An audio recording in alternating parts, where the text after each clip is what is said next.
Hi everybody, welcome very much to the channel. How are you doing today? And today we have a special stream, hold on,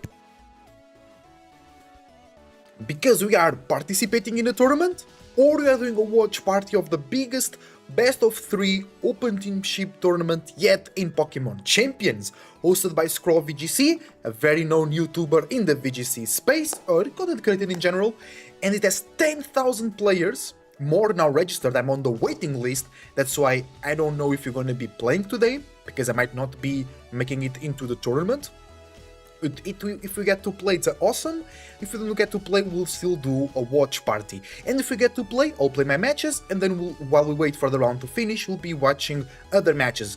The tournament will be streamed on the official stream of Scroll VGC in English, Alex in Spanish, and there is, I think, an Italian stream as well. You can type in the chat !TGCF, all caps, to get information about the tournament. And this is not an official broadcast. I'm in no way, shape or form associated with the tournament organizers. I'm doing this in my own volition because I really enjoy VGC tournaments. And we are today. I should now know if I'm going to participate or not. Let's take a look myself.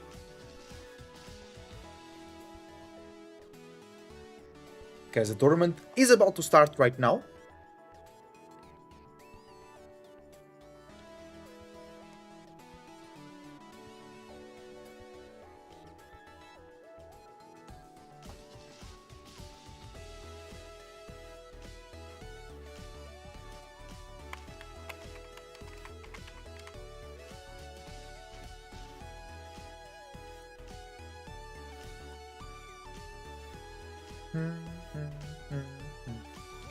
Okay. Okay, the tournament is starting. The winner will take $3,000, which is really good. And I'm uploading the website to see if we can check. Welcome, Melody. Is there a way I can make it so you can watch my games today? No, unless you record it yourself, because we're not allowed to be in the rooms of games that we're not participating in.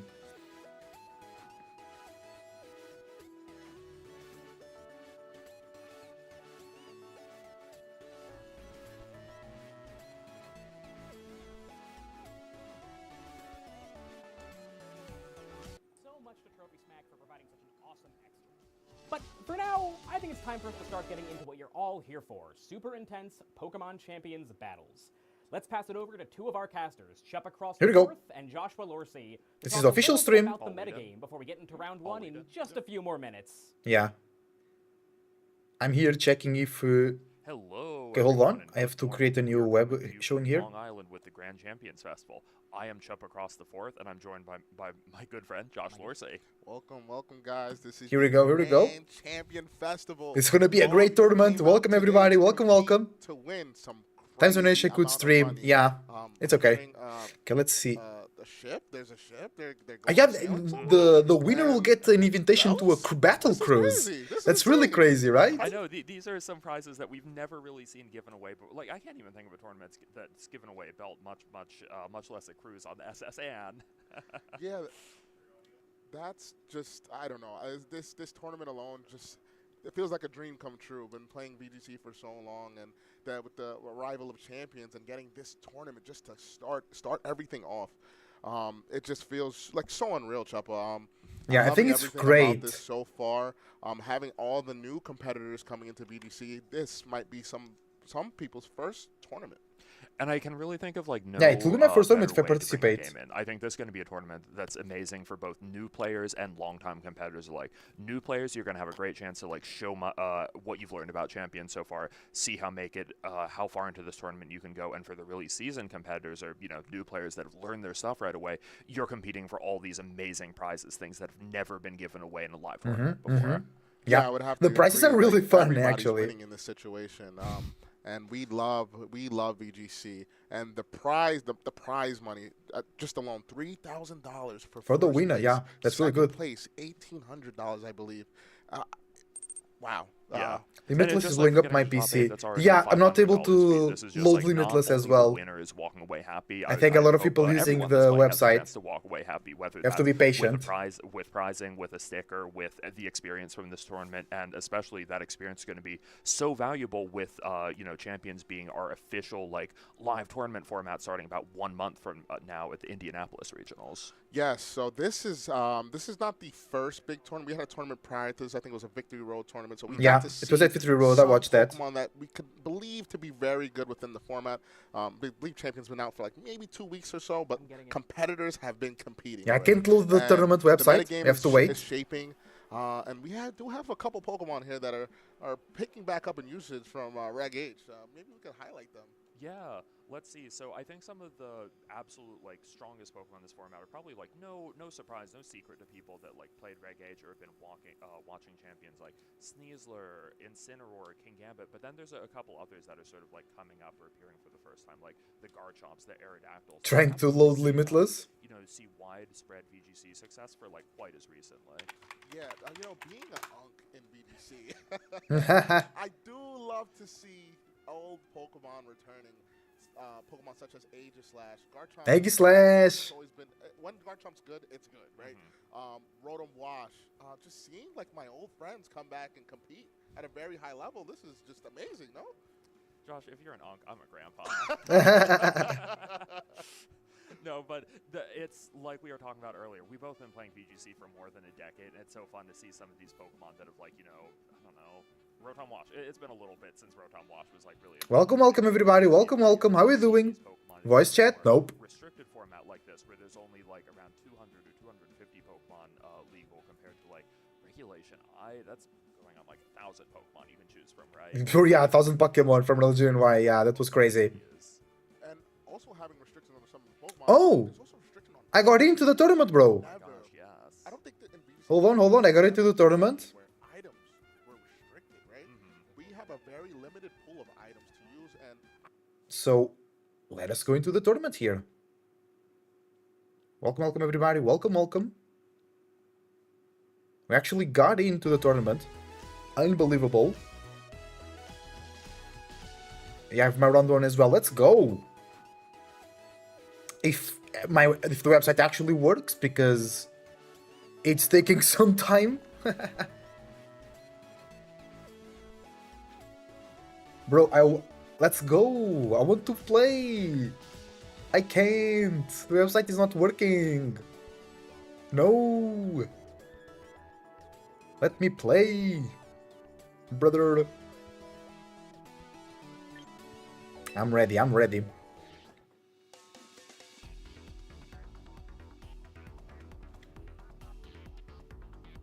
So that's nice. I got into the tournament. Cool. Let's see if I can play if the website lets me.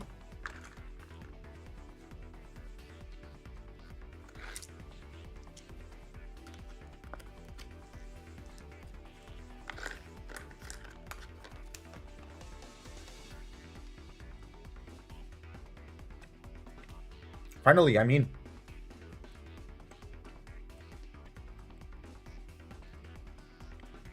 There we go.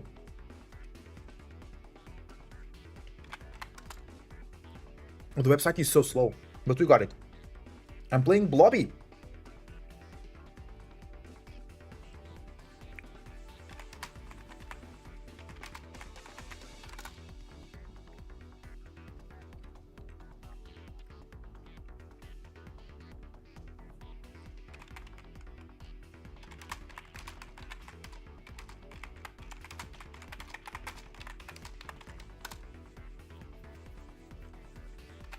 Talking with my opponent.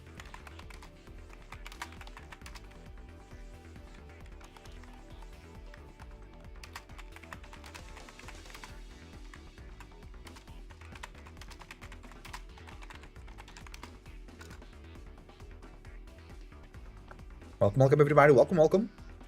I'm participating in the Grand Champions Festival. He here says he's checked in. Oh, we have their... Oh, nice. You have their team. It's a Charizard Y with Dragon Bolt, Whimsicott, Sneasler, Umbreon, and Lucario. Lucario with Inner Focus. Interesting. Well, we can see the item. Ah no, never mind. Lucario. Oh, it can be Mega Lucario too. Umbreon with Leftovers. Dragonfang, Dragapult. I can show you real quick. The enemy team list. That's that. That's the enemy team. What you think?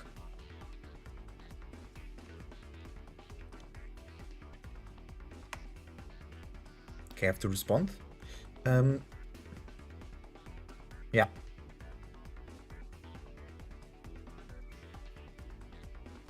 All good, all good. Yeah, Charizard Y with Solar Beam, Air Slash Hit. That's really good. No Dragon Pulse means that my Charizard can do well here.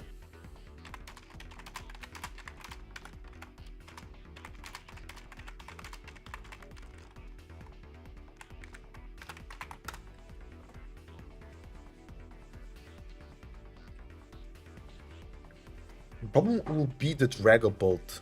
Okay, let's go. Private Battle. Make a room.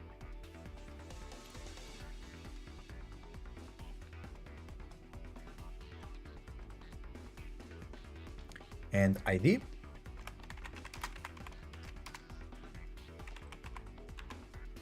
Zero 124 7960.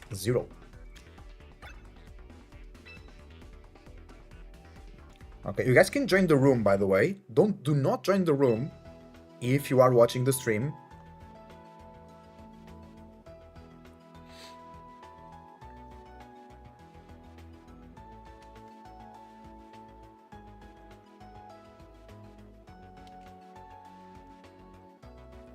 Okay, so let's see. Bascule Legion, pretty good here. Into Charizard, into Sneasler, into Dragapult, into Lucario. Not great into Umbreon though. We're still doing some good damage, I think. I really need to watch out for Dragapult. And no Anchor on the Whimsicott. That's really good with Focus Sash, okay. It's my first time doing a tournament in a best of 3. So it's a lot of information to be aware of.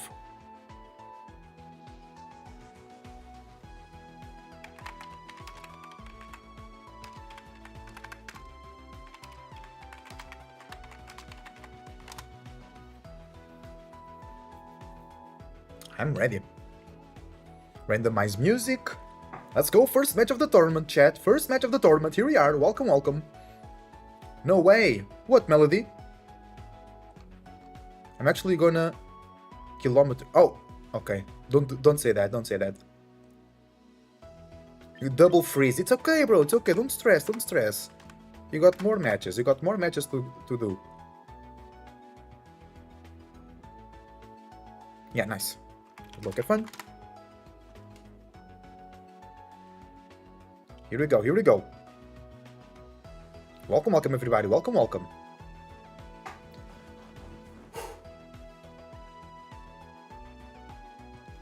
Okay, that's the team. Oh, shiny Umbreon, love it. They have immediate Tailwind on the Whimsicott. They also have Protect. Dragon Dance, Phantom Force, Protect, Sucker Punch on the Dragapult. The Charizard Y is not a big threat into my Charizard.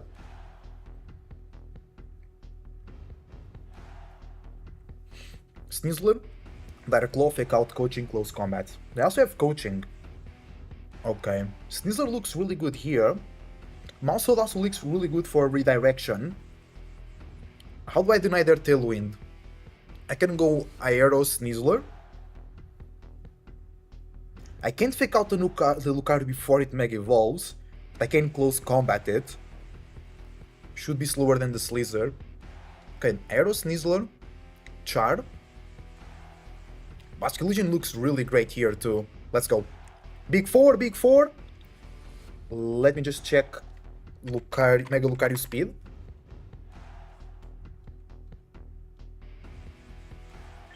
Mega Lucario speed is slow. No, it's actually faster than Mega Charizard. Let's go, round 1 of the first game. Here we go. Yeah, no, wait. Yeah, it's actually, if it's max speed, it's faster than my Charizard. Okay. Okay. Umbreon Sneasler. Umbreon has Fall Play, Snarl, Yawn, and Detect. Fall... No, I Detect, okay.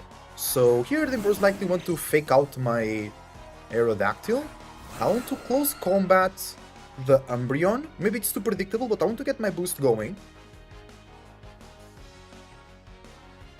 Okay, here we go.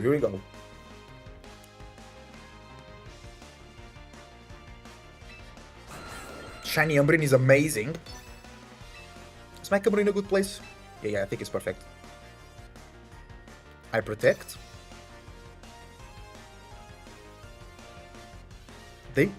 Oh nice, they go into my protect. I go close combat into the Umbreon. It's almost a knockout. But we get now the speed boost. So we're faster than their Sneasler next turn, which is really good. And the Umbreon is leftovers. The Yawn, so I'm forced to switch the Sneasler here. I can set up Tailwind. We're gonna need Tailwind. The thing is, they can set up their own Tailwind for free if they have, so I guess they have Charizard in the back.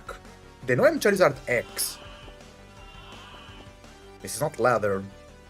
So if they know I'm Charizard X, do they bring their Charizard Y with no Dragon Pulse? The thing is, Lucario can touch me for close combat. But Lucario can't touch the Basculegion, so I must save the Basculegion. I think I just take a risk here. And I go dual Wing Beat. There's Sneasler. No protect, perfect. Close combat again over there. Okay, nice. I detect with Umbreon, I go to the other side. I double up on the Sneasler. Their Sneasler is Mental Herb, of course. And I go, it misses. The dual bit misses, it really. So now, my Sneasler will go to sleep, guaranteed turn. Bro, that miss was really bad.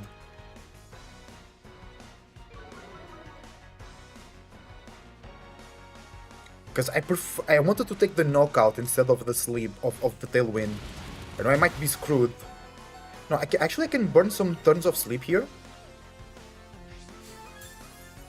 By just doing a simple protect. You have to see what Mega they brought. They have two Pokemon really hurt. I'm coming back and doing well. I think they have the Dragapult because of my Charizard, right? Yeah, it's a Dragapult, so it's fine. It's a guaranteed turn of sleep into a protect. So we don't lose much positioning here. My Sneasler is still really fast. And they go Snarl, okay. That can miss the Sneasler. It doesn't. That drops the special attack, it's not a problem. But is Dragapult faster than Aero? Dragapult 142. Aero is 130. So yeah, it's faster. And it's Dragon Fang, so it does more damage with Dragon type attacks. So we don't want our Charizard in front of that. Basculegion will be lovely. I'll try to set up a tip. No, they go Dragon Darts here. And they get to knock out on the Aerodactyl, which I don't think I mind. If they do something else, we just Dire Claw the Umbreon here. They detect, good play. I wake up, Dire Claw into Umbreon, that's fine. And they go Dragon Darts here. Yeah, no problem. We go down. Actually, this might be really good, double switching. We don't have Tailwind, but it's fine. Because we have the Bask in the back, ready to do damage.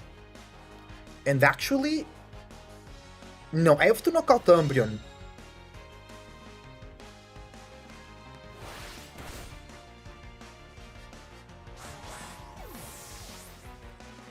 Don't have any Ghost Resist. They know I'm Choice Scarfed. they are not Choice Scarfed. So Last Respect's in there, Mega in here, Dragon Claw into the Umbreon. I think I'm in a really good position. They have no way to outspeed my Vasculegion without Tailwind, and if they brought Dragapult, it also means they brought their Mega most likely. They might have Whimsicott in the back as a big surprise, and it can eat a Dragon Claw here from the Umbreon. I'm going Mega, no Switch, that's really good for us.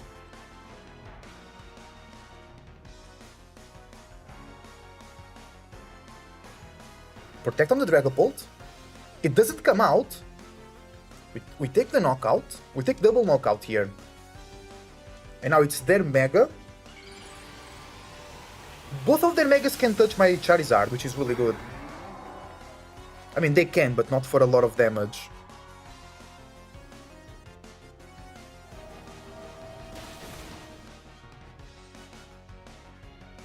And this game could have been way easier if you don't miss the... if we don't miss... the freaking Eng-Pt bit.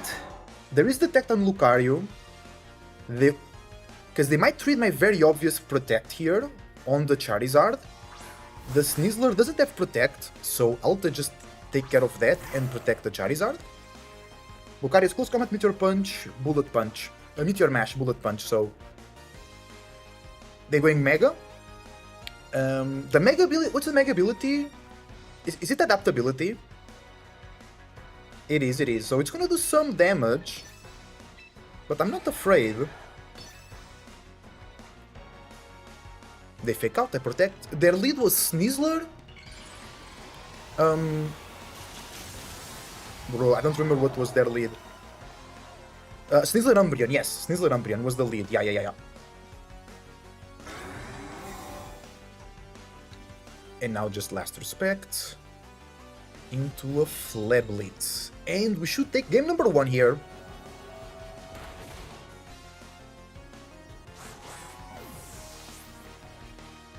There we go, GG. Game number 1 is for me. Let's go. Good stuff. Game number 1 on our side. It's not over yet. It's best of 3. It's not over.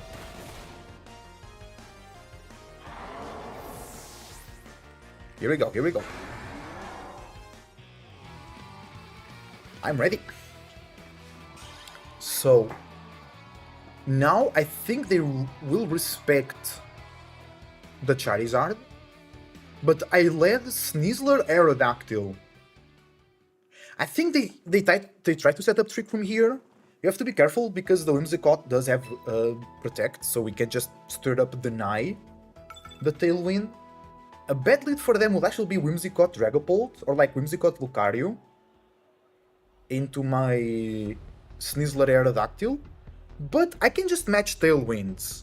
I think if they go Charizard Y, I can always fake out. Yeah, we can match Tailwinds. I think we take the same 4.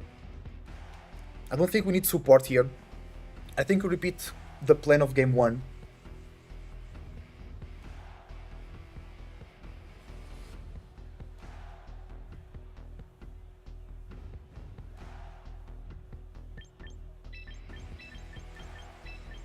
Here we go. Game number 2 of my first ever tournament in Pokémon Champions. I participated in online tournaments, but not open team sheet best of 3 tournaments. Yeah, Dragapult Sneasler, okay. So I can't fake out the Dragapult. I don't know the speed stat. Dragapult has Phantom Force and Sucker Punch. So here I want to Tailwind for sure. And I want to fake out their Sneasler. And we'll see who's faster. They can deny my Tailwind turn 1, which is good. No Choice Scarf Dragapult, so in Tailwind... Okay, so their Sneasler is faster. I should have protected their Aerodactyl here, actually. Or we speed tying. The game audio is a big delay. Wait, really? For me it's pretty good. Refresh your stream, and then let me know if you're having problems anyway. Because for me, it has no delay, you know? So yeah. I took a risk here, it didn't compensate.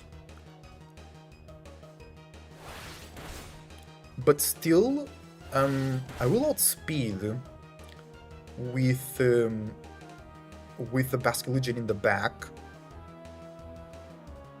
Aerodactyl is faster than Sneasler, but not faster than the Dragapult. And the Dragapult is a bit of a problem. It has Protect, yeah. So yeah, I'm thinking about sacking Sneasler.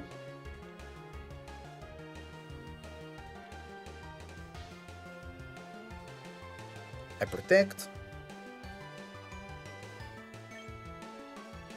They go Dragon Darts. Yeah, I sacked the Sneasler. I should have protected turn 1. But they could also Dragon Darts there, which should have been a problem. Now they close combat. Now I can bring Basculegion in immediately. And get some damage on the Dragapult. And I think here is a very good dual wing beat turn into Last Respects. They're forced to switch out here or take double knockout or one knockout.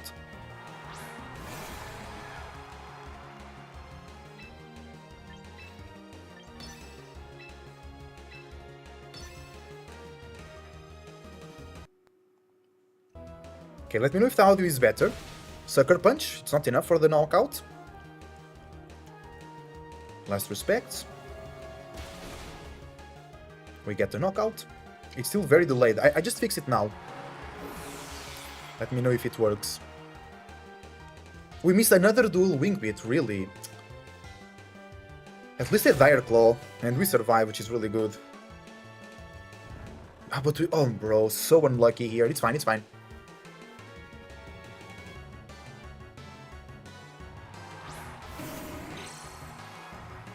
Okay. They still have the Umbreon. Sneasler, Umbreon has Foul Play, Snarl, Yawn, Detect. I want to dual wing beat the Sneasler, and I want to flip turn. Oh no, I'm locked in.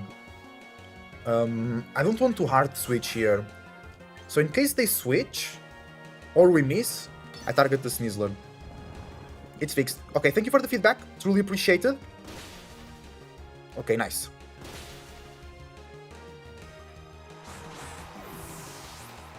Now they can yawn my Aerodactyl, that would be annoying. They take a Last Respects here. Oh, actually, okay. They get the Basculegion. I didn't want to switch the Charizard in there. So they have no Sneasler, they have no Dragapult. Their Mega can touch... I mean, a close combat still will hurt. But I can always Tailwind. No, they have Bullet Punch, but then yeah, they have to choose 130 speed of Aerodactyl, 130. Mega Lucario is 112, so Aerodactyl here is faster. Oh, it's the Whimsicott with no Encore. So do I Tailwind here? They have Protect.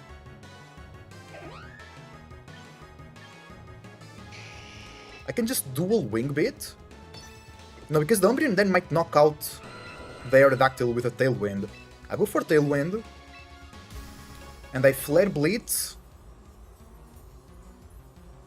the Umbreon.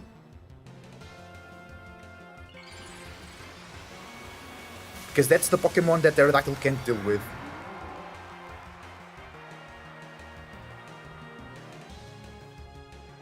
Whimsicott protects, nice! Yes! We Tailwind.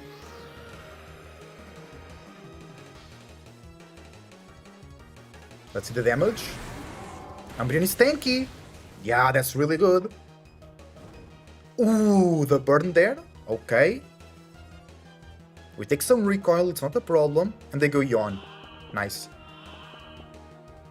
So now they can just protect with the Umbreon and wait for the Yawn to come in. They cannot protect with Whimsy, so they can double protect. So I'll go dual Wing Beat, and just in case the dual Wing Beat doesn't get the knockout or misses, I Flare Blitz that slot. Because Umbreon pretty sure protects now.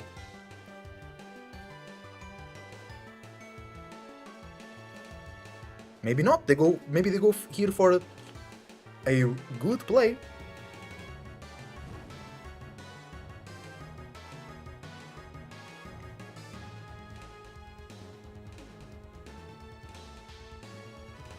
Yeah, we don't miss, and it's not tanky. And the Umbreon doesn't protect, so we got game number 2. We got my first ever match in a tournament of Pokemon. Let's go. GG. Game number 2, it's a win. Let's go, we got our first match. Let's go, GG. Good game, good game. I think our opponent played well and they had a good team. I think that Dragapult was a big threat to my team,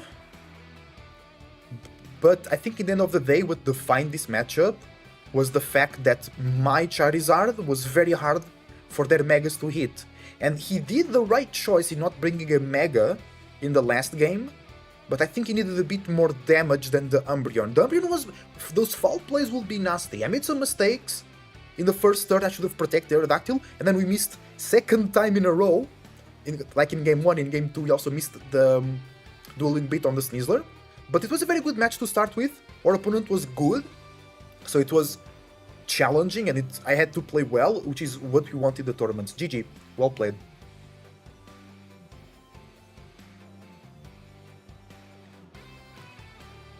Got frozen 4 times. Bro, I got slapped and I missed 2 dual wing bits.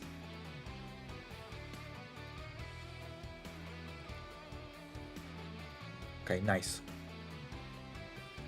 Nice. We got the win! Woohoo! Let's go! Okay, now let's see what round 1 are they showing in the tournament. They also have Poke Alex. So let me follow that. Follow him. Let's go, chat! Yeah, bro, those freezes were really unlucky. Look, I think I generally can't continue this turn either. Oh, why not? What's wrong?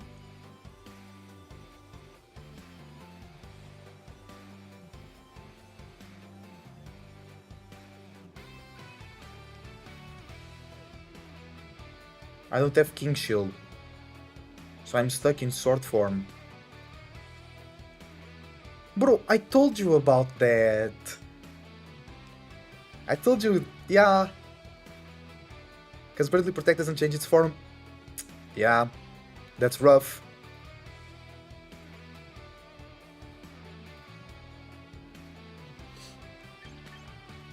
Okay, that was really good match from us.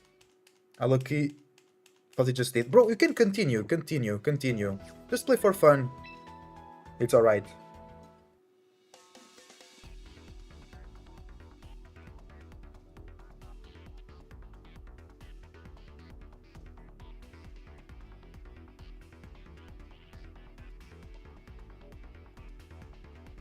Okay, here we are.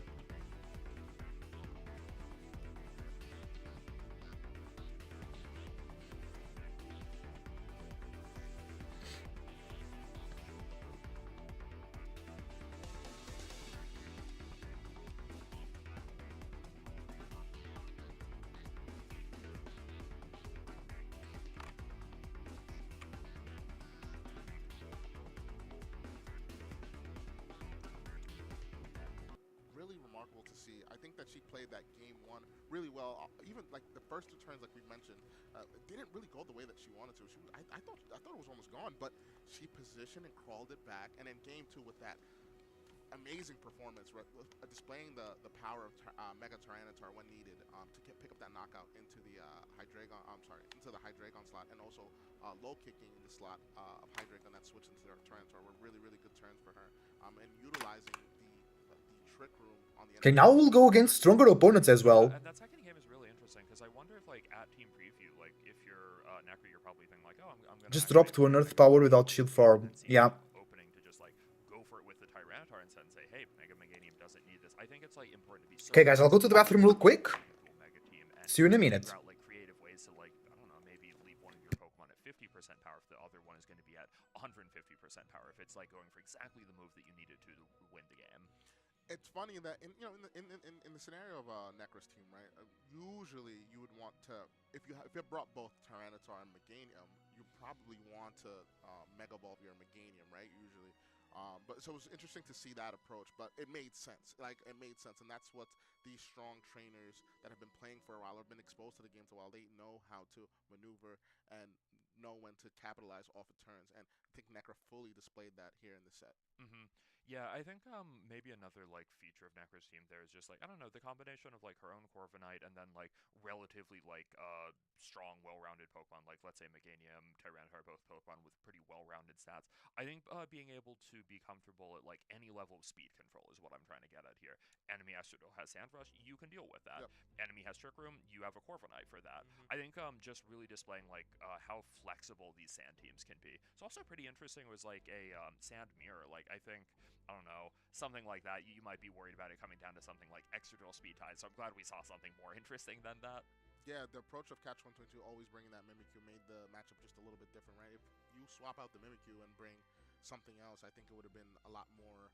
I think it would be a lot harder to display like who could maneuver their pieces more effectively. I think the Mimikyu there on the end of Catch 122 was a bit hard to do anything to the opposing Necros team. So yeah, and kind of a reminder, like even when you have a trick room mode like that, like you have a form of speed control your team is based on, you can't go for it every single game. There's going to be games where, like for one reason or another, it just might not be the key to victory. So we do have another game coming up. I'm excited to see what trainers are using in this tournament. We already saw double sand teams, one with Meganium and just one with solo Tyranitar. What are you expecting to see next? Or what do you want to see next? What do I want to see next? Let's see. I don't know. I feel like over the course of this tournament, I'm sure we're going to see a lot of like more standard teams with some of those Pokemon that we kind of hinted at the start, like some of our mainstays from Regulation H that continue to be really strong in another like kind of format ruled by non-restricted Pokemon like this, the Insins, the Sneaslers. So maybe I don't know, seeing some of those could be fun. Just seeing how like different people are really going to pilot those top Pokemon so differently. Like even if a lot of teams. All right, y'all, I'm back. Welcome, welcome. Insane, I think is at least in my mind one of like the most skill expressive Pokemon. You see different people are going to be able to use it so differently. Here we are. Here we are. To do with it. I'm sure we're going to be seeing a lot of Incineroar. To just piggyback on the Incineroar, you said that Incineroar is probably one of the most skill-expressive Pokemon seen, and now I think it's in a format where it's being tested. Its limits are being tested, and by Kingambit and Milotic, right? We've been seeing it. All right, all right. Now we're waiting for after the last for our next round. Milotic getting finals and semifinals. I'm sorry, finals and a finalist, Yeah, right? yeah. But two different sets, right? Two different sets. But Kingambit, I mean, it's always been a thing. When it's good, it's good. And being able to have that defiant ability, and Instant doesn't want to see that. So, with that being said, Instant not being number one, and the usage of Milo and Gambit, do you think that there might not be as much Instant as we usually normally? Nah, I think there will be a lot of Incineroar anyway. Yeah, right. Like its usage is just a little bit lower than we would have expected. However, I think we'll have to touch back on that later. Oh, we have a Scovillian team here. We're actually seeing a very different fire type. Our friend Scovillain, who's like so much stronger now that he has access to that Mega Evolution. I believe that's going to be on Pengy's side, and then on the other side, we've got a team of Tyranitar, Exegil. Welcome, everybody. Welcome, welcome. We got our first win ever in the tournament. Let's go. So if I'm Pengy, I'm feeling very good about my Mega here, Mega Scovillain, because there's a lot of physical type attacking Pokemon on the opposing end. With Dante having the Tyranitar, the Exegil. The Talonflame is actually pretty good into the Mega Scovillain, right? Hitting it for super effective Brave Words and or Acrobatics, and it has it. But we're going to get right into the battle here. We're going to see Pengy versus Dante. Here we go, here we go. I think this is a score of 1-1. Like, I think this might be the third game in the set. Oh, 1-1, third game in the set. That's cool. That's true, 1-1. Potentially.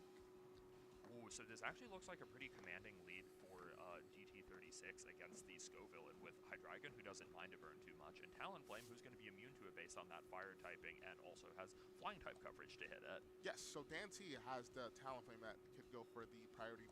Can you guys hear the commentary nicely? So the Hydreigon, which resists both the attacks, actually all the attacks on the opposing end of the field, being able to risk Last Respects, Wave Crash, and Aqua Jet on the opposing end of Basket Legion. Hydreigon eats that up, and Scovillain. Okay, still like almost 1,000 matches left to be finished, so our games were pretty fast. Not a lot of positioning, just I think straight up damage. out of here makes sense. Yeah, Melodic probably a little Okay. bit more. Oh, I like the team on the right side with the Tsarina over there. Scoville and who's Tsarina for in protect. sand. So yeah, we're gonna see protect Ooh. pulse straight into The Basculegion survives though. That's insane. here. Basculegion, is it gonna be able to move? We know Flip that turn. Pulse can flip, but no, Into the Milo. straight into the Milotic. Okay, so good Take switch. that really relatively well. Pengi versus Dante. He has to make a decision here to bring in to the opposing Milotic and the Hydreigon. Oh, there's our friend Sneasler. Sneasler seems like actually a really good Pokemon to turn the tides here. Oh, and Scoville showing off that Moody ability that it gets to use in its base form. Maybe one of the reasons why Pengi had wanted to go for Protect for a turn, just to, like, you know, fish for a nice boost. I don't think the special defense drop is exactly the kind of boost that you'd want to see, though. That makes Scoville so much less comfortable fighting both of these special Yeah, the defense drop was really bad there. I do like Sneasler's position on the field a lot. I think that either of these are, like, potentially good fake out or close combat targets right now. So we could potentially see a fake out close combat into either or slot, and also the Scovillian might be able to get a Leechy off here. We don't know the moveset yet. Might have a Leaf Storm to definitely Zeter at Milotic here. So we're just gonna have to wait and see what these trainers decide to do on this turn. If I'm Pengi, I am feeling pretty okay being able to hit the Hydreigon for super effective damage and or knocking it out in this turn. Yeah, Mega Scovillian, here we go. Take the field here. Even with that special defense drop, it should be able to get off some decent damage here. Look at that Mega. Look at the size of Mega. Beautiful Mega Scovillian. Ooh, takes a Dark Pulse. Ooh, big damage. That's insane. Burn that Hydreigon, not gonna matter too much because Hydreigon is a special attacking Pokemon. Close combat, nice. Hydreigon comes out. So it's Scarfed Hydreigon. That's crazy. Okay, I like that. First knockout of the game. Yeah, and let's see what this Melodic is able to respond to, like Melodic and Scoville in both. Because if this is Scoville, ooh, it's going to be Icy Wind first and foremost. So I guess we see that Melodic is... Okay, nice speed drop. This is a really important drop on the Sneasler, kind of a Pokemon that relies on that speed stat a lot. Melodic also... So now Sneasler only has a 50% boost So choosing to play it a little to bit its slower, speed, no not double. Storm coming out right away. So we did see the Icy Wind drop onto the Sneasler and no White Herb activated, meaning that potentially it could be a Focus Sash. Yeah, Broken Focus Sash is not good here, and also means if this is something... True, Broken Focus Sash on Sneasler. Or... Oh, yeah, wait, it's not Mental Orb. Now I think, you know, Talon is a very tempting Pokemon to put... Talonflame comes out, that's problematic. On Dante's side. Yeah, so we do see that shiny Talonflame here in a very, very good position. I mean, Pengi can go for the Rage Powder here to get that flying type attack away from that Sneasler and potentially go for maybe a Dire Claw into the opposing Talonflame or maybe a CC into Milo, but I still think it's a little uncomfortable position if I'm Pengi. I think something we saw in the first turn of the game that's interesting is, like, the Scoville isn't actually a huge offensive threat here, and it has to kind of go for something like Rage Powder if it wants to support its partners. That's why that Basculegion ended up taking so much from the Dark Pulse, because the Scoville just didn't want to go for anything like a Rage Powder. Guys, you need to click on your Switch, there you go. Talonflame just has a very telegraphed flying type move into the Sneasler, and Pengi is going to... Okay, still a lot of matches to go. They told us to expect like 1 hour per round, but sometimes it's less. Ooh, Brave Bird comes in. Ooh, that hurts. Taking the right slot to attack. Never the Rage Powdering Mon and into the attacking Mon, and Sneasler is gone. That is a really, really consequential knockout for Pengi to take. Scald comes in into the Protect. Scald is only on around half health. The Basculegion in the back is already on very low HP. Like, it might even go down to something like a Melodic Scald at this point. If you're Pengi, you have to be very careful about... Yeah, the Scovillian is really frail now because of the special defense drop. I think that's a, you know, if you have a Basculegion and Scovillian, you are happy about that. But Pengi's going to have to really think about what this last unrevealed Pokemon can do to turn the tides of the battle. I think it's Mega Dragonite, right, for Pengi? Dragonite and or Garchomp. It's Basque. Milotic sits pretty comfortably into that with that Icy Wind, but Basculegion is going to come out here. Last Respects can do insane damage here. I guess let's talk about the good things, right? Yeah. Talonflame. No more Gale Wings. No more Gale. So this isn't going to be a... Yeah, no more Gale Wings, it's really good for the Talon. If I'm Talonflame, For I think Pengi's side. An Aqua Jet right now. I think, you know, with boosted up by something like adaptability, that might just be enough. So it's Mega T-Tar or Mega Excadrill on Dante's side. Mega Excadrill is cool because you can use normal Excadrill with faster, by being faster in the sand, or you can use Mega Excadrill just to do big damage and go through Protect with like 35% damage, 35% damage. On the end of DT36, they decide to go for the Icy Wind just to ignore the Rage Powder. It will bring the Scovillian comes out, it takes away the drop of special defense, so good. It's a Garchomp. This is very Oh, nice, nice. That was a good play because of the protect. So the switch was not so punishing. Flip turn. Okay. Oh. Pengy not going for the Aqua Jet here. Oh, interesting. Maybe to protect her and switching out their Basculegion, get some chip damage onto the Milotic, and the Milotic being burned and able to take the Citrus last turn. It kind of helps his position out a bit, but we're gonna. Scovillian comes back. Is it gonna be the Icy? Icy Wind into Garchomp. Icy Wind going to drop the stats. That's okay. That's okay. Not too much damage there. Not too much mattering on the Scovillian, but definitely on the Garchomp. But Garchomp here is going to be The Lich Seed actually putting some work. Good job activating that Leech Seed and healing from it, not something you see very often, but one of the more supportive aspects of Scovillian, kind of on highlight, being able to activate that Leech Seed, then swap into a Good HP pull from Garchomp to work with. I don't know, that Talonflame, like, even if Pengy got that last turn right in terms of the, you know, not attacking the protecting Talonflame, we still really have to worry about something like a Brave Bird or a Tailwind coming out from it. And we see that the way that DT36 is approaching this, he's picking his knockouts carefully. He's threatened by Rock Slide this turn, but at the end of the day, Milotic did go for the Icy Wind, so the speed stat did drop. A play that I can see that Pengy go for is maybe Protect on the end of Scovillian and maybe a Rock Slide.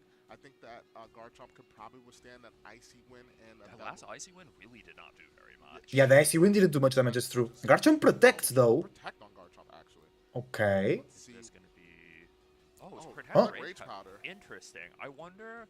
What? So Protect Rage Powder isn't a play you see very often. It's something you go for when you want one of your Pokemon to get knocked out. Oh. Create opportunities for what you have in the back. That Tailwind is pretty good actually. Oh, big Ice Beam.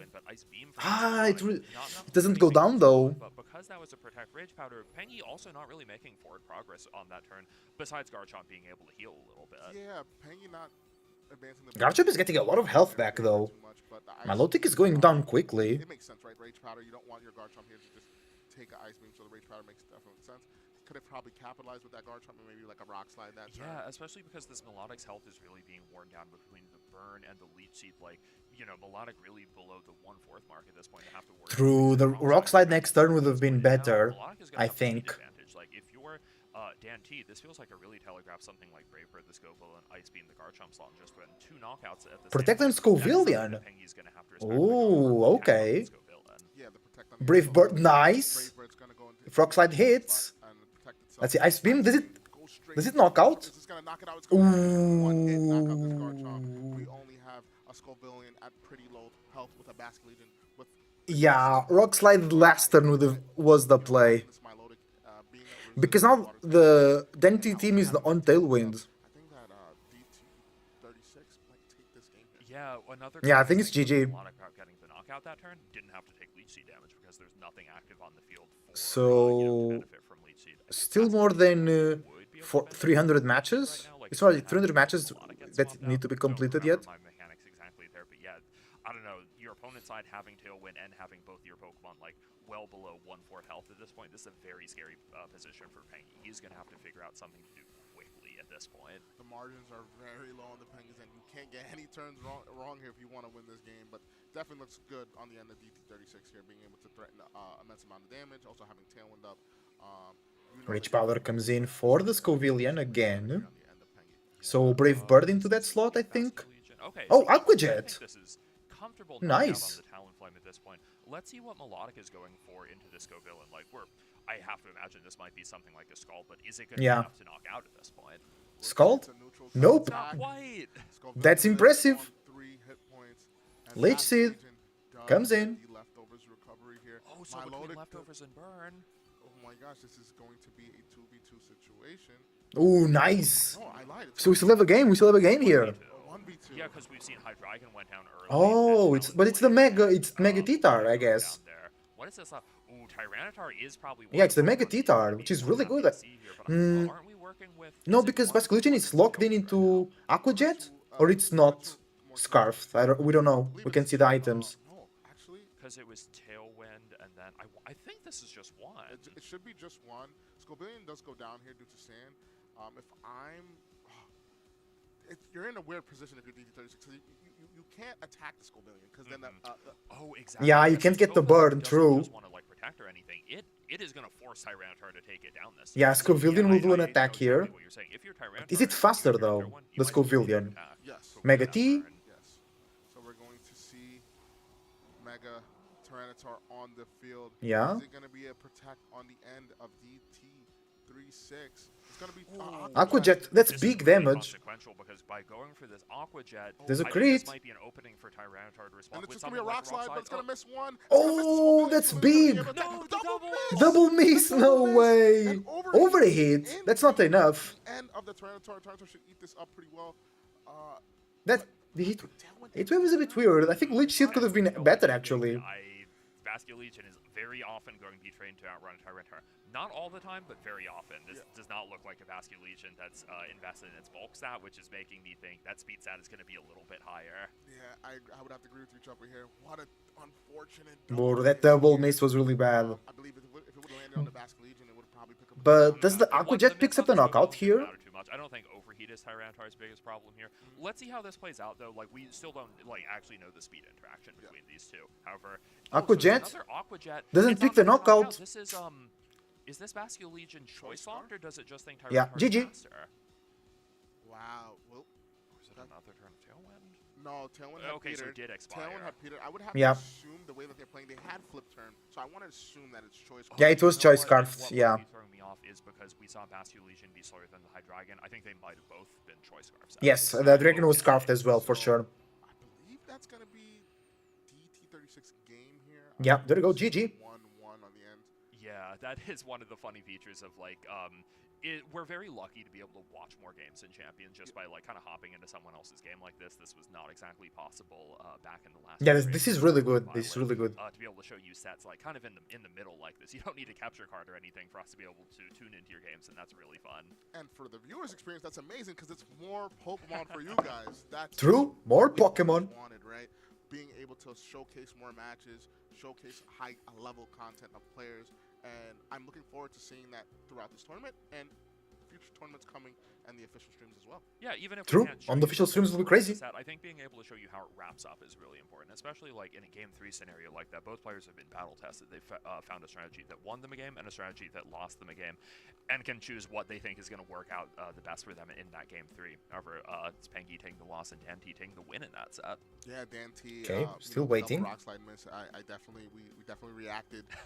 Double rock slide miss was crazy, yeah. He's trying to showing that that defense stat. They're able to withstand some hits, right? Taking that overheat. I think it was Aqua Jet crit into. Yeah, Aqua Jet Aqua crit Jet through. Overheat crit. Aqua Jet again. Mega Tyranitar are a very tanky Pokemon. Very It's getting tanky, such very a strong tanky. boost in its attack and both of its defense, and then a smaller boost in its speed stat just to be an extremely well-rounded Pokemon. I think Mega Tyranitar really not one of the flashiest Megas like Floette, Gengar. No flashy, but very respectable. Very reliable. Not how Tyranitar works, and that's okay. And we're gonna jump in. Oh, another game that might. Oh, replay. Okay, so we see that Mega Evolve. This is gonna be a replay for you guys. That Mega Tyranitar here. We're gonna see that Aqua Jet on the end of Vascular Legion. That's a lot of damage. Crit this Tyranitar, bringing it not even down to half health, which is kind of crazy. But they rock slide here. The double miss, which was if I saw this and if I was playing this game, I would tremble. But the overheat, Yeah, the overheat wasn't much damage there. Basically eating that up, right? With that special defense stat in the sand, you can't. True. You can't break that down. Because man. as soon as you see the miss on Vascular Legion and the one on Scoville, and it's like, oh my god, at this point now I have to worry about living another turn. When it's like, okay, I just hit that on the Vascular Legion the first time, I'm happy. It's suddenly like a game that Dan might have thought is like, okay, this in my favor, I'm winning this, 99% of the time. Suddenly, I'm gonna have to survive another Aqua Jet. Tyranitar really showing one of the reasons why someone would use it though. It just really has such a high physical defense. Very defense, yeah. Really strong hits. Really good. And adaptability. Aqua Jet, Tyranitar kind of eating it up like it's no problem. Yeah, man. Yeah, no problem. Definitely eating a full course meal there with all those attacks on it. But Mega Titan resisting. I love that. That we've seen so far, just in round one, just showcasing a little bit of the two matches. Like Mega Titar, I didn't expect to see that much so early. I do think it's a very, very good Pokemon, though. I've seen a lot of double Mega teams with Tyranitar. Tyranitar is also good solely just by itself, not even needing the Mega item. So, yeah, what's your thoughts on Mega T-Tar? Really strong. I think like initially, kind of like you said, it's not something that I would have expected to be like top of meta, but then seeing like how it's used on some of these sand teams that don't necessarily need a second mega, or as a Pokemon that like you can bring it and not mega it and feel fine, like we saw Necro doing. I think it really is actually like probably maybe on the lower end of the top 5 megas. Like, be hard to think like right offhand exactly what those are, but yeah, I think Tyranitar is really That's not bad. This is not the last you're gonna see of it. Top 5 is not bad. Speaking about top 5 megas, I'm gonna put you on the spot. I know that you said you couldn't think of it. All right, give me your top 3. Top 3. I think it's Floette and Charizard. Of course. There. I think. And then like, Charizard X. If you Top don't think 3 in the 3rd spot. what are you saying? What are you smoking? You know, I've been seeing a lot of discourse about people like talking about the usage, the top 8 stats from the BR from the last event, and I believe there was no Mega Floette in the top 8, and a lot of Floette counters, and I'm like, that's how good Mega Floette is. It enables other players to try to build outside of it to counter it, right? Yeah, and You true. don't have to be the top 8 in usage like every week to be a Pokemon that's strong. Like, sure, 100%. maybe like on a week-to-week basis, it's gonna look a little bit weaker. I'm sure you're gonna have other tournaments where like let's say half of top 8 could be Mega Floette, and I wouldn't be surprised in the slightest, even after that showing. 100%. But I do like the pacing of the metagame. I think that it's cool to have like Pokemon like Mega Caesar see some usage. We saw that a little bit. Mega Caesar, yeah. Other Mega Caesar reminds me a little bit of Tyranitar, where it's sort of like, it's not the flashiest, it just gets like well-rounded stats all around, it keeps its same ability, but because Caesar is a pretty strong Pokemon, like you said, one of the absolute strongest things about hunting for that Floette, you do not want to have to take a bullet punch from a Pokemon with priority and this incredible attack stat to be throwing it out. And just to highlight a little bit on Mega Caesar, another, it has a really great move pull for this this format. Bug Bite is very interesting. We're seeing a lot of Pokemon using berry items, right? Berry, That Bug true. Bite, being able to Bug Bite with the berries, yeah. That's cool tech. on the other side of the field, I think is really good. Close Combat is also really good move to hit on the Kingambits, the Tyranitars. Just having that as coverage is really good. And then there's the Swords Dance sense, right? Swords Dance, Bullet Punch, and yeah, I think that Scizor has a place in the meta. Yeah, definitely a Pokemon that we'll be seeing some more of. All right, guys, we are going to head to a break in a second. Okay. We hope to see you back soon for round 2. Peace. Round 2. Still some matches finishing. Let's check here other channels. Okay, Alex. No lo veo tan malo. Es que tienes una velocidad bastante potente, ¿eh? Oh yeah, that's Spanish though. I don't know if you guys are gonna Me refiero. understand. Tienes intrépido. Intrépido. Tienes intrépido. Miren. Nacho Pica era por el Prime. Intrépido. Con 135. Más rápido que el Fox. Melody. El Fox Mega es 134. It's the Mega Lopunny. See? We're talking about it. It's good. Triple Axel. Pegas a Arshom. Tienes otra vez. Gracias, Nacho Pica, de corazón. No está nada mal, ¿eh? No, si ya sabemos que tú a Lopunny no la ves mal. Sí. Yeah, Mega Lopunny is really good. Not bad, ¿eh? Es que es el fake out más rápido del juego, ¿eh? Not bad, ¿eh? Is it? Not The bad, face, ¿eh? the Hay que face, hacerle un equipito a the Lopunny, sí, sí. Ayer jugamos con the Lopunny fastest en fake out in the directo, pero game. Era un equipo más bien para No Kangaskhan. way. Pero sí, está bien, ¿eh? Está bastante bien, Okay. señor. ¿Y está Wolfie? 26 matches to go. Señor Torch está jugando Lopunny. A ver, señor Torch 13. Is Wolfie playing? Maybe Es not. que aquí os ponéis nombres distintos. A ver, show al player. Thor solo. ¿Fola está en el torneo? No, Fola ha quedado hoy para ver el furbo. Silvion Lopunny. Cuidado con Silvion, Cuidado con Silvion, He's saying be careful with Sylveon. No está jugando. He's looking for Wolfie. A ver, Aaron Zeng. No está jugando. Yo creo que castea, ¿no? Cybertron. Juraría que casteaba. Yeah, but they're not ¿Es playing. único Meafrolas con Megalopunny Close Combat? I'm not sure.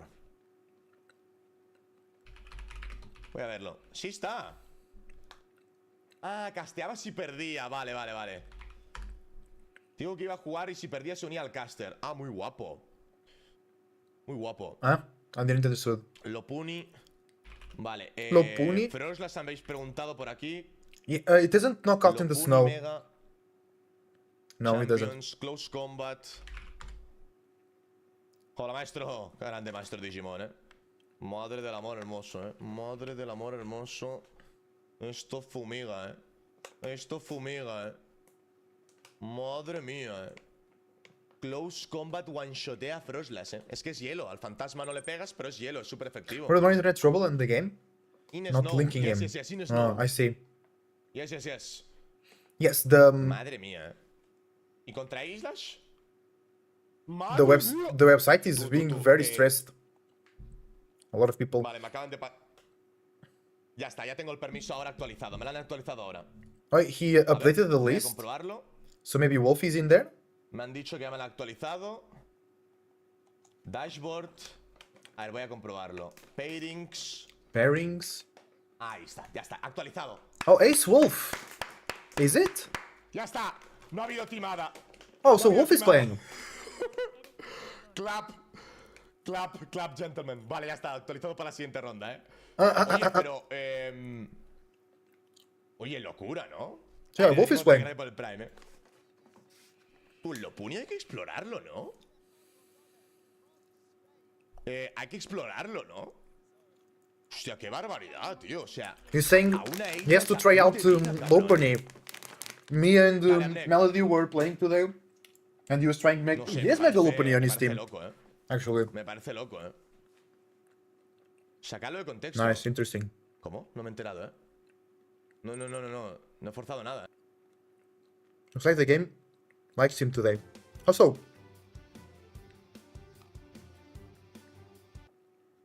oh, sorry, Somebody ask a wrong first. stream. Yes. Shout out to Savix and the WoW community. I was eating some dates, really good, really good. There was another place to watch the tournament.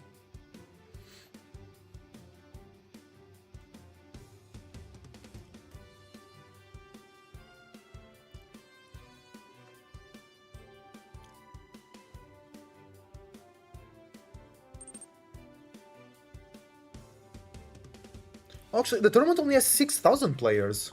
Really?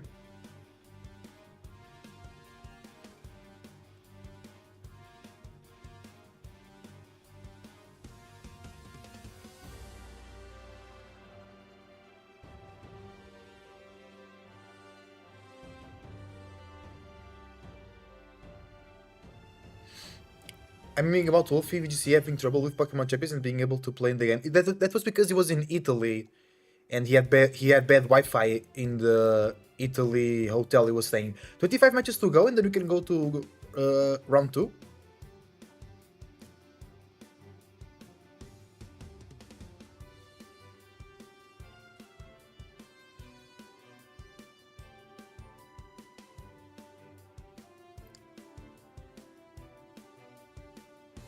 Okay, I can't find the other streamer that is also casting. Is a Italian streamer, but I wasn't able to find because I understand Alex because I speak Spanish, but you guys don't understand maybe. Tú, de verdad os lo digo, O sea, no la veo mala, It's funny to talk about. Yes. Me parece que es una... Oh, hello.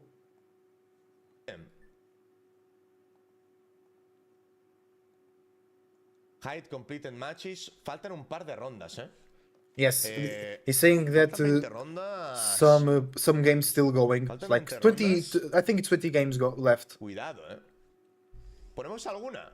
¿Algún nombre así que os suene? ¿Algún nombre así que os suene? Yeah, this is weird because we don't know who these players are because Mava, it's ¿dónde that. está Mava? Oh, Beedrill VGC. Is that a known player? Or Mava, known member of the contra- community? Vale, Mava. vamos a darle view. Se ha acabado. Se ha acabado justo ahora. Mava won? Se ha acabado justo ahora. Height completed matches. A ver qué nos falta aquí. Vidril VGC. S Torn. Bravo Nuke. No conozco a nadie. Okay, just waiting now Pon number one for on round number fan. 2. Están en Bro, la they've been playing for an hour. That's crazy. Uy. We play number 3. Bueno, se ha liado aquí un poquito. ¿Hace tornado? ¿Dónde está el hace tornado? No lo veo, ¿Por qué lo dices, PMC? Se lió un poco, ¿no? Abajo derecha. Ahí te veo. I mean, I don't mind, but you should probably tell your next match beforehand. Yeah, I wasn't able to check because... Ay, ay, ay, cuántos errores. Ay, cuántos errores, chicos. Errors in the team errores, sheet. chicos? No, that's not good. Hostias. And he named this Gengar Zoroark, the other player. Ay, ay, ay, ay, ay. It's like, A ver, vamos a probar de entrar aquí, ¿eh? Vamos a probar de entrar, ¿eh? that's crazy. A ver, a ver. He named his Gengar Zoroark. No, no hay más. That's crazy. Vale, 1. ¿Eh? Botón. Oh, they are playing. 1-0. 3-8. 5-8.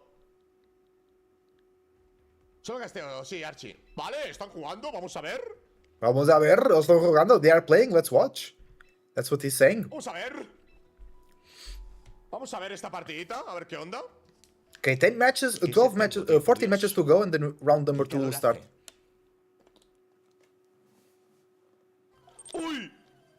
¡Uy! Mega Engar como contra Venu Rotom. Mega Venu Rotom, yeah. Cuidadito. But the guy on the left didn't lose any Pokemon. The guy on the right already lost his Pokemon. A todos, ¿eh? But as you can see, the Gengar is named Zoroark. That's crazy, man. Tú, se ve que es Zoroark. Pero no es Zoroark, ¿no? No es Zoroark, ¿no? Que nadie diga nada de agua. No, Zoroark is already down. Pone abajo Zoroark, pero es Gengar. Ah, es el mote. Es mote. Is what? I don't understand what you're saying there. Pero qué troll. Eso es ilegal. Es ilegal. It's illegal. It's illegal. That's what he's saying. Yeah. Eso es game loss, ¿eh? Eso es game loss. It's game loss. That's what he's saying. Eso es game loss, ¿eh? No lo ha reportado. No se sabe. Hostia, podría darle... If he reports, No voy a decir nada. he's saying that he can report him, but he hasn't yet, and that he thinks he will Sí, not podría report darle him. game loss, ¿eh? It could give a game loss, but he's not reporting. No voy a decir nada, No voy a decir nada, no voy a decir nada. Me refiero, yo no actúo como... O sea, estoy como juez, pero no estoy como árbitro. Yeah, he's not a, hacerlo. he's not a referee. Debería He's a pegar caster. máxima He patada, can't claro. apply the rules. That's what he's saying. Pero yo qué sé. Sí, me chivo. A ver, yo no debería darle game loss, pero sí que voy a dar aquí request a judge, ¿eh? Vale, va. Ah, he's gonna call a judge though. He's gonna call a judge. Le doy a request a judge. A judge. Voy a poner Other. Send request.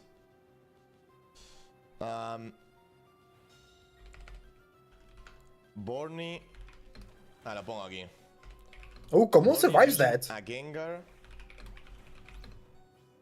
which has a nickname.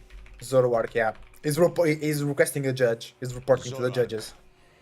A ver, es que le pueden robar una partida por eso, ¿eh? But the other guy is already winning. The other guy is already winning, so no problem. Igual, también te digo, ¿eh? It's a Gengar versus 4.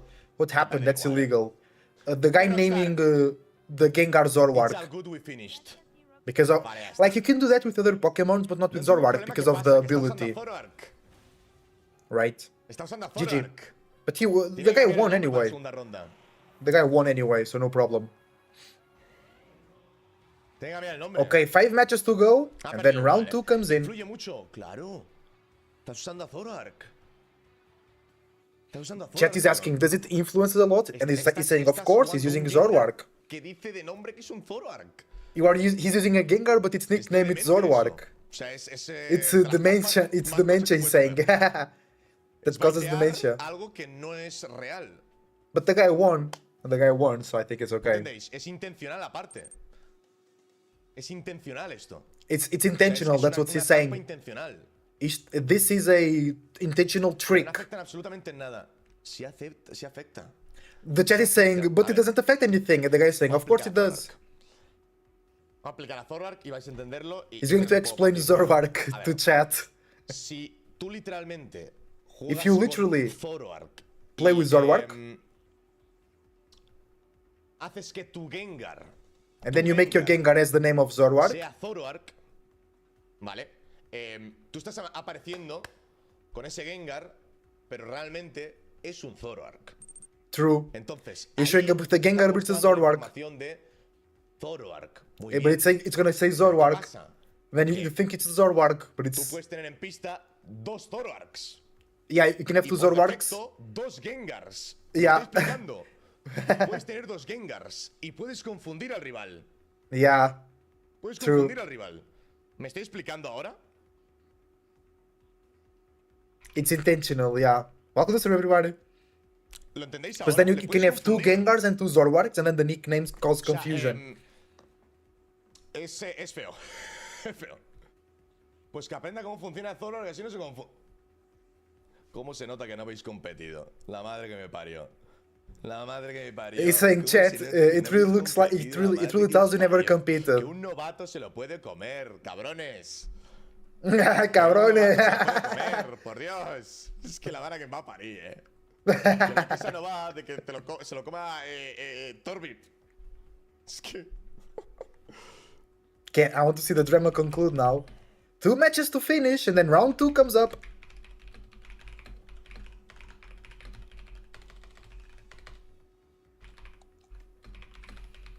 We got our first win. Now we're waiting for round 2.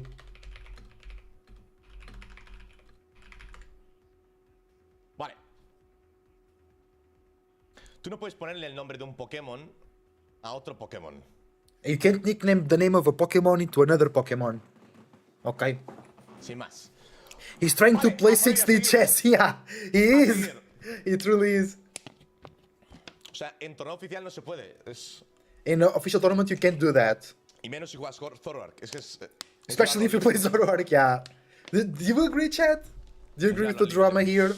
Or you are against the Vale, pues ya drama? está. Imagino que cambiará el nickname y ya está. No pasa absolutamente nada. Faltan 2 enfrentamientos. Ton, ton, ton. Claro, es la intención. 2 es matches to posible. game. Exacto, exacto. Es 2 posible. matches to... Sí, me la pela, chavales. And Es que yeah, me da he's saying it's absolutamente igual. he wants to punish the guy because of the intention itself of trying Yo to lo hago por los confuse the rivales, más que players. nada. You know. Nada, tío, Bulandmore. Sí, pinta que es con mala intención, sí, sí. Yeah, it's because it's with ill intention. la coman That's what he's y- saying. Okay. Waiting for round 2. Bueno, 2 partiditas, Bueno, 2 partiditas. Esperamos ahora. Oh, let's go. They're both on game 3. Rey, ¿qué ha puesto? Yes, that goes beyond shenanigans and goes to tomfoolery. Yeah, exactly. That's what we were saying. ¿Cómo? It was an intentional trick. It was intentional messing around. It's not just shenanigans. Pero, Yeah, ¿eso I agree. real o...? Ow. La ha baneado Melody. Yo creo que Melody ya se... se la ha ido ya... Pero es real. He's talking about Melody. Was he watching the match of Melody where he got frozen Pero en 1,000 el chat, times?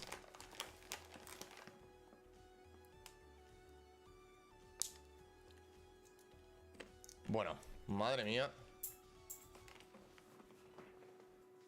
¿Es del chat o qué?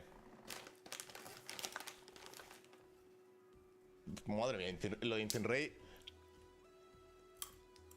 No es del chat, pero entonces ¿qué tiene que ver? ¿Que soy ahora? ¿Juez de España? Pero... Oh, ¿qué os pasa, chavales? ¿Algunos? What's wrong? ¿Pero qué os pasa? Pero ahora tengo que coger y dictar sentencia. Bueno, pues mira, le he dictado sentencia en Switch. Pero, brother.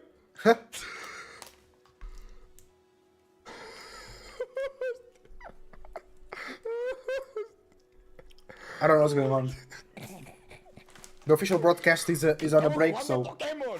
¡Que estamos jugando Pokémon! Yeah? ¡Por Dios! He's saying, we're playing Pokemon, so some people creating issues outside of it? ¡Ahora que soy el juez Manolo! ¡Ay, madre mía!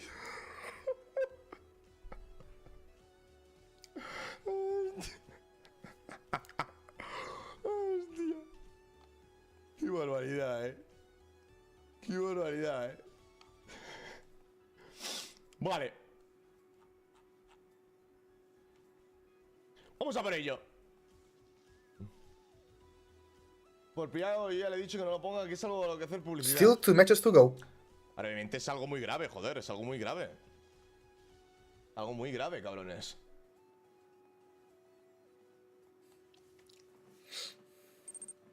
Why do people insist on tomfoolery in ¿Qué tournaments? por aquí? A ver. I don't know. They want to get the upper hand no matter what. They don't trust their skill. BGC build. Let's see. Eso te pasa por ser juez de loques. Oh no. Oh no. Ah, VGC Ah, build. esto. They're showing Mega Agron. That's funny. Esto sí, ¿no? Pero esto es para singles, ¿no?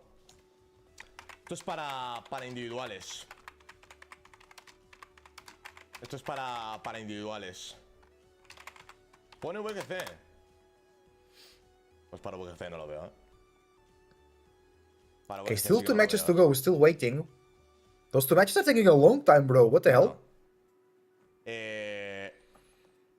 Para VGC Still on a esto break here. hay que utilizar Iron Defense, Body Press. Es que trampa rocas, el formato va muy rápido, ¿eh? Y rugido, a ver, rugido, bueno. Se ha utilizado en la historia de Pokémon competitivo, ¿eh? Pero vamos, que se le ha dado el set la IA 100%, ¿eh? Ahora el petón estaría guapo. Come on, come on. Pero es el dominante. Le deja solo un poke vivo. Hoy vamos a hacer full VGC, tíos.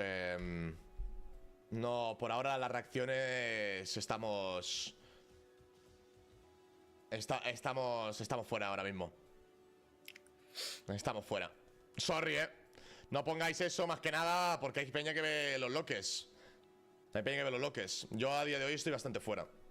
Estoy bastante fuera. Still 2 tengo que matches to decir. go. Veo los Ooh. combates y ya Bro, está, los domingos. this has been going for an hour and 8 Los minutes, the domingos. first round. It's crazy. Fola va bien este loque. Iba bien, pero ahora va mal.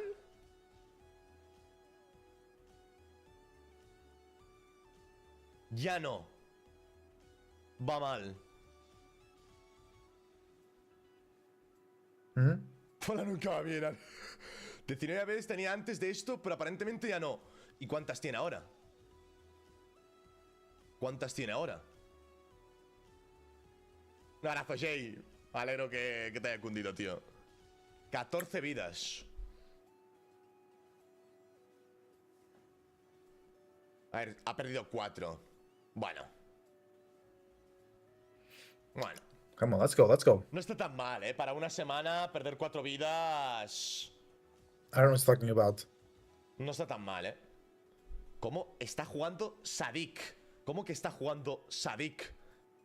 Sadik, jugador del Valencia.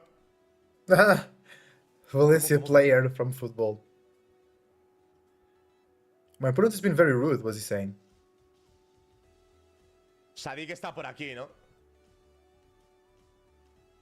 Oh, he replaced moves in the team sheet as well. Sadik, ¿eh?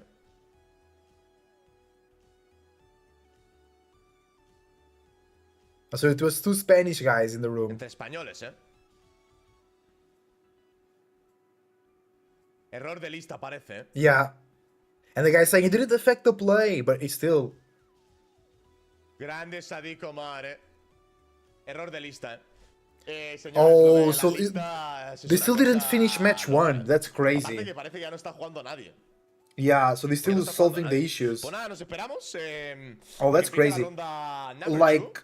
yeah, you can't hold up to a tournament because of something like that. I don't know how they will Joseph creo do que juega that. exactamente el mismo equipo. The tomfoolery intensifies, yeah. Jeux9. A ver si... A lot of people have espera, errors aquí. in their team sheets and they want it to just go through. It's like it can't, bro. The Jeux9. open team sheet, No se actualizaba you la need lista, the right Currito. information. Qué duro, ¿eh? Yeah, we can also take a look at the teams Vale, that are hemos going hablado on. Limitless. Con el tema Oh, de las listas. Joe UX1, of course, with this Mega T-Tar team. Está jugando Nice. exactamente lo mismo, ¿eh? Palma Yeah, 24 it's the horas, same ¿no? team he used on the V3 World 9 horas, Tournament sí, 9-10 horas. last week. 9-10 horas. Por cierto, ¿cómo ha acabado? ¿Cómo ha acabado este?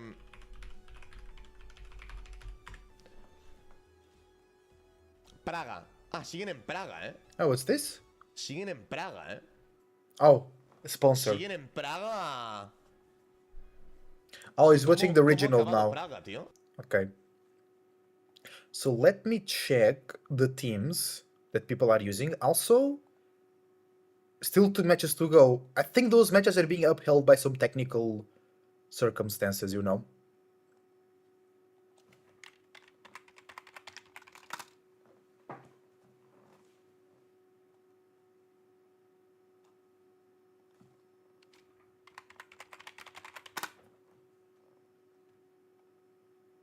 All right, let's check here the teams that people are using. Yeah, only I mean, with 6,000 players, there were 10,000 registered, but only 6,000 now. It's a bit weird. Yeah, because those two guys still waiting. This game is on 0-0, as you can see. Oh, hello. Metagame? Yeah, no. Standings? Yeah, standings. Okay.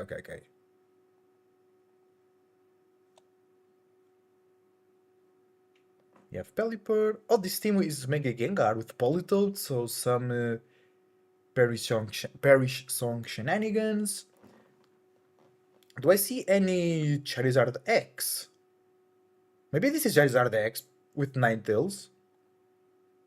Yeah, it is with Ninetales. I like that. But no Aurora Veil. Interesting. I've got to go and get ready for my tournament. I'll be live on YouTube around noon. Good luck and have fun with your tournament. Thank you, bro. Same for you. Have fun with your tournament. Hope you enjoy. And I hope the people watching and participating also enjoy.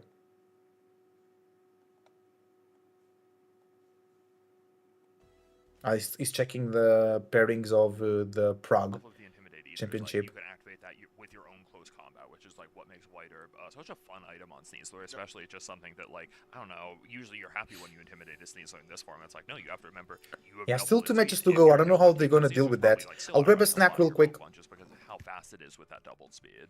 Yeah, I would have to agree. But number 2 highest used Mon, kind of shocking a little bit.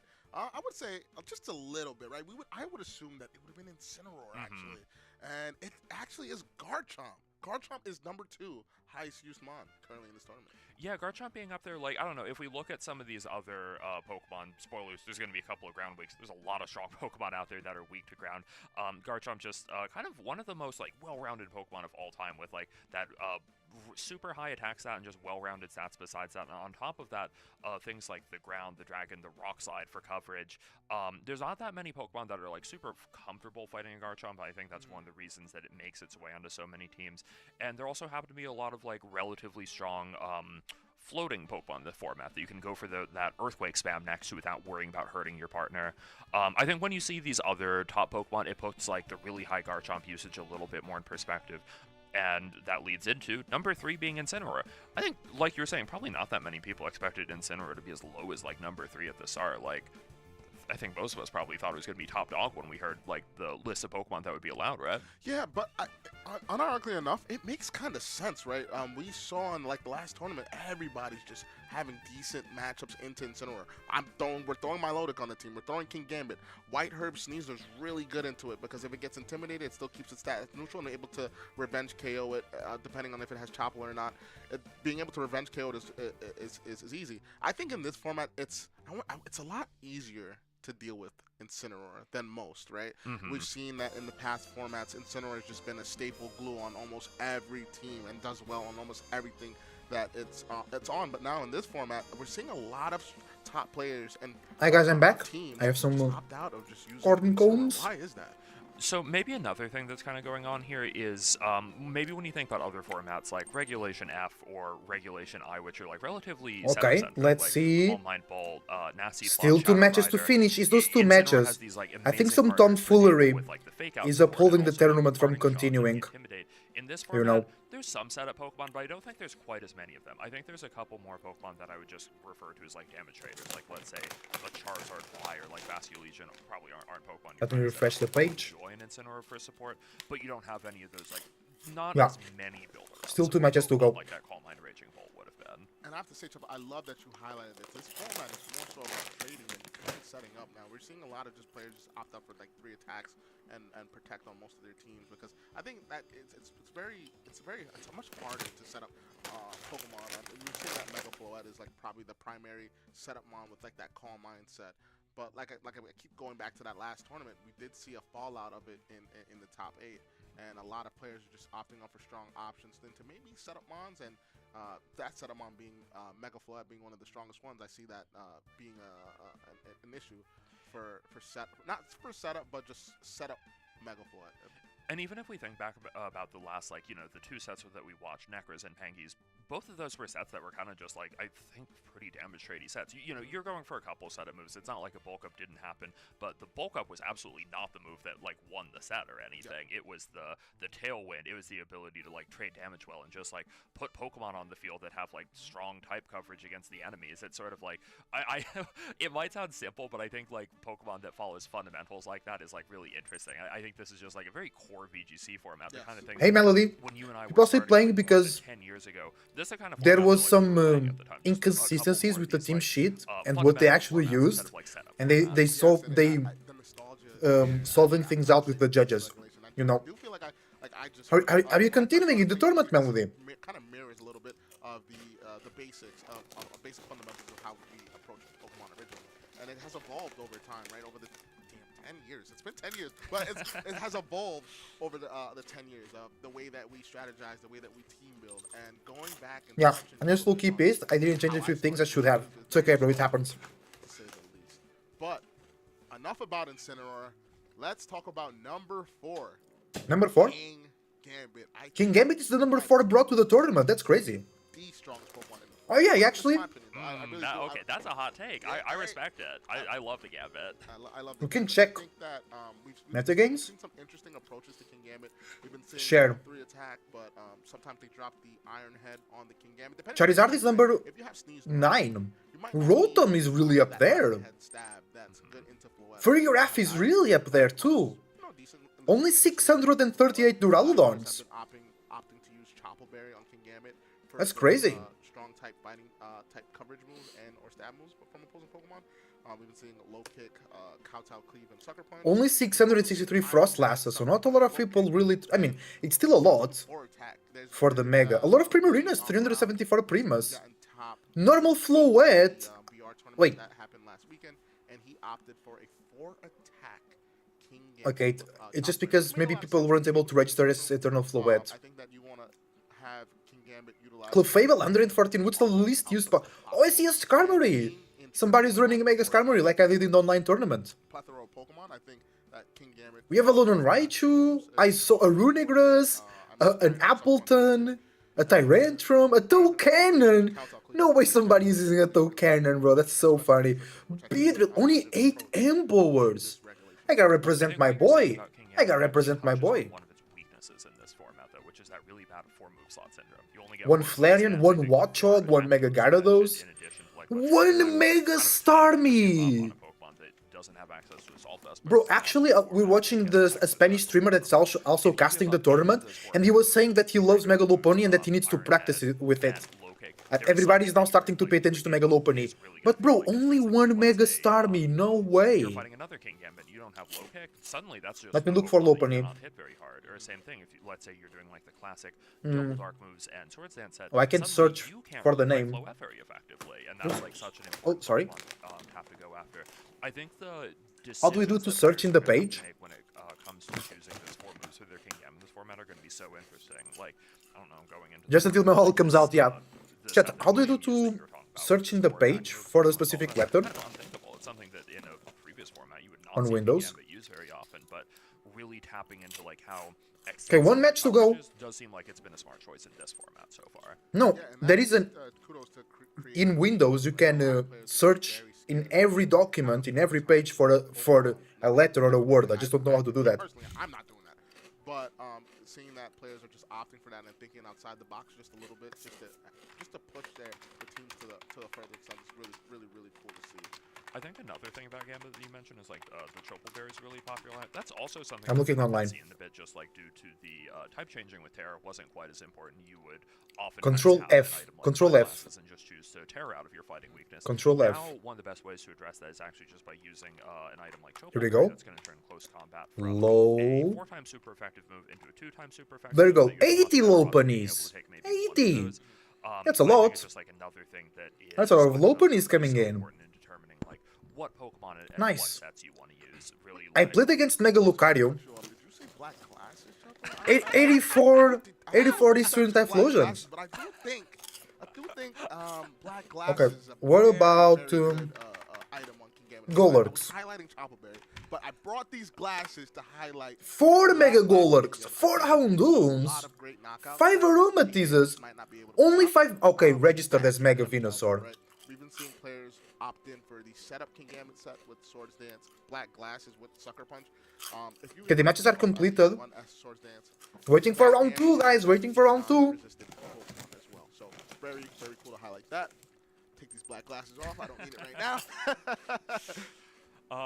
Yeah, I don't know. Going off of like King Gambit, maybe moving into a Pokemon that King Gambit actually happens to be pretty strong against for a number 5 in usage, it's Basculation. What about- another one of those huge players from Regulation 8, just a format where that last respect Aero. gets stronger and stronger as the Pokemon on your side faint, really highlighting how No, good that is that very is. obvious. Basculation also happens Yeah. to be one of the Pokemon putting up like The low so megas and the low usage flowets are Pokemon registration that have the errors. best win rate, Because you have to register the base 85% Pokemon, not the Mega. Yeah, I'm exactly. not surprised. And Exactly. I think it's fun There to we go, we see have game 2. We have game 2. Pokemon within this format. We've seen Choice Scarf. We've seen Citrus Berry. We've seen Focus Ash. We've seen. We have game 2. Okay. Here we go, chat. Game 2. Oops. Are you guys ready? Good luck, good luck. Versus Eng-Pt. Check in. Hi. Okay, their team is Mega Delphox with Gyarados, which can also be Mega Gyarados. Choice Scarf Garchomp, that's really bad for us.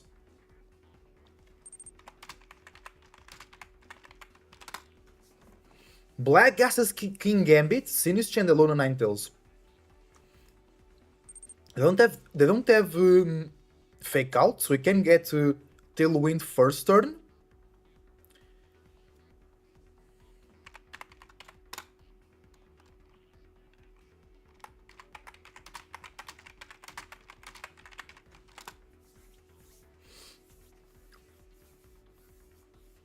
Because we need Tailwind to beat the Garchomp. Oh, okay.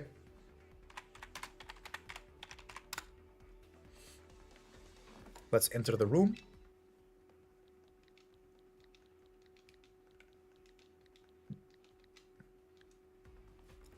Okay, let me show you the team real quick. That's their team, as you can see, chat. Right there on the screen.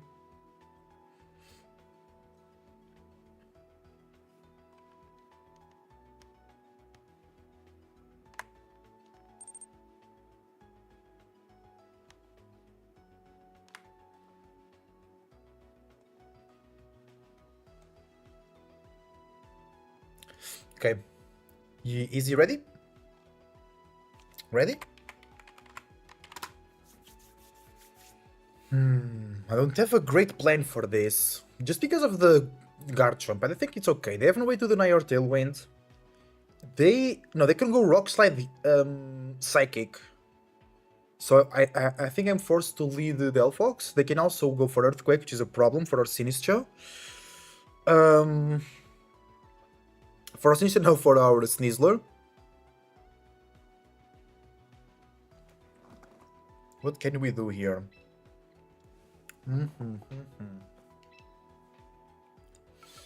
Are we getting ready? Good luck, have fun. Let's go, chat, let's go.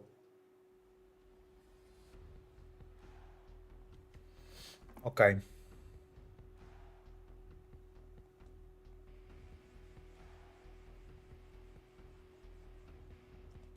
Ninetales with Focus Sash, and they have Aurora Veil. They know I'm Charizard X. Choice Scarf, so maybe it's Max Attack. Max Attack Chomp. Sucker Punch and Swords Dance on the King Gambit. We need to be careful about that. Okay, let's go. Aero Sneasler. Char. And then the thing is, Redirection is really good, but they have a lot of spread damage. Well, they have their own Cine. So Basculation looking good. Cine with lefties. No, not Berry to protect from ghost type attacks.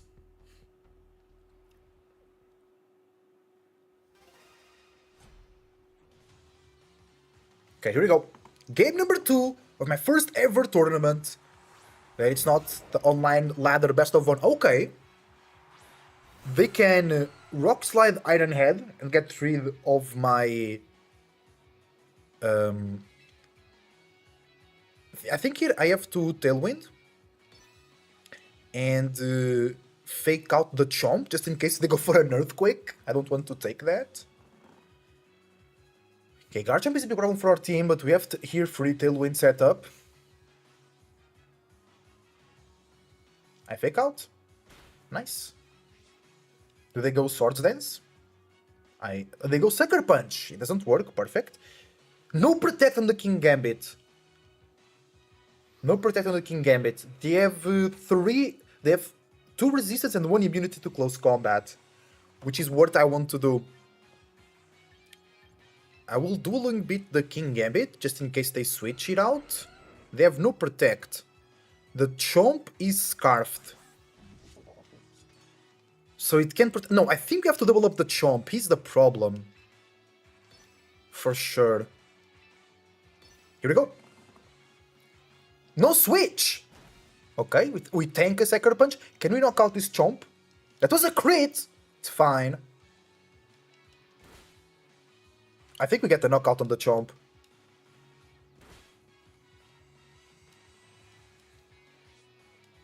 And then, as soon as possible, we have to get rid of the King Gambit.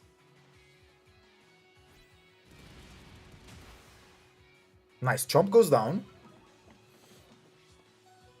Snizzler is really low. It's in Sucker Punch range. Now they can bring Delphox and just click like Heatwave or something. I'm Giga fast, but I'm in range of a Sucker Punch as well. The thing is, Rock Slide into Delphox will be nice. Yeah, it's the Delphox. Delphox has Protect, no Substitute. So, in the back, our back is really good. I just need to get rid of this King Gambit. But I have an idea. Coach it! Oh, this like... Damn it. We survived though. They don't Mega Delphox. Wait, they don't Mega the Delphox? Did they run out of time or something? We picked the knockout on the Delphox! Ah, so they're gonna Mega the Gyarados. Okay. Okay. But not King Gambit. Now they're in trouble. Because they have to Sucker Punch the Aerodactyl or the Snizzler. Intimidate is fine. It's Black Glasses, not Choppleberry. No priority on the Gyarados. It will be Mega. Actually, I could knock that out. I could double up into it. Yeah, I think it's the best in case Rock Slide miss. Because if they Mega, Rock Slide is not super effective. Bro, they only have Protect on the Delphox. Okay. Yeah, they Mega. We still have Tailwind, which is really good. Sucker Punch comes out. We can't stop it. They Sucker Punch the Snizzler. Okay. Neutral Rock Slide. I didn't want to switch any of our Pokemon. Nice. A flinch will be nice here. I didn't want to take unnecessary damage there. And they go Waterfall. Okay, nice. We have clean switch into no Protect, and we still have Tailwind up. Oh no! Tailwind just ran out, but it's okay. We should be faster.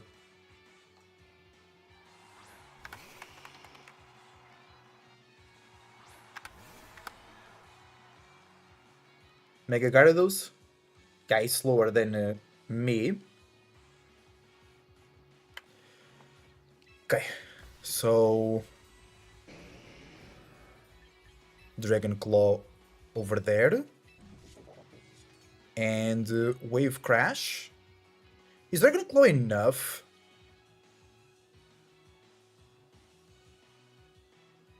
Well, I don't want to risk it. I don't want to risk it. So we just double. They can Protect. So we just double up there. Sucker Punch, of course. It gets the knockout. Ooh, that's bad for me. I thought we would survive. Oh, because of black glasses, totally. Okay, missed the knockout there. Ooh, I think they take game number 1 here. Ah, damn it. I had to get rid of the King Gambit faster on game number 2. I think I played well, but that Sucker Punch really, Sucker Punch really was a problem for me. And that's fun, because it's the same thing in Ladder. I could have Aqua Jetted last turn, actually. Yeah, my play was Aqua Jet Flare Blitz, actually. Yeah, okay, GG. Yeah.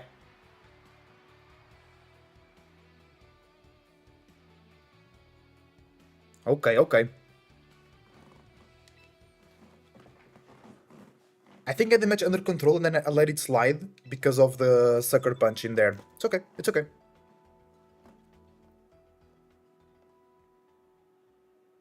I think we go same lead. I think we go the same for Pokemon. We just play it a bit different.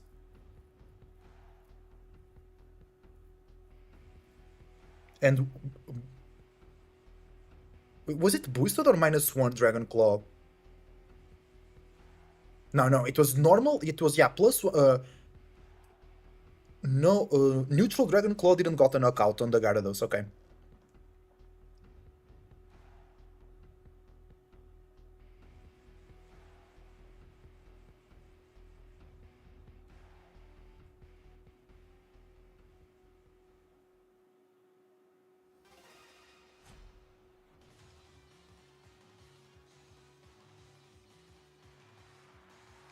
The Fox King Gambit, okay.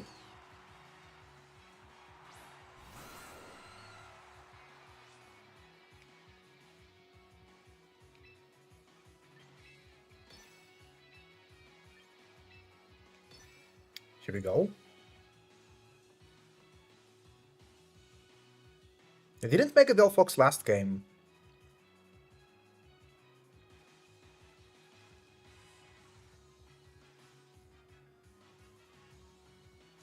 Okay, into the Gyarados. Into the Chomp! Oh, that's good for us, actually. They don't make the Delphox again. So they want the Gyarados to come in and do a lot of damage. That's a good knockout. We should go down here to a Psychic, which is fine.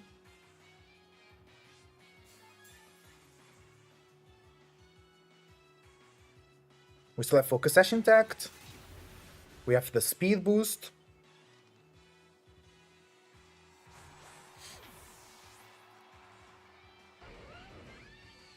But then we'll be intimidated with Charizard, so we need to be careful about that.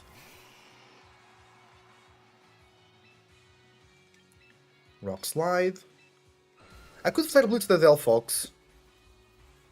But I really need to take care of the Garchomp, because it is the immediate threat.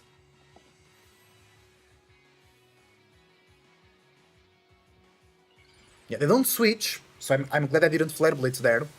Because it's like they could just bring the King Gambit into that slot. No miss. Nice. Good damage to the Delphox.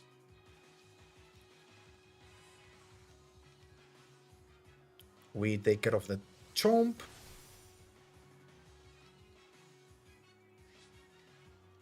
And they should Psychic the Charizard here. Oh, the flinch is really good for us. And now they bring the Gyarados for the Intimidate. And I could Dragon Dance. Or I could just Rock Slide switch. Or Rock Slide Protect. No, I want to clear the attack drops. No, the Fox has Protect though. So they might Protect here.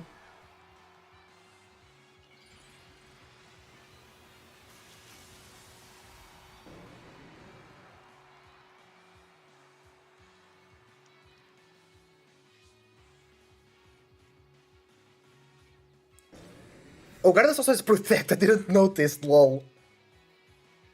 Okay. Rock Slide. Hits, the Fox is out. Nice. And now, we know that the Sucker Punch knocks out the Basculegion. How many turns of Tailwind left? I mean, I don't think... Yeah, we don't need Tailwind. We don't need Tailwind.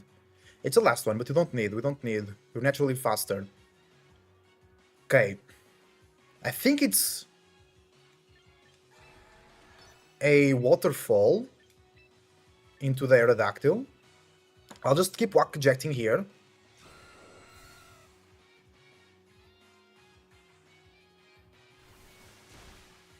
Okay. Sucker Punch doesn't work. They go Waterfall, nice. Okay.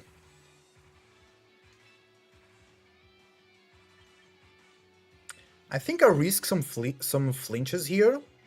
So the question is, do they go for Sucker Punch again? I mean, if they do, it's fine. I just want some damage there. No Sucker Punch. We miss the King Gambit. Okay. Well, we missed both, really.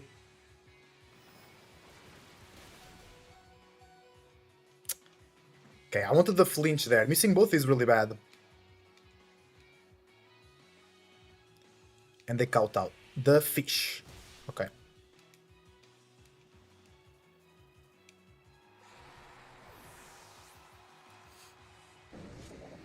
Yeah, the miss there was kind of bad. But it's fine, it's fine.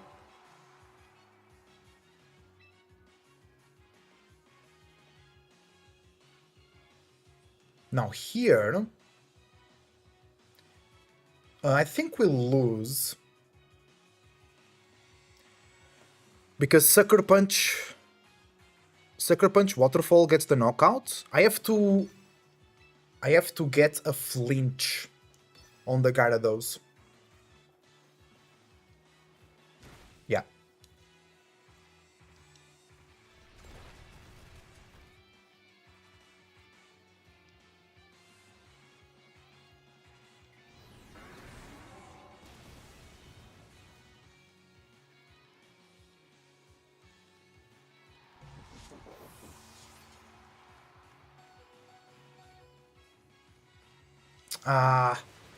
Into the arrow. Okay. So we need a crit here. I could have Dragon Dance, actually. Yeah. I don't think we got an... Oops. No Dragon Dance. Yeah, the King Gambit was really good, and the Mega Gyarados was a problem for me. Yeah, GG. GG, well played. We got our first loss as well. Well done, well done. Yeah, the King Gambit was too much damage. The Basculegion was a bit useless in this game plan. I had to bring Redirection. With Redirection we win. Okay, GG. GG, well played. With Redirection we win, I think. Because Sucker Punch is not so much of a problem. And the Gyarados gets attracted into the mouse world or something. Okay, GG. I think I could have won. The enemy played really well. Their team is really interesting, really cool. And I think we took care of the Garchomp really well, which is a good sign, because we struggled with that. And the first game I could have won if I identified my end game better. And then in game 2, my mistake was bringing the Basculegion, which was not doing much damage. Now we know. I'll take a quick break. See you soon.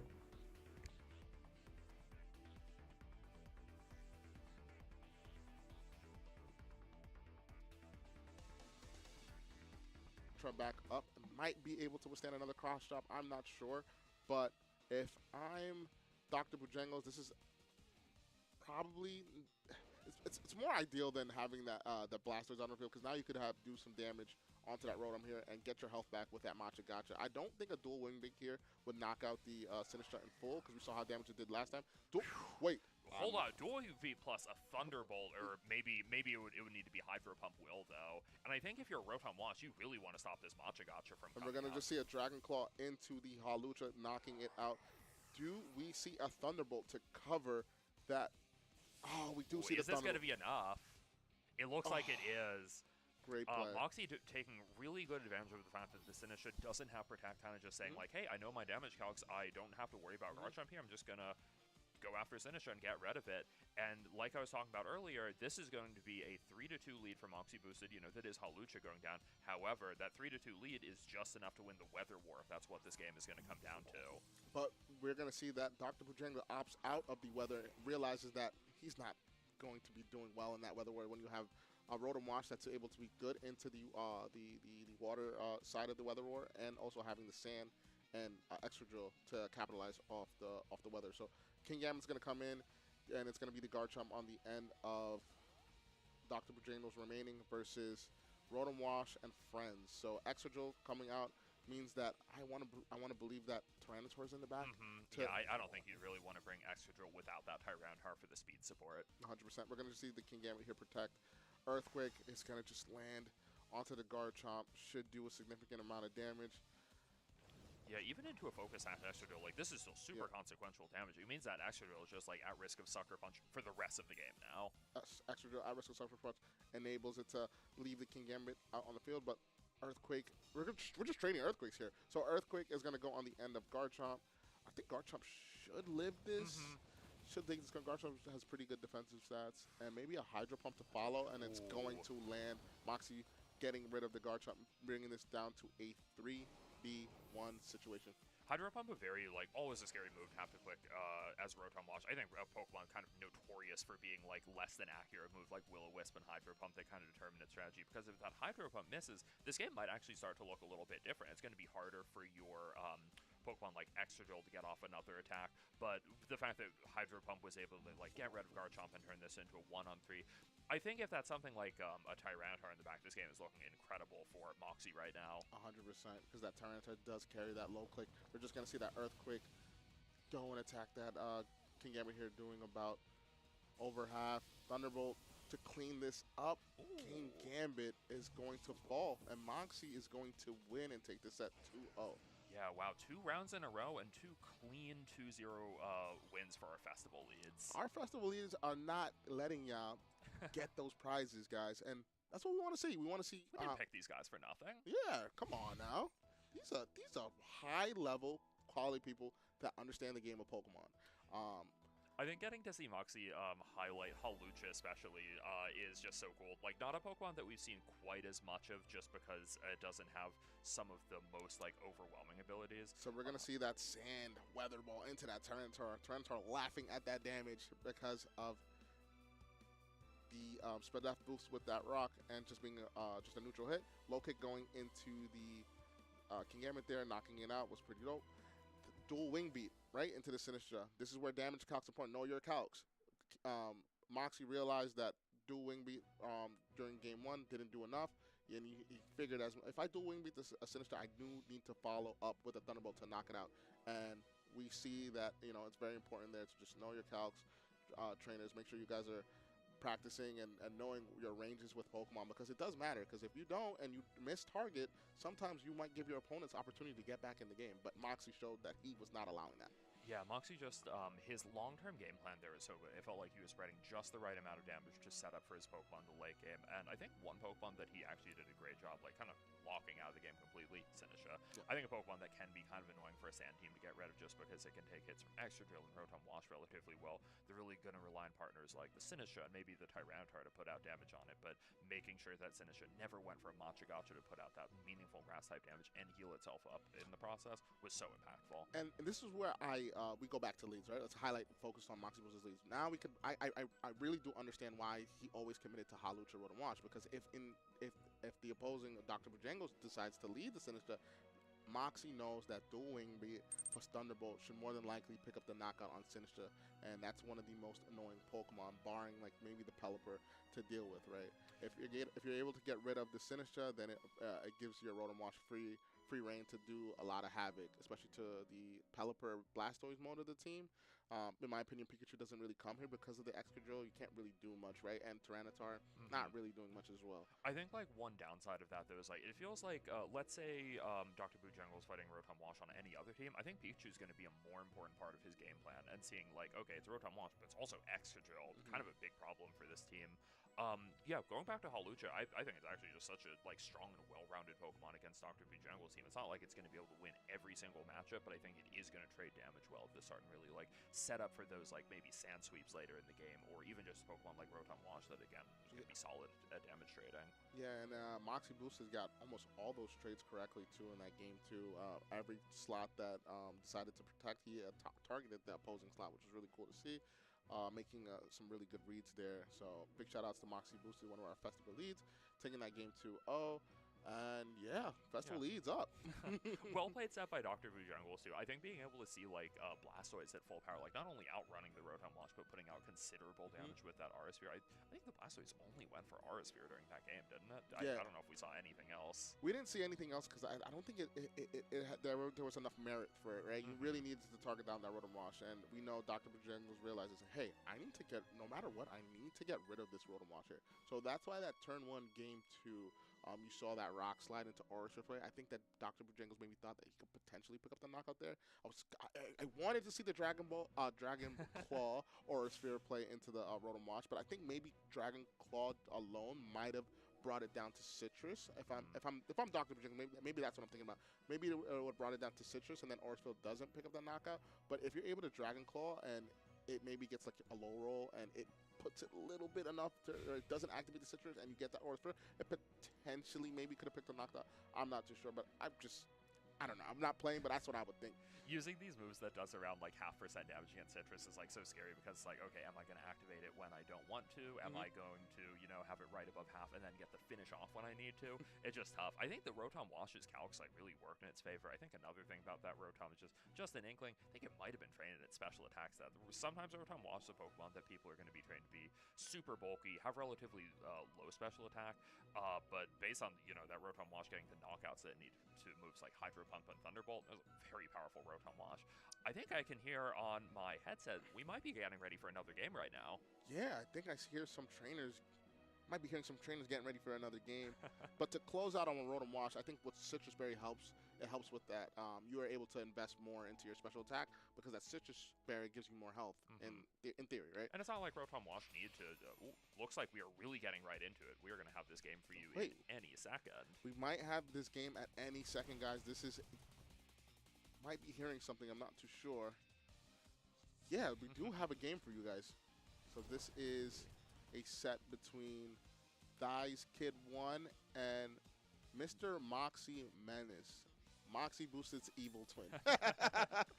Yeah. Let's see what's going on here. So an Aerodactyl and Sinistcha lead. I'm pretty sure I heard a Rock Slide come out. That was one of the things that I was able to make out about that last turn. So yeah, this is going to be game 3 of this set between Mr. Moxie Menace and Thighs Kid. Aerodactyl here is going to go for Protect, not wanting to take any hits. Rock Slide on the end of Garchomp is going to go into the protected slot and land on the Sinistcha. Let's see how much damage this does. Just roughly. Hi everybody, I'm back from the break. How are you all doing? And Foul Play is going to go into that Sinistcha slot and do a pretty decent. I'm not feeling too confident. I'll probably get frozen 100 times. I lost 2-0. We're gonna see And I made some mistakes there, but it's okay. It's learning tournament experience. It's very, very important. But let's think about some of the other Pokemon on Mr. Moxie Menace's team, maybe this could be a way of setting up for Pokemon like Melodic and Scizor in the back. Okay. Ooh, we have a team with Caesar? Oh, there is the Watchog! The Watchog that only him brought, I think. Matcha Gacha here being a damage output. Damn! What is the Watchog doing? What is the Watchog? What is the dog doing? What is the Watchog doing? Quash going to stop this Pokemon from going for Matcha Gacha. Rock Slide going before the Garchomp, having me to believe that this is a Scarf Garchomp. Garchomp is actually going to flinch here. Nice, Garchomp. Well done. Oh yes, Sableye as well on the team. That's interesting. That's kid. Oh, the burn on the Garchomp is really bad. The burn on the Garchomp here. So we saw that Aerodactyl went before the Garchomp and tricked him. So it makes me to believe that the Garchomp here is Choice Scarf. Yeah, Scarfed and locked into Rock Slide under Trick Room is not the way you want to be as a Garchomp. I think even with that Quash support, Garchomp, it can fight through a flinch and still not exactly be accomplishing that much here. Everything that Mr. Moxie Menace wanted to go right that turn did, and everything that went wrong for the Ice Kid went wrong, right? You got the flinch, you got flinch, and you got burn. So we're gonna just see this Garchomp switch out into that Fergarath. Garchomp Frigoraph comes in. kind of useless in this. Foul play. Currently not being Good damage. It gets the Aerodactyl, actually. Ooh, yeah. Pretty good knockout. Aerodactyl, Pokemon known for like having a higher attack stat than a Sinistra, to be sure, even if it's Sinistra? not super effective from that. Sableye Ooh, survives. that's actually going to be Sableye hanging on from another. The foul play is really good. Oh, the burn, it goes. No Sableye way. getting burned at the tail end of that turn. Mox That's getting not some gonna be good enough hacks to there make with a that burn. turn. All I know is I want this Sinistra on my team. That Sinistra is doing its job, getting all the burns that it needs. Dice Kid showing. That Sinistra is special. If I'm Dice Kid, I'm not feeling too good about the situation here.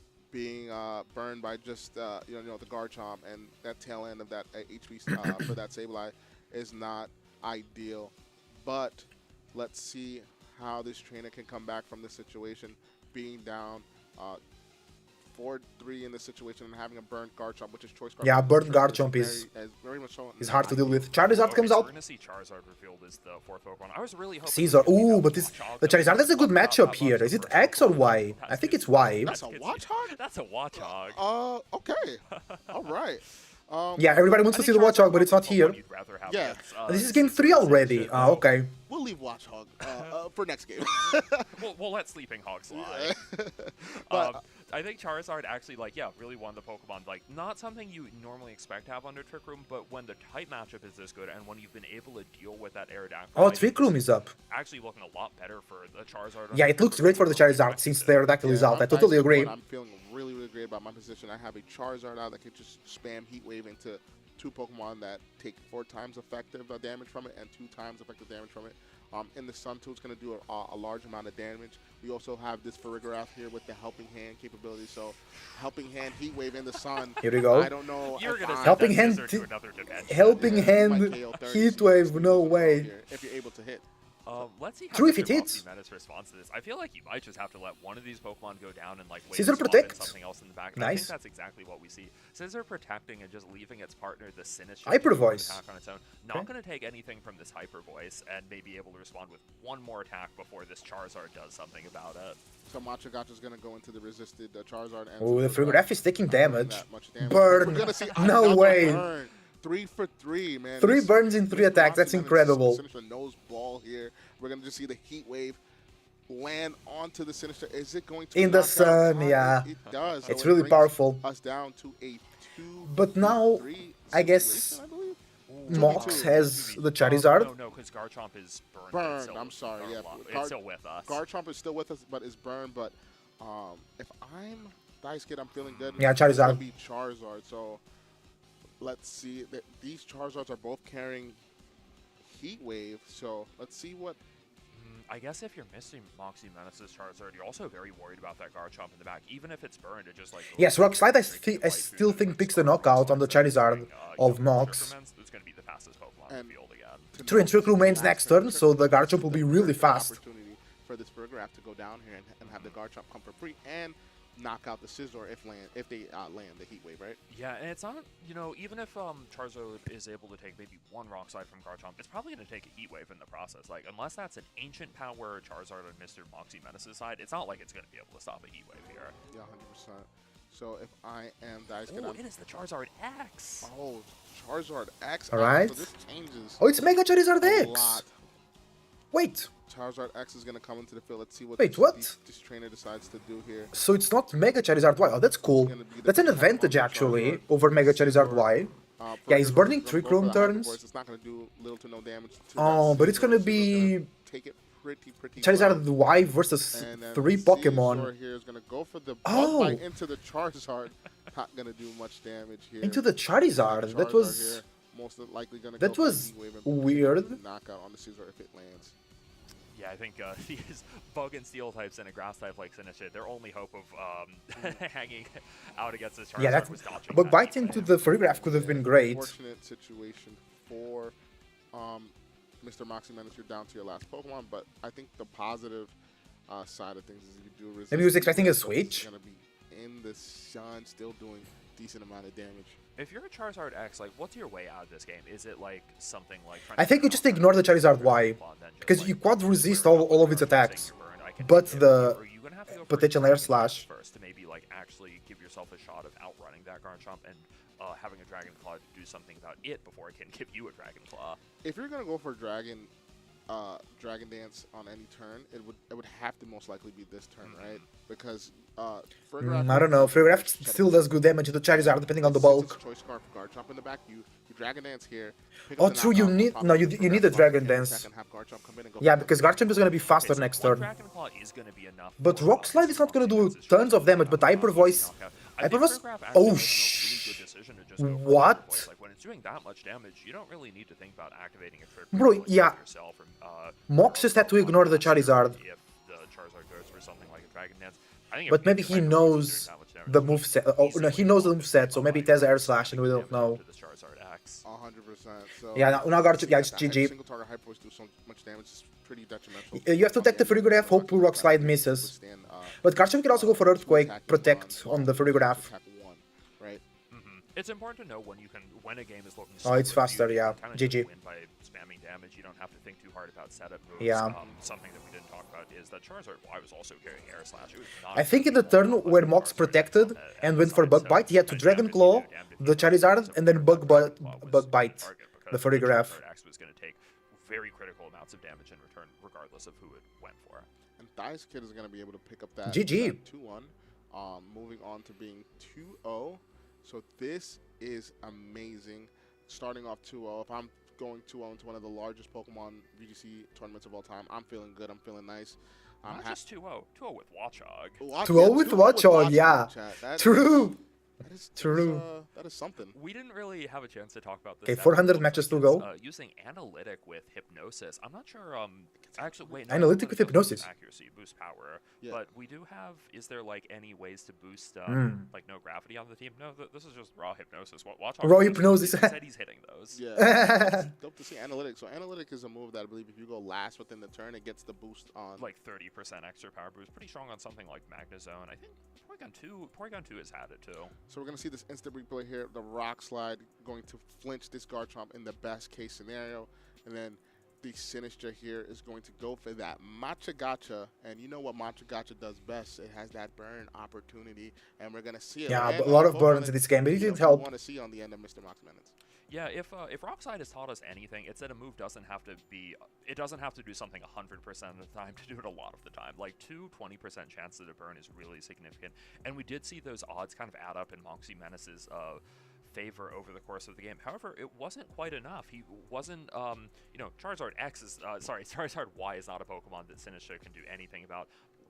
No Matcha Gotcha, no burn, and that was sort of enough for that Charizard Y to just be like such a deadly sweeper in the end for Vazkid.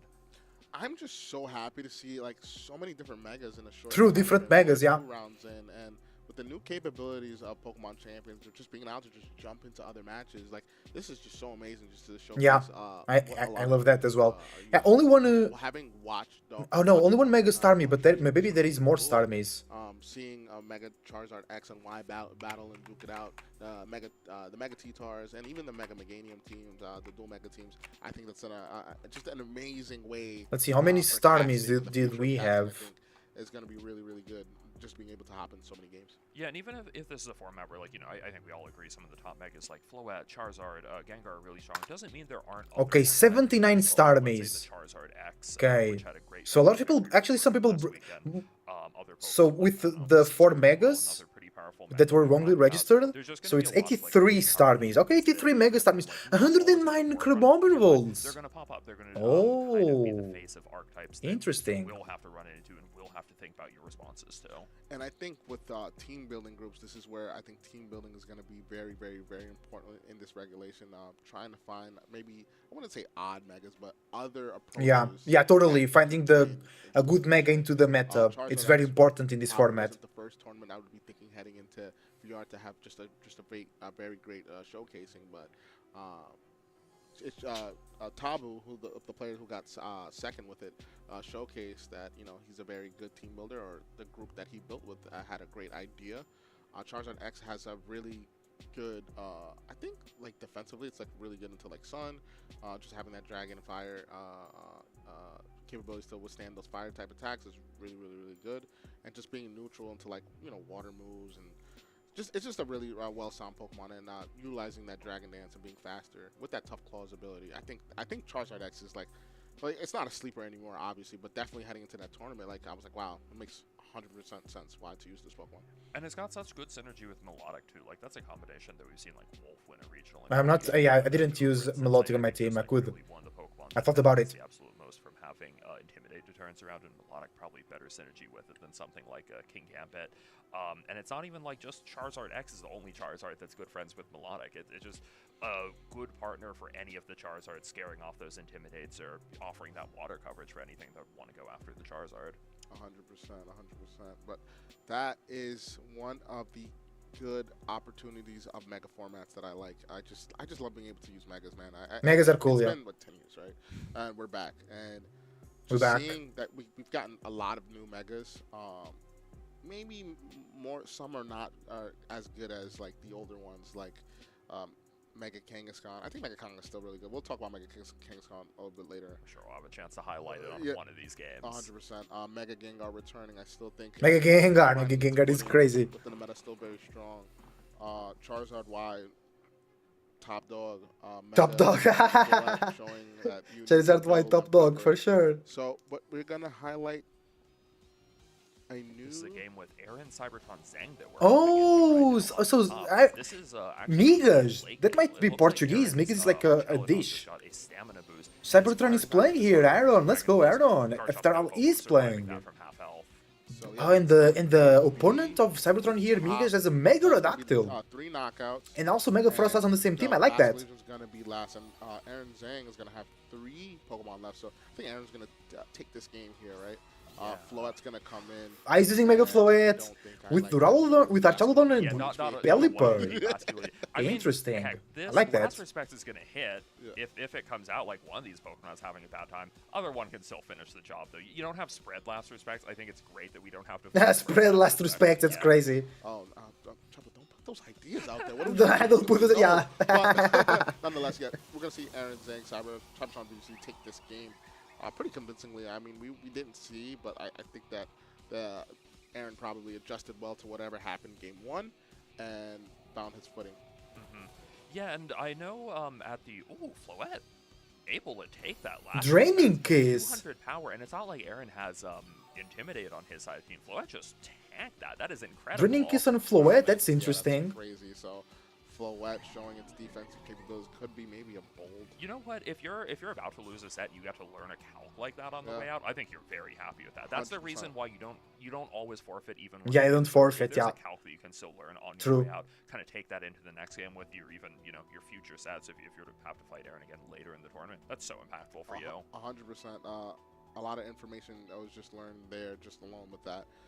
Let's see, how many matches to You go? can do your research and see what potential set. 134 matches to go. That being said, I think that was the end of that set. It was.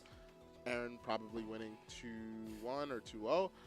Aaron's moving on to being 2-0 in the tournament, and nonetheless, not surprised. Such a strong player. Has been probably one of the most influential content creators and. That's top true. VGC I started making content because of Aaron.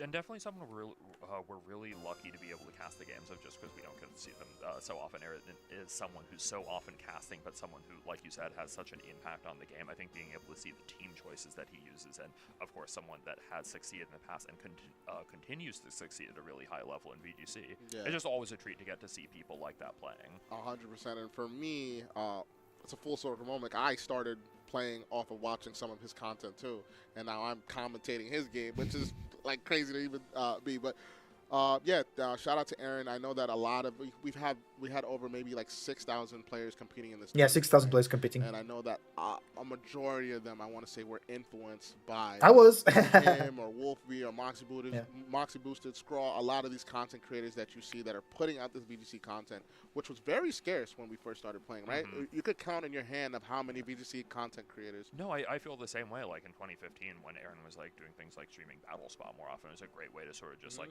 I'd already been playing for a bit, but it was great to see someone like really at the top of their game, like kind of showcase these new teams and showcase ways to improve. Yeah. And I think it's cool that, like, I don't know, we get to highlight so many of those players as festival leads today. You've already gotten to see a couple of them. We'll probably continue to see more in the coming rounds.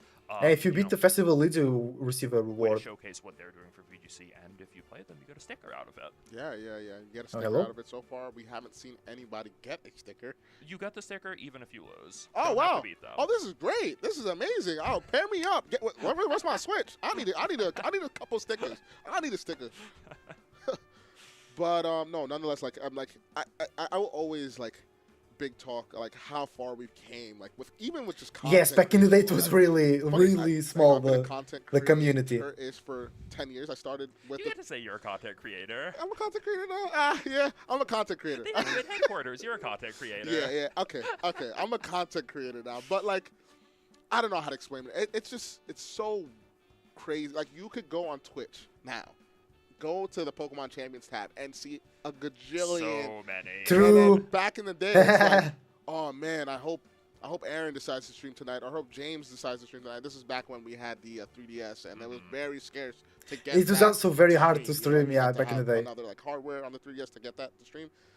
Different conversation for a different time, but now having the Switch, It's so accessible. Yeah, so accessible. easy. Even like in the scope of this tournament, the fact that like Champions is really pushing the bar. Like tournaments like this, what we're doing today is something that, you know, for someone maybe newer to the scene, this was not thinkable before Scarlet and Violet. Oh, no. We Yeah, have not had it yeah. with like streamer mode, like game sharing like this. You kind of just have to be on Wi-Fi and like really be watching your games the way that we are right now. It's the reason that we're able to highlight these games from like, I don't know, maybe between like Thazkid and Mr. Moxie Mets. I don't know if either of those players had a capture card, but they didn't need to. We just got Yeah, to they watch don't the need game capture anyway. cards, yeah. which is really good. I think that they really hit the ball with the private battles here, and just being able to just hop in and jump in and get. That's a true, remote that's to true. see That's really good. What you're doing in the game, I think that I really agree. just help improve the quality of streams, whether it be officially or just at home tournaments like this, which is really good. And I hope that this tournament here sets the standard going forward for more tournaments,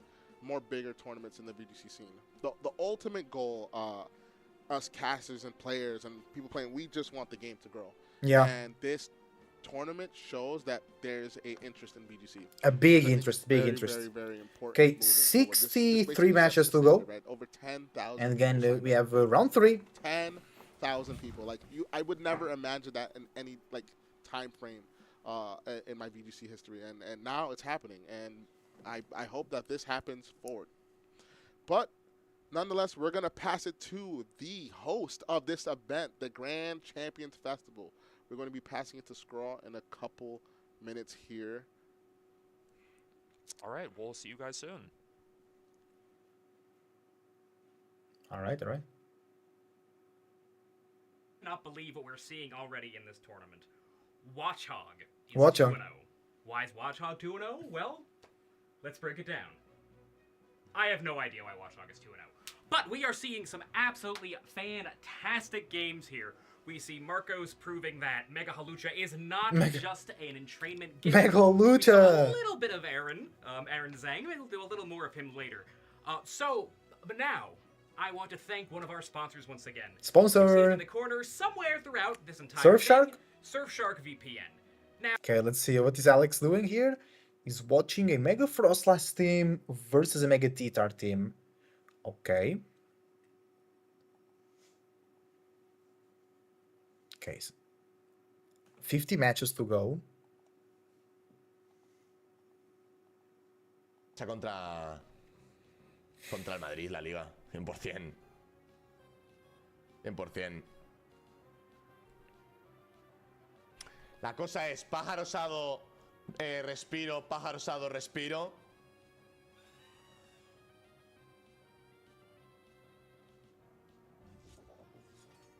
Por mucho que no tenga plancha corporal. Ahí está. Solo gana. Pájaro osado, Brave Bird. Yeah, I see. Cuidado, Good. Cuidado el Genu, No body press? Lo segundo, Chris. Va a caer el crítico. He's saying the critical is coming in. Lo sabes. So this lo coordinator doesn't sabes, have body trainer, press. lo That's sabes. interesting. Lo sabes. Va a caer el crítico.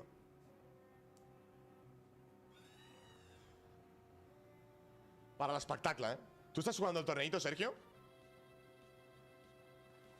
Respiro. Oh, Roost. I Tiene see. medio instinct, le entiendo, This game is pedazo de gonna take crítico. so long to finish, bro. What? That's crazy. Besito, That's just Pablito, crazy. aquí. Pájaro, respiro. Sí, con el 502-0 de momento. ¿Podemos ver tus partidas, Sergio? Pájaro osado, vamos. That's Braveheart. Good damage. What? Besito, Emilio. ¿Estás It's con Sergio GG. Ramírez? I don't think the Eng-Pt can ya está, gol. break it.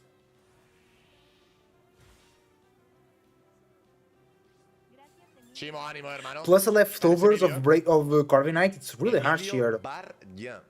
Solo le pone Sergio, creo. Vale, tomamos nota. 40 matches to go. Pájaro ya está, no hace falta aquí el respiro. Vamos a verlo,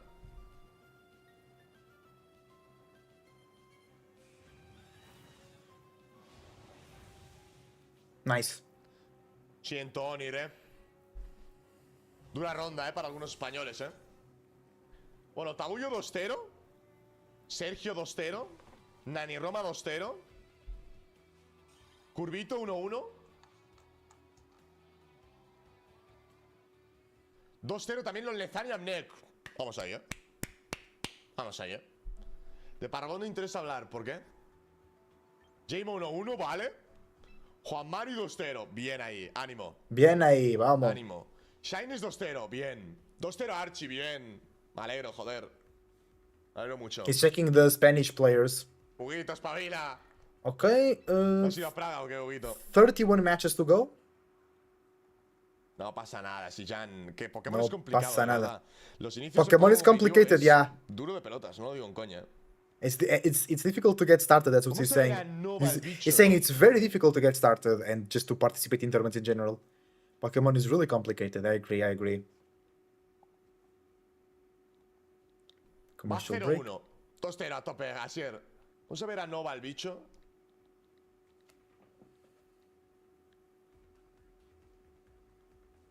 Besito, Andrés.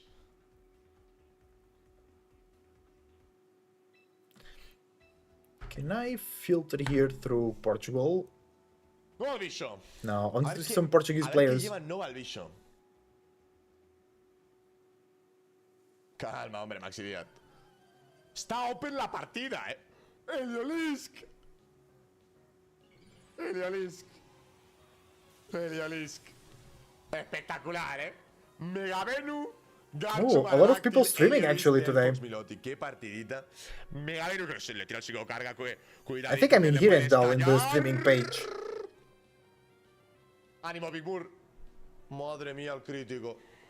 No sé si le mataba. Ooh, there was a crit there. Madre mía, el crítico. The Vinu went Le tira el down. homenajea. Ooh, nice. Garchomp goes down as well. Vaya detonada, tú. Oh, Iliolisk Vaya detonada. on the Pues si team on the toma el right. tío. That's interesting. Vaya detonada. Vaya detonada, hermanos.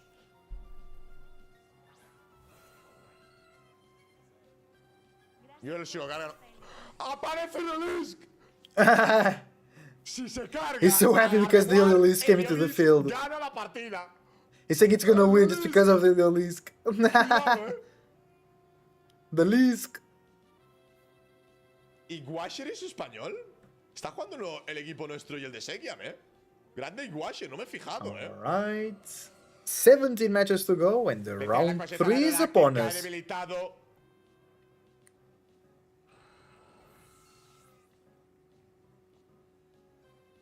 Onda anómala.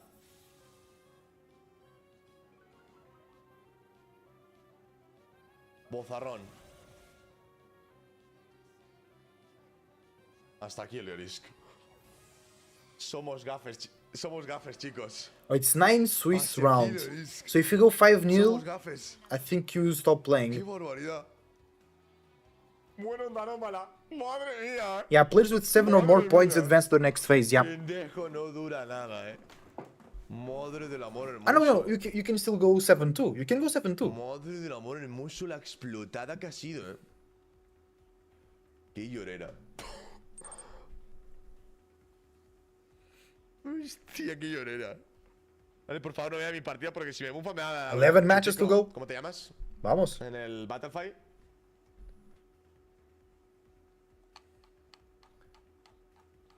Porque alguien no reacciona en ninguno más.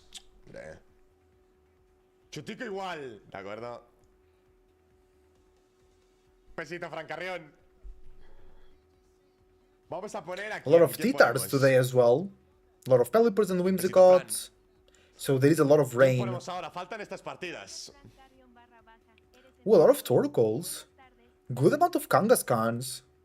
A lot of Lone Nightles, actually. 207 Glamoras, I like that.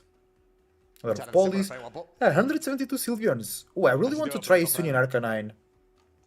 I didn't use it at all with...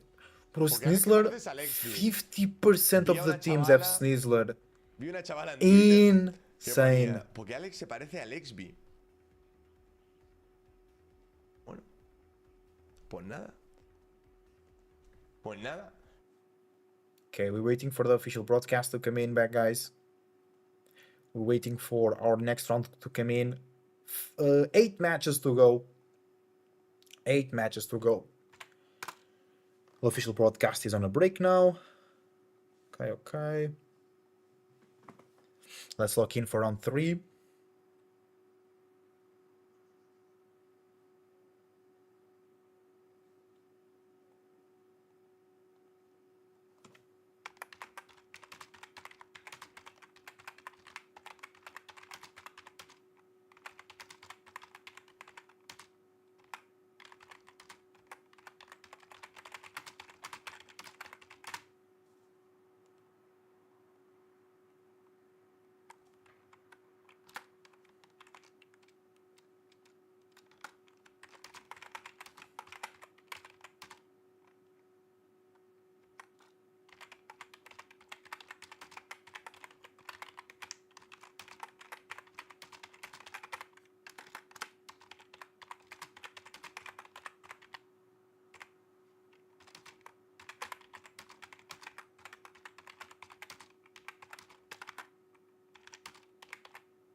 Alright, 7 matches to go. Let's check here. Okay, main broadcast, see, still not here. Let's keep looking at interesting things here. A good amount of Excaliburs, 281. A lot of Gengars. More Caesars than Dragonite. That's interesting. A lot of Eggy Slashes, 520.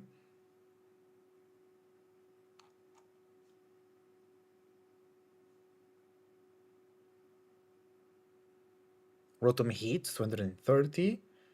Hydreigon, Scovillian, Blastoise, okay. We lost to Mega Gyarados team. Only 135 people brought Gyarados. Only 123 Palafins. People really dropped Palafin. The rest of the game, Palafin was everywhere.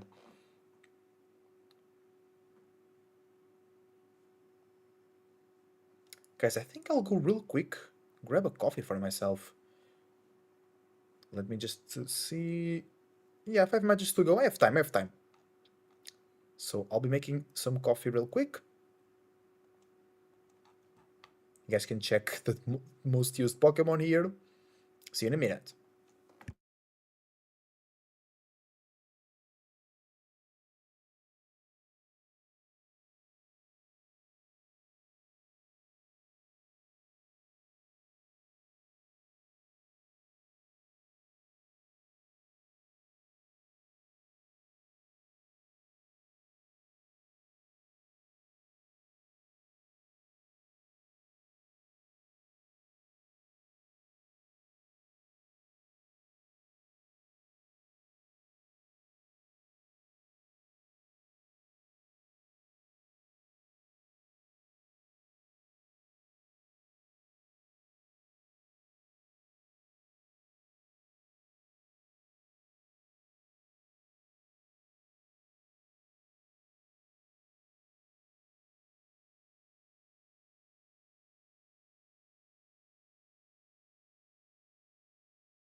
Hi everybody, I'm back.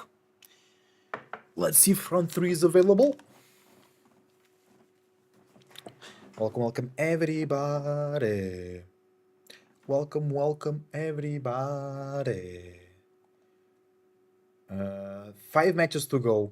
Hopefully it doesn't take giga extra super giga long like it did yesterday, or the last round, I mean.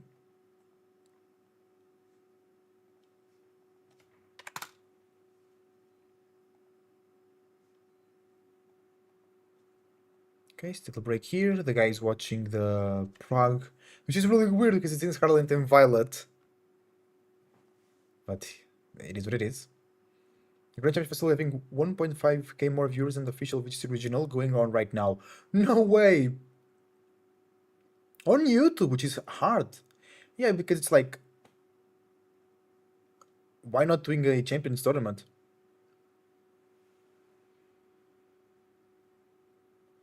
People hate Regulation I, really.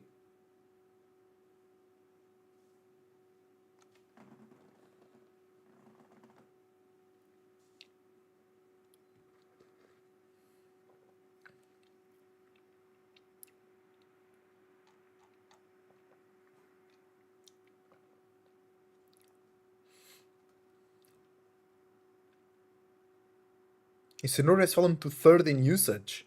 Damn, that's crazy. And that's good as well. Less Incineroar, less stress. Trust me. Trust me, bro. Okay, 4 matches left.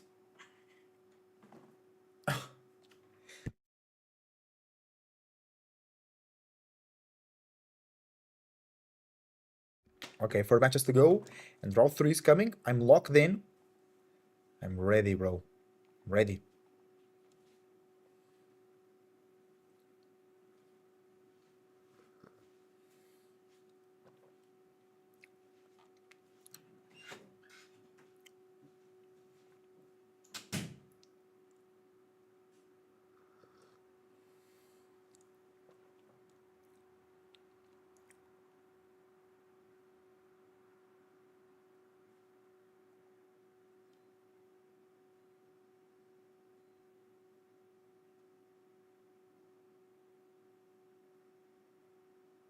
Oh, a lot of people weren't able to participate on the tournament because of the website.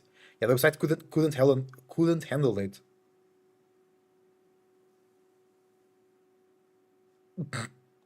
That's funny.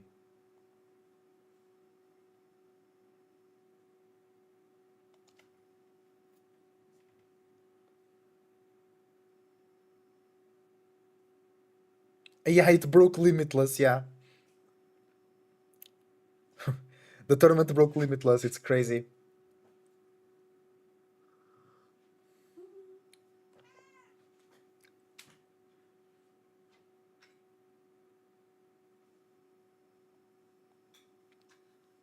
Okay.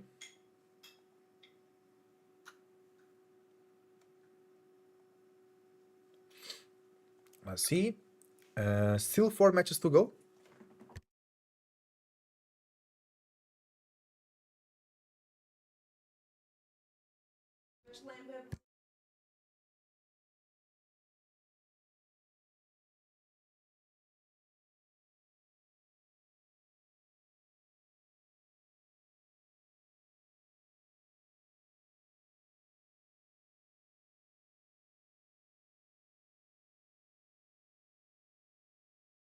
Okay, still waiting for round 3.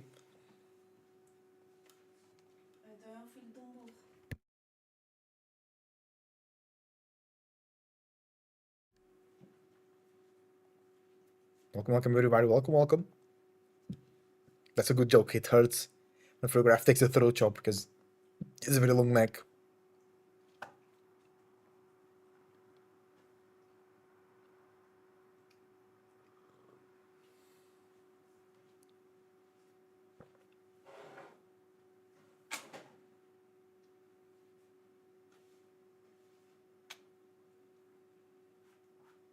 Nice.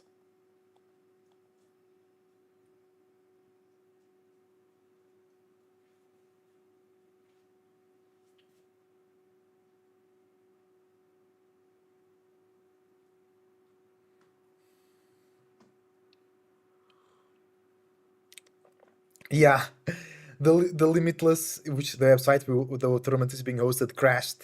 A lot of people couldn't participate because of that. 350 3050 Snizzlers. That's the amount of Snizzlers present in the tournament today. Okay, 3 matches to go. Come on, come on. Move it along. Move it along. We want to play more. We want to play more.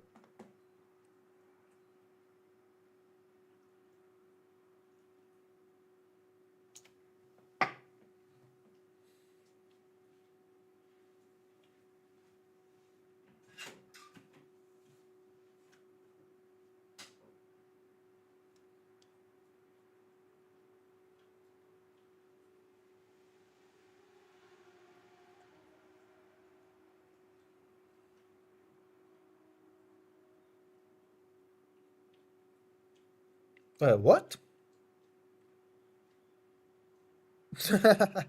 That's cool.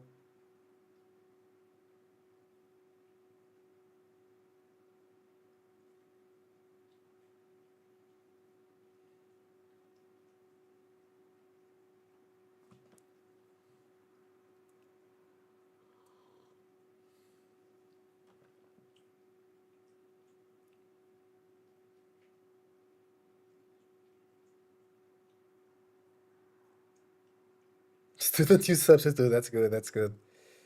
Okay, guys, show us some games. Why is such a long break? Show us some games, bro.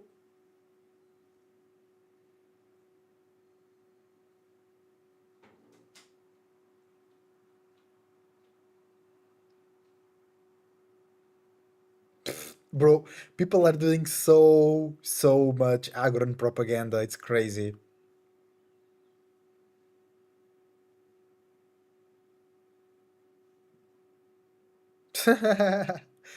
What?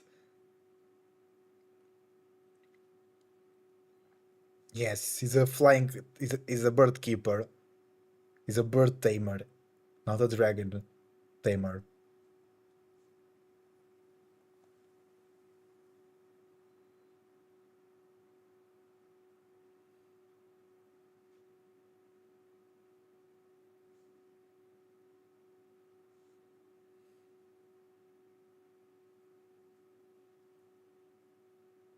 That's really funny.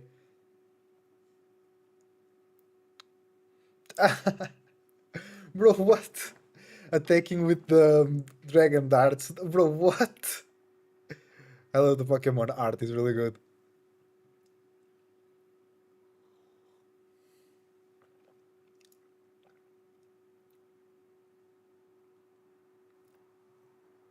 Watchog got 2 victories actually.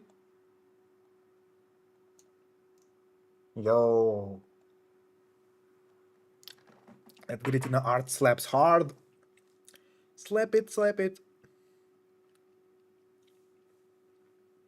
Tengen Toppa. One of my favorite animes. For sure, for sure.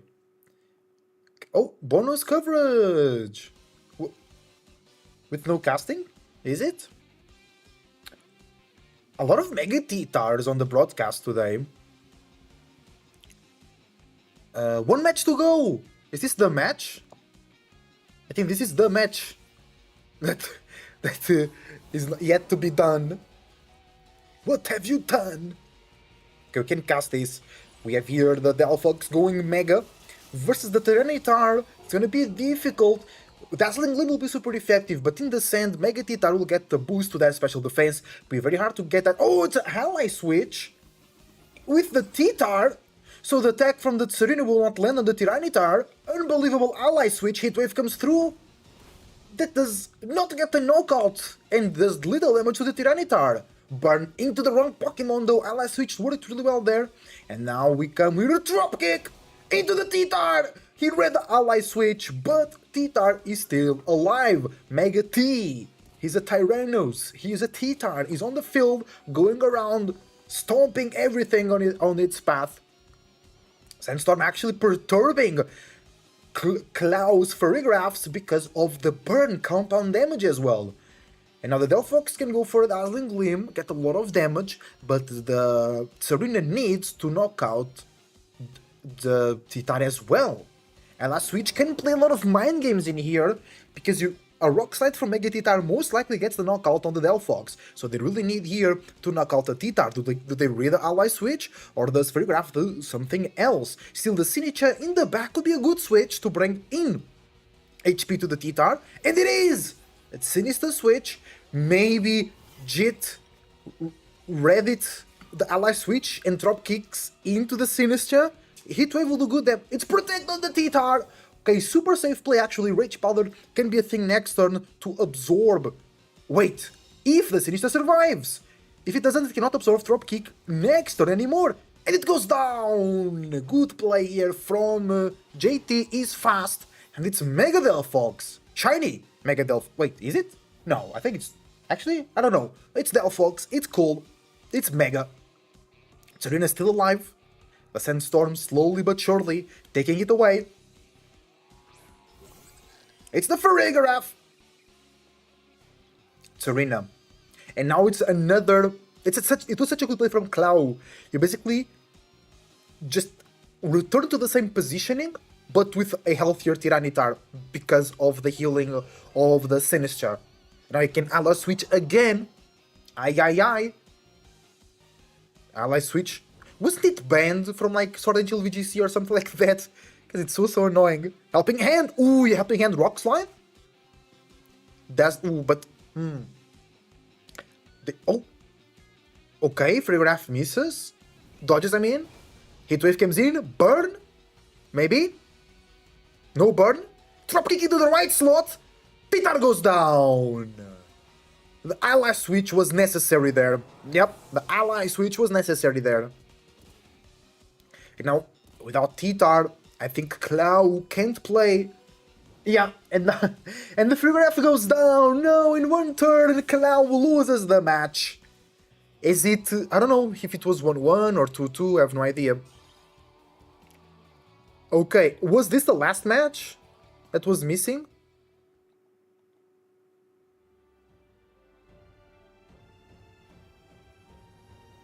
Come on.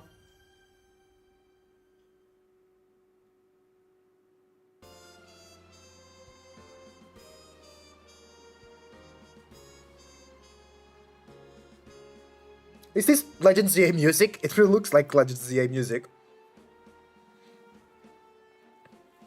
We'll be right back. Okay. Alex, ¿qué estamos haciendo? Okay. Una pausa. Pause.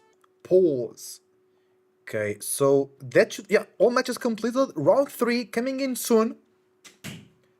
Let's lock in, chat. Round 3 coming in soon. Let's go. Grab a gum. Keep the mind flowing.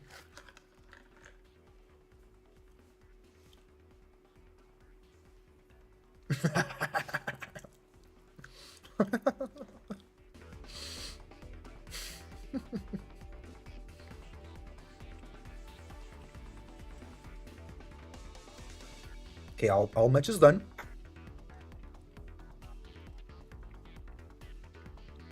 Waiting for round 3. Bro, we're already 3 hours in. So it really is 1 hour per round. Damn! So if I play 9 rounds, I'll be here for 9 hours. Well, I need to call in for the pizza or something.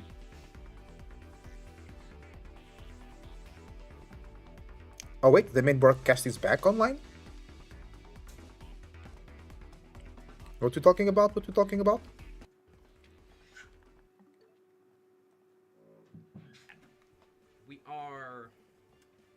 Our judges will be pairing the round very, very soon. Okay, they're preparing the round. For those of you who have never played a Pokemon event before, I know an hour a round may seem like a long time, but you have to understand, each match can take up to 20 minutes in-game time per game, not including setup, and of course there are issues for our judges.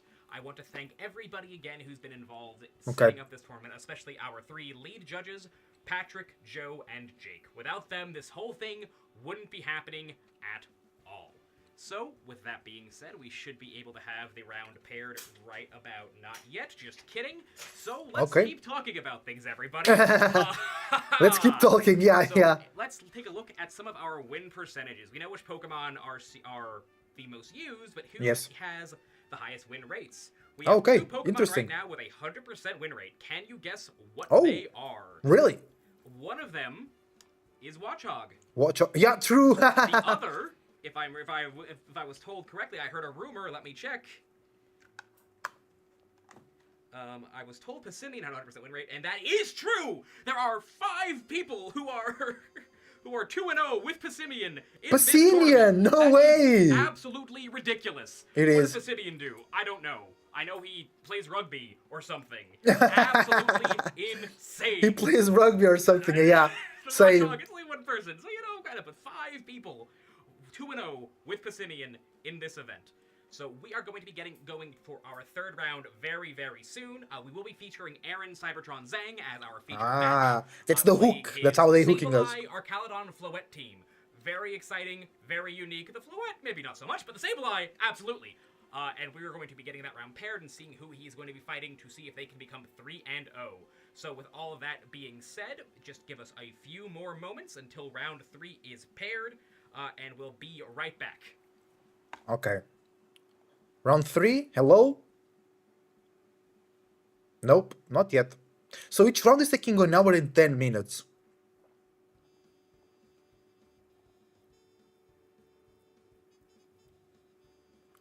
Okay, okay. Okay. Shout out to Pichal. Okay.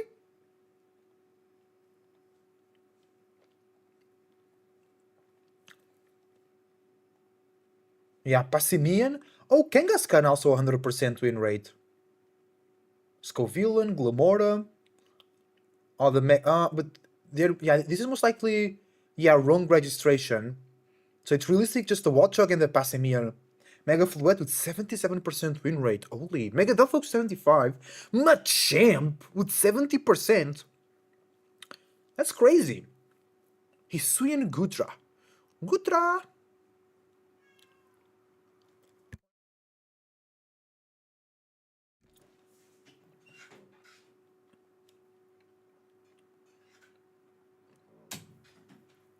Still waiting on round 3.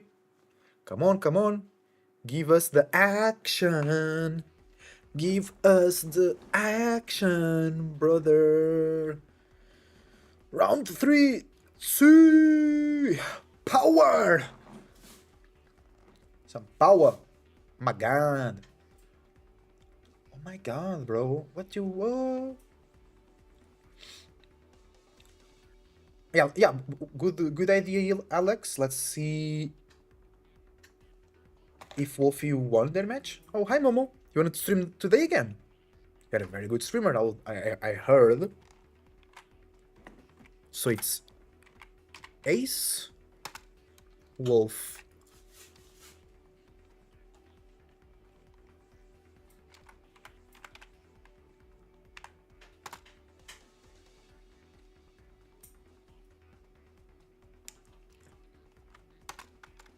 Wolf? No.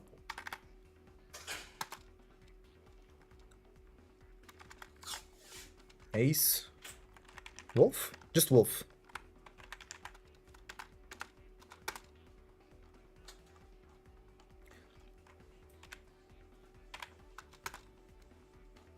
I'm not finding his name here.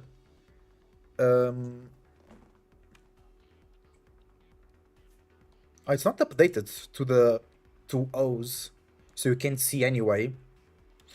Okay, so it's round 3 activated? Not yet. Okay. Taking a long time. Boop, boop, boop, boop, boop.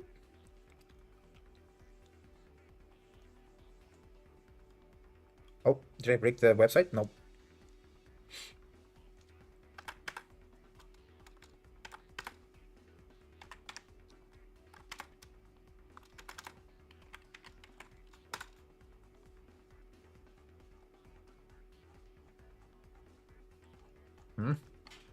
It's not showing up here.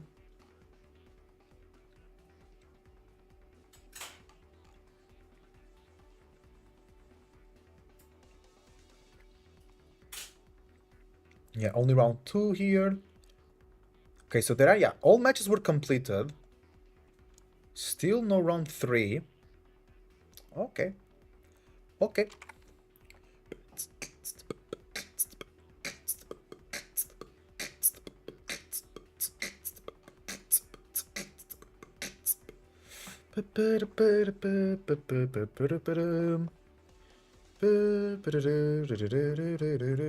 Because, yeah. Show all players. Okay. Be careful, Momo. Don't perturb the camera. Be careful. Momo. You wanna come here? Anda. Come here. Come here, baby girl. Yes. Ace Wolf. Yeah, he got 2 wins. Wait. No. He's using Mega on Doom and Settle Edge. No. That's not him. Scorching Sands, Dark Pulse, Sludge Bomb. That's what I was doing on stream on Doom Ninetales. With Settle Edge. Bitter Blood. Oh, I'll use this team. I'll print screen this immediately. Well, we could play this team on ladder while we wait for while we wait for the rounds.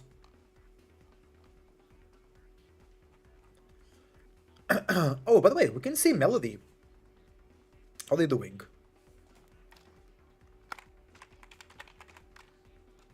No.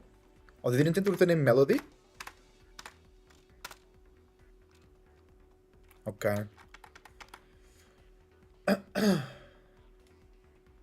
I wanted to see, like, Portuguese players. Do you have round 3? We have round 3! We have round 3, everybody. Let's go. Focused. Let's... check in. Say hi. Opponent's team list. Gengar. Gengar, Altaria, no Mega Altaria. Whimsy, Snizzler, Prima, Insane. Oh, 2... Wait, the Gengar doesn't have Perichong, the Altaria does. And the Whimsicott has Anchor. Insane with Citrus, Mystic Water Prim. Okay, what can we do here? Basque is looking really good. And maybe bring Sinistcha just to be able to switch around. I can bring Sinistcha for redirection. And then start Dragon Dancing. Hi, you in the room? Okay. Thanks.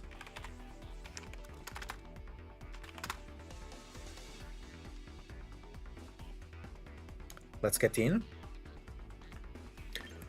Here we go. Game 3 of my ever first best of 3 open team sheet tournament. Don't enter the room if you're watching the stream, guys. Don't get me disqualified.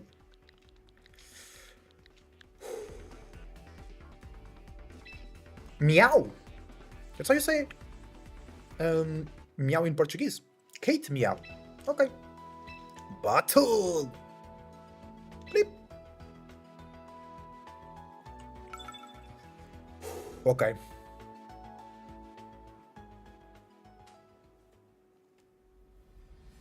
So they want to perish Song here. Their team is not really good into my team, but it's not super bad actually. Could go Mousehold. Because they have Tailwind. They have Fake Out as well. Let's go. Let's... Hi, Daria. Incineroar. No Protect on the Incineroar. Incineroar can be a bit of a problem. Because it will intimidate my Char. I could go Snizzler Char, but then we can Fake Out the Gengar. No Protect on the Whimsicott, so it's very free to attack that slot. I just want to lead Sinistcha to then be able to switch and not be trapped in. And then, if I lead Gengar, I can switch the Sinistcha in to heal. Because I really want to stop their Tailwind. I want my Tailwind because Mega Gengar is faster than my Mega Char. Okay. Game 1, we go like this, and do we bring the fish? Fish looks great into everybody on their team. Yeah. Here we go. Here we go. Here we go. Name game game number 3 of my favorite of my ever first tournament. For real, for real. Okay, the lead is Prim Whimsy. Okay. I think I'm very free to Direct Claw. I get to fake out dual Wing Beat. They might be afraid of that and switch, but it's the safest play. I'll do it, no protect on the Tailwind.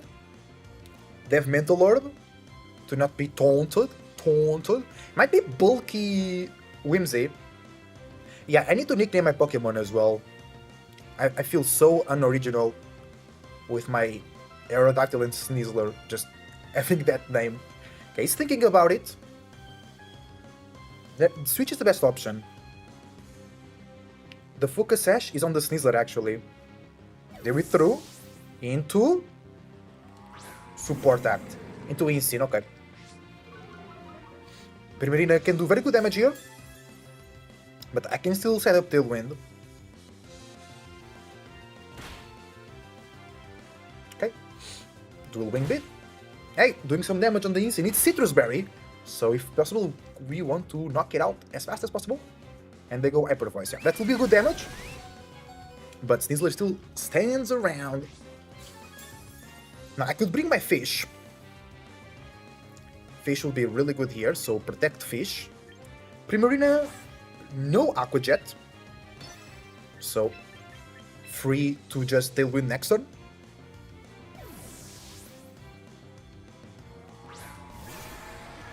Hi Fish. Protect. Fake out. Blink. Oh! Yeah, this is fake out the Sneasler. Yeah. Okay. Blink. And here we go. We don't need Tailwind. I could just go straight for damage here.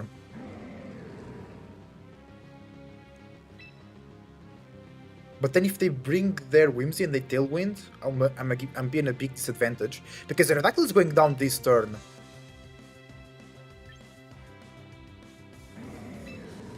Yeah, I need a Tailwind to then outspeed their Sneasler as well. So I could flip turn. I could Wave Crash. With not max attacks, I'll just Wave Crash here. They withdrew. Okay, whatever's coming in, it's the... Okay, the Whimsicott is taking good damage here. Okay, I'm so glad I Tailwinded here. Because now we're gonna be...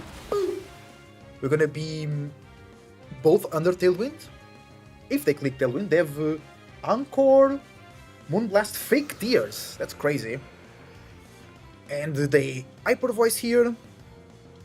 I know they Icy Wind, which is fine. Yeah, they dropped my speed, but I'm choiced, Scarfed. So I'm neutral speed now, I think. Okay, I could bring my own Sneasler. Primarina with Protect, yes. Sneasler Fake Out.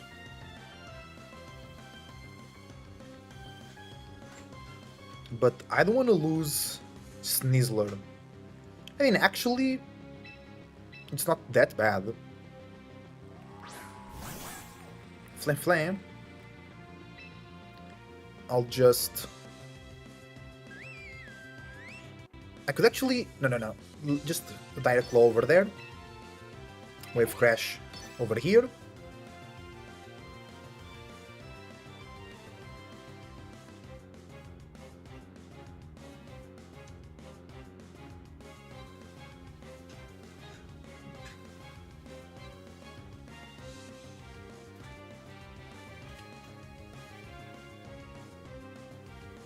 Do you still win? Yep.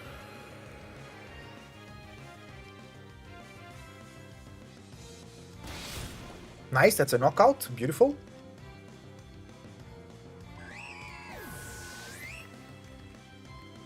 I have to close this game fast before my Tailwind runs out.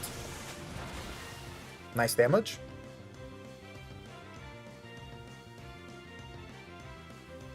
Now they still have their Mega. I still have my Mega. But I need Tailwind.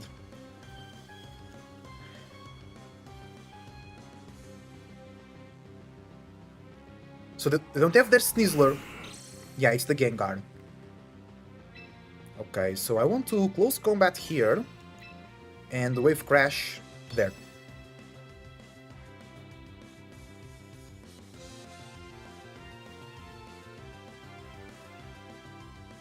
I think Basculation is slower because of the Icy Wind. That Icy Wind is a good tech there.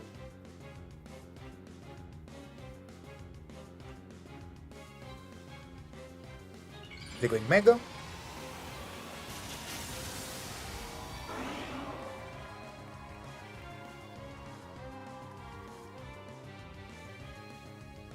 They go Anchor.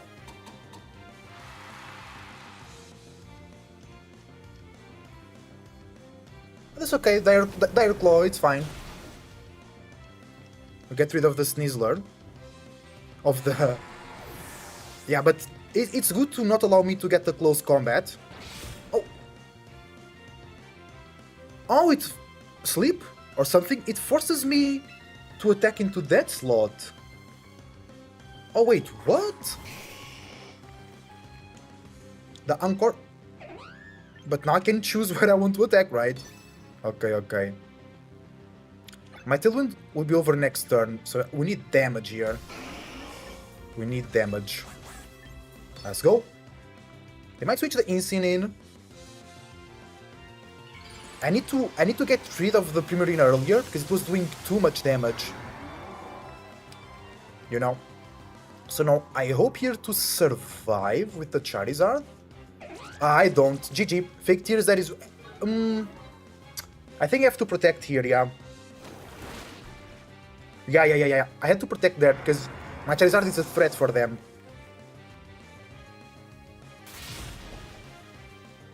Okay, GG. We lose game 1, it's fine.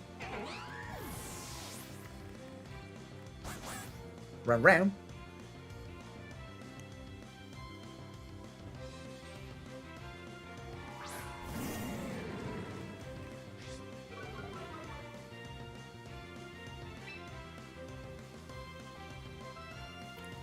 Okay, good game. I had to protect there if I wanted a chance, because without Fake Tears, maybe we knock out in the next turn the Gengar.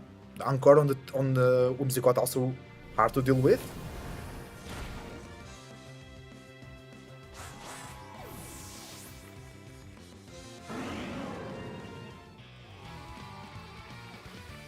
Okay, here we go. We lose game 1. That's fine.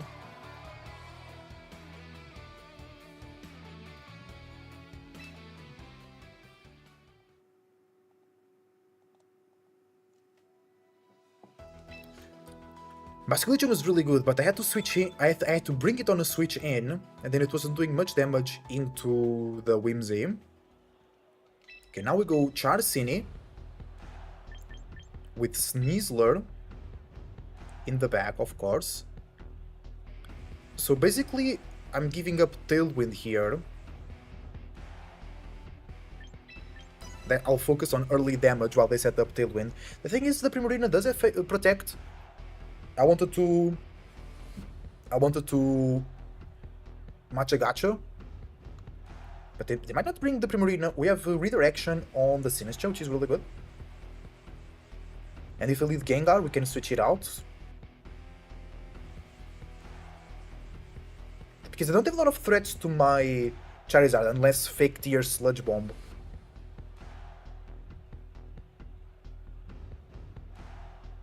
A good game plan for us actually is to bring 2 redirections.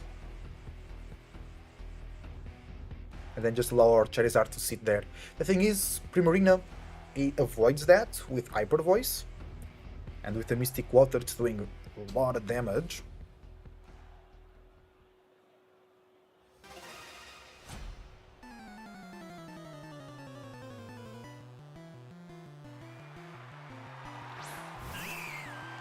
Oh!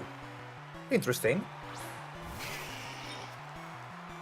Okay, Altari, Brave Bird, very strong, helping hand, protect. Okay. So what do I want to do here? I want to take... Can I safely Dragon Dance here? They don't have a Dragon type attack for me.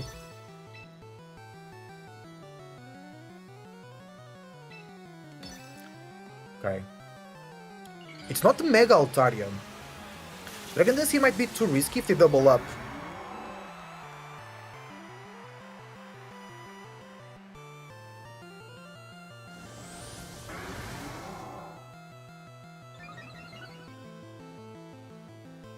They go Brave Bird into Cine. That's not a knockout. We get the berry. They take damage, which is important. Okay, now let's attack the Primarina with a Matcha Gacha. Beautiful. Very good damage. We heal again.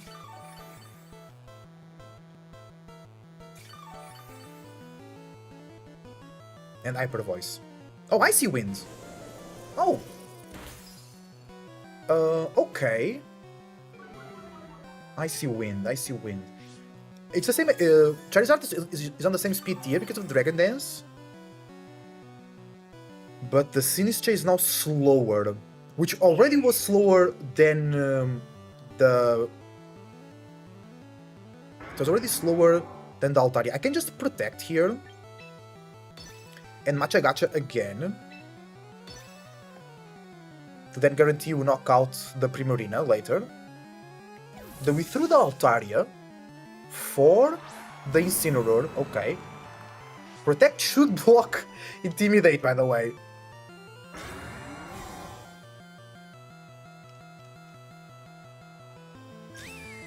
Okay. So they can fake out my Charizard next turn. And then Hyper Voice will do good damage because we have no bulk.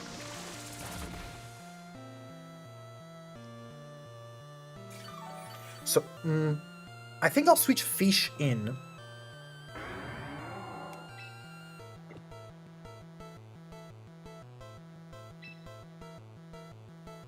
So then I can heal the Charizard next turn. I could bring Sneasler, but I don't want it to take much damage.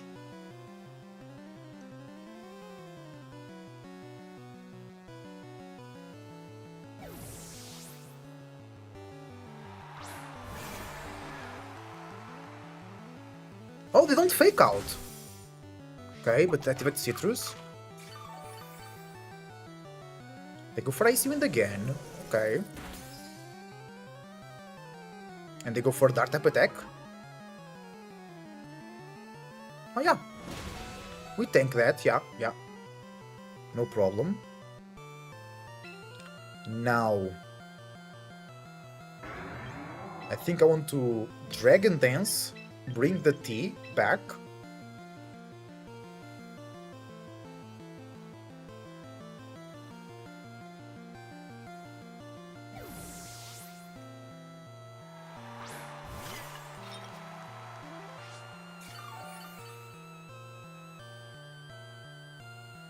Nice.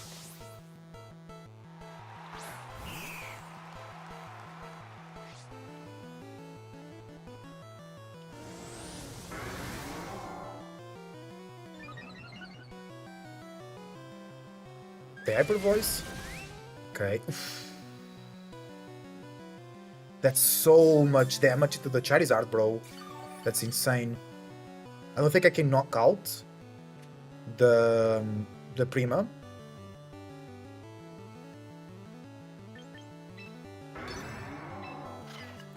I have to protect Matcha Gotcha. Hopefully they knock out the Cine and I can bring the Fish or the Sneasler next turn.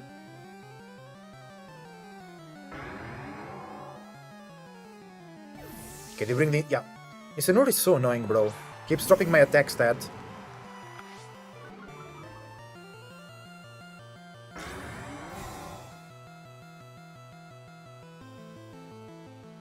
Yeah.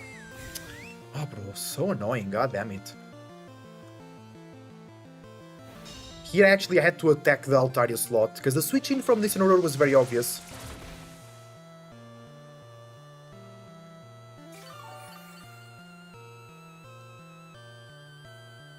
Okay, an Hyper Voice gets the knockout on Charizard. So we need to take care of that Primarina.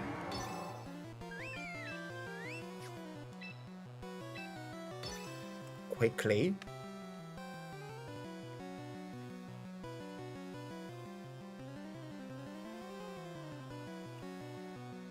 They pick, yeah. Okay.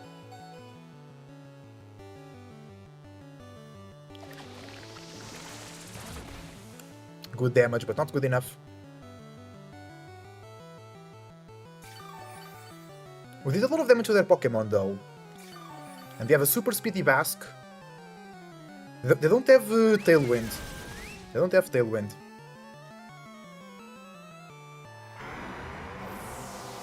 Now I can bring Cini. Not Cini, Cini's already there. I can bring Sneasler. They have Gengar in the back. They have Gengar in the back. We know that. So I could Shadow Ball. I could... They switch Incineroar, I think. I think they switch Incineroar. But I might want the speed boost over there. And I Shadow Ball over here. Everything is taking good damage.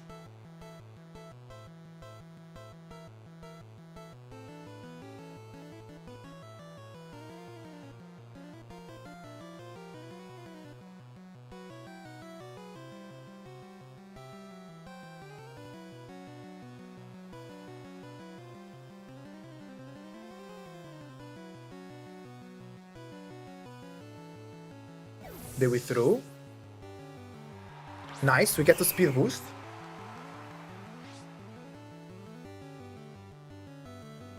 And no protect, okay.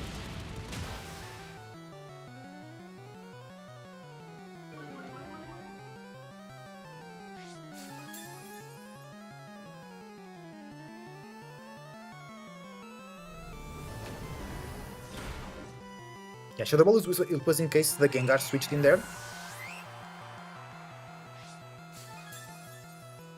Because Altaria is not Fairy until it Megas. It's just Flying Dragon.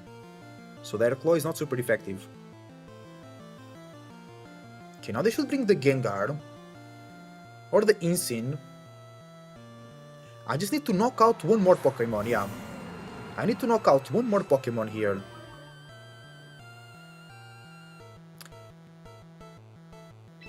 I could honestly here... Rage Powder. I think it's the best play. To attract the Brave, because... Yeah. Because I don't want Brave Bird to get into the Sneasler. Of course. We'll get the Fake Out, but it's okay. Yeah. It's fine. Use Rage Powder. And they Brave Bird? Yeah, they Brave Bird, okay. Cini hangs on! I love it. Okay, now...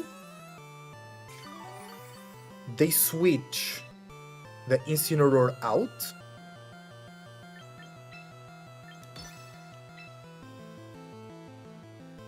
And I Rage Powder again, so the Sneasler doesn't hit a Brave Bird.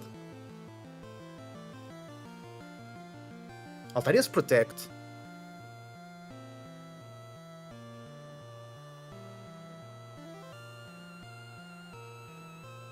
They're thinking about it. Actually, here it would be better to take care of the Incineroar, but it's fine. The Gengar also has Protect.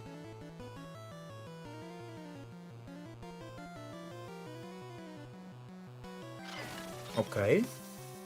Let's see that it's -1 Dire Claw though. I could have close combat the Incineroar, that's crazy. Okay.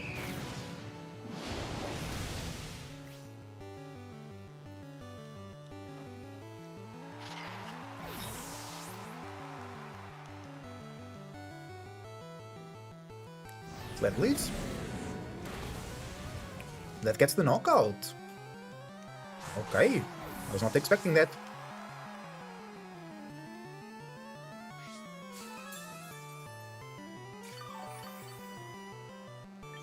Let's go Bask.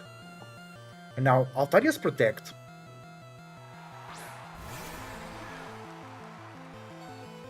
Oh, I think I just lost here.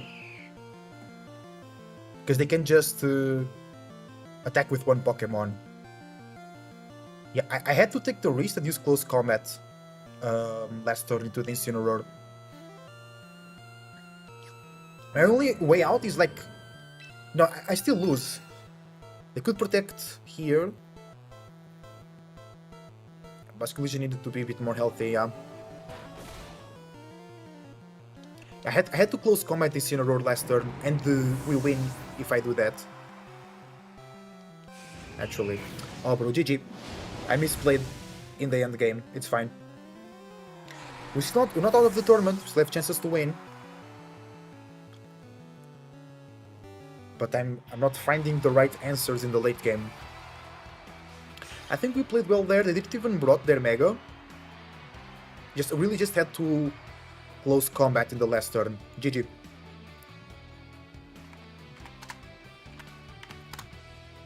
Okay. God damn it. Okay, with 2-1 now, it's fine.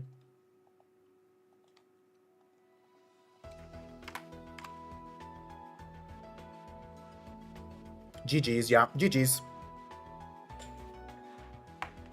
I think we made a good adjustment to game number 2 with Asini. It helped out a ton. I just couldn't do enough damage to the Primarina. That's fine, okay. We're learning as we go. First tournament ever. We got the first win, it was really good. Now let's take a break. See you in a second.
Hi everybody, I'm back.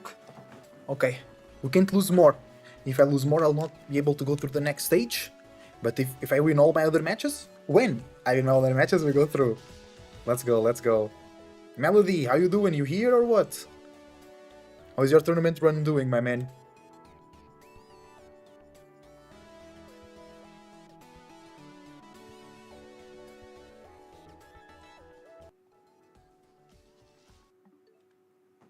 Let's check here the tournament. GG. Oh, thanks. The guy said good luck in the rest of my match. Thank you. Go dashboard now. Yeah, we won against Blob, we lost to Ibrahim, and we lost to Fexi. I think I'm playing too fast as well.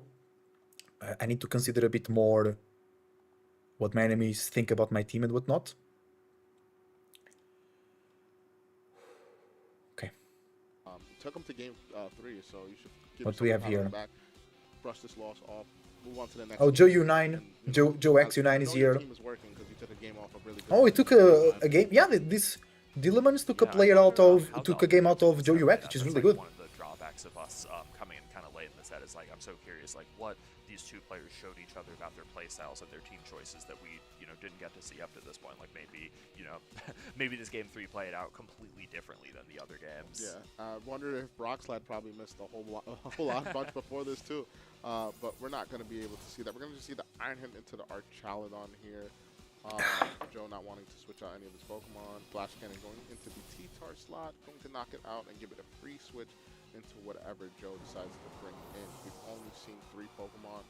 Do you think Joe reveals a 4th, or does he just bring that Hydra? I think this is Hydra coming in for that Draco Meteor. I mean, there's definitely other Pokemon that could comfortably end the game, like Rotom Wash. No issues with Flash Cannon. Same thing with Corviknight. But I think it's very likely Hydreigon can tank one of these and respond. Yeah, I think it's something GG over here. Pulse, which you don't even have to risk a Draco Meteor here. And we know that this Hydreigon is Choice Scarf with Heat Wave and Snarl, so I think you probably just go for a Draco. Why not? Go for the Earthquake here, see how much this does. Oh, okay. Really great damage. So Dark Pulse should probably just clean this up. Flash Cannon. No grid on the Flash Cannon. And Dark Pulse to clean this up. And Joe. Okay, Joe goes 3-0. Nice. In the Grand Champion Festival. Wow. Yeah, our top players have been taking some really convincing wins this tournament. I'm not sure if Joe was a festival lead or not, but obviously on the level of like a lot of the people that we've bestowed that title upon. Yeah, this is just so interesting so far. Like, I think we're seeing other people put up good fights against our festival leads and top trainers, but no one has been able to take them down just yet. At least in the stream games. At least in the stream. At least in games. the stream, We don't yeah, know that's behind the true. scenes, so we'll be looking at that and getting back to you guys on that, and then maybe some later rounds. But very excited to see all the top players that we did showcase show why they are top players. Yeah. We do have some replays, guys, so we're going to show you something from the past game, highlight some things, like, for example, the Flash Cannon going into that Tyranitar slot, showing it that this is like a 3-hit KO, Chapo. This is not doing that much damage. Okay, let's do Wolfie's team here. I can change my signature item, because I only have one, and that's the one I'm using in the tournament. Knockoff into that Basket Leader. Basket Leader not being able to show anything this turn due to it being knocked off down to Sash, and the Sand Chip just taking it away. Yeah, I think this is kind of a good sign of, like, once you start to fall behind a little bit in the weather war, like, especially a Pelipper on the field, understand, like, you've got a Pelipper that's way out of position, you have a Pokemon in the back that doesn't want to come in on Tyranitar. It's just such a tough position. I don't think I have Corviknight. Be eating really consequential I don't have Corviknight damage here. whether or not your Pelipper No stays in. way. We saw that with, like, the failed Protect earlier, like, the Pelipper just could not I find have its footing in this Cerulege. game after it swamped in and then saw the Tyranitar Mega Evolve. I have just take that Whimsy. right away as soon as it had come up. So now, it brings me to the competition. So far, we've seen 2 rain teams versus 2 opposing sand teams.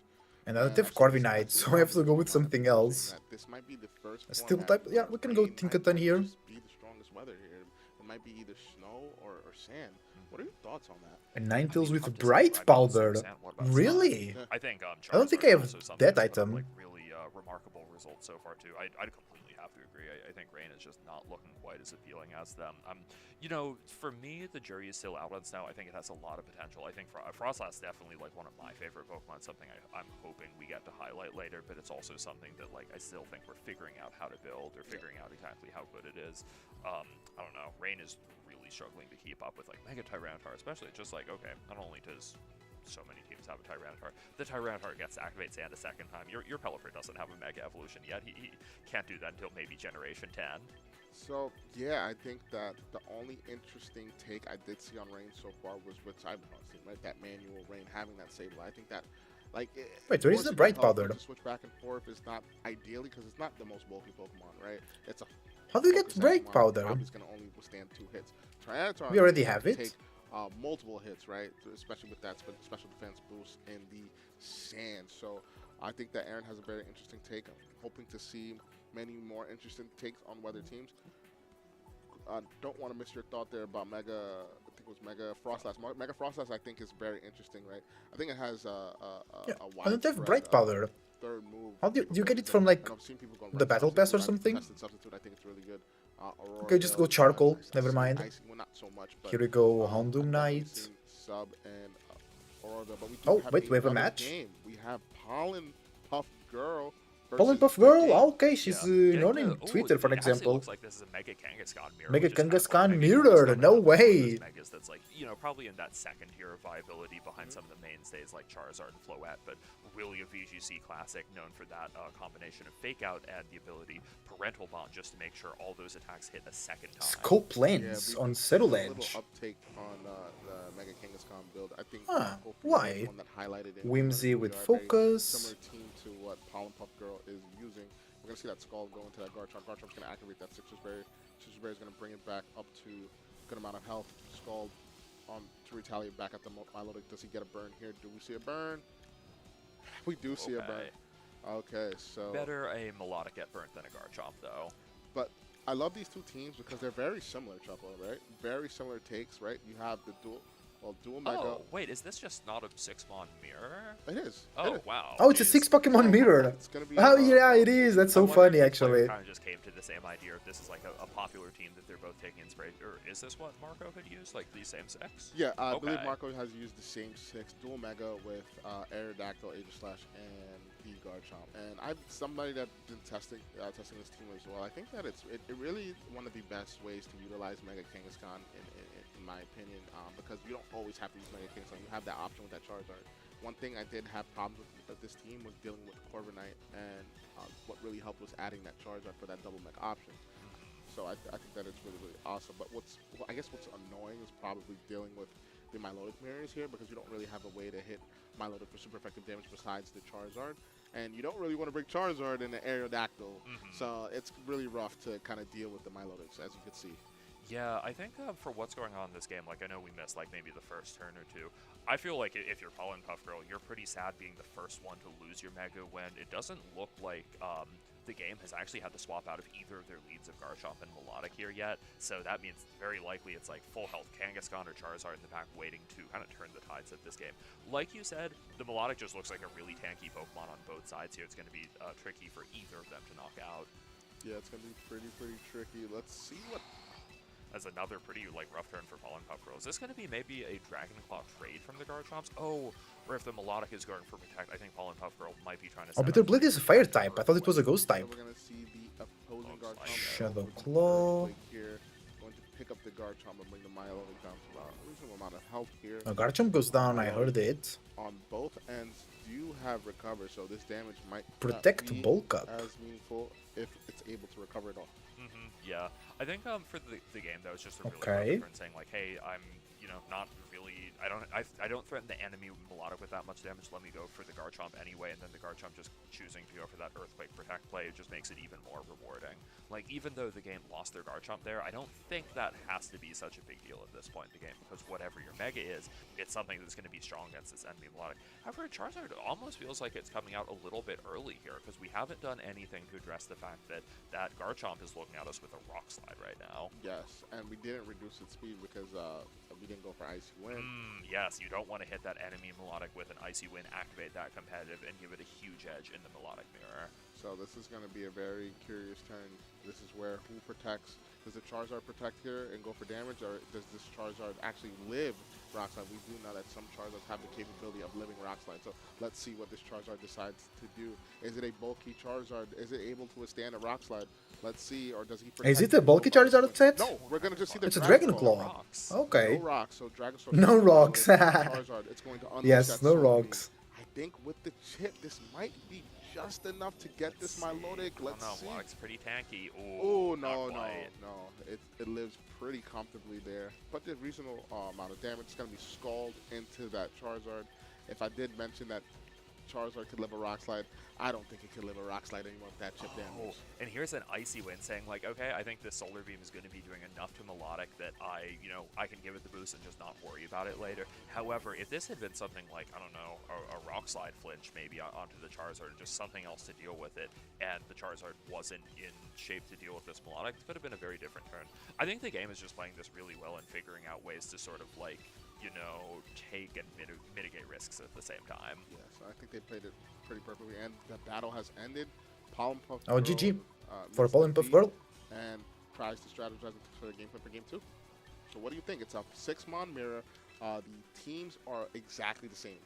Items, maybe not spreads, but Maybe not items, spreads, for true. sure, from what That's I'm seeing. important. Everything looks the same. How do Everything you looks the same, so duels most likely it's the same compare? team, no? I wonder if one thing is like maybe, I don't know, like I said, we didn't get to see the start of that game, but I think Pollen Puff Girl losing that Kangaskhan at the start of Oh, Solar Beam also on the Whimsicott, that's Kangaskhan interesting. is the right Mega to be So ranked. I have to Encore, say, I Sunny have a feeling Day. No, it's not at least Encore, it's viable for the Taunt. mirror. Like, we saw both players choose to bring the different megas, but I think bring Kangaskhan is definitely something you can do. You might just have to like figure out Solar Beam, I don't know, Tailwind, better no matchups Moon with Blast. Garchomp and Melodic, both of those are just like kind of okay matchups for Kangaskhan, not incredible or anything. Yeah, I think that one thing so this is game 3 actually, guys. So It was game I 3 believe, over there, okay. Pollen Puff Girl had probably won game 1 into the game-winning game 2. Game 1 was actually a draw. My apologies, guys. Game 1 was a draw. So Game 1 was a draw? to a game. I believe it's a game. Game 3, Three? but that's How- advantage for the game. Yeah. How is So it a draw? yeah, Oh, and I guess if Pollen Puff Girl was to win this, I think that might mean sudden death is what would come next. I would believe so. Yeah. That's how we would do it in an official tournament. So, yeah, going back to the brings, right? I think that if I'm Pollen Puff Girl, seeing that how well the game utilized Charizard, it kind of makes me inclined like, hey, you could do it. I could do it too. I know sometimes that's what happens. Like when you're playing like a mirror, really similar matchup. It's like maybe you lose a game, or you see your opponent doing something similar. It's like that meme with the guy like looking at the gem on the other guy's phone. Sometimes you got to take their ideas. Yeah, and see who was able to move the pieces in. I need to change the better Houndoom position. as well. So we're gonna have to see that in game 3. I here. can change I'm the- pretty the excited, Sinister to see Mega Chat Kangaskhan back set, as, I mean. 2 fellow Unks in BGC. Scorching Sands. 2015, Kangaskhan. Kang and AG, no less. Yeah, Kang and Angel, like this is it for me. I'm popcorn. Where's the popcorn? I need the popcorn now. This is amazing for me. Let's go into this game 3, Flamethrower. though. Like we said, And, let's see what these Sludge teams decide to Bomb. bring. It seems like we ready Oh, for it. interesting. I want to watch a Wolfies match Charizard and with this Garchomp. team. Oh yeah. On What the end of are we Arid- seeing here? Is this like leads and we?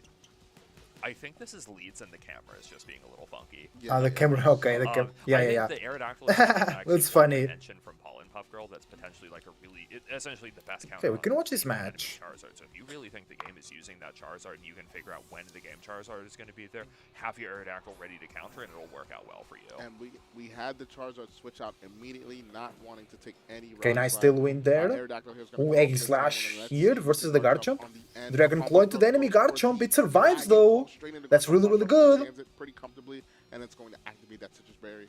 Oh no, no. No, Citrus oh no, Berry. because of a nerve. No I Citrus know, Berry because of a nerve. Yes, yes. No Citrus Right, Berries can right. activate Nice it. damage. You Ooh, can it's still end 3 that HP. It ability. goes on to a But rock on the slide. Pollen Puff Girl, it will activate. Pollen Puff Girl because there's gets no under- the on the food enemy. on the Yeah, Garchomp. Aerodactyl really, Like kind of Luffy, it beat this recovers with Garchomp food. capture in Pollen Puff Girl's favor, where otherwise, like if that Citrus Berry hadn't gotten off, I think Garchomp would be a little bit worried about like the spell tag Aegis/Shadow Sneak right now. because Ooh, the Citrus spell Berry gets tag way Shadow outplayed Snake that. from And on Aegis top of Slash. that, the Oh, game was oh, Garchomp oh, was just, damn. going down to But Garchomp essentially will be gone anything anyway. here. It was, like, Protect. wide open to something like an Protezione from the Garchomp and Eggy Slash.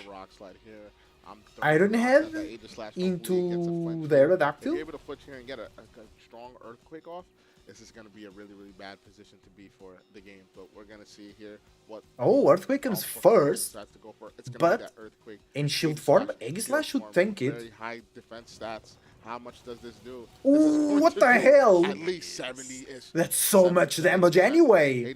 And the flinch. Why did I put that out there? I think going for that Rock Slide was such a good play. It's like you go for this because you don't have anything better to do. I think Yeah. even if Aegis Slash attacks, I don't think Pollen Puff Girl is unhappy with that position even a little bit because it's like Aegis Garchomp Slash comes can't knock out back both of these Pokemon. into the Charizard. It's gonna take a Rock Slide. Or another Earthquake. Yeah, Oh. Rock Slide Earthquake is going to be your choice of move. Aegis Slash here is going to break Shadow these Sneak? Area Dactyl.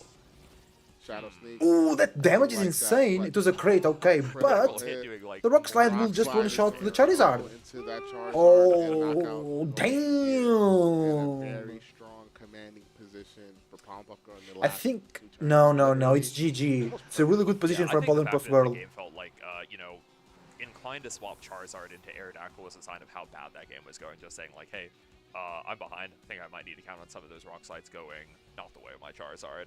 So what makes this mirror so beautiful is that calling. I think Garchomp is calling here. really strong Hello. on Pollen Puff Girl's end, right? Milo is here. Hi. One with Charizard. I'm highly likely to assume that they're going to bring Charizard again, and calling that on leads and being able to just tailwind and get max amount of offense off was really, really good on the end of Pollen Puff Girl. And Milotic. Yeah, really good play from Pollen Puff Girl there. It was more the positioning that was really good rather than the play itself. Something that's interesting here is, like, I do think that this does look like a strong position for Melodic. Is it going to be enough to beat two full health Pokemon in the back? I doubt it. I wonder if Melodic Protect, could have shown nice. it earlier, but I think something kind of making that harder is just like the Rock Slide and Earthquake spam that Pollen Puff Girl has had online essentially the entire game. Double We're gonna see that double protect. protect to maybe scout out for any protects on the opposing Okay. end of the game. The game calling that not going for no, going for protect on the Garchomp. Nice damage. And getting that Yeah, I thought it was the I thought it was a little protect, but it was not. We're gonna see Nice small protect from the Aerodactyl. Pollen Puff Girl playing perfectly Jumbo. Yeah, really good play from Getting Pollen every Puff Girl, call yeah. leads, getting the Rock Slides when needing, getting the flinch, Earthquake into the Aegis Slash. I think this is just a very, very strong showing of what this team is capable of doing, even in the mirror. Yeah, Aerodactyl being able to protect there is clever because, like you said, scouts out for protect. Also means Aerodactyl can do whatever it wants now. It could be a Rock Slide to try and finish off this Garchomp. It could be a Tailwind just to ensure whatever you have in the back has the most speed control. I think just something like a Tailwind Earthquake is probably the most measured Yeah, play Tailwind Pollen Earthquake Puff is Girl really can good. go for here.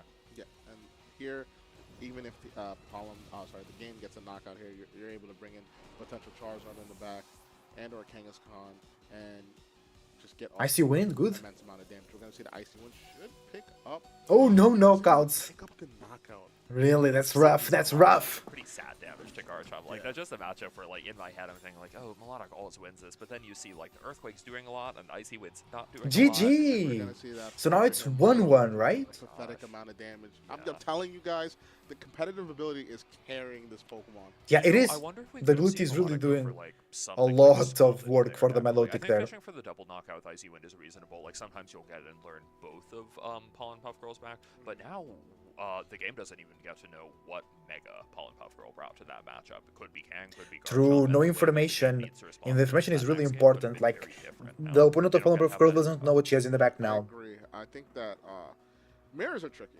Like it's never set in stone, right? So I think that both players played really, really well, especially when the game won their last game in the set. But nonetheless, Pollen Puff Girl showing that I'm here to play. I'm here to play, yeah. My Aerodactyl's here to play too with that flinch. So I think that flinch was pretty crucial. But they already were in a good position even before that. I think, like, knowing how to use Rock Slide like that, where it's sort of like you're controlling odds in your favor without, like, banking on them is really good. Because when some people talk about Rock Slide, it sounds like they're saying, like, oh, this is a dirty move. You're only ever fishing for luck by going for it.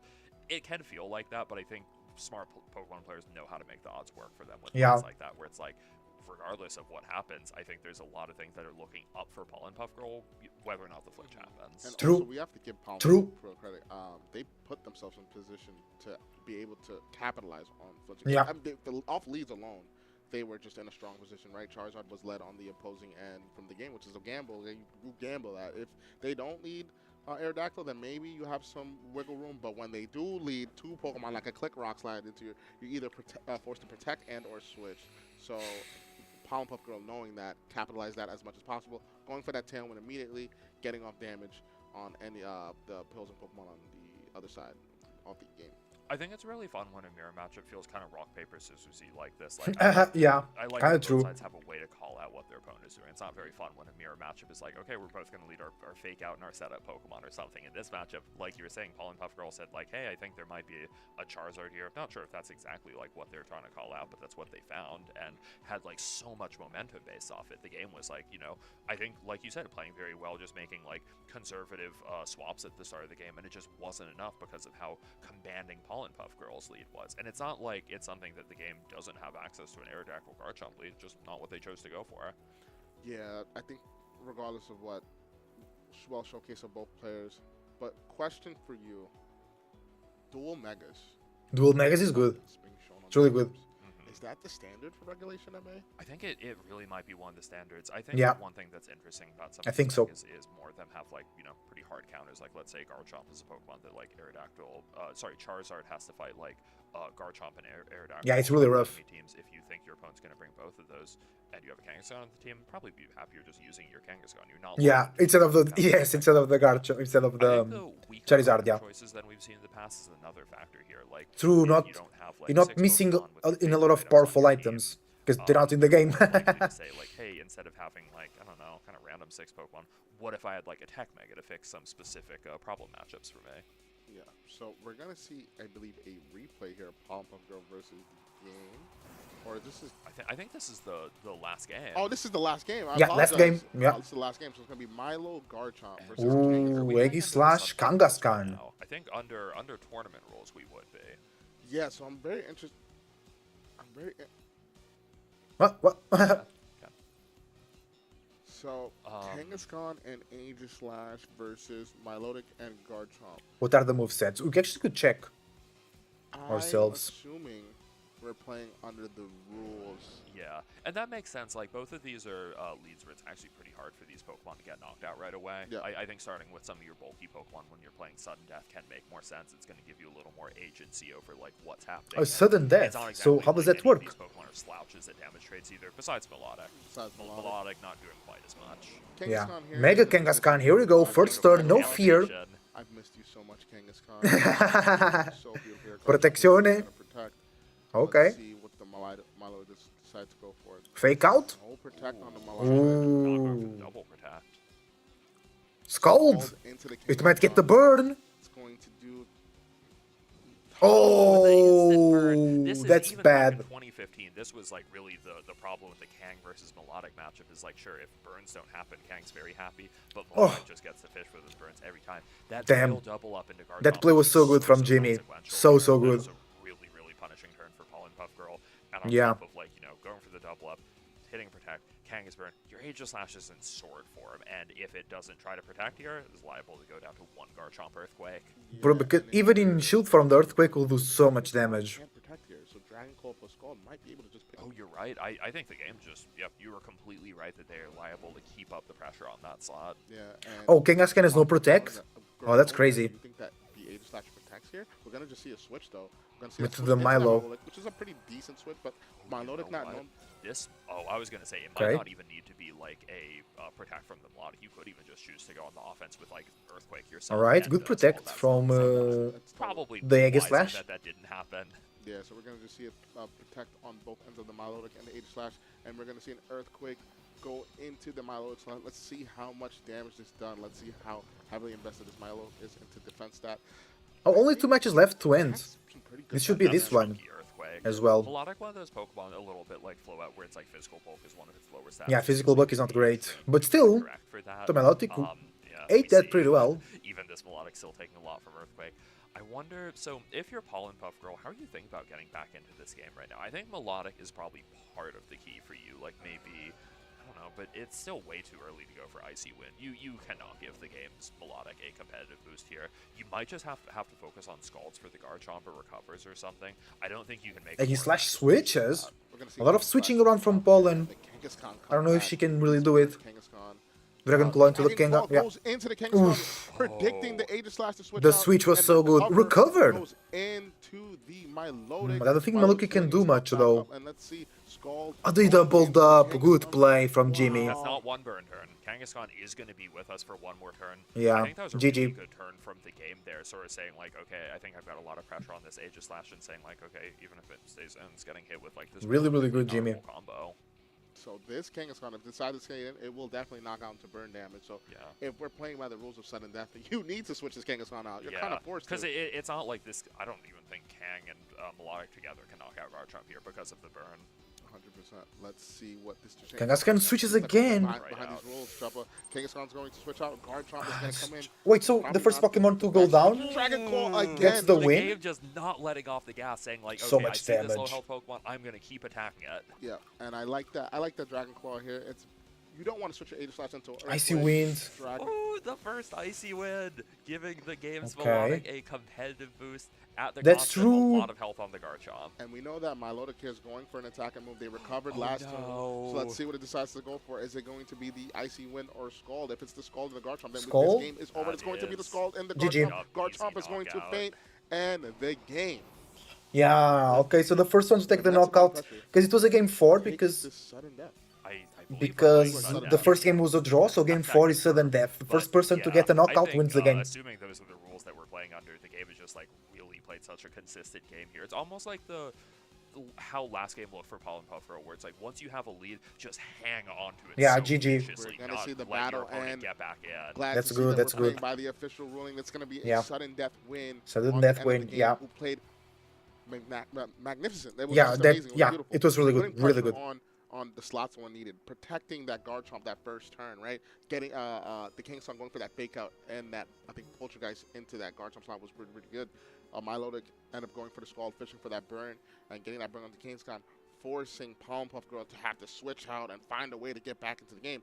Getting that burn was so huge for Milotic, right? And you mentioned back in the past that was one of the issues, right? Milotic being able to fish for burns. And when it can fish for burns, especially in a sudden death scenario where you want your pieces to do what you want it to do, then it's unfortunate. So we're going to look at this replay Yeah, again. good game though, This good is game. going to be from, I believe, Can I waiting for round 4? This was the game, like game 2 of this set, because game 1 was a tie. This was the game winner. Yeah, so we're how gonna was see it a so tie though? Do a seismic on the chunk into the Milotic, not knocking it out.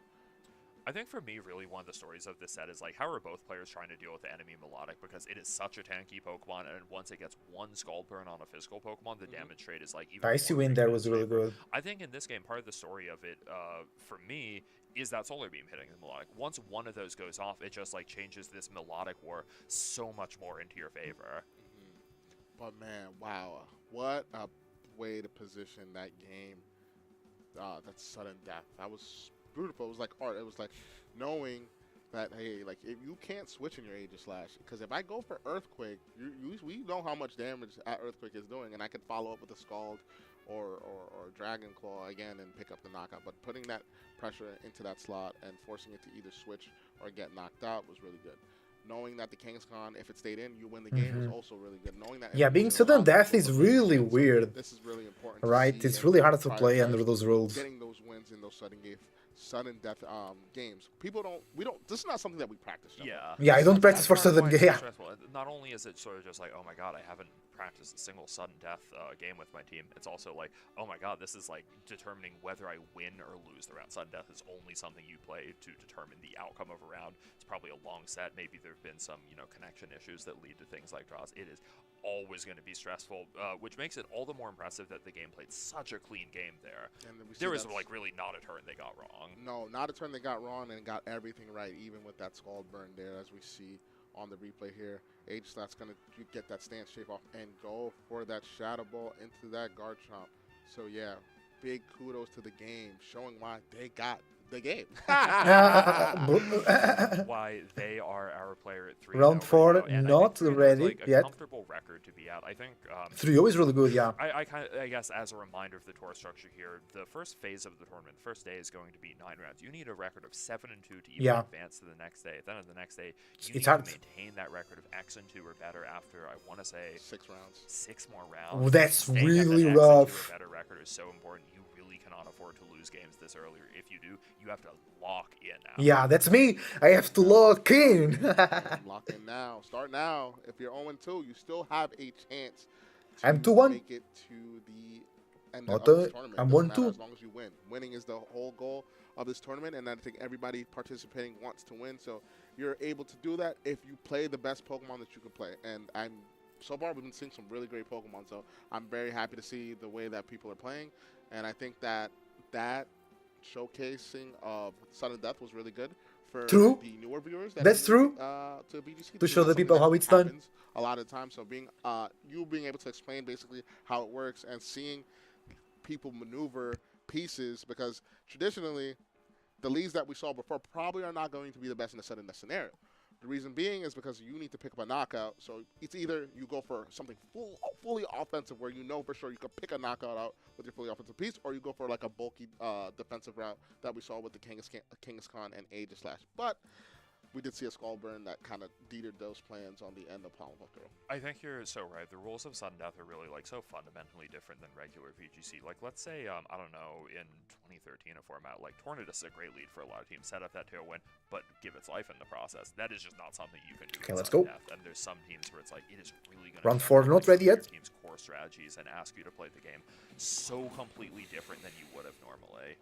I think, if anything, it's good that these players have a chance to like experience what this is like, or our viewers have a chance to see what this is like before True. you run into I these agree. situations, you know, at a live event. I hope people have a chance to learn more about what these rulings can be like. And I think that the official Pokemon Champions website and the Play Pokemon are doing a great job info dumping a lot of what's going on with it, Yeah. whether it be with Especially on Pokemon, Twitter, they show a lot of tips info. on cores with Pokemon, and Play Pokemon also getting those rules out there for players to know, like certain scenarios and situations. I think that just the growth of the game, like from when we first started finding out rules or finding out information about Pokemon, has just altered and changed. And I think just finding out a lot of this is just one click away now. When before it was just like, oh, man, I might have to ask a friend, is this how this goes?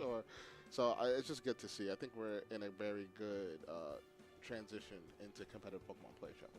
Yeah, I think All the matches I don't know, completed, just let's go. When it comes to like information sharing, the game can be so beautiful in that regard. Like, let's say another thing is like the platform that we're hosting this tournament on, Limitless. Just absolute blessing to the community. We get to talk about all these usage stats. We get to have like these team sheets in front of us right away.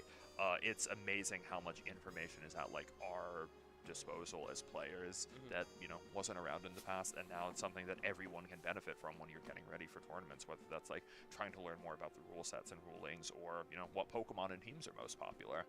100%. And one thing I do want to highlight is show, guys, we actually have to cut this, and we're going to pass it to our Grand Champion Festival lead. Scrawl, take it away.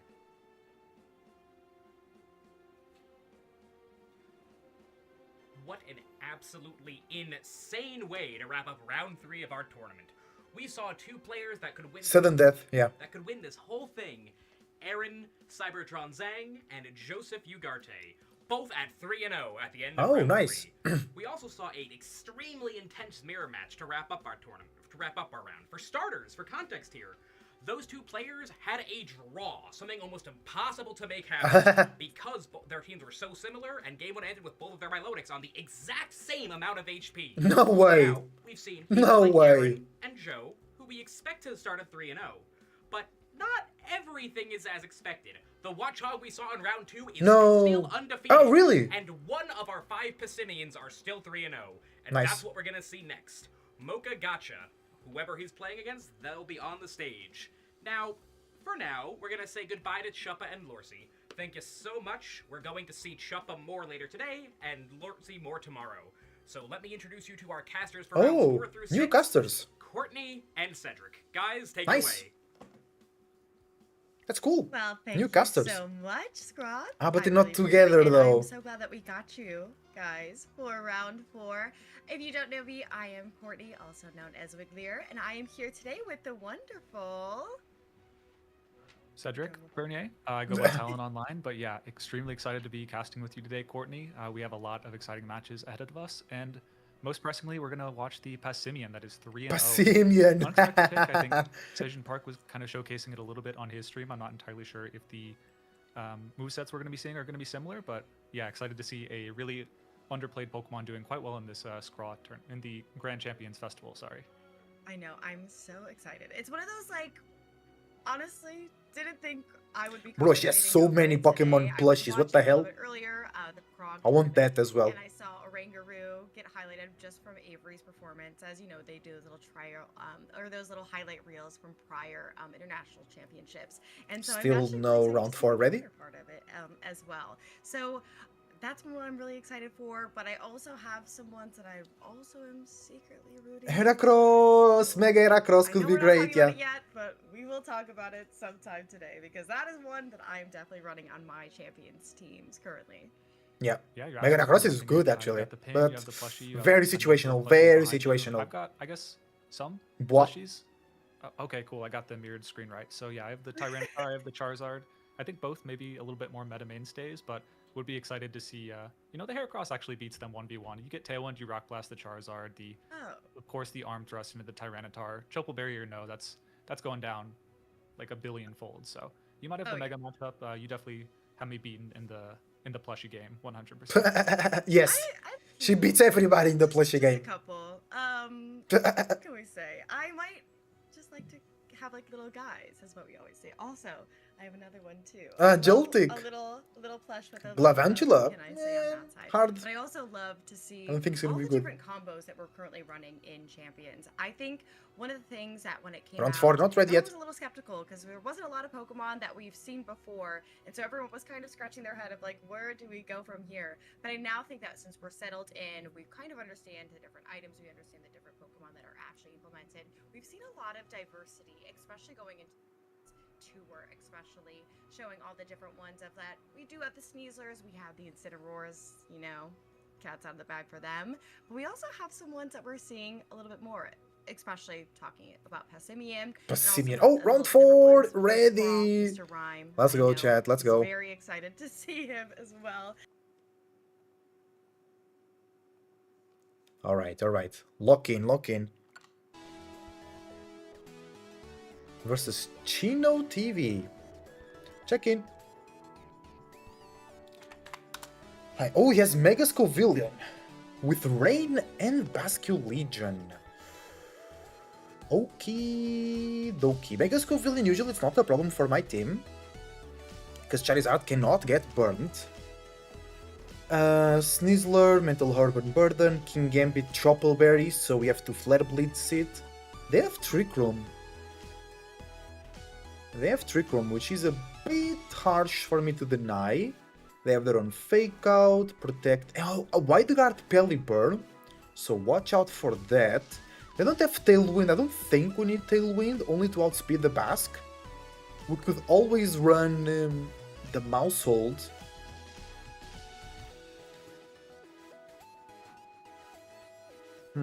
Okay, okay. So waiting for the opponent. Okay, okay. Focused.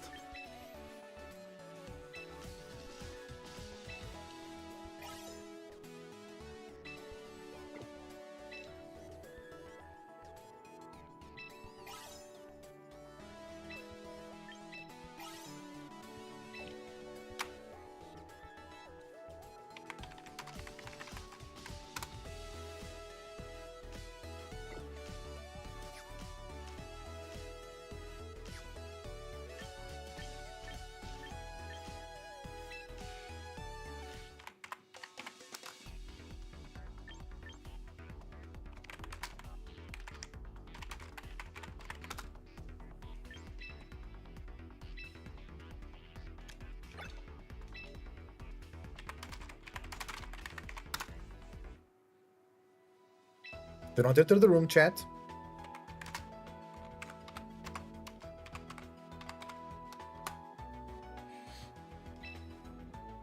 I'm ready, I'm ready. Good luck, have fun.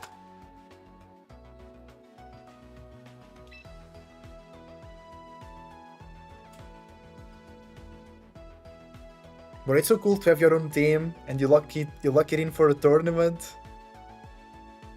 And then you chill in.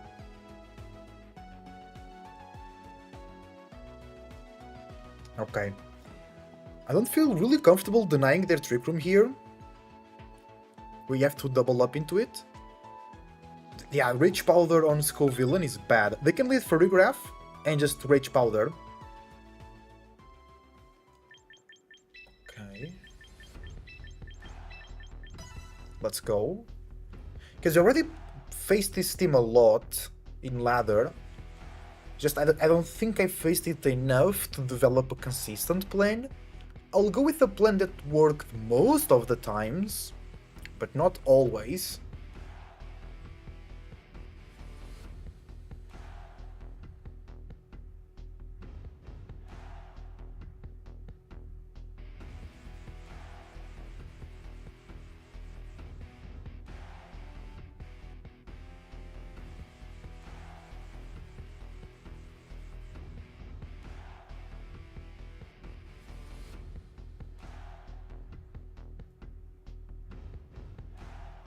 Round 4.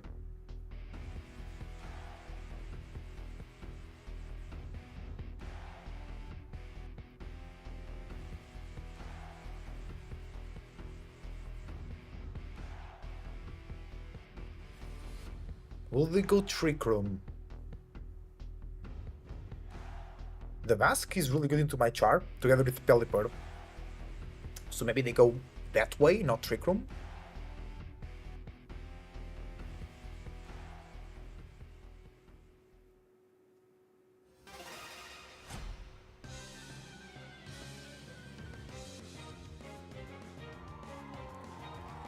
Yeah, okay. So I think they just Rage Powder here.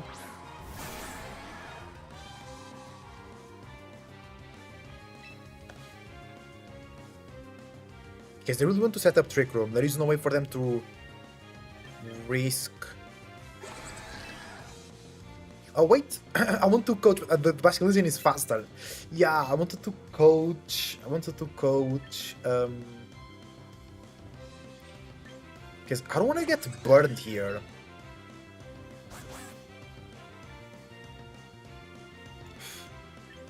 Right, I can bring Mousy.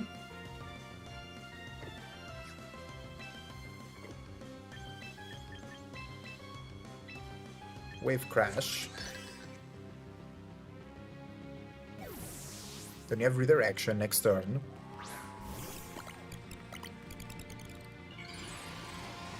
They Mega, so no Moody Boost. So if they go Trick Room, they have King Gambit and Pelipper. Yeah, they Rage Powder.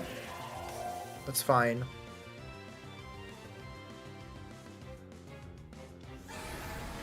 A crit here will be really nice.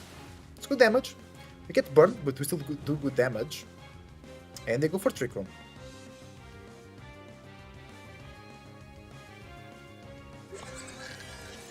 Now Scovillain has Giga Drain. I can just follow me. Furgraph as Psychic. So they can spread damage here. And they have resistance to water in Pelipper. They might get the switch here. They know I have Follow Me.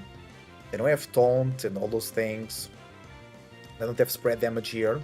I think they want to start Leech Seeding, which is good into the Mouse Hole actually. No switch. Unless they protect. No protect, okay. Mousy tanks it.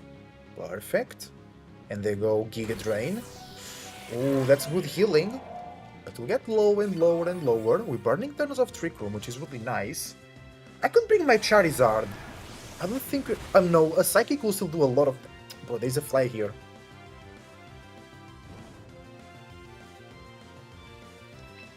Okay.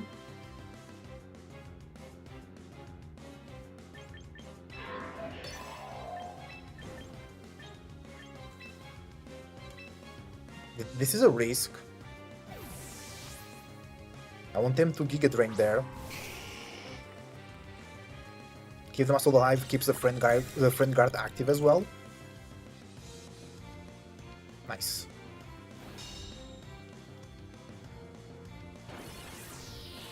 Good.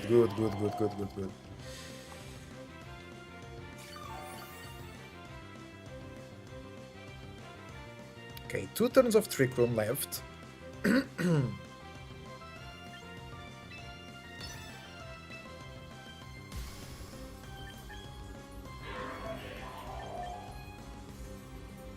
I want to Flare Blitz the Scovillain. They might switch Pelipper in. I think it's okay. But they might just protect.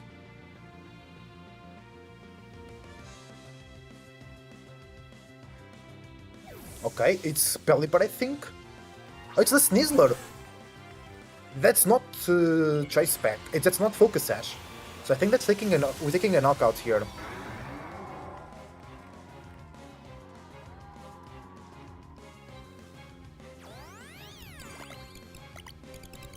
Frigoraph also has Protect. They Psychic, okay. Muscle doing its job.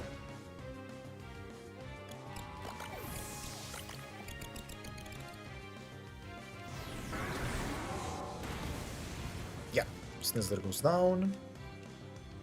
We take a lot of recoil damage though. Now...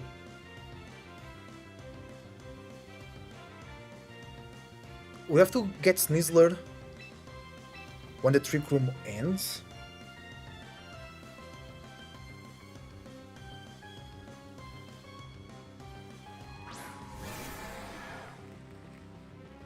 Yeah, Scovillain comes back up. Now here they can just protect the Farigiraf.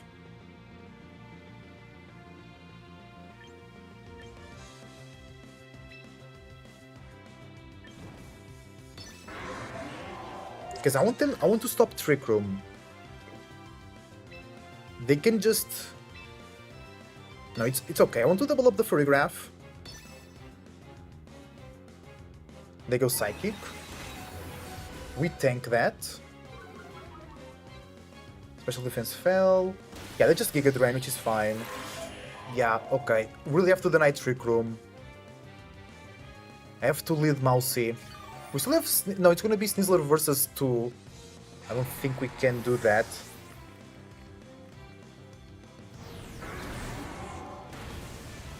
Ah, okay, good damage. Yeah, not being able to set up Trick Room was bad. But the thing is, they can Rage Powder. But I can... and then they set up Trick Room. But Rage Powder is a problem.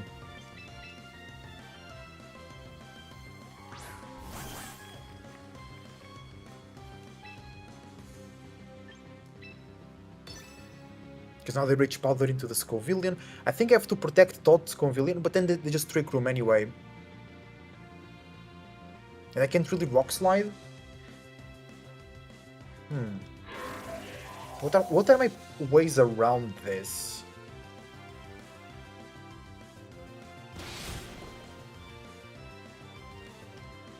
Is to...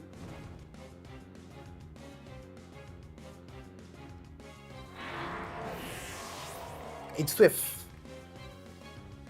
Fish in the back with somebody else, and then Charizard up front to start pressing damage immediately into the Scovillain. Okay, lost game number 1. It's okay, it's okay.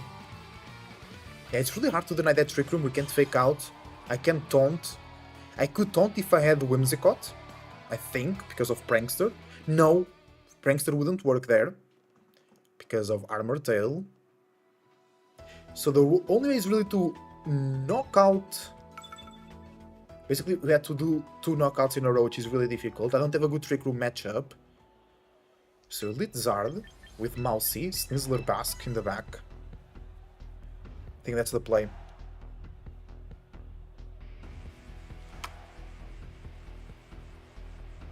Cine could be good as well, but they have King Gambit and Basque Legion and Pelipper, which you can't really hurt. Basque Legion we can, but not the King Gambit or the Pelipper or the Snizzler. I mean, Shadow Ball is still good, but not good enough. So here my plan is to straight up defeat the Scovillain.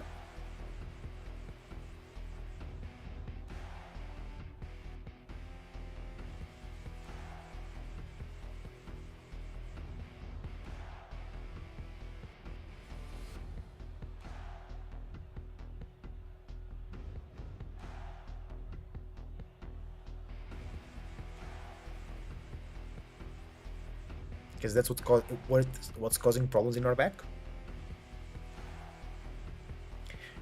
We didn't see that Basculegion, but my Basculegion is Jolly. So maybe we are speed tying.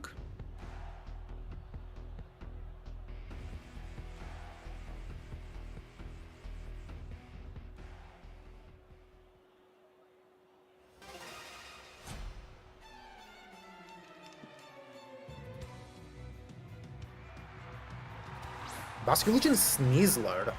Okay. First, double protect. So I think they have Pelipper in the back.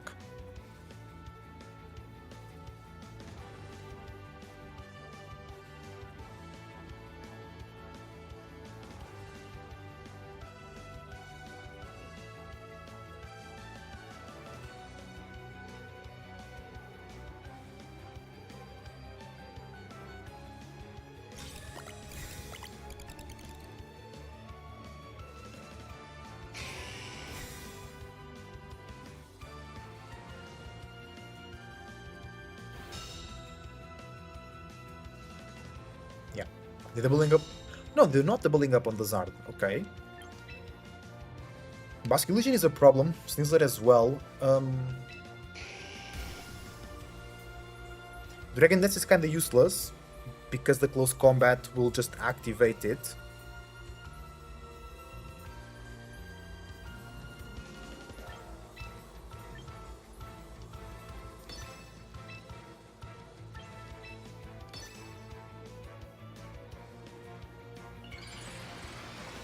Will activate the item of Sneasler and make it faster than me with a Dragon Dance.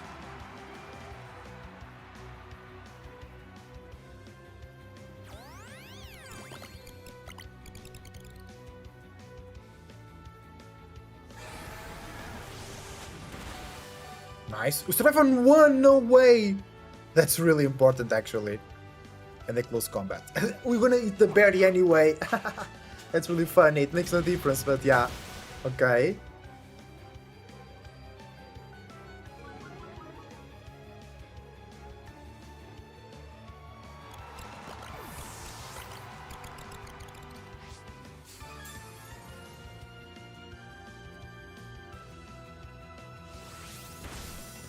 We get the Bask. Nice. But now they might have Pelipper. Or the Furry... No, I don't think they have Furrygraph. I want to bring my Sneasler. If they have Pelipper, this is complicated. Pelipper has Protect, Wide Guard, Weather Ball, Hurricane. Oh, it's my boy. It's my boy. Okay. Dragon Dance will be really fun.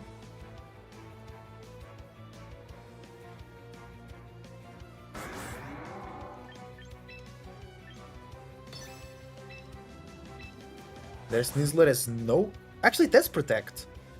Actually, it does have Protect. Okay. So, we have to fake out there, of course. Oh, does Covillian Protect? Double Protect, I think. No, nice, okay.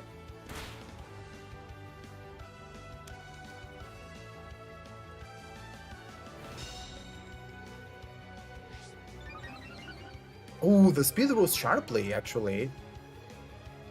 Okay.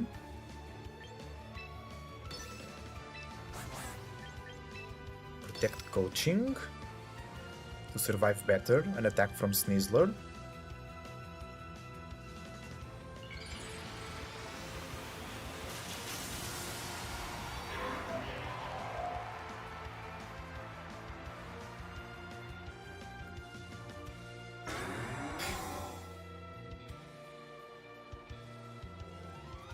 Rage Powder.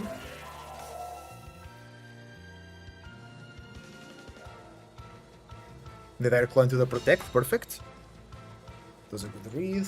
And we coach. Nice.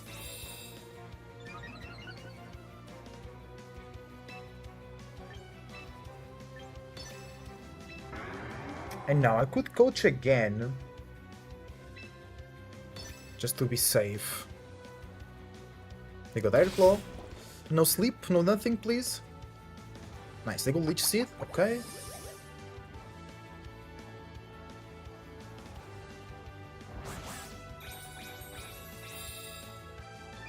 That defense boost is really good. +2 attack, by the way. We take the knockout, but we take a lot of damage as well. We're playing this one really good though. I think in a good position. But they can just stall with Protect. Because they have 2 Protects, I'll take Leech Seed. No, it's Choreograph! Okay. They can just double Protect here. I think I survive a Dire Claw, to be honest.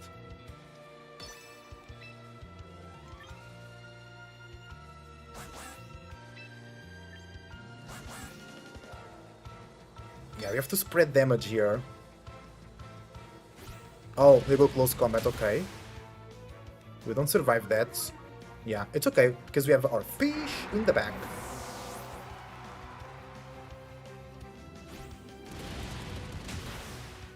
Good damage, they eat the berry, which is fine.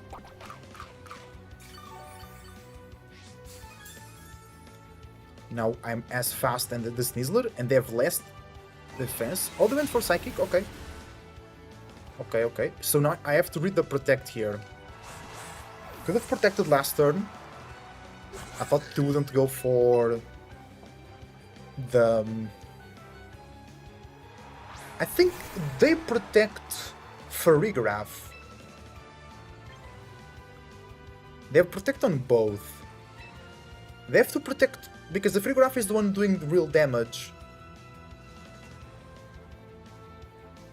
But if I take Sneasler and they don't protect, it's harsh for me. But here we go. Because I think they protect Choreograph here. Because they know it's their threat. And I'm faster. What they can do here is actually Trick Room. That's the thing that does much to them. They go first. They don't protect. Okay, no hacks. But now I take a lot of damage. Do I survive a Psychic from my range? I might live. They go Trick Room. So they attack first next turn. I don't think they have Psychic, Trick Room, Imprison, Protect. I don't think a Psychic kills. We are very healthy.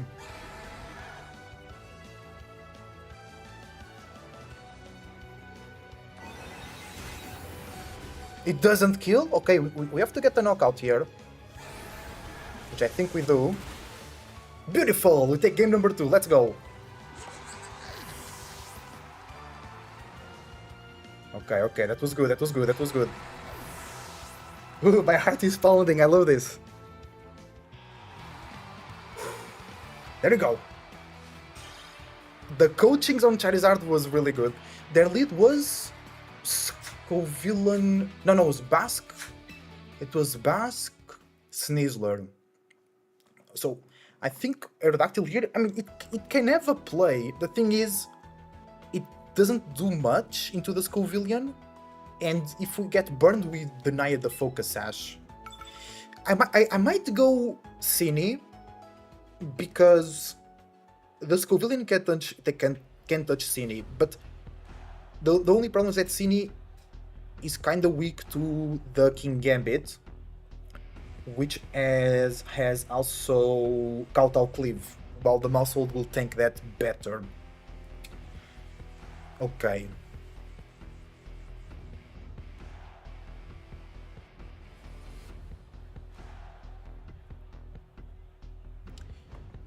If they go the lead that they did in the first game, how do I stop it? I have to do Taunt, but they can Rage Powder. I can Fake Out, because Rage Powder has priority, and Taunt does not. We can't Fake Out.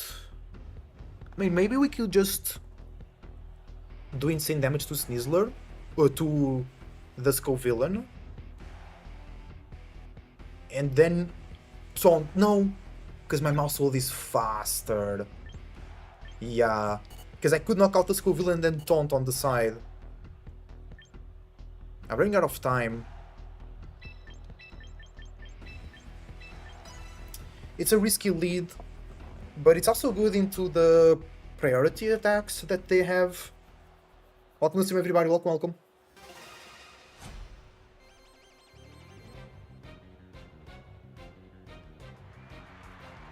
They go Basque Sneasler. Okay, they repeat the lead from game number 2. I go a bit different here.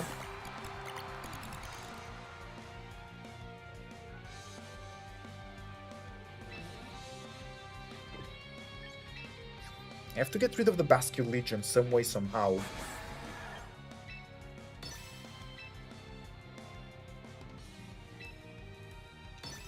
If I count the Sneasler. Oh, they're faster than me. Well, we don't know that, but I should assume because I'm not jolly. That leaves them in range of Dragon Claw, actually. We know that from game 1. Charlie?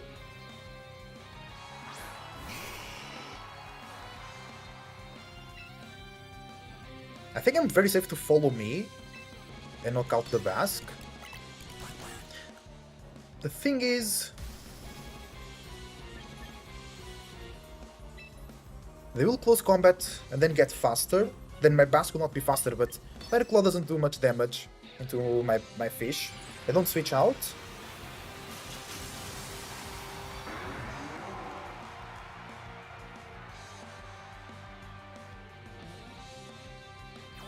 Follow me. The wave crash. We don't survive, that's fine. Does a crit? I don't think it matters. I don't think it matters. Now comes a close combat from the Sneasler. Yeah. That's good damage.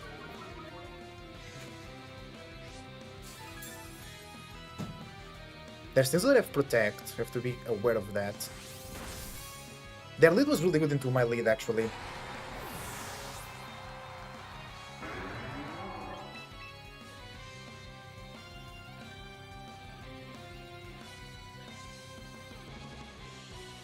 I was thinking too much about the Trick Room lead.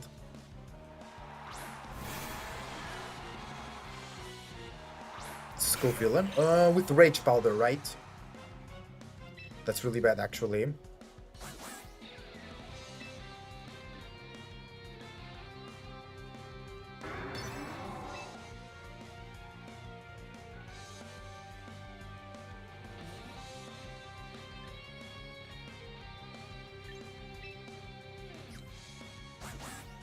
Yeah, I think they got this locked in. Because they just reached Powder, they saved the Sneasler, and I can't beat it. Yeah, their lead was just super good into my lead. I could have made a couple of switches, but I don't think that would work out. I was thinking too much about the Trick Room lead.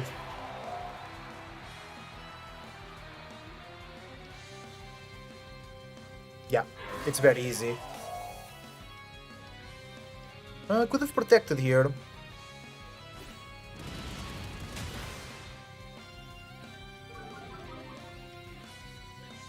Yeah, I had to protect here.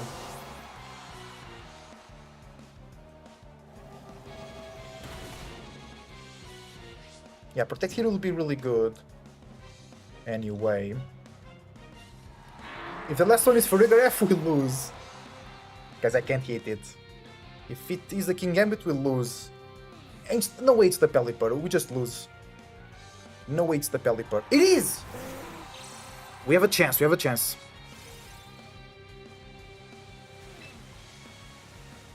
They both have Protect. Pelipper is the most dangerous here. Because Sneasler can only, quote-unquote, Dire Claw. I can't get put to sleep.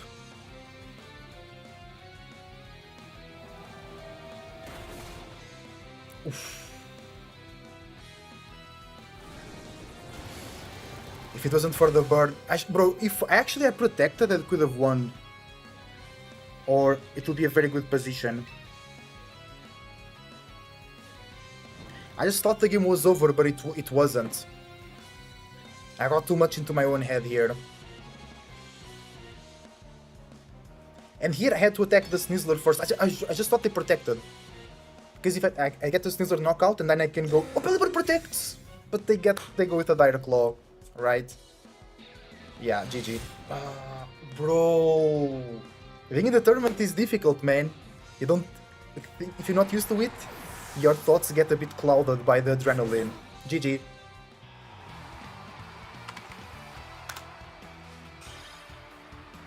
Because I knock out the Snizzler, but if they protect, then the Pelipper just attacks into me. It's a very difficult situation.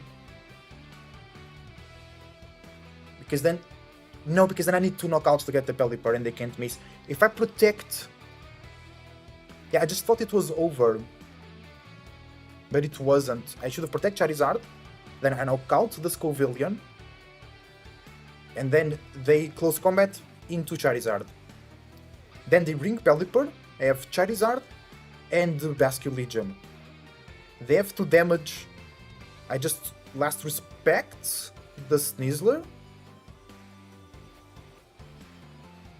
They go down, and then I attack them. But then they can protect as well, some of them. It will be a very harsh decision.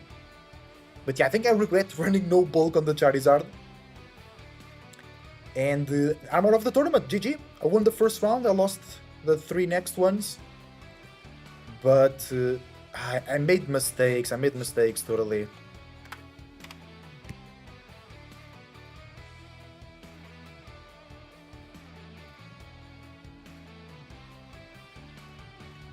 So I'm out of the tournament. I can't go through unless somebody drops out. I'll keep playing for experience. Yeah. Okay, feels bad, but it's okay. First ever tournament I participate. I think it's fine. Let's go.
Damn it. Well, GG. I'll still be playing for fun, but we can't keep going anymore. God damn it. Okay, I'll make a break real quickly. Now we can watch this match going on right now, actually.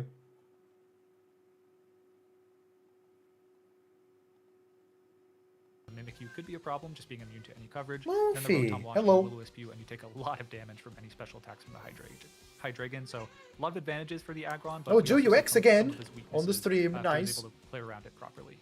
Yeah, and I think one thing that we have to go ahead and highlight as well, we see the Incineroar come in on Blero's side, is that it is running a Chople Berry with Flare Blitz, Throat Chop, Parting Shot, and Fake Out. So a little bit different than we traditionally see on their side. We're going to go ahead and see that Mimikyu target into the Incineroar, really not doing too much, as well as that Corviknight, doubling it up. Oh, into great that damage from slot the and Corvi. taking That's Incineroar crazy. to 6 HP. Out in defense, Yeah, though. we see a follow-up of the Iron Defense from the Mega Aggron. I did just check the team sheet. It does have Heavy Slam, so this Mimikyu not as effective of an answer as I think Joe would like, and there's no Will-O-Wisp, which it can be known to carry. That is, of course, on the Rotom Wash. So, yeah, breaking through this Iron Defense Mega Aggron is going to be tricky. Yes, we did see the that Brave Mega Bird do a lot of Aggron is damage to the looking Incineroar. I'm kind of chunky questioning now. if it already got a bulk up earlier in the battle to augment both its defense and its attacking stats to maybe kind of stand up against this. Oh my god, no, it doesn't even have Body Press. It has Brave Bird. This Mega Aggron is Oh, no all Body over Press it on as the Incineroar Corvi. starts off the turn doing what it does best with the Fake Out. What I will just say is never count a Mega Evolution down as we see the Shadow Sneak going into Valerio's Shadow Claw. Incineroar knocking it out. We know that But they okay. are running that Sinister, but we're not sure Okay, what now the Body last Press. Let's see that final damage. Pokemon is. But we do see that Well, Body Press respectable, going into respectable. Corviknight doing so much damage. I'm pretty sure that's a +1 defense Corviknight, maybe even +2. Oh my goodness, this thing's so crazy. Yeah, it's hit. For those unaware, The Body wall. Press, a physical move that actually goes off of instead your physical or your attacking stat goes off of your defensive stat, which also pairs with the defensive boost from the Iron Defense. So you're boosting yourself The Bass defensively comes and in. offensively at the same time, and you had yeah, just such strong offensive damage as the Basque Legion does enter the field. It is a Choice Scarf Basque Legion, so you could kind of freely just flip turn off this Mimikyu if you want to, break its disguise and follow up with a Heavy Slam, but of course Joe has Protect on his Mimikyu if he is kind of seeing one step ahead there. Yeah, I think you have to be really careful about that, and I think Joe really respects that and goes ahead and protects the Mimikyu, making sure that it does not That's- go down. that's a The good last option. strikes for the Oh, Basilisk it is doesn't actually going to target into the work. Corviknight on Joe's side, while that Brave Bird is going to land into that What? Basilisk. Oh my god. What? Another one. You're +3, wow. That's so much It damage. might be a little bit of a bulky Corviknight, but not bulky enough to take that recoil damage from the Brave Body Bird Press as it goes misses. ahead and gets knocked Good play out. from Joe. We see the Mega Aggron automatically defaulting into Mimikyu. However, that Protect is going to make sure it stays around for a couple more turns. Man, if And it seeing didn't Sinistcha protect Body Press, doesn't returning affect back Mimikyu on because it's a ghost Valerio's type. side, and the Excadrill entering on Joe's. So I think critically, Valerio identifying, look, in this endgame, unless the Shadow Claws start critting my Aggron, I'm not going to take really any damage from the Mimikyu, and I can Yeah. always KO it in 2 hits with Heavy Slam, so let's focus on the Corviknight. If they actually knock out my Basque Legion, which did come to pass, the last respect damage will guarantee that with the Brave Bird Recall, it'll get knocked out. Shadow You see Claw on the Mimikyu start Cine. to go on the Good offensive. damage. Shadow Claw dealing a lot of damage to the Sinistcha on Valerio's side. It has the Citrus Berry, so it's going to heal up Nice. quite a bit. Joe does have the option Rock to Slide Earthquake or for some go for a Rock flinches. Slide, which he's kind of known for with this Excadrill. Is it going to flinch the Sinistcha? If it gets Trick Room out, this gets really dicey really fast. And the No. Sinistcha is waiting a turn. No It looks like flinch. it went for the Trick Room. Body Press is going into the Excadrill, brings us down to the Focus Ash. That's a lot of damage now in range for a Matcha Gotcha. This could swing everything. Is it going to flinch? Oh, the Sinistcha Ah, breaks, and the Trick Room does flinch, not no go out. way. That is such a huge turn for Joe to stay in this game.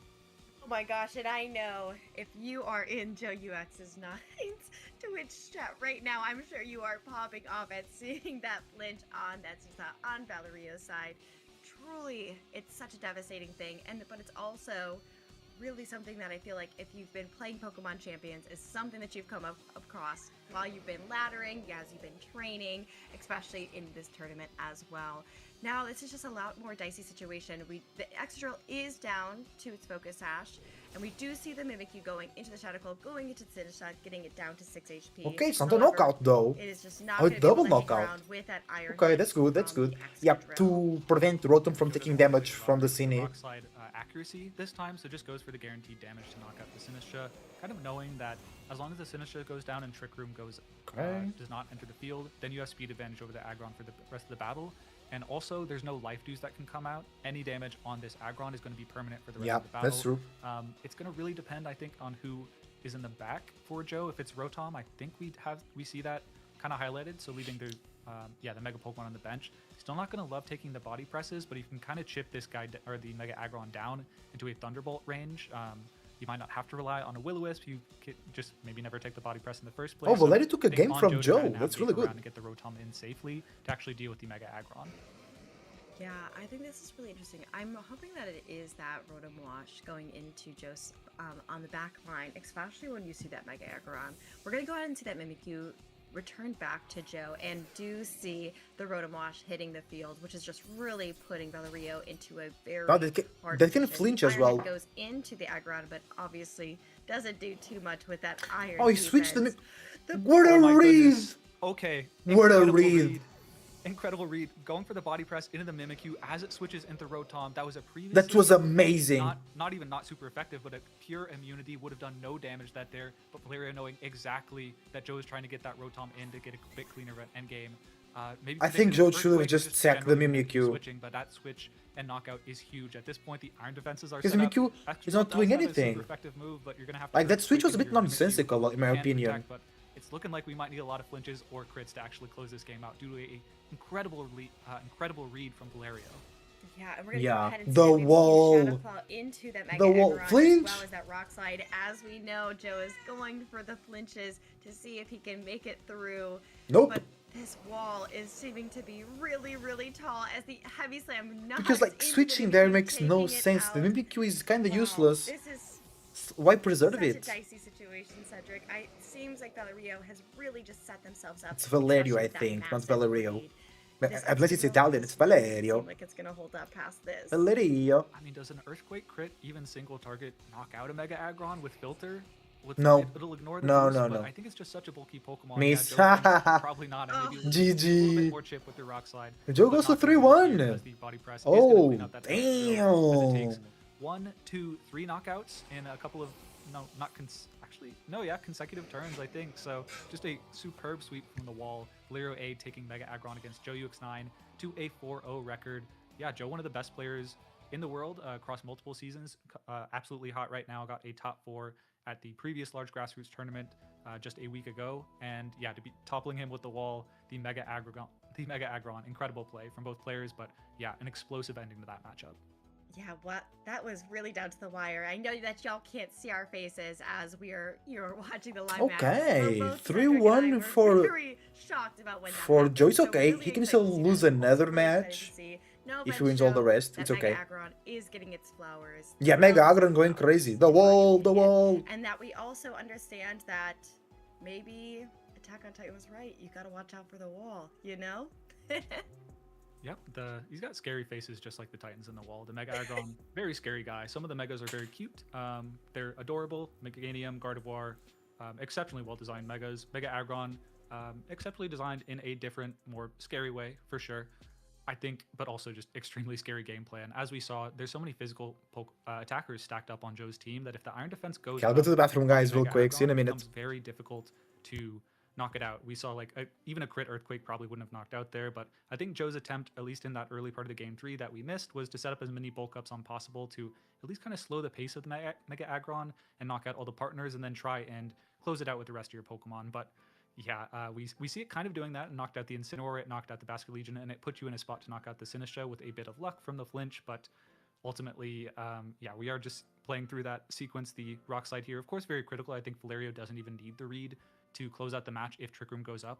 On this turn, you've, of course, chipped the Excadrill into a Matcha Gotcha range, and then you can just go Matcha Gotcha, Heavy Slam, or to knock out the Mimikyu if you want, or you can go for Life Dew, but I think critically this flinch on the Sinistcha made things extremely difficult, but kudos to Valerio for kind of responding under pressure and identifying exactly what happened on the exact turn it needed to happen and body pressing that immunity and taking a knockout.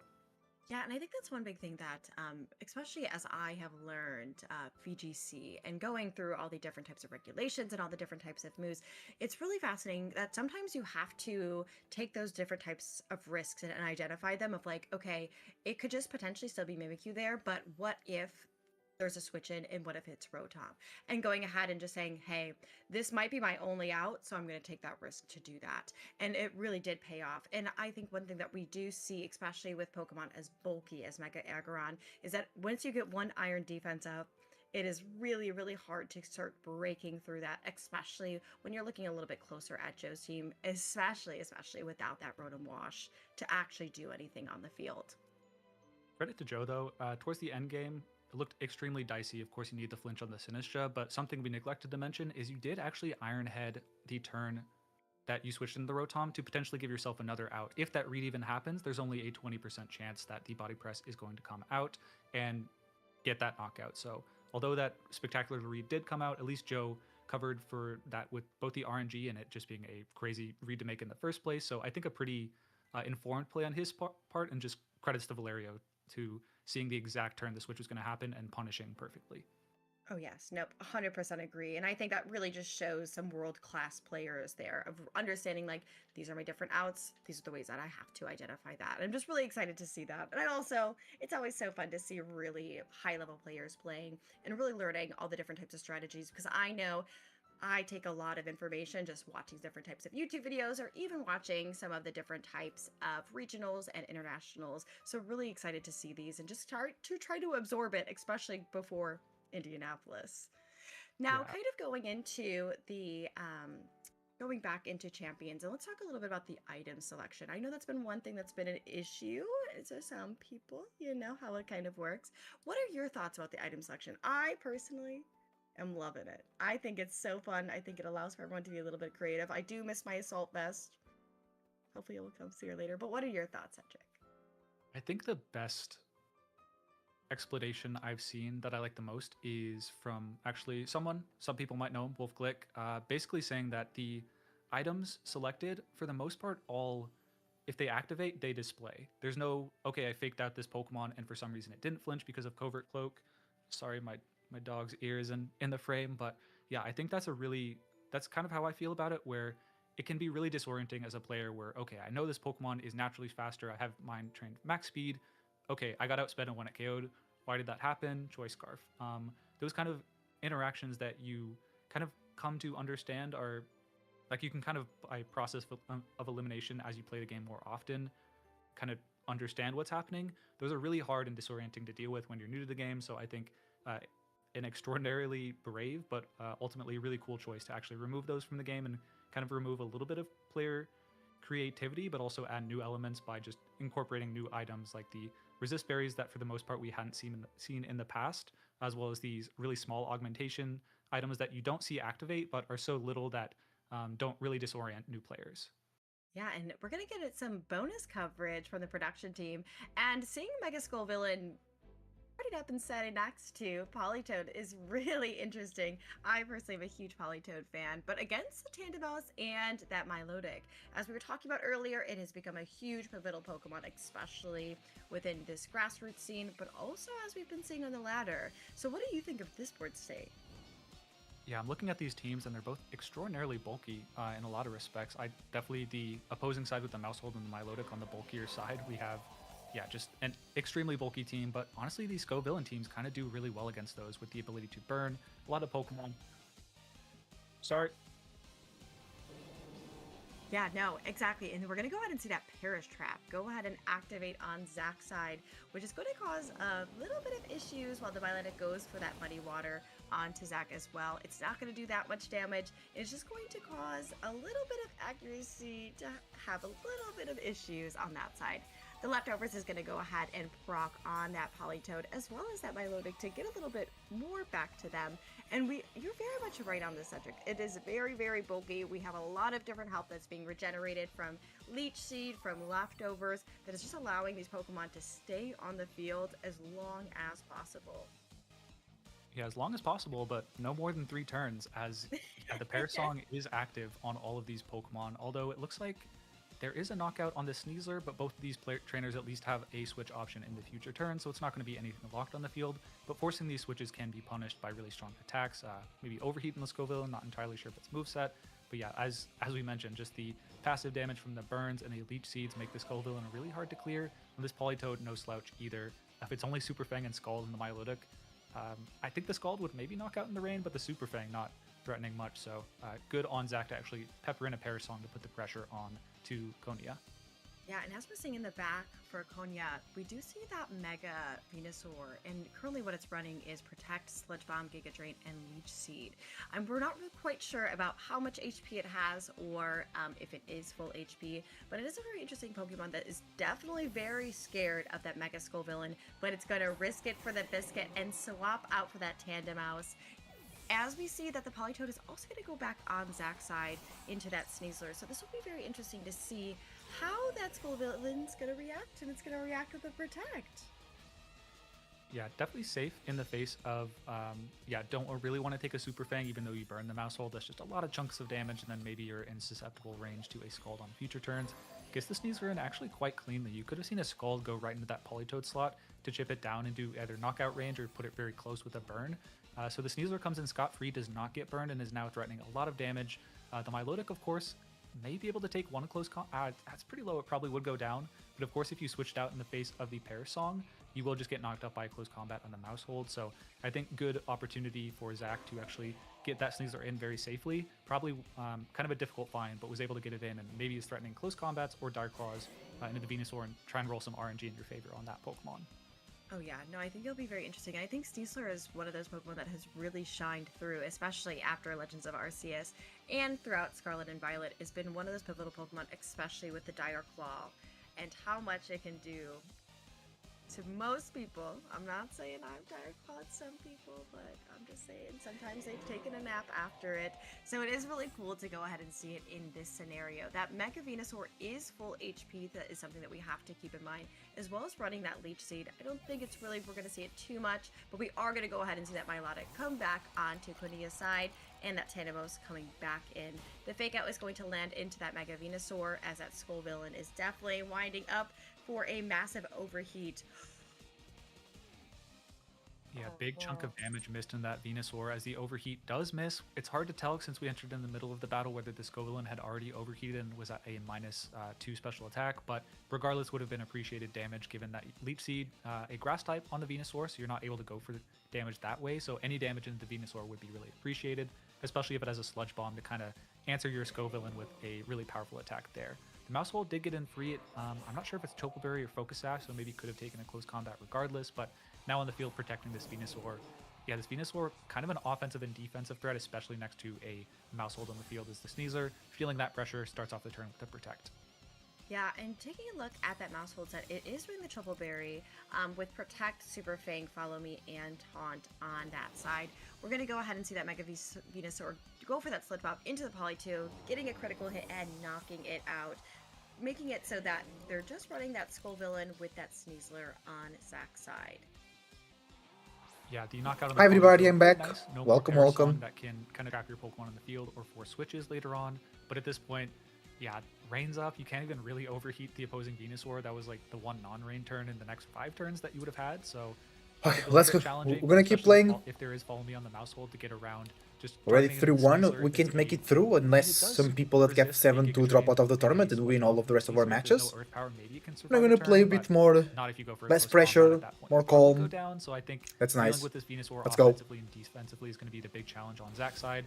But you Dire know, no Claw? challenge insurmountable with No the Dire damage Claw. there. Do we see an activation? No, we do Taunt, not. Dire that's Claw. nice. No sleep, no paralysis, and poison wasn't possible. As the Scovillain, no Sludge healing. Bomb. However, it really just completely locked down the board on Konia's side. Really excellent play in this endgame. Yeah, Quinia is just in a fabulous position with that Mega Venusaur, the Tandemos, but also that Milotic in the back as well. It's the We Mousehold, do see not the that Tandemos. Skullvillain was trying to go for that Leech Seed, but Quinia GG. really respected that with the Mousehold, and we're going to see the forfeit on Zach's side. What an interesting match as well. 2 very, very different teams, but very fascinating to see. Yeah, that was interesting. I think, yeah, Venusaur, really uncommon. Scovillain has gotten a little bit more common with the ability, the Spicy Extract, just burning the primarily physical top threats in the metagame. So even if your Scovillain... We had a drop of somebody with a 3-0. Non-mega threats, that can oftentimes be really effective, especially if you pair it with like a Parasong mode to kind of play There's team defensively. here with So Gengar really and cool team, Sableye. on that side. And then we also saw, I believe, Milotic Ceruledge, which is... Milotic close, Ceruledge, actually interesting. sprung up a lot, but Ceruledge a little bit less common and kind of exciting. The teams. Watchog I think lost. on our end, we are going to take a 75%. quick break, but we will, of course, still have that bonus match in the background if you're interested in watching. Round 5 coming up soon. Myself Round and 5 Jordan coming will up still be soon. on the mic. Stay tuned for that. I'll be here to play, guys, but for the experience. Bonus coverage match, I want to see that. That's cool.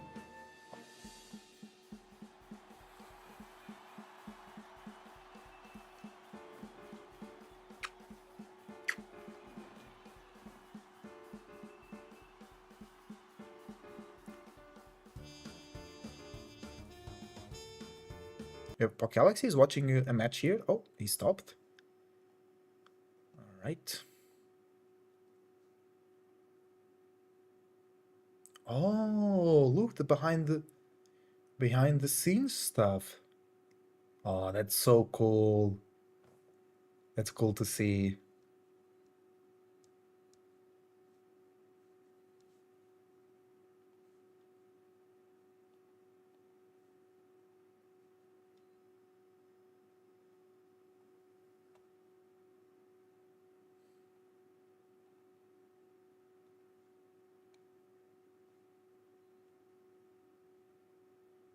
Oh, bro, I love the Pokemon Champions animations.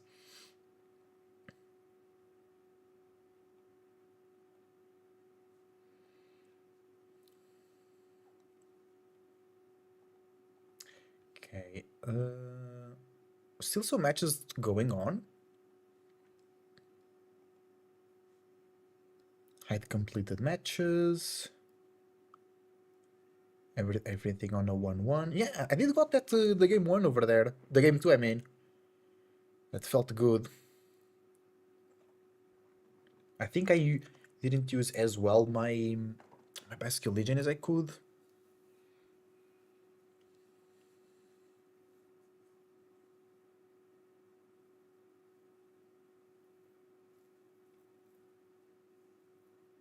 The protect on the Charizard was really important in the turn where we lost. Oh, there we go. Let's go. Let's cast this. If my cat allows me. Can you get out, Momo, please? Sorry. Nah, she's mad at me because I took her from the place. Sorry, Momo. Okay, we have Mado versus Dametrix. We have an Haterene. Haterene is in lead, I think, yeah, with Volcarona and Garchomp on the other side. That's really good. Flare Blitz coming into the Volcarona. That's neutral damage, big damage. Max attack Incineroar, maybe. Incineroar takes a lot of recoil. Comes in then the Garchomp attack. No, it's a Volcarona into a Heat Wave. What did the Garchomp do? Maybe it went for a Rock Slide, I'm not sure. But now, turn 2, I think. Noche Just Tea, that's the name of the Garchomp. Pebble Scary, that's so funny. I really need to nickname my Pokemon, that's why I lost. Because I didn't nickname my Pokemons and they didn't have enough love from me. Okay. Trainers are choosing actions. We can see this... the Garchomp is still threatening good damage. With like Protect, Earthquake. They cannot Dragon Claw the Aterene because of the Fairy type, denying the damage. Complete immunity of the Dragon Claw. Incineroar Protect from the Volcarona. No switches on Mado's side. Dazzling Gleam comes out. Is that a knockout onto the Garchomp? Dazzle? It is! That's big, big damage. So I guess Trick Room is up. Because that Garchomp was moving last. Oh, there is the Basque Legion. So, okay, the lead was Basque Legion Volcarona. Okay. Okay, now it's going to be Volcarona and the Meganium, which is the Mega... Also can be Mega Aerodactyl. I actually like that idea. Mega Meganium, Mega Aerodactyl. It's pretty cool.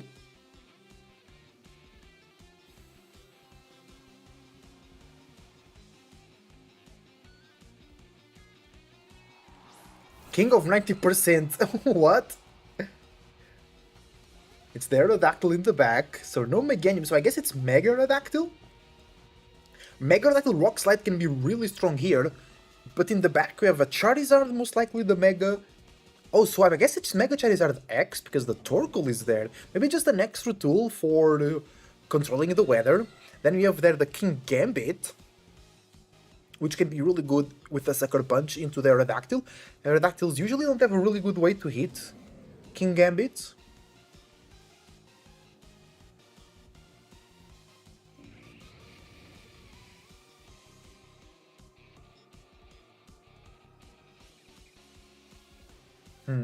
The Volcarona here in a tough spot. It will go down to another Flare Blitz. Oh, Incineroar comes back to get an Intimidate into the Aerodactyl. It's the Torkoal! Hello! Torkoal still takes super effective damage from a Rock Slide. Is it Mega Aerodactyl? It's not. Rage Powder comes in, but it doesn't matter. Spray damage from Dazzling Gleam will hit anyway. You see a Psychic resisted by the Volcarona, but it still goes down. So... Basque Legion coming in next turn. I don't know how much Trick Room we have available. Rock Slide comes in. Terene tanks that together with the Torkoal, of course. High defense on the Torkoal. So no Mega. That's interesting. From Dimetric side 8. The Basque Legion coming in. So last respects here looking really good into everything in the back, but the King Gambit. And it's kind of harsh to lock in into that if you're not sure the King Gambit is not showing up. I'll be pretty sure because it's the Mega Charizard team, so I guess that will be coming in together with the Torkoal.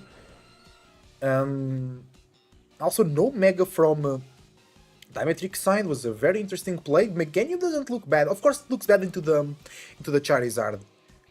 That's why I think I like the idea of Mega Aerodactyl. But the thing is, you can never really bring the Aerodactyl if it is holding the Megastone, because then you don't have the Focus Sash, and you cannot never, not never, but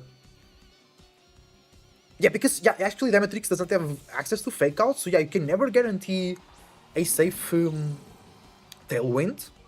Intimidate, that's a nice drop in the attack of the opponents. Aqua Jet comes in because Trick Room, that did no damage. Weather Ball boosted by the sun into the... Oh, that's a lot of damage from the Torkoal. And now we see a Rock Slide coming in. Respectable damage to the Incineroar, but it's still healthy. That attack drop was really good. And now Torkoal and Incin still with the Atarene alive in the back, and the 4th Pokemon for Mado. So not easy here, the job for Dimetrix.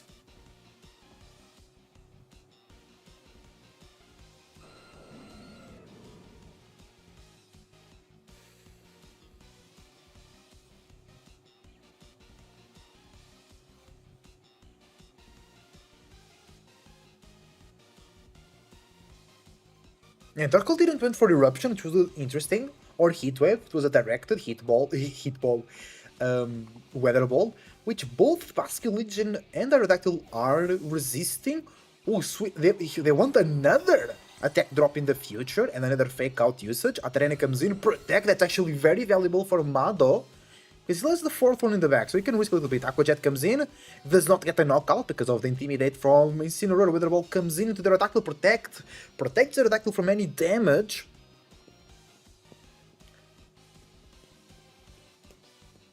Yeah, if there was no Trick Room, I don't understand the Aqua Jet play from the Basque Legion. Maybe the Trick Room was up, and then it ran out. Only 2 turns left of Sun though. That's also reducing the damage, not only the Intimidate, but the Sun also reducing the damage of the Basque Legion.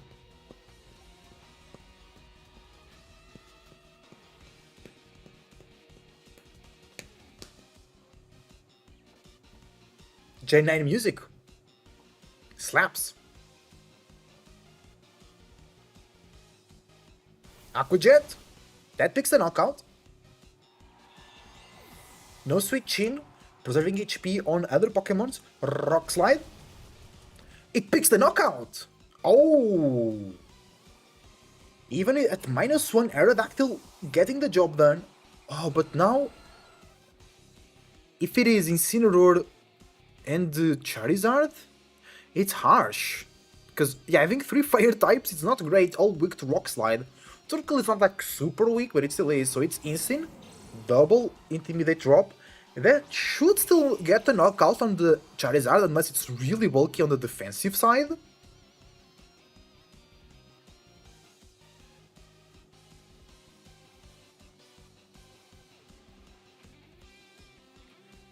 Both Pokemon on Dimetric side double intimidated. Charizard is full HP, but Rock Slide is 4 times super effective and it can flinch. Incineroar can Fake Out here, but we can see a Protect from a very obvious Protect. All because Aerodactyl still has the Focus Sash intact as well. That's very difficult. Hey Melody, how you doing? How was the tournament so far? You can see my score on the screen. I'm a bit sad, but I'm really happy I was able to participate. The Protect comes in, so Fake Out was very obvious. Maybe Incineroar does damage. No, it was a Fake Out. A Darkest Lariat or Throat Chop into the Basque Legion could be great there. Aqua Jet into the Incineroar and it goes down. Mado actually might just lose this. He needed them. Oh no, the Aqua Jet will always pick the knockout first, so he had to take the risk there. Hope that it's Solar Beam non-mega. I'm 1-3 because my last guy didn't show up, and didn't show up to my 3rd game because I was eating. Oh, bro, really? Eat while you play.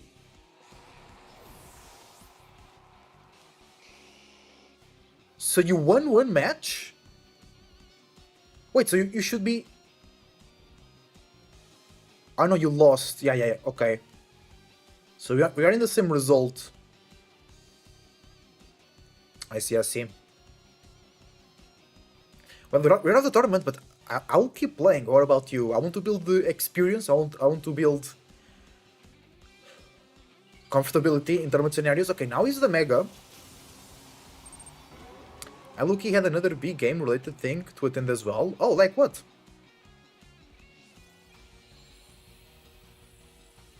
Rock Slide? Yeah, that's a knockout. Even at -2.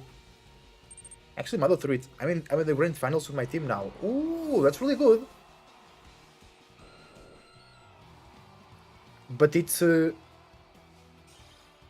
is it Overwatch? So you're doing both? That's crazy. Okay, that was a great match. Okay. It's Overwatch, yeah. It's because of your name. Your name gives it away. Okay, more bonus coverage. 4th round coming in soon. 2 matches left to be played. Let's see what Alex is watching here. We're just on a showdown. Oh, so this match, I think it was cancelled. So only this match going in.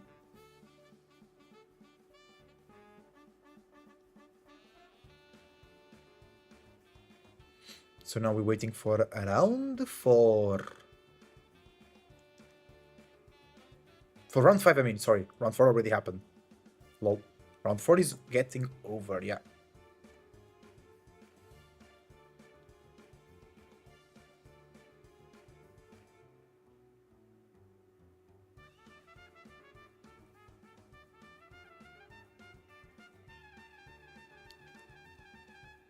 It's been discovered that people have been joining other people's private lobbies and watching their matches. While streaming is okay, it only shows your perspective.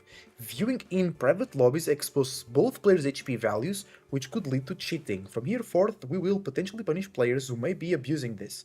If you notice another person in your room that isn't the production team who alerted you, Hi everybody. they're joining your room, please call a judge. Okay. Unfortunately, I have some bad news. Both our Pessimian player and our Watchdog Oh, player are now yeah, they lost. 3-1. I don't lie, I'd be happy to end my tournament run here, because I already figured out my team is terrible against, but I'll keep going. I'll keep going too. I do, but they can still win the whole thing. I want to point something out that was revealed to me today. It turns out that every single Pokemon in Pokemon Champions, except for 2, are being played in this tournament. Oh, really? There are 12 Mr. Rhymes, only 11 Pikachus. That tells you something, doesn't it? So the 2, who are our 2 Pokemon that were unfortunately Araquanid? Well, the first one is Fortress. Single Fortress. Star, not so great here, I guess. Ah. And the second is Fortress. the Dene. I guess people Dene, prefer the yeah. original Pikachu to the clone. Ah, ha, ha, ha, ha.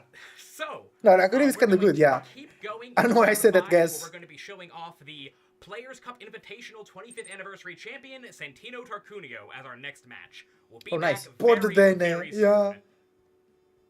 God damn it. He has access to Nuzzle, which can be good. Okay, so pause over here. Alex is doing some calcs.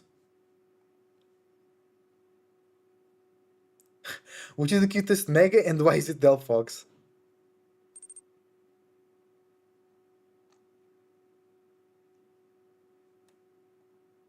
But every other Pokemon is a better Nuzzler than the Dene. True. Electric Fairy is not great.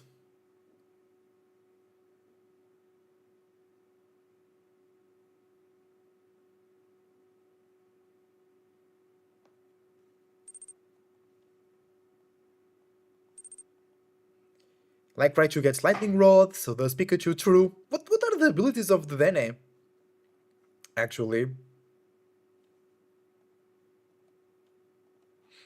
Let me check real quick. The Dene. The Dean. The Dene gets Chick Pouch, Pick Up, and Plus. Yeah, that's horrible. 101 speed, bro. The stats are supported. Then it needs an evolution, to be honest. Electric Fairy is not a bad typing. Yeah, it needs an evolution because those stats will not get you anywhere. Chick Pouch, Pickup. Chick Pouch is for berry stuff, right? And Chick Pouch. Yeah. No, I don't think it's Q Charm. Pickup and Plus. Chick Pouch restores the bearer's HP when a berry is consumed on top of the berry's usual effects. So, for example, if you make Curious status condition, restore HP, or restore more HP than normal. That's slightly useful. Like, just a little bit useful. But not that much useful. There's a bit of a spectrum for the two electric fairies. Which is... Oh yeah, Tapu Koko and the Dene. Right? You got the Dene, horrible, and you got Tapu Koko, that is amazing. Once Tapu Koko is into the game, you can abuse your Alolan Suns, your Alolan Rai. You know. And Tapu Koko Tapu Koko is so good. I love Tapu Koko.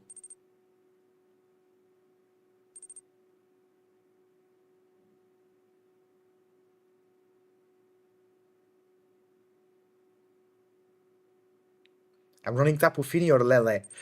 But with Coco, you can use your Alolan Raichu.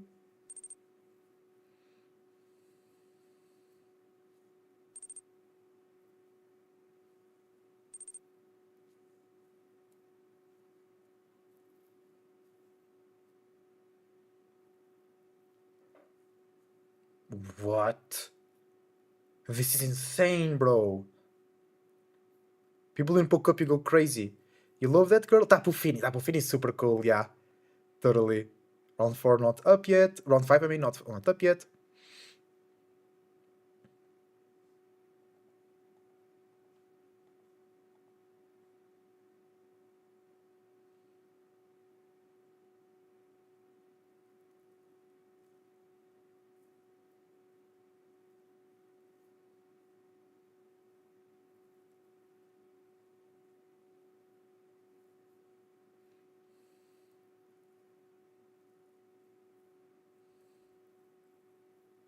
Sludge Bomb on Excadrill? What? What crazy tech?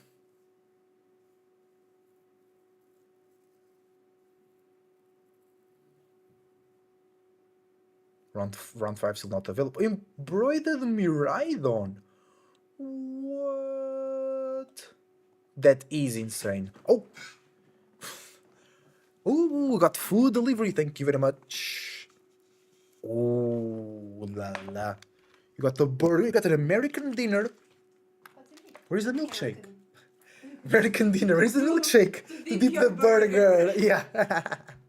Top American. Dream breakfast. Breakfast? Breakfast? Yes. I got so this.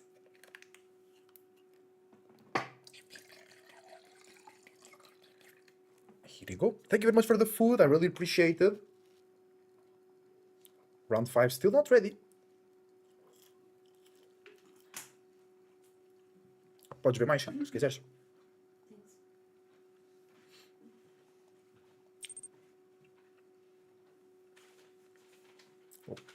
What you got for dinner? A vegetarian Whopper from Burger King with fries, ketchup, and nasty Fuse tea. That's a new one. What the hell is this? What's this, guys?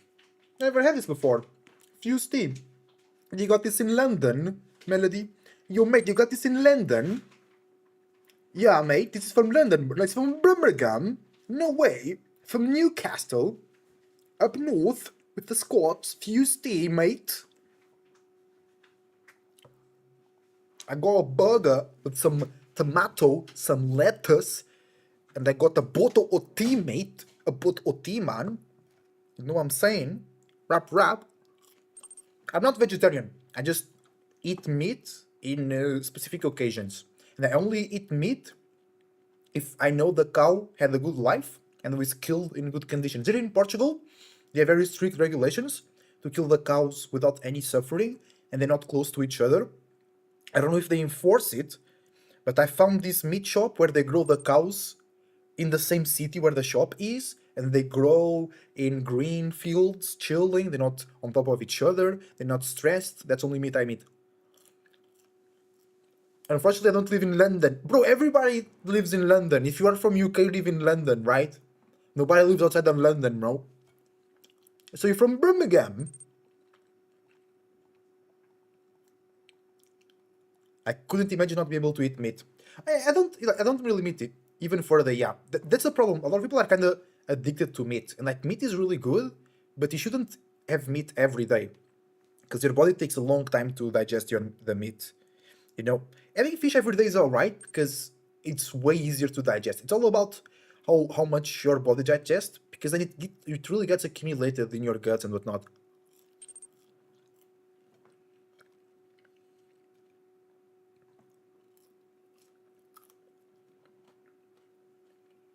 Oh, round 5. Round 5, chat. Round 5. Round 5. There we go. Check in.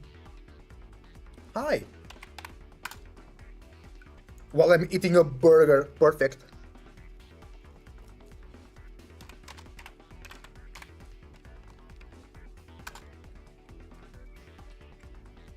They have Sharpedo, Azumarill, Archaludon, Basculegion, Pelipper, Palafin. They have just water. Damn.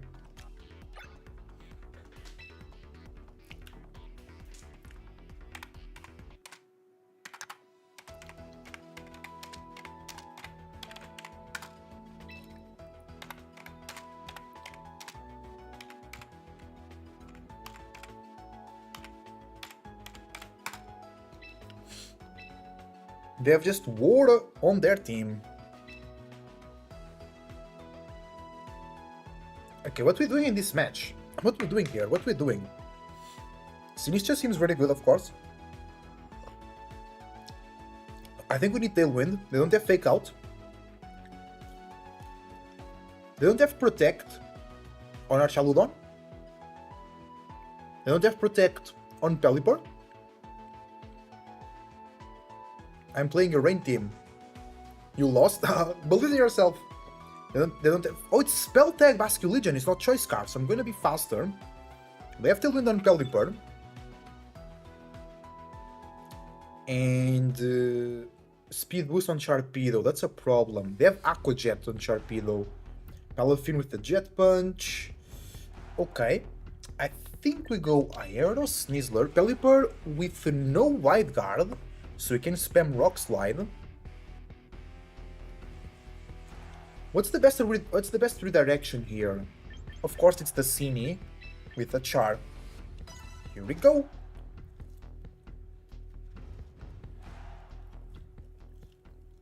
Power of food! Power of Meshi! Let's go, guys. Let's get our wins up. Pelipper Archaludon. I have Aero Snizzler. They can stop my Tailwind. I can stop their Tailwind. Here they go for an Electro Shot. I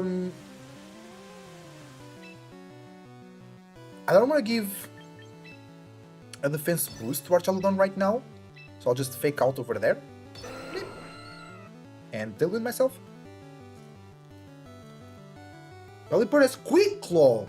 Oh no! Upping Hand, Tailwind, Hurricane, Ice Beam. Tailwind.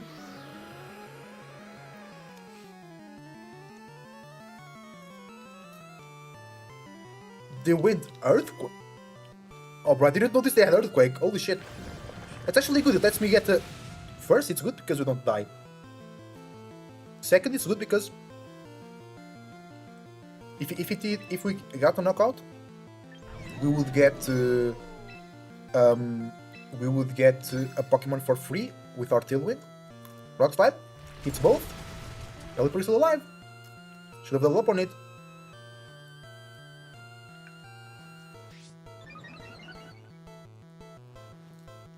Close combat. close. Don't have any way to heal. Balafin with Haze, that's actually good. To clear some boosts. Now, Tailwind or Hurricane? Oh! Big flinch on Dark Chaludon. Big flinch. Just Rock Slide. We can switch the Basket Legion in. I'm okay with that. Rock Slide close combat.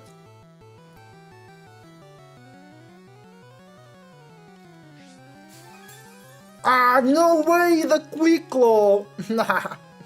Bro! No! No way! No way! The Quick Claw proc. And I miss! That, okay, that's actually good. Because I don't give them another defense boost. But man, that Quick Claw was insane. Okay. And now, Earthquake, Electroshock. Okay. Okay, fine. Now, what do they bring? I don't think I can bring the Charizard now.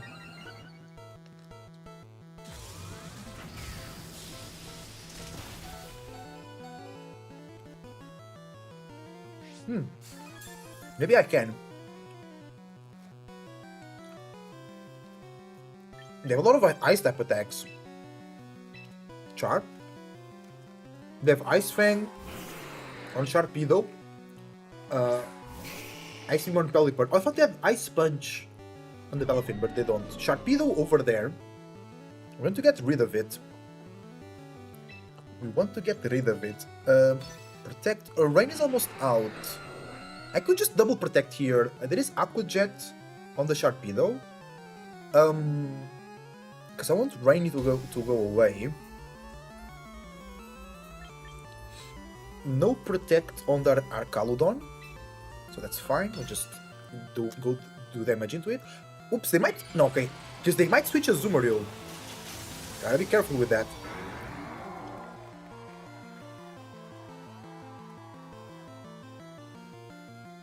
Protect. They don't Mega the Sharpedo. Okay. Fine by me.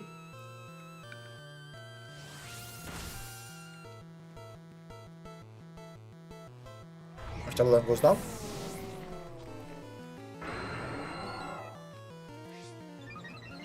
Now they're faster.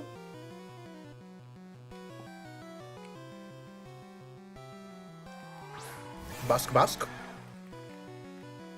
With Swift Swim. So here I just protect with Char. Rock Slide. Protect. Because once the rain is out, the Basket Legion doesn't outspeed me.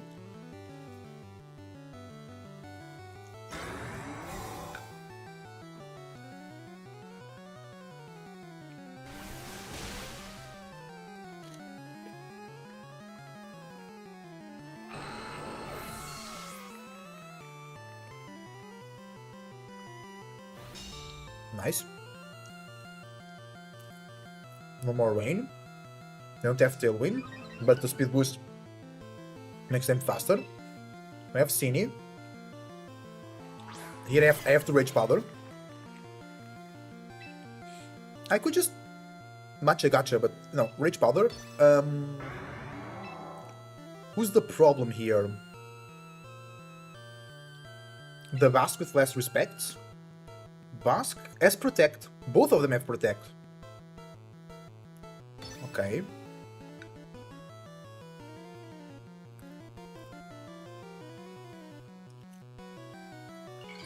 Okay, now they Mega.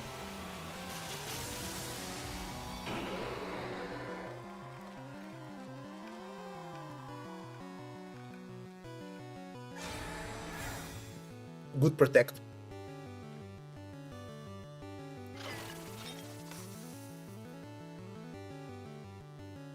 That Protect wins them the game. Yeah. Good Protect. But wait, they only have Aqua Jet on Sharpedo.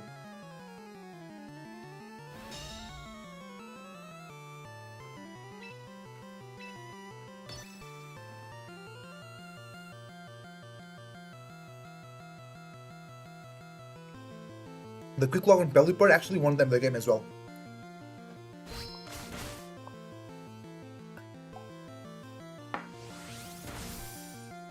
Okay, GG. Game number 1 goes to them.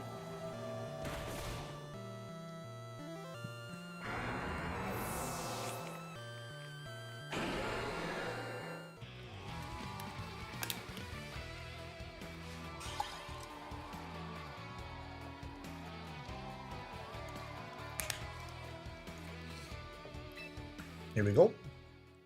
Game number 2.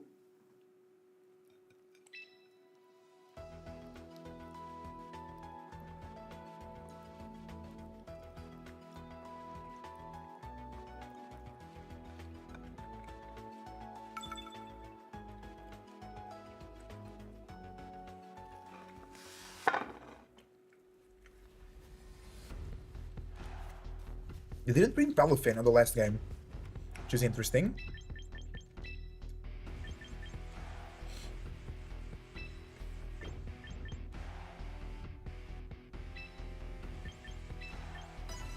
Let's go, let's go.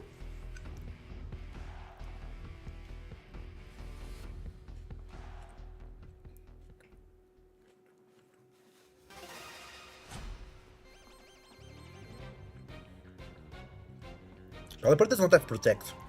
Yeah, we can attack it.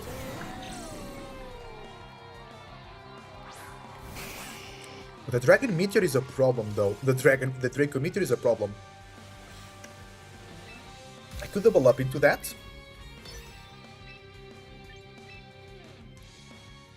No Protect on the Arcaludon.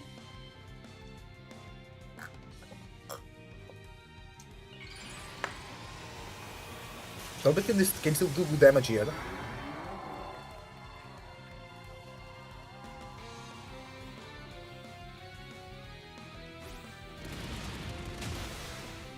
Oh! He picked the knockout. Nice.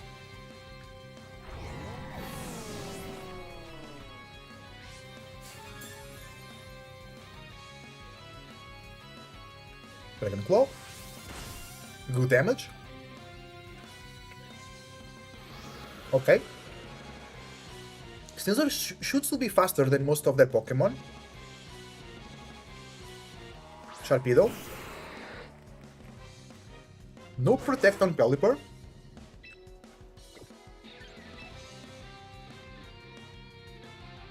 But they already have Tailwind, so they don't need the speed boost. They have Mousehole, Basculin in the back, which is really good. So I want to protect the Zard and go. They have no poison resistance, so I want to go Pelipper quick. Bro, again, really. Okay, could have doubled up there then. But why they protect you? They don't need the speed boost. Sorry. Yeah. It's okay, it's okay.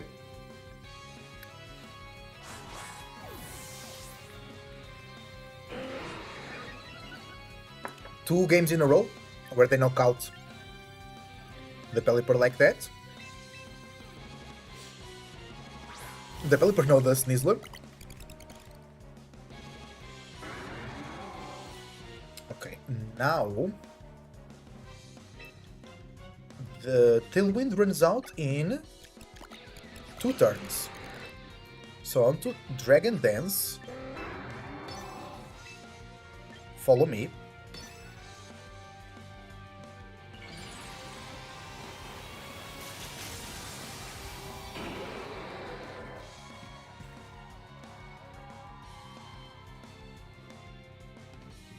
They go Helping Hand. Okay.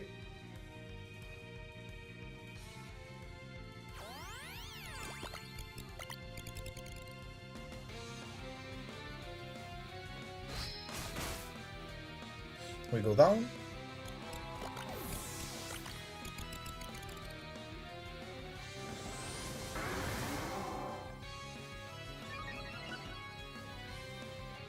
Now we bring Fish.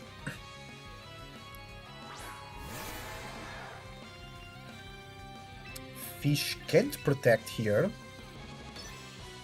but it can totally do some damage.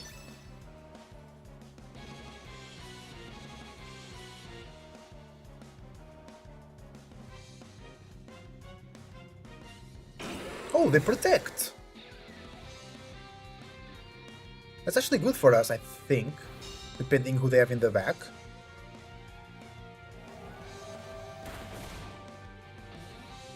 And there's a crit, you didn't need the crit, but thank you.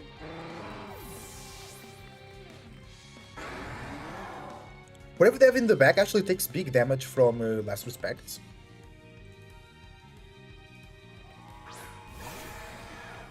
Basculigen has Protect. And the thing is, the Sharpedo... what's the speed boost on Sharpedo? Only +1. My Charizard is faster. So I Dragon Claw over there. And Last Respect over there. There is not much for me to do here. They Protect. That's fine. +1. Oh wait. No, they faster. Oh. Because they get Swift Swim or something? Because I have a Dragon... Okay, we get the knockout there. Now we can stall off the rain. But they can go for Last Respect. I think that's GG. No, they don't have adaptability. They don't have adaptability. So maybe it's not... It's still a 200 base power move, I have no bulk. But I'm faster! I'm faster. Oh, no way! Really, a +1. God damn it. They got so lucky with the quick loss. GG's, well played.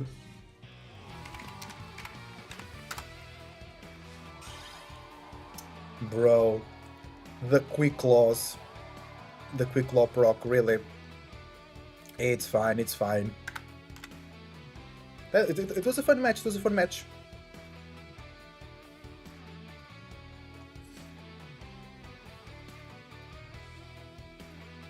That was really unlucky though. But I think we played it quite well. I was just surprised that the Sharpedo was faster than my Gyarados at +1. Tailwind was already out. Because base Sharpedo is 95 speed, Mega is 105. Oh! So it's 5 points faster than the Charizard. But I couldn't protect the... I couldn't protect the Basculigen there anyway. You know. Yeah, because if a Sneasler survives in both games, I think we actually take the win. Well, GG. Well played.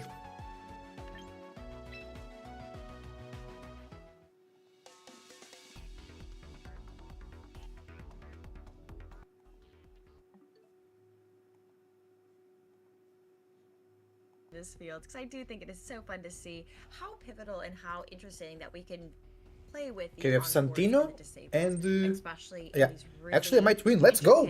You can do it. I know you can do it. Pieces such as like Mega Gengar as well. Now, it like I said, I wasn't spamming Icy Wind into my Milotic. Ah! No really way, no way. But okay, I lost what because can I of really two do, quick loss what could I have procs done better, from a and going Pelipper. into It this was so next lucky round. for the dude. But they played well Yeah, the let's rest see of the what match, leads and end luck up is a part of the being. game. I think So even GG to though it them. seems so bad They on played the well, first I'm not turn, mad. Yeah, we could see a return to those leads on Alexander's side, but we are going to see the Aerodactyl and the King Gambit come out once again, as there is a switch up on Santi's side to the the Sneasler and the Mega Gengar. Yeah, that's really interesting to see the Mega Gengar just hit the field. Ooh, right the from Sucker Punch start. here If you weren't here earlier, will that really was hurt actually the Alolan Gengar. Ninetales, which had a crazy turn 1. Now, we have to keep in mind that Aerodactyl last round is that it did try to set up Tailwind on turn 1, but was unfortunately knocked out by the Alolan Ninetales. So now it's having a little bit more flexibility. It is still scared of that fake out by the Sneasler, but a different board state this time around. Yeah, I think the King Gambit critically is out of range, or rather hasn't been chipped down by a Blizzard. So if you're trained to survive the close combat with the Chople Berry, now you Nice Chople Berry, nice. use of that unless you get doubled by a Shadow Ball in addition. So I think a little bit better positioning on the King Gambit is all, and also the Aerodactyl. TikTok.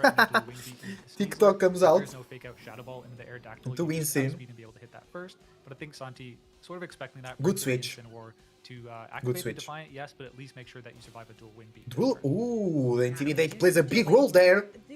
That's dual wing impressive. Beat go from that Aerodactyl going into that Sneasler, taking it down to 20. Close combat, yeah. Choppleberry? Doubling up as we can see that Sneasler is going to target down that King Gambit with that close combat, and see that it's going to knock out the King Gambit on Alexander's side. Oh, critical hit. Yeah, guaranteeing that was it able to take a knockout. I think I'm not entirely certain. Sorry, not entirely certain if that is able to knock out or not without the critical hit, but certainly with the crit, just getting that additional boost and pushed over the line. Now the Aerodactyl has gotten a lot of damage into the Sneasler. Yeah, I don't know if the crit mattered there, but it was good damage anyway. That's really all that matters, and that's Garchomp is in really excellent position as you can really just go for a Rock Slide, maybe take a knockout onto the Sneasler. It is resisted, but it is at -1 defenses, and also chip the Incineroar down a substantial amount. And if you go for Fake Out into the Aerodactyl, well, it's Earthquake City headed your way. True. And I'm Earthquake. pretty sure we don't want to go to Earthquake City anytime soon. It really is good to see that Alexander went ahead and saw that Garchomp is definitely going to be needed. Oof. We do see that Senti is going to do The fake out comes in. Aerodactyl on Alexander's side, making sure that it Close combat gets the knockout. Now the Sneasler from Senti's side is also going to go for a close combat into Alexander's Aerodactyl, keeping the Garchomp wide open, but taking down a very pivotal piece for them. Earthquake. Yeah, we are seeing the Earthquake come out. We'll see if it knocks out The Incineroar, and damage. even with the soft sand. We saw earlier it is trained very physically defensively, having lived the two close combats after the Citrus Berry from the Sneasler on Alexander's side. As that Citrus Berry comes out, does look like it should be in range of another Earthquake at this point, so that's favorable. But yeah, really interesting play from Alexander in the face of Fake Out, has not yet pressed Protect. Partially, I think, from the True, you know, no the protect. the defensive nature of Santi's team. You usually expect these teams to be kind of switching out and baiting you to protect, and then they just get a favorable switch off of that. Hasn't been biting, but Santi's been calling them the turns perfectly and getting maximal damage. And it looks like Santi also has taken the same approach as they did the last game, bringing in the Alola Ninetales. However, this time on the tail end of things. Now we have to really identify. I realized why I'm losing. Why, Melody? A little bit. The Tailwind is no I haven't longer bought up, Floette so to a game. allows for Really? Alola Ninetales to Why? do some critical damage, especially with that Blizzard. You know, I have it. Looks. Why weren't you bringing Yeah, Floette? Ninetales naturally faster than the Garchomp, so should be able to get a Blizzard. You were but, bringing Lopunny? yeah, Alexander going to stall at least one turn to make sure that doesn't happen. Goes for a flinch with the Ooh, Fake nice Out Rock into Slide. that Ninetales as Rock Slide comes out. Not a lot of I have damage. 3 to the calls on Pokemon, Milo and but 1 Calm Man on range Floette. of Oh, that's Earthquake GG. You probably win. next turn, and maybe the Ninetales now in range of Dark Claw, but very importantly gets the flinch on the Beautiful Incineroar, position, yeah. blocking it on It the is. field, stopping it from going for a parting shot, which maybe would have allowed the Ninetales to be able to live a Dire Claw after the Incineroar switches back in. But yeah, this Incineroar being locked on the field just gives a very free attack this turn from Alexander. Forget Earthquake City. It is Flinch City here in round 5 of the Grand Champions Festival. Bro, Shining It Alone seems like Ninetales it's is one of those, amazing. every time I see Rock Slide, when I play it, I miss. When I get attacked by it, I get flinched. I feel like it is a tale's oldest time for all of the trainers that are competing right now. Now we're taking a look. The Ice Queen, Miss Alola Ninetales, does have the ability to go ahead and still hit that entire Blizzard, but it is going to be a little bit trickier. We do see that Incineroar Gengar comes on in. Santi's side, Really? opting to switch out into that Gengar. Protect. Yeah, I think Nice. a safe enough place for Santi to try and reposition. The Dire Dire Claw, Claw, yeah. because the Sneasler is not yet intimidated. Also still has its White Herb intact, I believe. So an easy knockout into the Ninetales. So just trying to reposition to You actually need the Shining A9. Yeah, me too. It's so cool. It's Fake Out pressure and the Intimidate back on the forward, willing to take a little bit of damage on the Gengar on switch in. To do so, now it's kind of an interesting turn where Dire Claw probably won't knock out the Incineroar switch in. So Yeah. but Do you go for a Earthquake's close really combat? good. Earthquake, Dire Yeah, Claw Earthquake, could just yeah, sweep the board if it's there's really no good. protect on the Gengar, but that's such a risky play. Otherwise, I do think there is maybe an opportunity for Santi to get kind of cute here. Maybe switch in the Incineroar on the Sneasler slot, as well as going for a Parasong, and then maybe your Ninetales may be able to live a Dire Claw later. Yeah, it's going to be a little bit tricky, but I think this I mean, Garchomp Ninetales is could in the easily, sun, find a way is in the to snow, get a little bit antsy and so it knock has things more away by knocking out defense its own Sneasler partner. than usual, Alexander 50% more. chooses to get particularly aggressive on Santi's, Mega Gengar going on the offensive. Yeah, I think Santi has to be really careful. Okay, also Ice about Queen this gets because switched. Of that mega evolution of Gengar, but also how much pressure it goes ahead and it has on it. We do see them swap out the Alola Ninetales for their own Incineroar and see that White Herb go ahead and be used on Alexander's Sneasler. Mega Evolution comes out. So the Gengar, not really an indication whether it's going to protect or attack here. It probably just wants its stats regardless, but it is Close the combat into the an Insim. offensive move, at least no protect as close combat right into the Ninetales. Good read, good read from Probably gets knocked Alexander. out, but a little bit suspect, just, you know, that snow damage, or that snow defensive boost, very important. Let's see what the Gengar goes for this turn. Perish, Yes, and yeah. we see the Paris song. Tail is all this It's good time because Santino can still switch. going into that Dragon into Claw, the good opposing damage, but not Pokemon. good We do enough. see the Dragon Claw from the Garchomp on Alexander's side go into that Mega Gengar, but it's hit. It's I know. hit very, very It's well. he has to protect the Now, this is a Ninetales very now. Interesting position. Alexander does not have the ability to go ahead and switch out to reset that Paris song. So now time's a ticking. Yeah, so What the now? What Sneasel, now? I believe at still neutral because the Intimidate went before the Yeah. close combat, so you're in a very similar situation where Dire Claw probably should knock out the Ninetales. Oh yes, and for sure. At 93 I HP, think yeah, for Dragon sure. Claw looked pretty close to a KO on just without even having to go for Yeah, I don't Earthquake, think so you could Santi more or can less just get start something going out of for- here. Start going for Dragon Claws. I think on Santi's side, you may just have to roll a triple protect on the Ninetales to like that's definitely one thing on their mind, just making sure you have at least that out later in the game if these turns don't work out. But now you kind of have to take advantage of the Gengar. It's going to faint first regardless of the, you know, it's going to be outspeeding, I believe, both of these Pokemon. Or, no, it's sandwiched between the Sneasel and the Garchomp, so maybe you could kind of sandwich that correctly and be the last Pokemon to faint if you knock out the Garchomp. But yeah, the Ninetales does need to kind of play defensively to Yeah. actually get Double that Garchomp protect? knockout later. No. So, yeah, Sneasel Dire Claw goes in that protect. Yes, and then we're gonna go ahead and see also on that side that Shadow Mega Gengar Ball? targeting into Alexander's Oof, with the Shadow not Ball, taking it down to enough. 13 HP with the Garchomp. Ooh, targeting into but the this Gengar Mega also Gengar and having it survives. survive on 8 HP, ticking down to the parish count to 2. Yeah, just. But I almost think the very Ninetales just close to the knockout goes due to down. Close combat defense lowers. Maybe they'll Like, actually knocked out, protect and I from think the. You need a Ninetales double would be protect able from to the back them up. Ninetales. At this point, the Sneasler should still be outspeeding and being able to knock out the Ninetales. So Yeah. if you wanted, you could once again just repeat the play of a Dire Claw and a we see Yeah. double protect. That It's to not be the gonna yeah, actually it had to be the double unfortunately. protect, yeah. Yeah, we're gonna go ahead and see Alexander GG. Sneasler target into that Alola Ninetales. No, and maybe in because now you Alex knock on out the Santi's side. Garchomp. A really good adjustment for Alexander, especially bringing in that No, control piece of the okay. Garchomp. The Mega Was the Gengar is Garchomp going to go healthy? ahead and target into Alexander Sneasler, knocking it out. But Garchomp is in such a comfortable position at this point. Dragon Clawing into the Mega Yeah, Gengar GG. and going ahead and sending us into Game 3 of Round 5 of the Grand Championships Festival. Great tournament, by the way. To the player's approach to that end game, just Santi identifying. All right, I probably Yeah. need at least one consecutive Better- protect to better win the game, positioning but from identifies Santi. what has to happen to make sure that it's only 2 protects and not the 3rd consecutive protect. As long as you Shadow Ball into the Sneasler, both of these turns, if there's no Earthquake that comes out from the Garchomp, it Yeah. would be extraordinarily risky. So you just hope that doesn't come out. If you double Shadow Ball into the Sneasler and get a double Yep. protect on your Alolan Ninetales, You win, true. You'll be able to True. weather the storm of that, still be at 50% on your Alolan Ninetales and be able to close out the battle with a Never Melt Ice Blizzard on the opposing Garchomp, not even letting the Perish counter tick down an additional turn. So good approach, I think. But yeah, like we mentioned, the Garchomp, a really important adjustment on Alexander's side. Yeah, to really not good, be really a good little from bit more passive Alexander. board states against the poison types on Santino's teams in the mid game. Yeah, and I think one thing that's really fascinating, especially something that I've been doing a lot while playing these different types of champions matches, is that sometimes you don't always need a Mega Evolution, and I think that was really telling on True. Alexander's side as he Because the clapped Mega his Evolutions opponent are back onto can the still bench be and one knocked hit him or 2 hit dead. knocked out. Understanding and realizing that is going to be such a pivotal piece to move through Santi's team in a really effective way. But just because Mega Floette just doesn't have the accoutrements to make this team go ahead and be really good against Santis. I think we've seen a lot of comparisons drawn between Mega Floette and Xerneas, and True. the accompanying Yeah. ground type is just one additional element of that.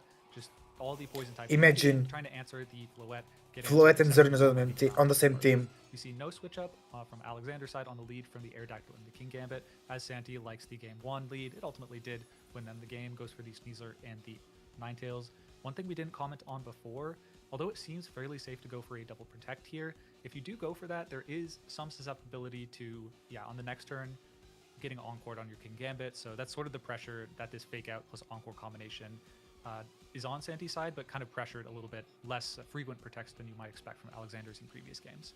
Yeah, no, I agree. I think that's a really good call out, especially just for how devastating that if an Encore goes into that King Gambit, how it is going to completely mess up Alexander's flow going into this game 3.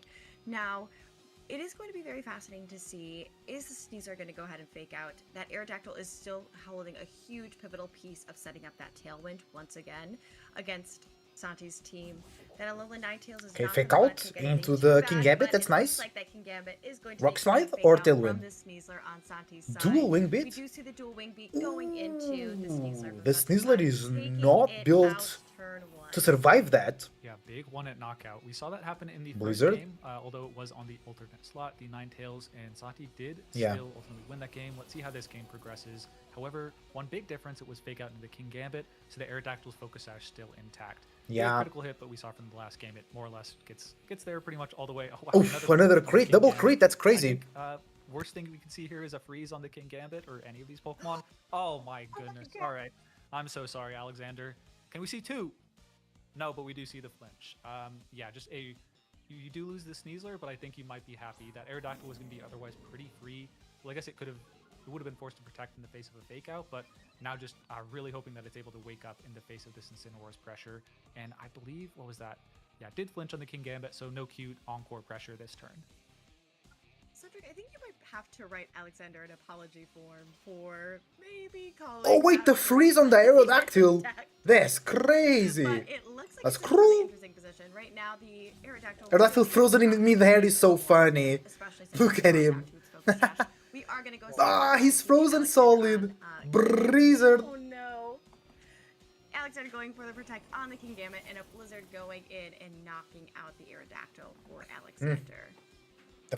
It's pretty tragic. I think it agradeço. most likely... Actually, Tipo, I comecei a remember comer Blizzard and the match was attempted to available. First, but So, unfortunately wasn't able to thaw that depois- turn depois, to get yeah, any yeah. action off. The Incineroar didn't go for the fake out into the Aerodactyl, which would have fallen empty onto an unthaw protect. But really Schneasler? just Santi identifying, look, it's so unlikely that this is actually able to unthaw. If I get Blizzard Flare Blitz into this King Gambit, I don't even have to Encore lock it. And if it is able to protect, then the next turn, as long as the Aerodactyl doesn't thaw and get Tailwind up precisely this turn, I have Encore into the King Gambit in the late game, provided I can actually survive a Dire Claw from this Sneasler. We haven't seen it from full HP or at...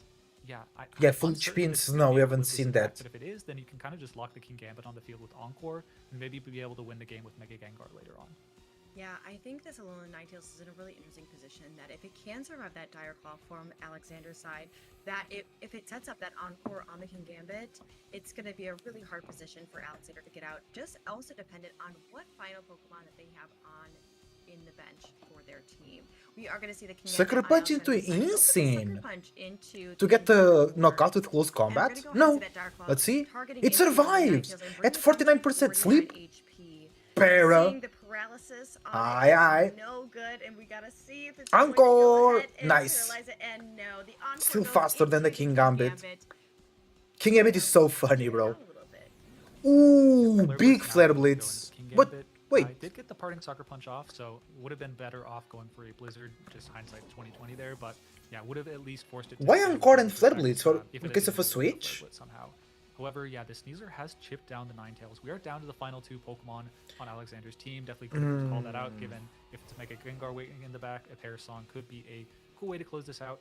But kind of a perfect time for the Sneasler Garchomp, to, yeah. or the Garchomp to enter Yeah, the I really field, think the Sneasler had to especially go given we down got the there. paralysis You on know last the turn, and which not maybe the seemed, you know, okay. not the But Gambit. now, given that the Garchomp outspeeds the Ninetales and you have to protect on the Sneasler, opens up once again another trip to Earthquake City. Earthquake I City. think Santi is in an interesting position. Really having to decide, is Alolan Ninetales worth keeping on the field, or am I okay with letting it go down? If that Mega Gengar is in the back for them, which probably is, it is going to be a very devastating board state after that for Alexander, just because they're not going to be able to go ahead and pivot out their different types of Pokemon. Now, we saw this on the last side, is that the Garchomp came in and did a really spectacular job to close up that game. Gengar comes in, we but do see that Santi is going to go ahead and swap out Can- their Incineroar into the Gengar. can and the protect Gengar on survive the here? Ninetales. Earthquake Out a little Dire bit Claw? more. Close combat. Combat goes Nice. into the Incineroar slot, now a Gengar. Rock as it is a slot. rock slot. Okay. Didn't take the opportunity Okay. to go Good for the Santi there. Earthquake and Protect, chose instead to go for a Rock Slide and a Close Combat to sort of delay the turn. Rockslide is going to be disabled, so not an option for the next couple of turns, but trying to break down that turn a little bit, because otherwise it feels like on one level Protect and Earthquake is very safe. However, if we see Santi go for a Fake Out, or sorry, Protect, if he goes for Protect last turn and the Gengar switches in and is knocked out, it's susceptible to a Fake Out on the next turn. Then maybe you can live a -1 Earthquake or Rock Slide on the Ninetales and get a really powerful Blizzard to close the game that way. So definitely see what Santi was going for and why Alexander didn't just go for the immediate Earthquake, just trying to break down a little more rather than, Earthquake City was a likely possibility, but delayed it a little bit to make sure that there's no risk of a really So cool with the snow, right? Yeah, and it seems like that Alexander wants to keep you on your toes, Cedric. Oh, wow. I think we also Okay, have to Momo. remember that Alolan Estás com fome? Ninetales is paralyzed, which is Ter- going to paralysis? cause issues, especially that even if you think you might be able to use it. Oh, it Ice Queen can stop switch. along the way. We are going to go ahead For and the see that Intimidate, I Alexander like that. Swapped out for its friend Incineroar with Intimidate. But going it's gonna ahead give and speed hopping to onto, well, it's gonna be Sneasler. Alexander's Pokemon, but the White Herb, making sure that it's not going to take any different types of stat decrease. Yeah, I think we see the danger of delaying that last turn a little bit here. There definitely is an opportunity if this Gengar's trained very defensively to survive an Earthquake, but the Sneasler says, all right, enough. Let's get the Earthquake, Protect off," yeah. And we do see the Parasol The come out Perish. first from the Mega Gengar, which is important. It's going to lock these Pokemon on the field because there are no Pokemon remaining. Their Parasong Earthquake, yeah. With the Intimidate, does that get a knockout on the Gengar? Incineroar was able to get an Intimidate on the Garchomp, so let's see if all the Pokemon are able to survive. Not the Gengar, but the Incineroar is able to survive. Gengar He is goes applying Fake Out pressure down. on this next turn. Now you which can is fake out important Sneasler to in remind Blizzard, you actually. to, weather this storm of Yeah, damage fake out from Blizzard Sneasler. seems good. Hey, Yeah, perfect and play for because now the storm snow comes indeed, back. As this Alolan Ninetales is going to bring back the storm. That's really good, the and snow. Make sure that it has snow warning along the way. We do have that fake out pressure from Santis and Incineroar going into both that Garchomp and that Sneasler, which is going to put it in a really interesting position. We do know the Parasong is up, but it doesn't mean it too much. Not for me, in my opinion. It's going to be really hard to stall. Fake out this Blizzard. through. I think this game might end. You're not gonna prior to play another that. round? It'll Oh, I be am. fascinating to see how this plays out. You're gonna and how play on Santi your other wants to event? interact with Is that this it? Now that the Alolan Ninetales is still paralyzed, going to be a lot slower in dealing with both two very strong Pokemon on Alexander's side. Kind of an awkward position where it's uncertain whether with the snow defense boost and the this is really interesting. Rockslide is actually disabled from the cursed body on previous turns. So Oh, if you Fake wanna Out knock got out this disabled, Ninetales, no you're probably way. gonna go for an Earthquake at some point. So you buy some time. You to found fake your out in this condition and Blizzard then end up maybe get doing Blizzard off. We do just doing see a anything Dragon to Claw into the not Incineroar, meet which, that yeah, condition. you're I was gonna just knock playing out. like an idiot. It Blizzard happens, does bro. connect through the paralysis. It's Garchomp the goes down, and tournament what looks like a adrenaline. really solid Good knockout on the in-game Garchomp for here. Alexander just to It do happened to me too as well has sort of in swung certain around games. here just based off It's of okay, bro. possibly the benefit of the cursed body and That's the why I want to Intimidate keep from playing to Incineroar. just build up a Now bit Sneasler more is a single target confidence attacking and Pokemon where familiarity both with these Pokemon tournament. decided on Cheers, I got some field good have coffee. Protect. Cheers, You mates. might need to get a little Keep bit yourselves lucky with hydrated. a paralysis this turn on the Ninetales, target into that, and then hit the Incineroar. Or, I mean, that also doesn't work if Santi just goes for a attack with the Incineroar this turn. So, yeah, a little bit of dice rolling, but also needs to You call said whether out the loud. Incineroar goes on the offensive What? or protects this turn. Tailwind and Yeah, protect. Really have to cross your fingers. And then you especially with didn't. That paralysis being an option for that Alolan Ninetales. We do see the Sneasler targeting into the Alolan Ninetales. Good knockout. With close combat, knocking it I out. said to not protect Now, and attack with both. what's this Incineroar Yeah. gonna do? We obviously know it's going to hit something. Gotta follow your first thought. It's going to hit it pretty hard. Flare Blitz? with Is a that Flare enough? Blitz going into the It Sneasler on Alexander's side is. and knocking it out to take game 3 of round 5 of the Grand Champions. Great coffee. Pool. Hi, Momo. Yeah, just a sliver of HP. Chat, say hi to low Momo. overall for Super Santi. She But wants to of say hi course, to you. Doesn't matter. Was able to take the knockouts first, and is probably Momo. accustomed to low HP victories Momo. given the Parasong nature Hello. of their team. But I really chillin'? actually like the direction. GG for Santi. Last turn. GG. Rather than kind of playing around with protect calls, it actually makes a lot of sense given that neither of your Pokemon, or rather the Ninetales doesn't have a Parasong counter on it. As long as you just are able to hit through one of two of the paralyses, it's either the Blizzard and you knock out the Sneasler, Momo or the the next streamer. one you get the Protect and just stall the last turn with Parasong. So cool play there from Santi. Thank you very Yeah, I much. feel like that was really interesting. I felt Good like game at the there. Good game beginning, though from it those was when guys. the Aerodactyl got frozen and then Okay, the some Incineroar got some matches to Santi go side. I still. wasn't quite sure where this was going to go. When the Garchomp came in, it seemed like it had such a commanding lead, but then Alolan Ninetales saying, I might be paralyzed, but that's not going to stop me from hitting this Blizzard along the way. So it was very fascinating to see how that it was a very big tug of war in between them. Even though Alexander did not have a Mega Evolution, and Santi did, it still seemed very even and down to the wire with that tug of Yeah, war. what's the mega? Just Oh, it's with the all Floette. Yeah, not great atmosphere. into the Gengar. Yeah. Yeah, we see the early start of the battle. It seemed like things were going so well for Santi just in terms of the luck swinging their way, but ultimately, yeah, even though we got the double crit and the Blizzard freeze on the Aerodactyl, looked like Alexander was able to claw back to a really Yeah, big that lead freeze was this big next as turn, well. Given the Aerodactyl stayed solid. That Close freeze and was solid on the next turn. big, bro. Yeah, you can't really hope for much better of a turn than the Alolan Ninetales. Like, Yeah. you need like one additional freeze roll and then you're in good shape. But yeah, this is the really key turn on the last turn, not the last turn of the battle, but getting towards the end where with fake out pressure, you just are able to pin down the Sneasler, given it went for an Earthquake Protect combo last turn, and get that Blizzard from the opposing team. The irony, You a very unique team couldn't from even Justin protect the Tank. That's card shot funny. Given the threat of the Pair Song from the Gengar earlier in the battle, so every component of Santi's team kind of coming together in those last turns of the battle, showing why he is a master Gengar tamer. Gengar tamer. And I love to see that, and especially, like I said, I also love to see Pokemon that might not go ahead and be Mega Evolved on that side too.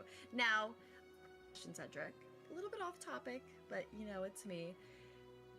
Gengar, Mega Gengar especially, you know, loves to sing, especially Pair Song. Mega Gengar is What great. type of music do you think Gengar is actually singing though when he's singing that? Perry song. Ah, Metal, that's funny. blues, Good question. R&B? I'm going with it's 2011 through 2014. Wow. Like Lumineers, Imagine Dragons, like You answered that really quick. It seemed like you might have been asked that before. I That is so haven't. good. I haven't, but I'm thinking, do you know that TikTok song where it's like we are young, like Yeah. we got a fire in our souls? Like it's something like that for sure. It's like the Pokemon do not want to be around anymore. They have that millennial depression. They're anyways, yeah. That is Hey, those are my thoughts. right Maybe now. don't poke the bear if you don't want the unsolicited opinions in the future, but I'll maybe clean it up for the rest of the cast. I absolutely love it. Yes, and so excited to go ahead and see who we've got coming up next for our round 5 at the Grand Champions Festival. As we know, there's a ton of traders competing right There was now. more We're really excited matches. to see what we've got next. We've had some really interesting teams 2016 so far, to now. like That's from Saiyan to crazy. Mega Gengar. So I'm really excited to see Really. who we've got cooking up now. Yep. And then now, Nico, that's crazy. we That's got so a tongue twister cool. there, and then That's jumping so to another cool. Mega Gengar team, and we Oh, also have another. Paralysis Damn, in the another last Mega game, Gengar so team. this is Okay. 0-0 or 1 Okay, bring it the set on. score, and then the names have shifted, but we weren't too into it regardless, so it doesn't change a whole lot. But I feel like, yeah, Paralyzed Gengar Gengar should Ooh, have the advantage over Sneasel Paralyzed for the Gengar. most part, Oh, unless wait. running the rare It's throw a combo. 1v1. But yeah, with the Paralysis, maybe the Sneasel Paralysis might proc, yeah. take the final knockout with 2 Dire Claws. Yeah, Shiny and Mega Gengar at the is team sheets that just the Gengar, so good. on Tired? Nico's side is running Such Bomb, Oh, Shadow oh. Ball, Disable, and Protect, while that Sneasler Oh, over the on Evolution's paralysis. side But is it's running Protect, take. Fake Out, Dire Oh, Claw, wait. and Close Combat. We are going to go ahead and Oh, see it that couldn't be. Nico is Okay, going I to thought go it said ahead the Gengar and paralyzed. take It's the like the Shadow Gengar Ball cannot be and paralyzed. toss Okay. it into the GG. Sneasler, knocking it out and securing the game. An exciting 2-0. We saw all of it.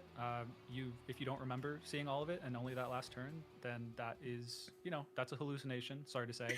But yeah, really, I think kind of the expected outcome there, given that Really there's good play. no throat chop on the Sneasler.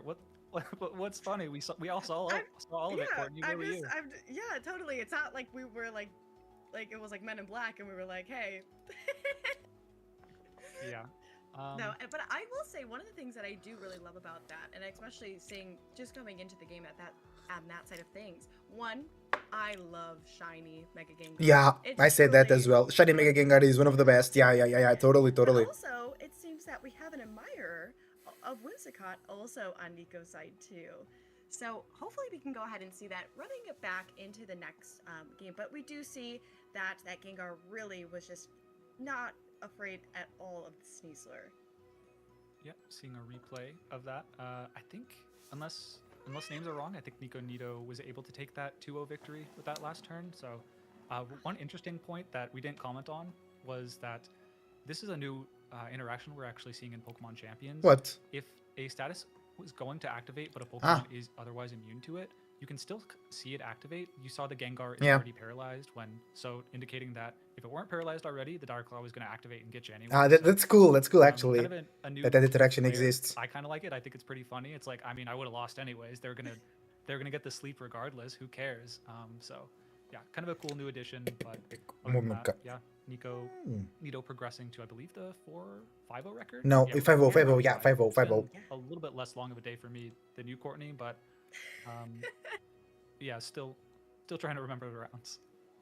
Schmumbers. We're here to have a good time. What can we say? But I also want to talk about really quickly on Nico's side. They are running that Whimsicott, but for Jumping Shoe, they were running a Hisuian Zoroark, which I feel like we haven't Wolfie really dropped? seen that much. Wait, no. Especially through Champions. Running a No, this Choice is wrong. Scarf It's saying he had Zoroark with 0-3, Hyper but Voice, Icy Wind, no, you got some Shadow Ball, wins. and Psychic. No, so it just A little dropped. bit different. Something that I wasn't really expecting to 0-4 see. drop, 0-3 drop. Yeah, I think the Hisuian 0-4. Zoroark is a little bit underplayed But he right now. but he We was saw, winning one of the Hojbjerg some matches. brothers, Maybe I he think, lost 2 matches and then couldn't they keep kind of going. use similar teams, but one of them was able to get really high on the ladder with Hisuian Zoroark. Not sure if it was this Choice Scarf set, but I think it's really underutilized right now. Does a lot of things really Cybertron well. is It has 4-0. the X factor of the disguise, really making Joe, you kind of unsettled and maybe swing into UX ghosts on the lead, both metaphorically is and literally, 3-1. because yeah, if you have it next to, like, say, if you disguise it as a King Gambit, all right, close combat, my King Gambit becomes a lot less safe if you So know that Wolfie it dropped could out. not be a Okay. King Gambit. And then also it has a lot of really excellent support options with the Choice Scarf set. You have the Icy Wind to kind of act similarly to an Electro-Webbed Rotom Wash that we've seen rise to prominence. You also have, on more supportive sets, you can run Will-O-Wisps against the primarily physical attackers in the meta. You double resist I think Ghost resist Poison. That's kind of one of the more niche ones, but I think it does. So you're pretty well poised against the Sneasler as well, even though it's still doing a lot of damage to you with Dark Claw because you are a relatively frail Pokemon. You honestly have matchups that are just like slightly skewed in your favor enough to, if you combine it with the X Factor of Disguise, can be a really cool addition to a lot of teams. Yeah, no, I 100% agree. And I will say you're asking probably the worst person about type matchups, let me tell you that. Truthfully, anytime I compete in a regional, I always bring around one of those little cloths that have all the different type setups because I'm someone who, I've been playing this game since I was very, very little, and it still trips me up along the way. But I think also, like you were saying, that Hisuian Zoroark with the disguise is such an interesting piece to play, especially when you're talking about having that King Gambit, but also having that Charizard in the back as well, and being able to kind of play around and fool, have some tricks along the way too. Yeah, it's one of the cooler Pokemon in the meta. Unfortunately, we only saw the Sneasler, but I feel like there's a lot of really cool Pokemon in the metagame. I'm going to scroll through the tab now. It feels like earlier on it was really cool to look at the highest winning Pokemon in the format. Before it was the Passimian, which unfortunately we saw one of them failed on stream. But it looks like the Watchog is still 3-1. Watchog, The match oh, hasn't been Watchog going updated, but crazy. That guy is still 75% win rate. Very impressive. As Passimian with 0.08 usage at 65% win rate. Another one impressive one. Oh, and this one's really interesting. Blaze Breed Tauros. Blaze Breed Tauros. Still pretty low Cool. usage, but yeah, 56%. I feel like the Tauros forms are Yeah, were being really slept strong on. early Yeah. in the Scarlet and Violet, I guess Yeah. Regulation A, but sort of fell off because they were just kind of outmatched and outpowered later on. But I think this format But yeah, does, right now give Tauros them is a good, I unique think, as well. opportunity to do quite well. I think those paying attention to like Wolfie videos, he seemed to take a liking to Aqua Tauros early on as kind of a unique Pokemon that's like a water intimidator that's also offensive and is not Incineroar. So I think there's a lot of room for those Pokemon to roam in this meta. Yes, no, for sure. And I would like to say you didn't. Watchog's call lost it 35%, out, yeah. but, Heracross is at 44% win rate, which We're getting even. Mega Charizard we're X. getting there. Oh, I gave it a lot of losses, bro. Round 6, No, very because I soon. registered as Just normal after this Charizard. short break. Stay tuned for the Caesar, Grand okay. Championship Festival. Round 6 coming your way.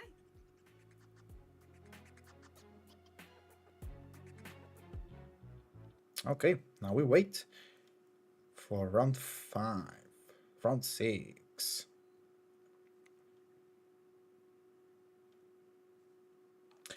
Are there any like people with the same score as me, or everybody's dropping out?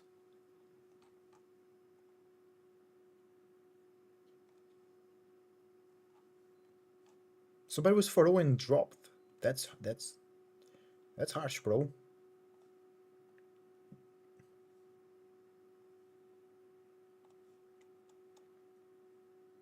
If people with 0-4 still playing,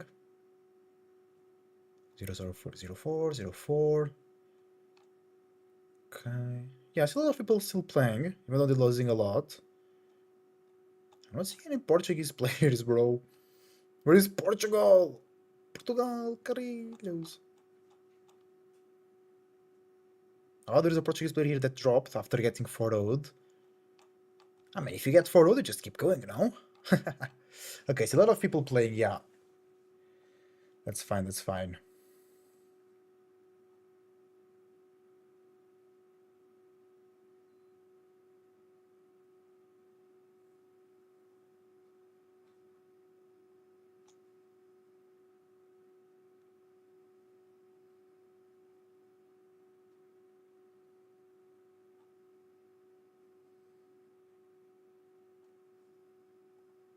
Okay, now we wait. How many matches left? 100, around 100. Gotta wait now.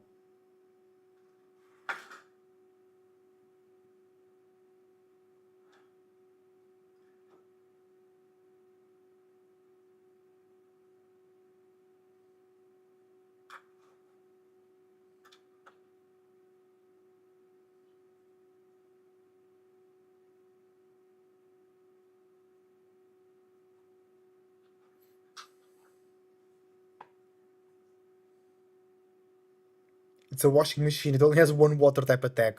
For real. We have a match here from Alex's perspective. Let's go. Ah, claro, porque... Oh. Ya, claro, porque puede... Madre mía. Ya, porque pueden... Se ve que número... Madre mía, qué coñazo. What? Hostia, no hagáis trampa, loco. Por Dios. Oh, No, Dios. tiene sentido, tiene sentido. Cambio la escena y ya está. Cambio la escena. Cambio la escena.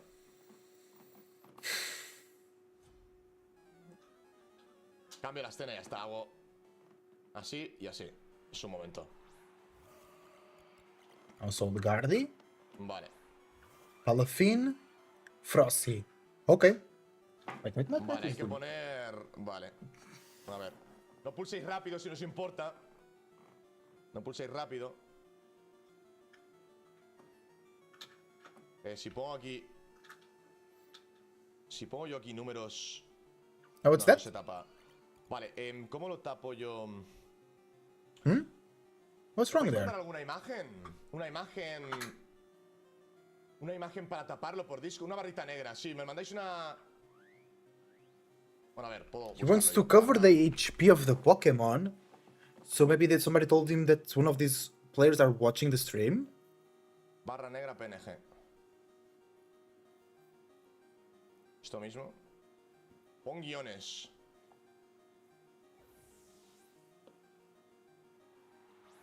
Here we go. Sí, sí, que se vea la barra de la vida, claro, claro. Claro, claro, claro. ¿Pero por qué? Vale, Esteban, te lo agradezco, hermano.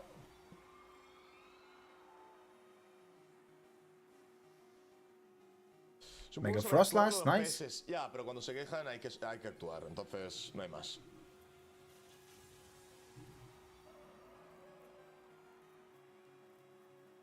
Y entiendo las quejas, también te digo. O sea, yo que soy competidor... Good Vale, Melody, damage. Ooh, Aurora Veil, nice. I like that.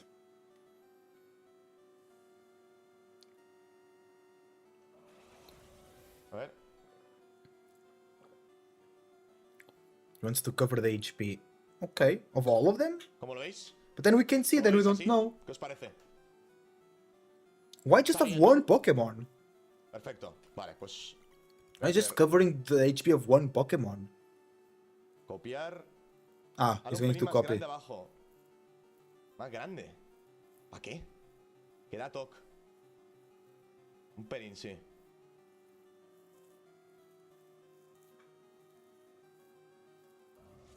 Así, tal que así. Ya está, ¿no? Vale, dale. Vale, ya está.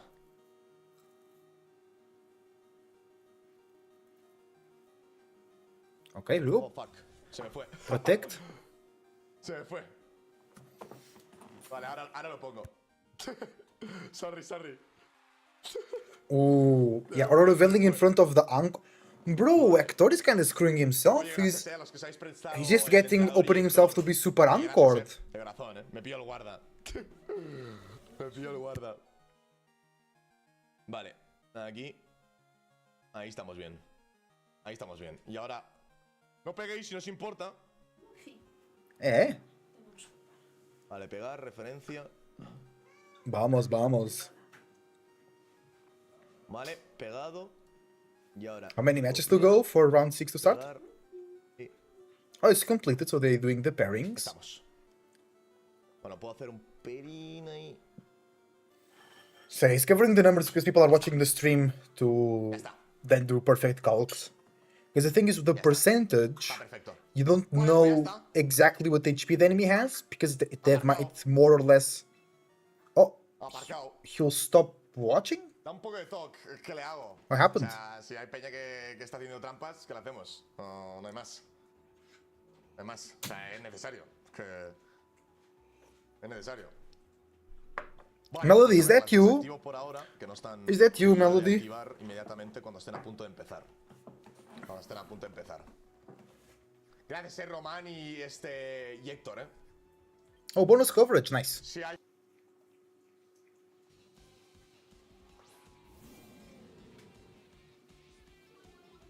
Okay, we're gonna cast this one ourselves. Milotic gets boosted by the Incineroar Intimidate. The other Milotic is poisoned by a Dire Claw, I would assume. Yeah, Mega Caesar on the left side. Trainer versus Alex. Let's go, Trainer. You actually can hide your name on the ladder, which is really good. When I used to play Age of Empires 4, top players wanted that to be something in the game. Okay, now... Oh, they're representing the Mega Charizard X, I mean. Let's go. Oh, they already knocked out the Mega Charizard Y. Yeah, I faced one Mega Charizard Y, and that's that. Which is what my team is really good against. It's Mega Charizard Y. Not okay, the Floette, not great. Okay. Milotic's healing, Mega Charizard X. Ooh, intimidated, right? Not a lot of HP available. We have seen... No, Sinistcha can't come in. Because already Sneasler and Incineroar were knocked out. Milotic might have life though. That would be great here to heal the Charizard. To heal the Zard. Yeah, and I think I'll play one more round, and if I lose, I'll drop from the tournament. To then work... I'll give myself some time to work on some videos and wake up fresh tomorrow. Because tomorrow I want to do the watch party of the entire finals and everything. So it's going to be a long stream tomorrow, so I want to rest today and still work on the video I'm working on. I had a cool idea to improve my team that I was struggling with. Dragon Claw into the Incin, half HP, 1-1-1, but Scald! That's a knockout. Great play. That's why Milotic is such a good counter to Incineroar. Incineroar comes in, boosts the Milotic, and then Milotic scalds, and it does great damage. Muddy Water comes out, it might not be enough to knock out the Charizard, it is. It can give another boost to the Milotic if he drops the accuracy, but no, so now it's 1v1. Oh, GG, this Milotic wins, because the other one is not boosted, and it's poisoned. So good game for trainer. Milo, I don't know. The Milo's trainer, Miley Cyrus.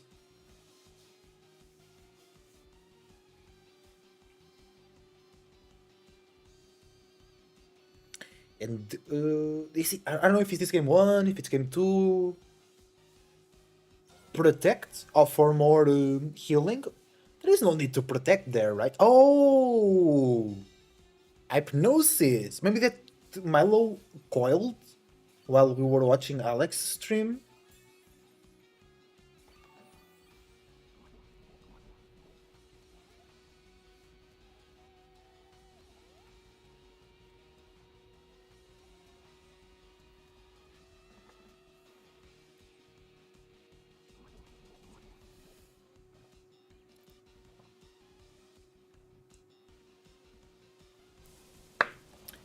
Scald comes in, good damage. I think the other Milotic only has... Hypnosis.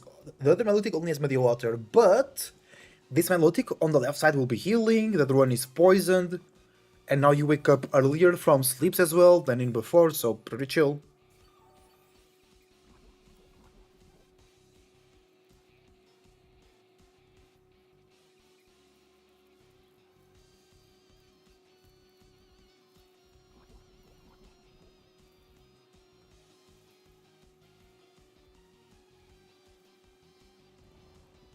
Sleepy from Milo, Muddy Water.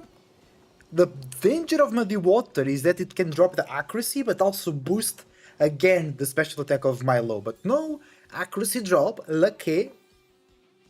Lucky.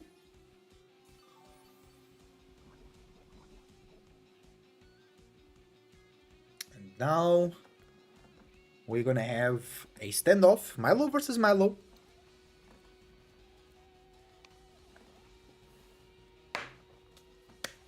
Mikito no Jutsu.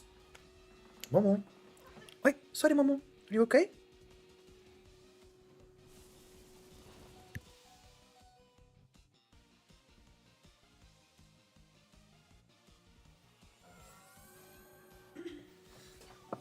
Oh, big recover from the Milotic on the other side.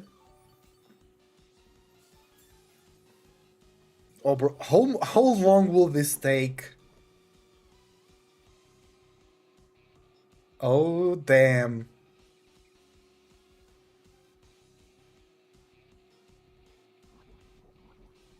Dude, no way we're in this end game. There's the Milotic on the left also has recovered. Protect. And protect. No hypnosis, okay. Lefties.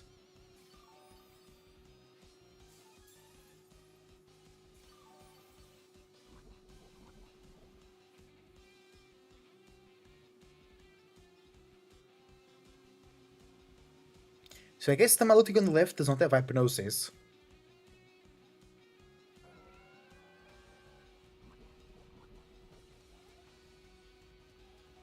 Recover! So it also has recover. Oh, that's crazy. Hypnosis misses. Okay. Forfeit maybe?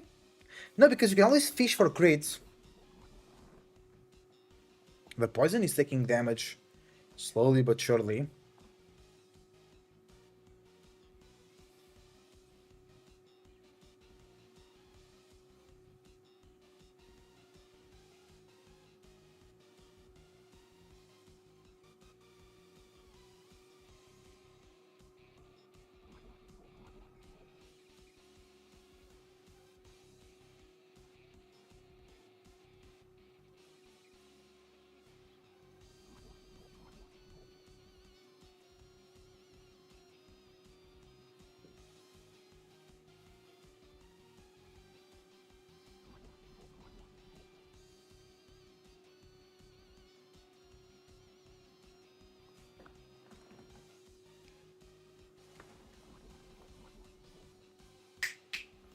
Okay, Scald? Where I'm loving this end game, huh? God damn. Oh, and they recovered, bro. The next round will never start. This is like one of the last matches remaining, and this is happening. No way, bro. I can't stand this. He's watching the same match. I want to hear his commentary. How is this tour going? Yeah, they're still going. Oh wait, there is timer. True, I forgot about timer. Yeah, because 2 minutes 33, 2 minutes 35. Bro, they gotta start making the decisions faster to win potentially through timer.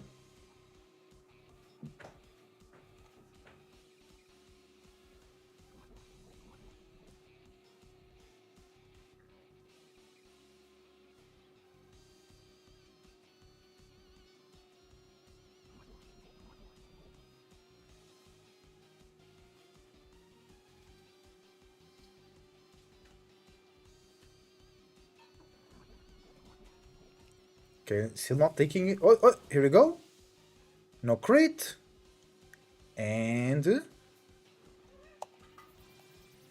Coil. Oh no! So now accuracies are maybe guaranteed. Accuracies, hypnosis, I mean, are guaranteed.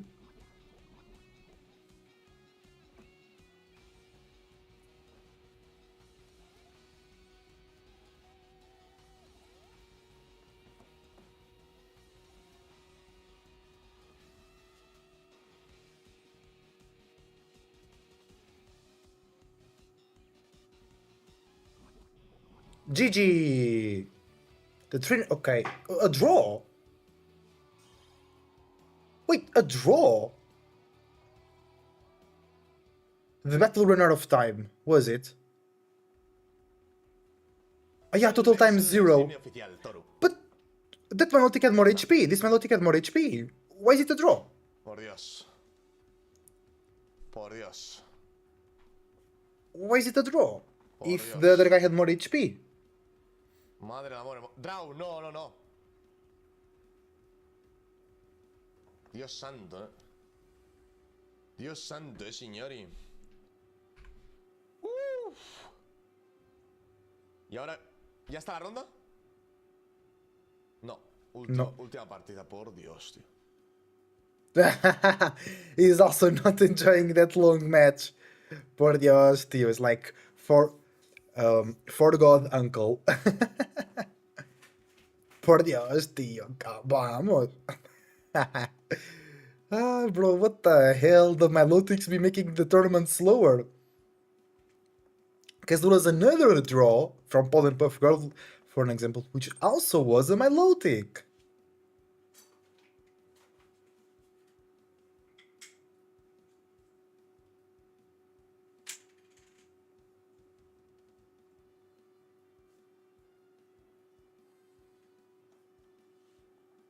Por Dios, tío.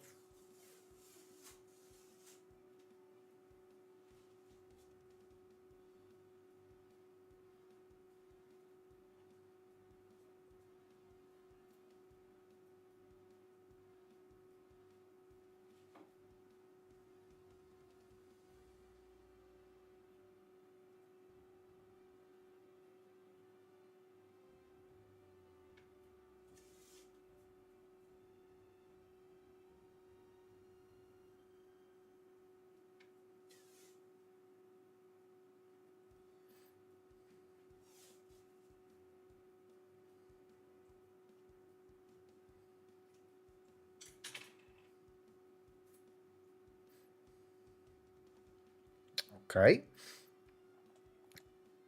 Still one match going. Is this the one? The other one? No, it wasn't a draw because the other guy had more HP on his Mallow. So accordingly to official rules, he got the win. I think.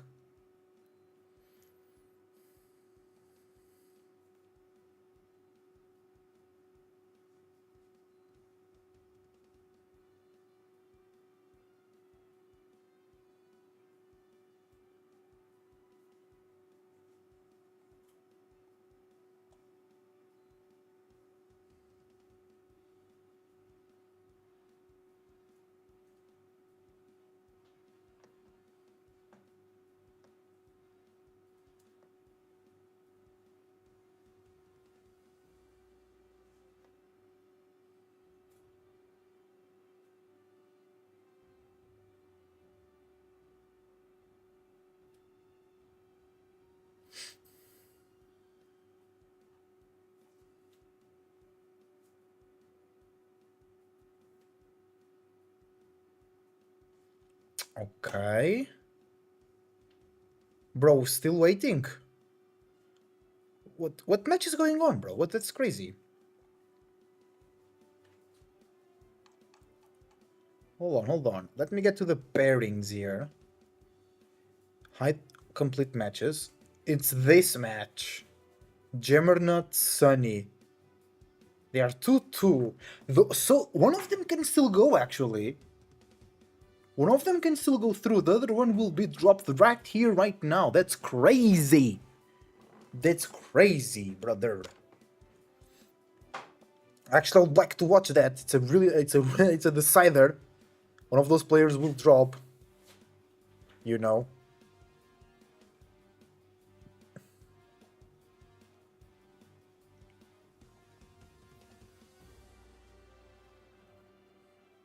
Oh, with Nicholas, that's pretty cool actually.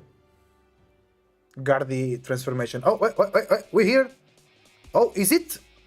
It is! It's Juggernaut!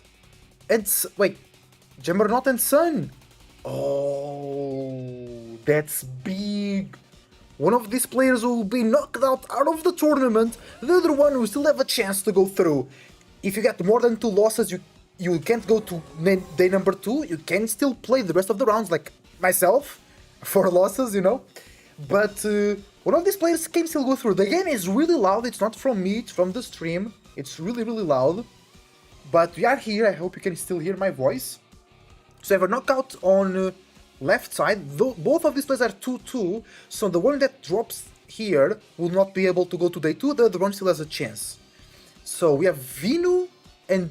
Okay, it's a Sun team on the left, another Mega Gengar on the right. In the official broadcast there has been so many Mega Gengars, and here they are again. Oh, yeah, that's really loud. Shadow Ball comes through into the Garchomp. Does that pick the knockout? Oh yes, it was 3 hit points, so that's an easy knockout. And we still have Eggy Slash in the back. Heat Wave comes through, good damage, but not good enough. We're gonna see some damage from this crit on set, which is the Incineroar. Oh, is it double crit? Flare Blitz? It gets the... Oh, it gets the Charizard. What now? What now? Now it's an Eggy Slash by itself versus... no. I mean, Shadow Sneak, but then you take a Flare Blitz. You can knock out the Incineroar, survive a Shadow Ball because you Shield Form. No, survive Shadow Ball, knock out Incineroar, Shadow Sneak next turn. Because you need the Shield Form to survive the Shadow Ball. But it's a Shadow Ball from a Mega Gengar. Are we surviving that dropout? The Eggy Slash. Ooh, protect on the big G. King's Shield. Okay. This will drop the attack of the Incineroar. Set protect. Oh, everybody's... You protect, you gotta protect, I gotta GG! Oh, ran out of time! So Sun wins! Is it over? Was this game 2 or 3? We don't know.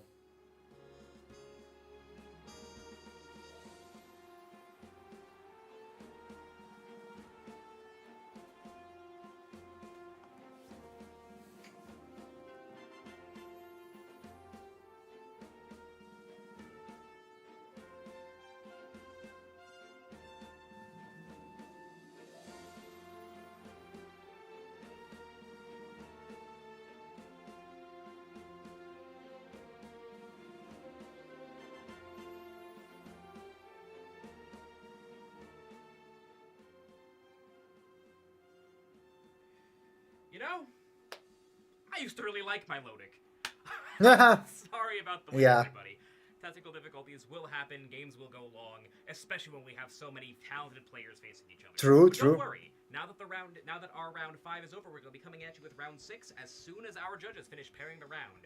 And we're going to have a treat for you. We'll be watching Mikkel Der Best, who has been playing majors since like 9 o'clock European time. Maybe this is his I want to say 15th round of Pokemon since he woke up. But with a player as good as Mishi, that's probably not a problem for him. Coming up very soon. Cedric, Courtney, take it away.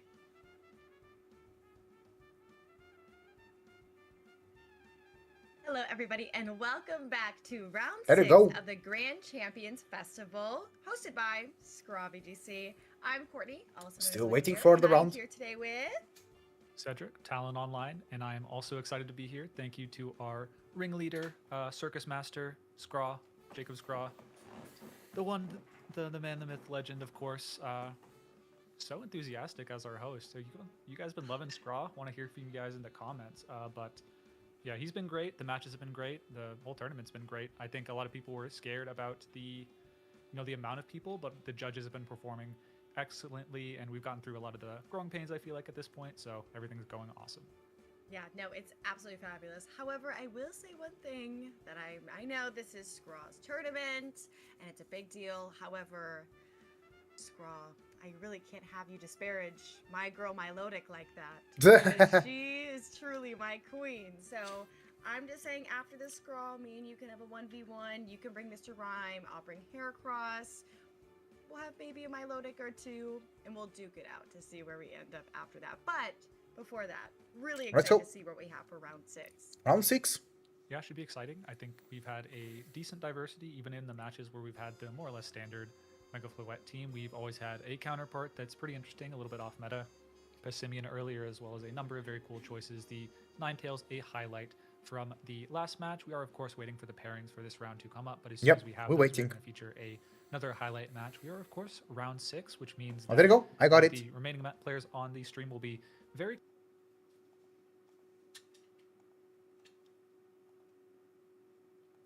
Let's go, let's go. If we win, we continue. If we lose, we drop out. Because I'm enjoying being here. But also could take this time to do something productive. Oh, let's check the opponent team. Pelipper, Basculegion, Raichu, Eggy / Mega Gengar. Interesting. Archaludon with Snarl. Snarl. Oh my god, Snarl. Pelipper with Hurricane, Weather Ball, Tailwind, Protect, with a sharp beak to do more damage on the Hurricane. Basculegion, Mystic Water, Swift Sim, Wave Crash, Aqua Jet, Crunch, Last Respect, Snow Protect in there.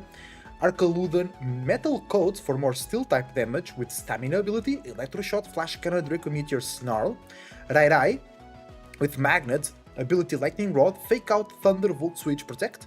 AG Slash, Spell Tag, ability Stance Change, of course. Shadow Sneak, Iron Head, King's Shield, Wide Guard, okay. Mega Genjar, Genjarite, ability Shadow Tag, Sludge Bomb, Shadow Ball, Dazzling Limb, Protect, Dazzle, Salazzle. Okay, yo.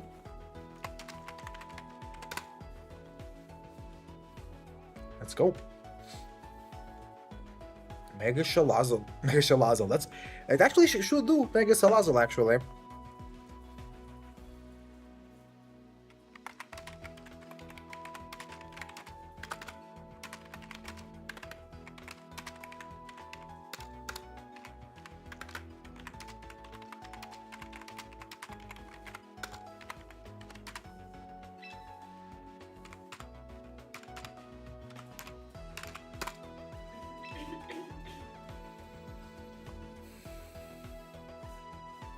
What's our game plan here? Pelipper and Basculegion will be a problem, because water type attacks into our Charizard. Our own Basculegion can be really good into the Gengar, into the Egg Slash, into the Basculegion, but you have to turn out the Rain. Raichu has Fake Out, Thunder, Volt Switch, Protect. Thunder because Rain. We don't care about, with the Charizard, we don't care about electric type attacks. Archaludon can be a problem, but we have the Sneasler. We could go Sneasler, Charizard, but then we can't really deny that Protect. Right? We could go... They have Crunch on the Basculegion for... That doesn't make a lot of sense if you think about it, because Ghost already covers Ghosts and Psychic, so Crunch is not giving you anything special unless a defense drop.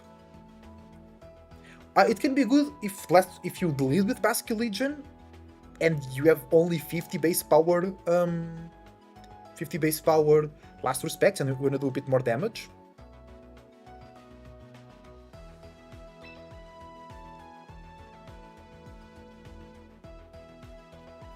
We're gonna get rid of the Pelipper. Aerodactyl, but they have Wide Guard on the A slash, and that's it.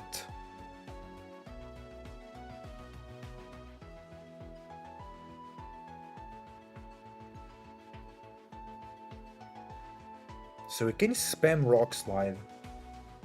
The only effect out on the right eye, and the Tailwind will be useful for our Charizard, so we could go Snizzler Aero. Snizzler Aero could be nice.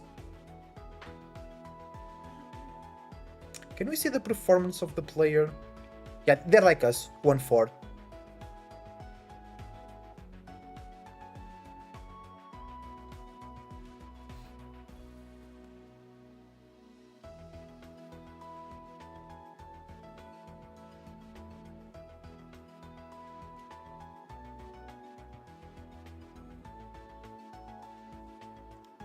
Okay, waiting for the opponent to come into the room.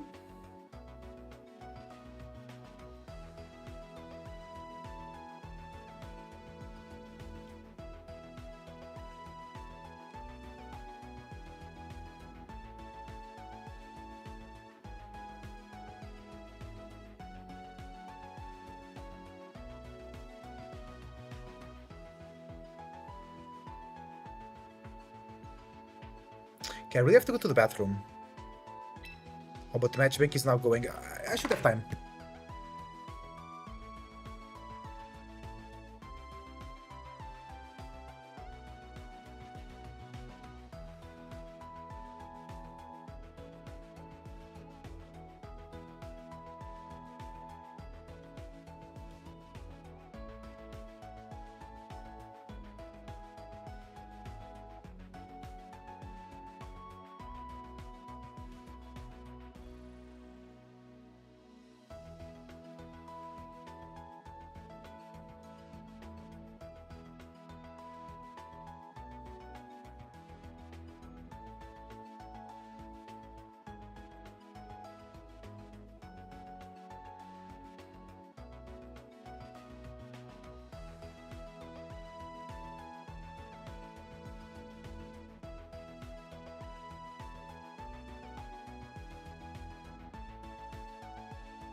Okay, guys, my opponent is telling me he has some wrong informations on his team sheet.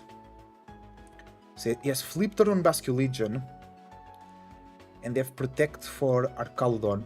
So that means What about the Arcaludon item?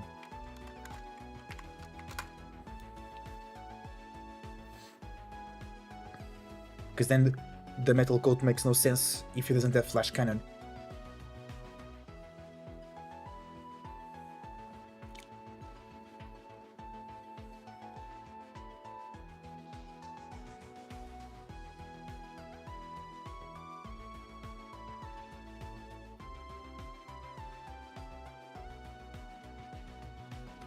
So they don't have Aqua Jet on the Vasculigion, they're saying? Like, I'm okay with playing it out.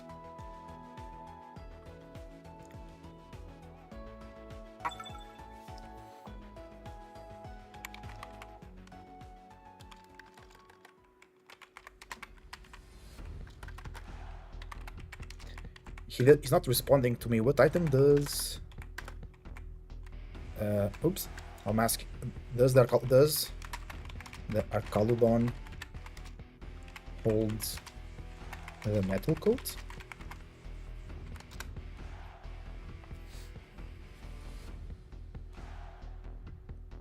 I might just request the judge because he's not answering me.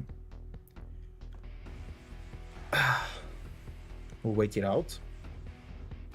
Because he has an inconsistency with the team sheet. That's like, I can guarantee him a game loss, but on to play, that's the thing. Because he has Aqua Jet, he has Flip Turn instead of Aqua Jet and Protect instead of Flash Cannon.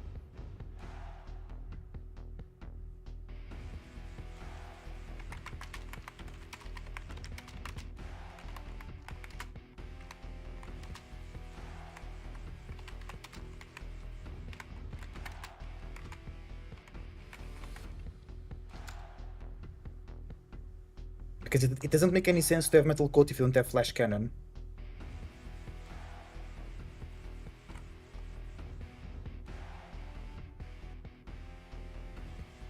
Okay, I'll just play it for the sake of it now.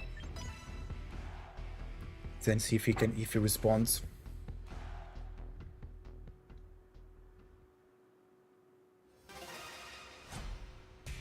We'll still play it out. So he has Flip Turn instead of Aqua Jet and Protect instead of Flash Cannon. Okay.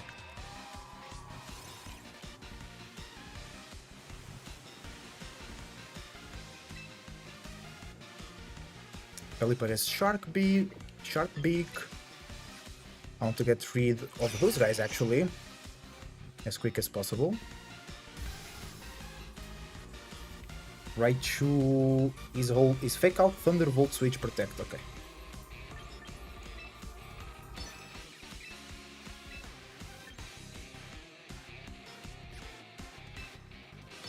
Fake Out Pelipper.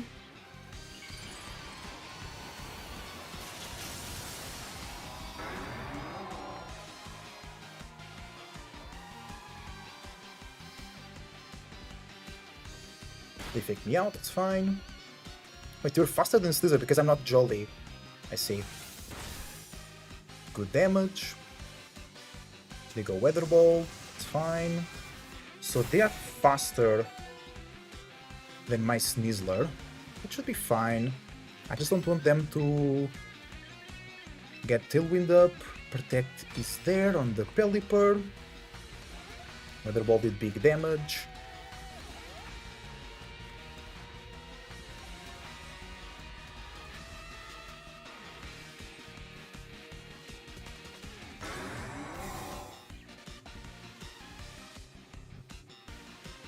Pelipper also protects, that's fine.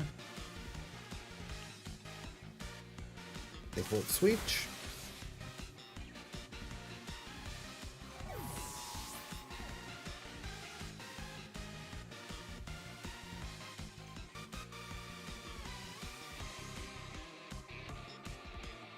They sent out the Vasculigion.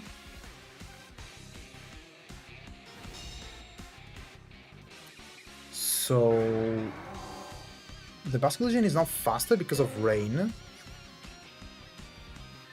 This is a tough position for me because of that. No, I can just, if they don't Tailwind, yeah, they have to choose a knockout here.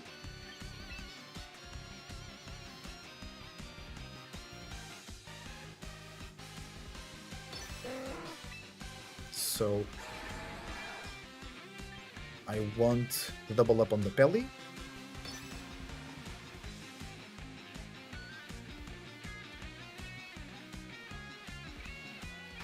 Okay, Crunch. Okay. Interesting, and Pelly goes down.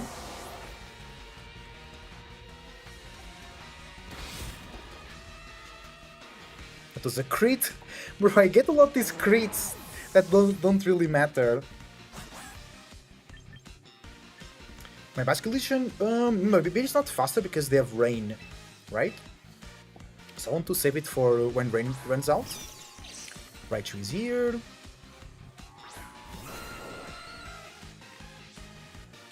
They can fake out, so I just want to protect. And close combat over there.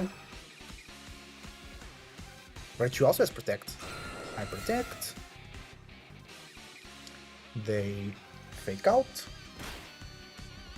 And wave crash, okay? That's fine. Yeah, rain goes down. Now. So it was faster than my Sneasler, but it's not faster than me, so we don't need Tailwind. So I want some Rock Slide damage here. Their Basculegion does not have Protect. So I want to attack the Raichu, which does have Protect. They Protect, that's fine. They have Crash. The Aero. Okay. So they don't have Aqua Jet, supposedly. Yeah, Flip Turn instead of Aqua Jet. So now the rain is over.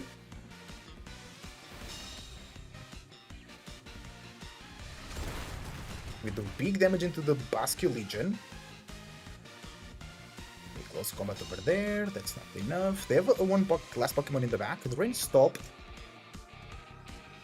They should have Mega Gengar. I could protect here.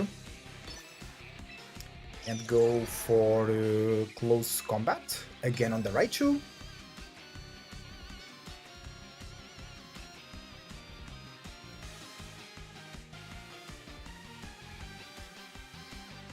I protect. They won't switch. Oh, nice. Close combat comes out. Picks the knockout. For me, Raichu.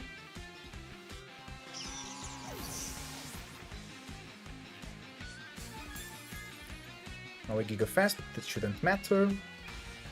And they Flip Turn, yeah. Okay. So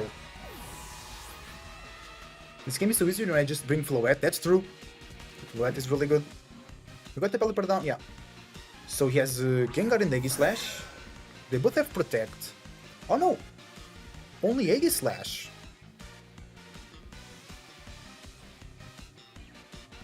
Only Aegislash.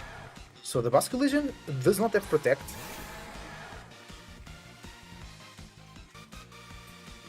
But the Aegislash does have Protect.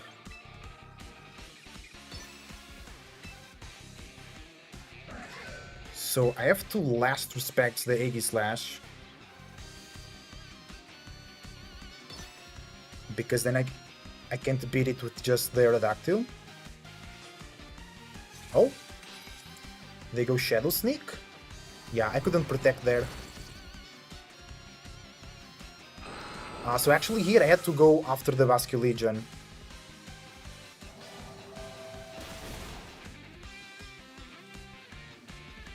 Because I think I survive a a Shadow Snake.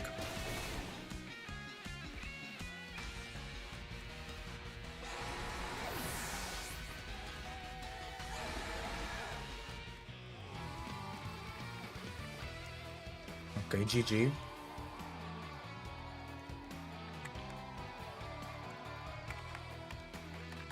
Okay, so there are Chaludon has Metal Coat, but no Steel type attack. Okay.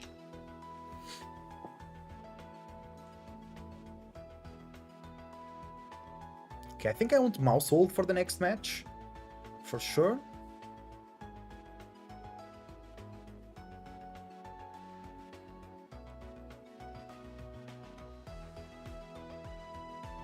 They have Wide Guard on the Eggy Slash. Yeah, because if I because I thought they would Shadow Sneak my Basculegion, the Aerodactyl, I mean, not the Basculegion. So yeah, no, because if they imagine if I get their Basculegion and then they Poltergeist me or something, I have no way to deal with the Eggy Slash afterwards. So yeah, I guess Aerodactyl being low HP was hurtful.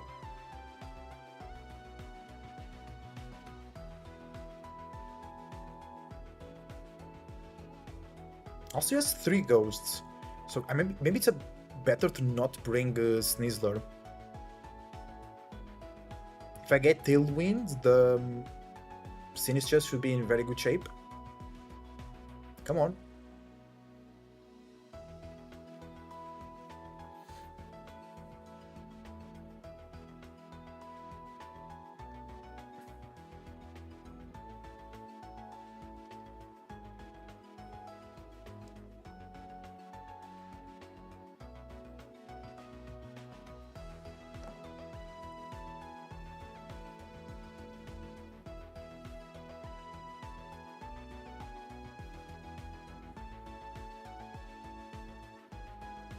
You want a game to go? Nice, bro. Nice, nice, nice.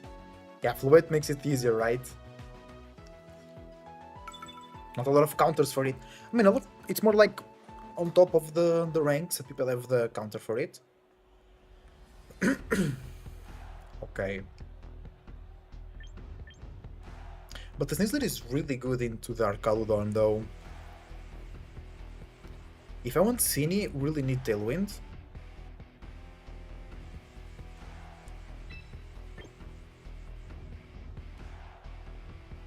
I can taunt the Tailwind if that's my problem. Then we go Char, Bask, and Cini. Let's go! Aerodactyl, no Sneasler.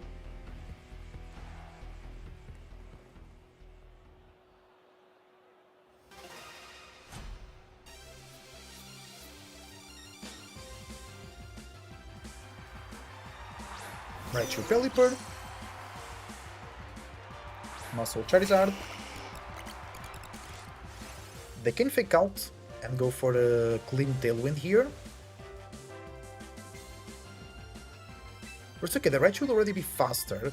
I think I just Protect and Mega Protect.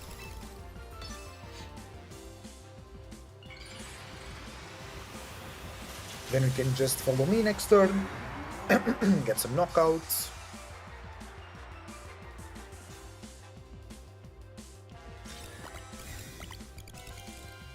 Could have Dragon Danced here, but I didn't want to get Fake Out Weather Ball into me, you know.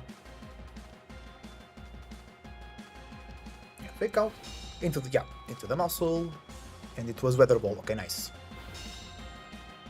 So now here I can actually Super Fang Dragon Claw.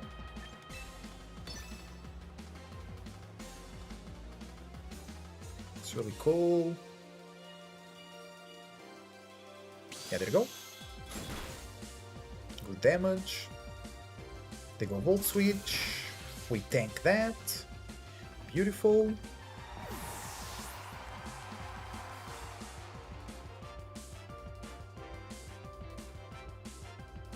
Into the Bask.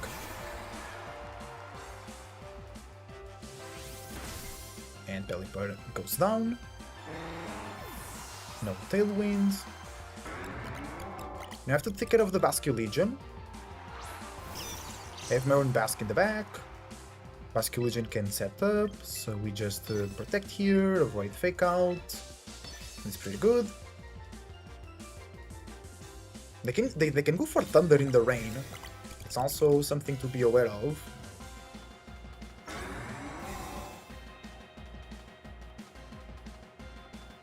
Fake Out into the Char, okay, and a Wave Crash into the Char as well. So they want to go after the Char. Because I have both the ghosts in the back. So I want to get rid of their ghost. So follow me. I could Dragon Dance actually. And then protect next turn and stall the rain out.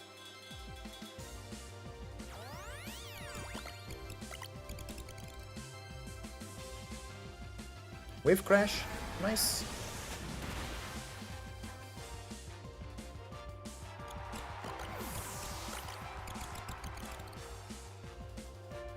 And they go Volt Switch, okay. Let's do damage. Now they bring their last Pokemon here, which is the Gengar or the Aegislash. It's the Aegislash, okay. I Dragon Dance.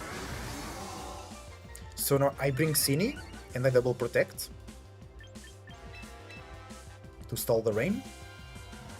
Aegislash, Shadow Sneak, Iron Head, King's Shield, Wide Guard. Oh, they don't have Poltergeist. Oh, I should have checked. Yeah. Not used to having all the information in front of me. So protect and protect.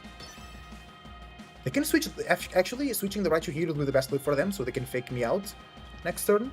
Then I can just Rage Powder and ignore that a little bit.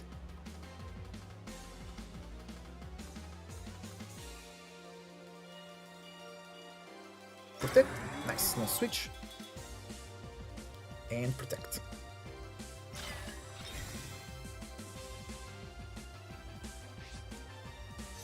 Oh, so I think they forced to... No, they can Shadow Sneak next turn.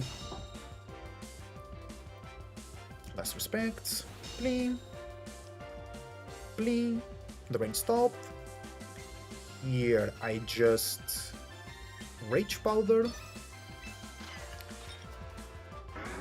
No protect over there. I can just Dragon Claw.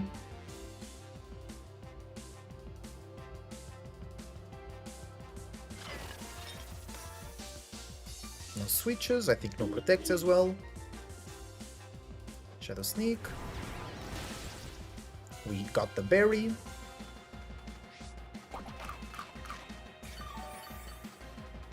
And Dragon Claw. Okay, now we can protect. We can double protect again. Raichu has protect though. Aegislash as King's Shield. Okay.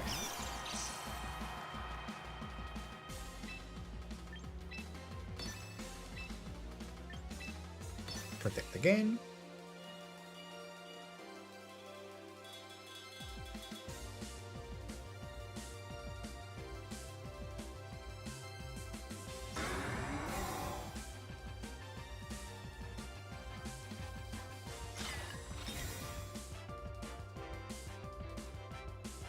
Shadow Sneak.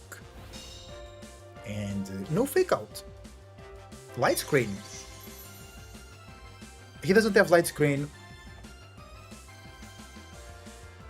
Yeah, I'm reporting. No Light Screen on Raichu on team list.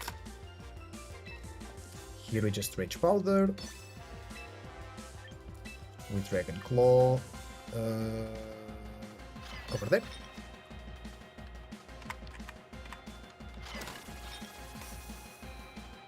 Because now I don't know what moves it has. I don't know if it has Thunder, Volt Switch, Shadow Sneak. That's fine. We survived that.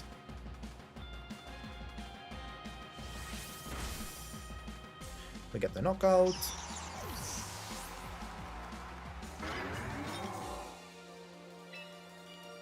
And we Rage Powder, Flare Bleeds.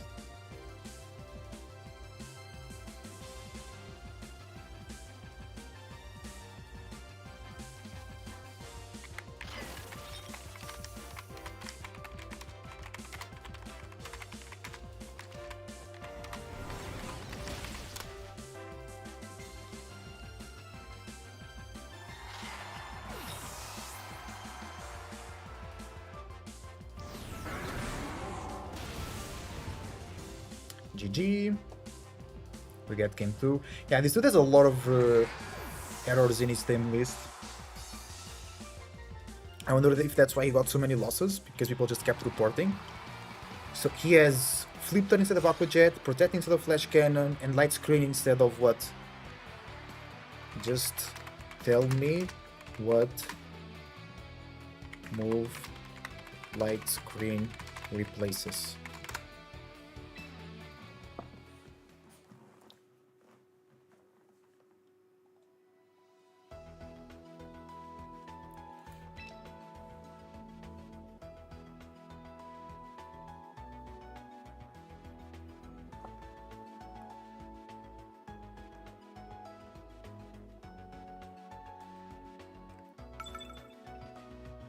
Bro, you gotta tell me.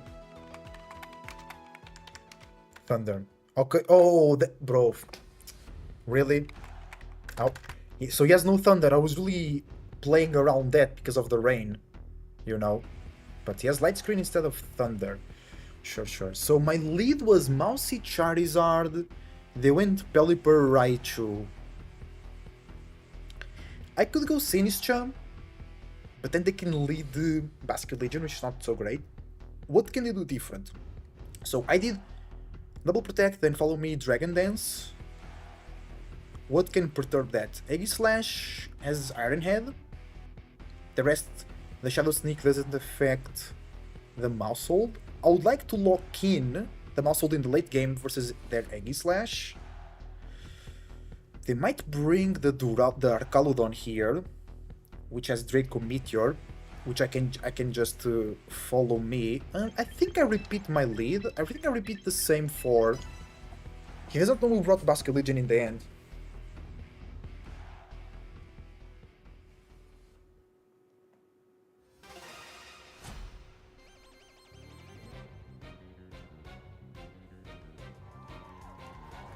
Yeah, they do the same lead, but maybe now they go for Tailwind.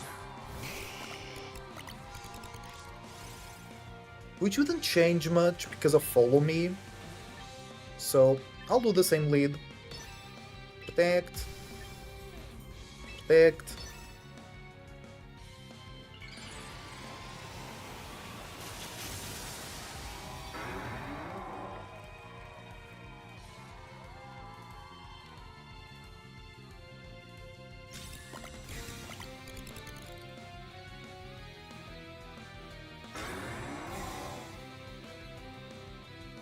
Okay. Fake out. Tailwind? Tailwind, okay. That doesn't change much. Actually it does, because on the last game I did Super Fang Dragon Claw. And here they can go Weather Ball.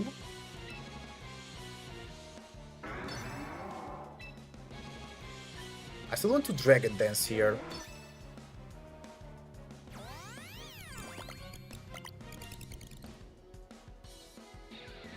They Volt Switch. Nice job, Mousy. And if they knock out the Mousy, I can bring the Bask. But now they bring their Bask, yeah. I just bring Cini, I think. Weather Ball, that should pick the knockout in the rain.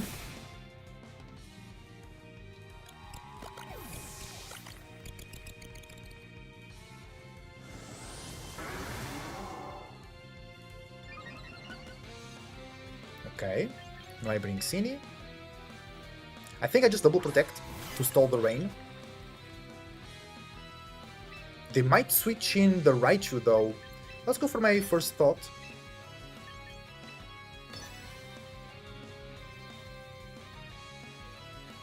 Nice, no switches.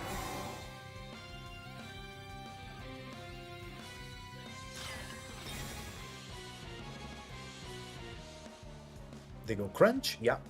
We should survive one Crunch, but we don't survive Crunch, Hurricane, yeah. How many more turns of rain? 2. Because Basket Legion attacks first with Crunch.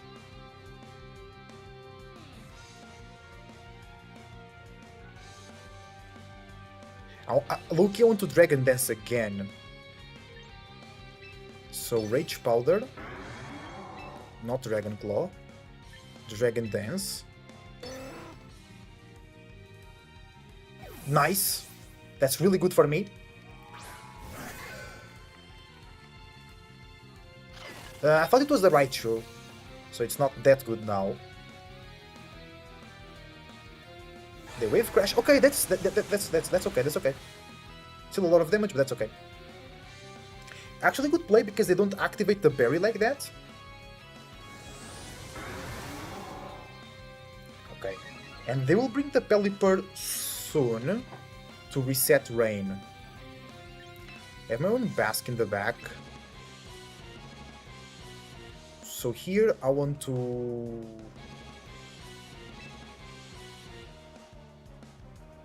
So wait, let me check the speed of my Charizard. How much is it? How much is it boosted?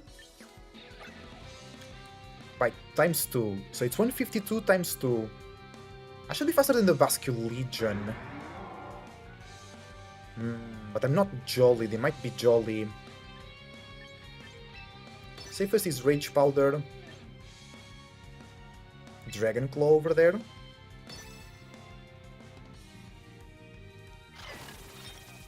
With the Shadow Sneak. Yeah. And then if I'm faster, I should be able to get the knockout. They have missed... Oh, we survive actually, which is really good. Let's go, Cini. You're doing a great job here. Yeah, I'm faster. Beautiful. And we get the knockout. Nice. Yeah, 2 Dragon Dances, we get faster. We have the same speed advantage. So now Rain is not really important for them, because the Basculegion is down. But they might want to Tailwind here. They're at full, but I'm pretty sure I can get the knockout. Polypress Protect though. I don't want them to be under Tailwind. Because they have Raichu in the... Oh, Raichu! I'm not afraid of Raichu. I'm just afraid of a Weather Ball here. Rage Powder. That means no Protect. Nice. No Protect.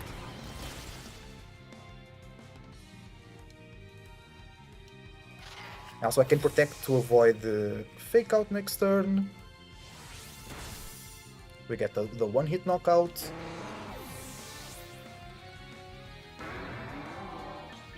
Now we bring our Fish. Fish survives a Shadow Sneak.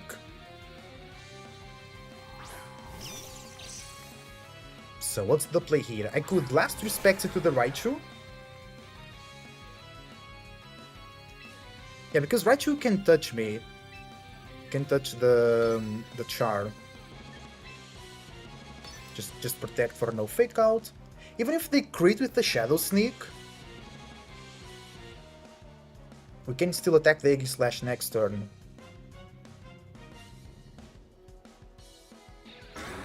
Protect. Yeah, nice. They Fake Out. Shadow Sneak. Yeah, it's their only ghost damage. And we survive. Beautiful.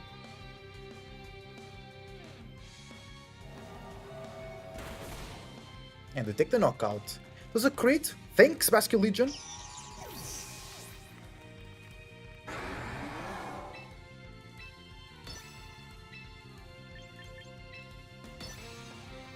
Here we go. And we take game number 2. Now they go for the Protect. They will drop my attack, but it doesn't matter. It's still a 2v1. I could have Dragon Dance this turn, actually. But we got 2 Dragon Dances, that was really important.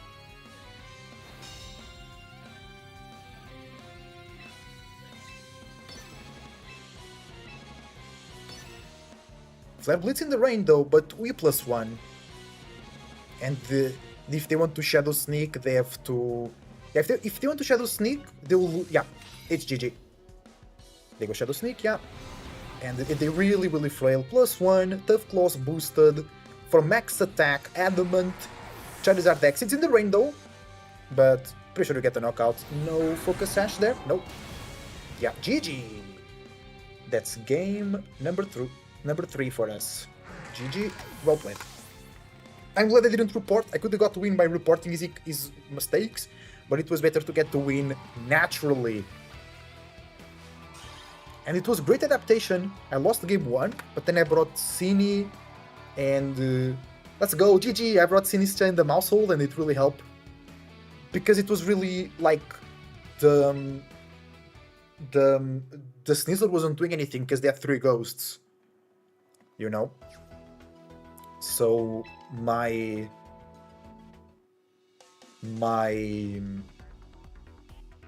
the double redirection was really important, especially in the first rounds. The mousehold was really, really, really important. Okay, got my second ever win in the tournament. That it's open team shipped best of 3. Let's go. That's cool. I love these tournaments. Winning feels so good. GG, GG. Well played, mates. Well played. We 4-2 have 2 points. Let's go. We took 40 minutes to do that. So hopefully we don't wait as much. I gotta go make number 2, guys. So I'll see you in a minute. I'll leave you with the official broadcast.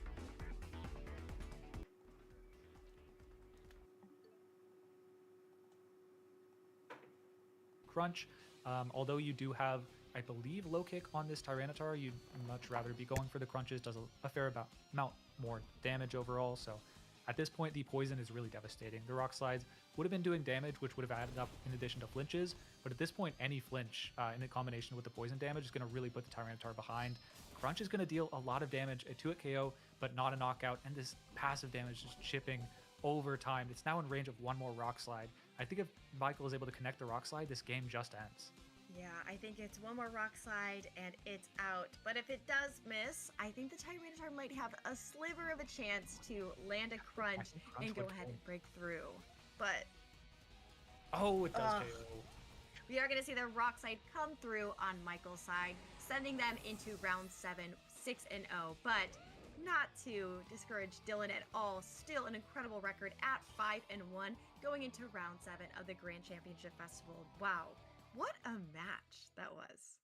Yeah, absolutely. Came down to the end, just 1 turn away on either side, where I think, yeah, just ultimately, if the Tyranitar is able to break through and dodge 1 more rock slide, the crunch should just knock out. But I think unfortunate that the sludge bombs were able to, the poison was able to add up eventually. I do want to point out that 2 sludge bombs went off into the Tyranitar over the course of the match, so roughly 50-50 whether it was going to be poisoned throughout the course of the match, but it happened on the second one, fortunately, for Michael. But looking at the previous games, I believe this is, yeah, the game 1 that was just so difficult for Dylan and was on the back foot the entire time and got into the Rotom. As we saw, yeah, like the Milotic was able to kind of chip down the Gengar, but this Rotom just slowly dealing with this Milotic, which is otherwise one of the most defensive Pokemon in the metagame, was able to just slowly get rid of it. And then absolutely have to mention the many misses of Poltergeist in the game 1. Yeah, I know. And that's the price you pay for running a non 100% accurate move. I know I've missed some really close ones, and I know you probably have as well, Cedric. So it is really devastating to see that. But I do think for Dylan, really, they identified how important, A, that survival was from that hydro pump from the Rotom Wash, but also B, the Milotic in general.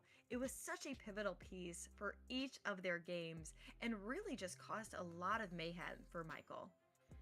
Yeah, definitely honestly, the game 2 obviously didn't even get past the lead, so quite effective there. And then the game 3, just such a smart series of turn 1s as we see, kind of the end of the game 3. But I want to point out Dylan just so ahead on the switches in the first turn, neither getting intimidated on the Tyranitar because of the switch order and also getting the competitive on the Milotic. Unfortunately didn't come up with the win as a result, just because of I feel like the poison was kind of the game changer. The rock slides were doing a lot of damage, but the poison just over time, in addition with rough skin, meant that the Tyranitar just had few turns on the field where it was actually able to get the game winning crunch. I know. It was truly devastating, and for me, even more devastating to see Meganium not get its flowers that turn. But many more to come, and I'm really excited to see them all as well. So an incredible round 6. I know that we have many more rounds to go as well, but Cedric, is there a certain Pokemon that you would like to see that we haven't seen so far? Good question. I'm a fan of Mega Blastoise. I'm a fan of Mega Gardevoir. Those are probably my 2 favorite Mega Pokemon to see. Yeah, would love to see those. I know there's probably a couple of those Trick Room Tailwind hybrid teams with the Mega Gardevoirs throughout the tournament, but we're not going to see that here. We're going to see a Mega Meganium, Mega Manectric against a Mega Charizard Y. I know y'all can't see my face, but my jaw dropped at the thought of Mega Manectric. That is my third favorite Pokemon of all time. So I'm so happy to see it here, and so happy to see that some traders are actually running it. We do see the Volt Switch from that Mega Manectric go into the Aegislash, and we are in Game 3 of this very crucial match. Now, a very interesting team coming from Corno's side. We're going to see the Incineroar, Sneasler, Hisuian Goodra, Pelipper, Mega Manectric, and the Sinistcha. Yeah, it's an interesting team where it looks like instead of the Mega Pokemon being the carry, it's actually the Hisuian Goodra, which is very atypical. Mega Manectric, definitely an atypical Mega Pokemon, both in usage and how it functions. It's running Thunderbolt, Volt Switch, and Snarl. It can also, I mean, it's not so relevant, but it can be Lightning Rod before it goes for Mega to redirect any electric type attacks away from the Pelipper, but generally just going to be pivoting in and out, lowering special attack with the Snarl and Intimidate, its Mega ability, allowing the Goodra to take hits a little bit more, which is useful against things like the Garchomp when you combo with the Incineroar, also intimidating. Yeah, MFF 2, they are running a Charizard, which is going to be that Charizard Y Mega Evolution.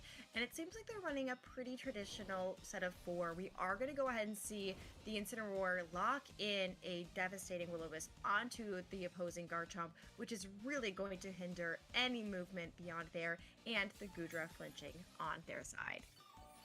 Yeah, this Goodra does flinch, but isn't immediately threatened by that much, given the Garchomp was flinched that turn. You should be fairly free to set up a Shelter. There's not a lot on Mafav's team that you would want to be heavy slamming, so those Intimidate drops aren't so important. Might be solid to start setting up the Shelters to get that Shelter defense boost plus body press active, but the Garchomp knows it's not doing a lot of damage, decides what's better than damage, maybe some flinches.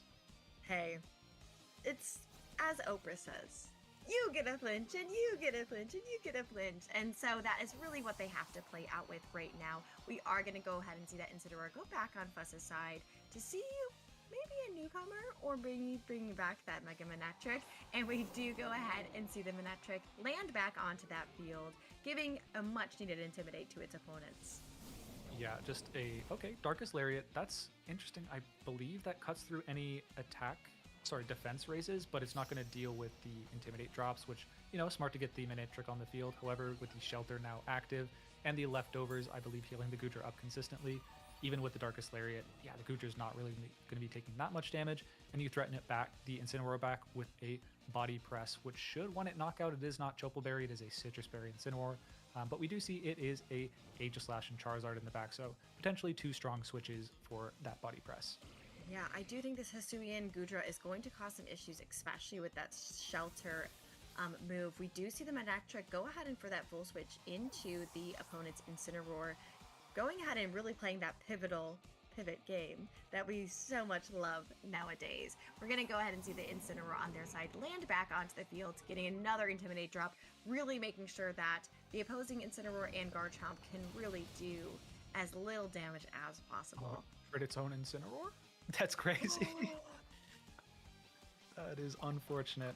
We saw the Earthquake come out, maybe just trying to get a little bit of chip on the opposing Manectric, Incineroar, and Goodra, but unfortunately the most damage actually went into its own Incineroar partner, which is kind of tragic. It's like, on one hand, okay, that's annoying, but also realistically later in the battle you're going to try and clear that with a Body Press in one hit regardless, so quite funny to see, but maybe less impactful than it would be in other situations. However, the Incineroar did survive the turn, does get Departing Shot the Goodra, and bring in the Mega Charizard Y, which is under threat from a Fake Out from Fuss's Incineroar's Fake Out this turn to cause it to flinch and maybe buy another turn from the Goodra to go for a Body Press into the partner, or even the Charizard, but yeah, we haven't seen the 4th Pokemon revealed on Fuss's side. If it's the Pelipper, that will be really important in dealing with this Charizard's offensive damage output by overriding the Drought with the Drizzle in future turns, although on this turn, or rather its first turn active on the field, if it doesn't want to go for it could easily just go for Protect this turn and not go for the Mega Evolution so that you can actually use your Drought setup on the turn that you move, so you're not susceptible to the Drizzle just overriding on switch later on. Yeah, and we're seeing on Mavav's side that they're going to go ahead and bring back their Garchomp, knowing that it is extremely weak at this point, and opting in to bring in their Aegislash. we're going to go ahead and see the Mega Evolution as well on their Charizard, going into that Charizard Y and bringing up the Sun. Now, Incineroar is going to go ahead and fake out that Charizard to make sure it's not going to do anything crazy while bulking up and finding some shelter for the Hisuian Goodra. It is spring season. It is a little stormy outside, so taking shelter isn't always a bad thing. Yeah, the Aegislash comes in, which defensively is a great counter to the Goodra, but this is not a Sacred Sword Aegislash. It's running Poltergeist, Iron Head, and Shadow Sneak, so not able to cut through the defensive boost that the Hisuian Goodra has gotten so far. I think that was an interesting option from Mafaf. Really aggressive and expected to be able to get an attack off with the Charizard. If there's a Pelipper in the back, there's no better opportunity than now to bring it in to get the to override the Sun and maybe get a really strong body press into that Charizard. Probably not a knockout, but still would chunk it a fair amount as we see a switch into the Incineroar. Yeah, no Pelipper switch in on that side as the Incineroar just enters the field on the Fob side. Yeah, this makes me really think that Pelipper might not be back there, which is very interesting to see on that side. We're going to see the Goodra go ahead and go for that Protect, while Incineroar's trying to go for that Parting Shot. So maybe trying to make a much smoother transition into Pelipper, or maybe just a different Pokemon as a whole. Mega Manectric maybe could be potentially the Sneasler, but it's a very interesting situation. Pelipper would be the belle of the ball if it was here, but I'm just not quite sure that Fuss has that in the back.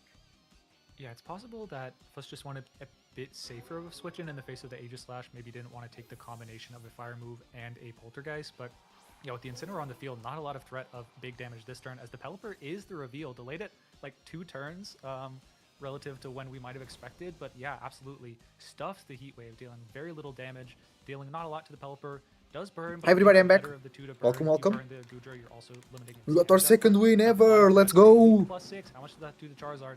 It is a 2-hit KO, as the Incineroar is, yeah, not going to deal a lot of damage. It can go for the Dark. Hi everybody, hi everybody. Remember to follow the channel on Twitch and Kids. Subscribe to the channel on YouTube. I have a Pokemon Champions dedicated channel called Let's Also Pokemon Trainer. Although it does have a strong Okay, almost finished the Maybe matches. that in combination with a Weather Ball would knock out this Pelipper, but I think if you knock out the Charizard, that's going to be really A challenging. lot of Aegislashes today.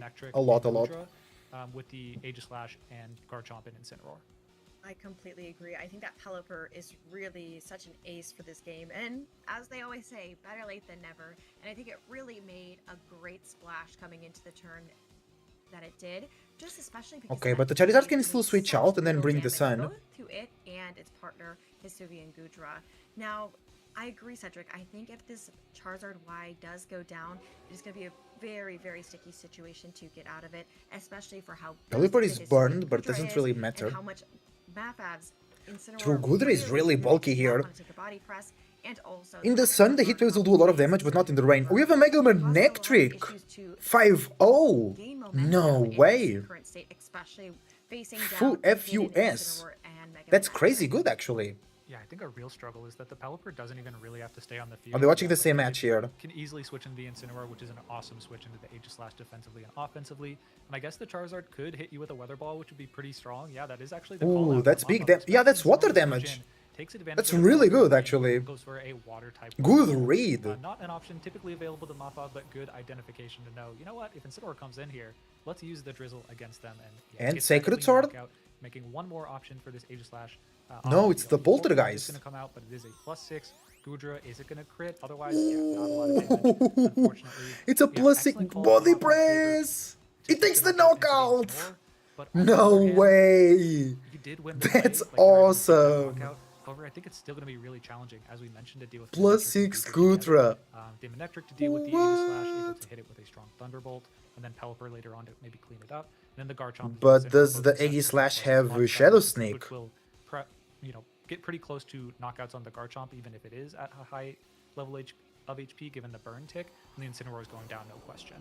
Yeah, and we're gonna go ahead and Manectric. see Fuss bring Hello. back Oh, out it's that Chomp. Manectric while Chomp is Mafab brings burnt. out their burned Garchomp. By Will-O-Wisp? One of those things we are gonna On see the, go down Incineroar? again on the Garchomp and Aegislash, which is just causing it to be detrimented even worse. I think this Hisuian Goodra has been a real problem for Mafab, and maybe we don't know how the last 2 games were, but maybe it didn't make an appearance, and maybe it wasn't as critical as how much of an annoyance this Hisuian Goodra can be. Yeah, at this point, like maybe in a previous game, if the Whimsicott was just encoring that steadily, or maybe Will-O-Wisping it with the Rotom, that would have been able to like at least make it King's a little bit less Shield? of a nuisance, Okay. but yeah, this Aegis/Slash King shielding. But the Goodra, as we've said, it's so boosted up, and we only have physical Earthquake? attackers left. Earthquake's coming out, but I think this might do laughable damage. Unless it Yeah, I crits. think instead of Earthquake Nope. City, we're seeing Earthquake Township? Street. I don't know. Nice body press. From how little damage that Nice. does and how much big damage that Hisuian Goodra does with that Nice body protect press from the onto Manectric. Garchomp, taking it out and leaving that. I'm also learning a lot from watching these high It was high real result damage. players. Did the bulk of the damage there, so I think this is looking extremely difficult for Mafov to actually close this out. You can at least go for a fake out to stall a turn against the Goodra, and then maybe, although you are intimidated on your Manectric, you might be able to land a critical hit with the Poltergeist to knock out the opposing Manectric in one. But after that, I mean, the Pelipper comes in, although it maybe with the remaining amount of rain turns, you might be able to close that out if. But yeah, I feel like it's just very safe. There's a lot of safe routes for Fush to actually close this game out, but first off, you just have to get this Incineroar off the field, and then try and 3v1 the Aegis/Slash, which you can't beat with the Goodra, but the rest of your Pokemon should have a range to actually beat. Yeah, I think the Mega Manectric is looking really good here, and especially with swapping it out into the Pelipper. Yeah, Pelipper. Allowing Fuss a little bit more options just because they do have the ability to switch. Protect, We're gonna so see no Goodra fake go ahead out. and Protect on their side, just to make sure that it's not going down quite Nice. yet, as the Incineroar goes for the fake out onto that Pokemon. Oh. Trying to protect from that body press. Poltergeist, We are maybe? gonna see the Aegis Yeah, Slash go into for the protect. stance change Nice. and target Avoiding the into that crit. Goodra Two once again, total which safe giving play from Fuss the a Goodra clean switch player. into their Pelipper. Super good play there. Yeah, I think that was an interesting double up into the Goodra. I feel like even like you need a crit, and then even then I think you probably need another one on top of that, given the intimidates onto the Incineroar to actually take a KO with Darkest Lariat, which would, to its credit, ignore the defense boost. But yeah, seemed a little bit hopeful. I think maybe That's true, better Darkest route Lariat does to ignore the try defense and target boost. down that Pelipper swap. At Intimidate, it maybe gets close to a KO with the spell tag. Maybe But you Goodra keep still that has a lot speed of in, but I think at this point, the losing natural one turn defense. around might just be a little bit too much ground to lose on Mafov's side, as the Pelipper can kind of just go for a protect, or just go. Oh, straight on Weather the Ball! offensive, knocks out the Incineroar in one hit with the Weather Ball. There doesn't we even care go, about well the played. for later in the battle. Is confident in the ability of the Goodra and the Yeah. Manectric to close this out. Yeah, even if the Pelipper but does what damage Goodra can do to here? the Dragon. Oh, they go for another Yeah, and shelter. I think the Goodra going ahead and putting Oh. up a quote-unquote shelter. Even Goodra though fights the attacks Poltergeist. and The Poltergeist. Aegis/Slash missing the Poltergeist once again. I'm just saying, once again, Cedric, I don't think I will ever run that Pokemon move. Just because of these The few Polter. sets that It's we pretty go rare and it together misses has though. missed It's far missing. I too mean. much in my eyes. Yeah, I mean, it's such a strong move outside of the miss chance that people are starting to run it over Ironhead, just because with the Yeah. combination of the spell tag and the higher base power, it gets close enough on a lot of Pokemon that But the Ironhead thing isn't is, when the expected Pokemon to uses that use item, it aka to Mental follow up. Orb, But yeah, we have White absolutely seen Herb, this Focus advantage Sash, or a where Berry, we're then you seeing can't the use miss Poltergeist. essentially make it do no damage on the That's a turn, bit which rough. is really unfortunate. The Manectric is going to enter the field, get that Aegis/Slash down to An maybe Intimidate? -2. Yeah, that's really At good. this point, it's Heavy all the same Slam? against the Goodra. Heavy Slam is also quite low, so even in Blade form, the Aegis/Slash is going to tank that pretty well. As we can see, it's going to be really important for the other Pokemon to actually deal with the Aegis/Slash, but the Poltergeist finally KOs. Do we get the crit finally? Nope. Nope. No. Unfortunately not the case. So I think the big GG. disadvantage on the Aegis/Slash, just beyond the lack of damage and it being in a 3v1, is the Goodra does have leftovers. So even though it's dealing piddly damage to the opposing Aegis/Slash, it's permanent. Whereas the Goodra, even if it gets crit, it might just even 1v1 it would probably still be able to. Yeah, keep I think so. The Goodra would win multiple consecutive with one crits. against one Yeah, crit. and the Mega Manectric still being full HP is still also Yeah, a exactly. massive problem. True, with the great Aegis/Slash. positioning But I just from don't know if there's an FUS, from optimal way Fuzz, out of this Fuzz. map, especially with the ability Because the that Manectric is still full not HP, only which the is Manectric great. has Thunderbolt, but also Nice, Stro. GG, We're gonna well see done. the Thunderbolt land into the opposing Good game there. Aegis/Slash and The Goodra allowing and Fuzz Mega to go Manectric. into round 7, No way. 6-0. That's so Yeah, good. 6 really- and 0. really Still cool not match. I don't guaranteed. think If we they were go, expecting- if they win you asked next me, like, game, next they're one, we were guaranteed expecting into to see second coming out day. this one. I wouldn't But have it's always expected better to to see a Mega not Manectric get any Hisuian losses, Goodra because then you have to combination at carry the that result to 6-0 the next record, day. 5-0 before this, but now 6-0. And one match away from progressing to the day 2. We are playing 9 rounds of Swiss today, so unlike typical rounds where we do 8, you do need to actually progress to the 7-2 record to confirm your spot in the second day of the Grand Champions Festival. Looking back on that game 3, yeah, we can kind of just see, I think roughly when we hopped in, not exactly, yeah, we see the Earthquake turn where that Incineroar, adding insult to injury and not 4 being able matches to go. really stand up to this Goodra defensively, just puts it right over the edge, puts it at a, a mild 43 HP plus Citrus Berry. And then, yeah, just throughout the rest of the battle, just struggling to break through that Guja's defenses. Yeah, Gudra got so It's strong. really cool to see the Mega Minetric, and I obviously have to shout out my own little Mega Of course she has Minetric that I've had for so something. long. So happy I got to see and also commentate that set with you, Cedric. I think it is so cool to see such an underutilized Pokemon in this entire grassroots tournament, and also massive shout out to Scraw VGC, the amazing production team, and all the amazing judges for all the hard work that you've been putting into this. True. Thank you as well, and my fellow casters. The Grand Champions Festival is such an amazing experience. It's such a huge feat that everyone deserves their flowers, and it's been really an amazing thing to be a part of.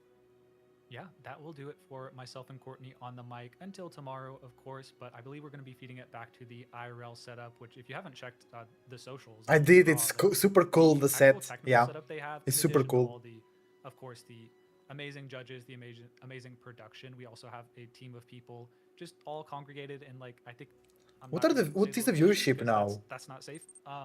But yeah, they're out there, they're working hard, they have an incredible technical staff also supporting the stream. 671 watching right now. Oh goodness, hello. But yeah, it's way more on YouTube, I think. From Jacob, in addition to everyone else involved, judges, staff, really everyone. I'm sure I'm forgetting many people, but yeah, it's been a pleasure to be a part of this day one with you, Courtney, and I think we will sign off and send it to round 7. Is he playing with Wolfie there? Not a bonus game in between then, so stay tuned.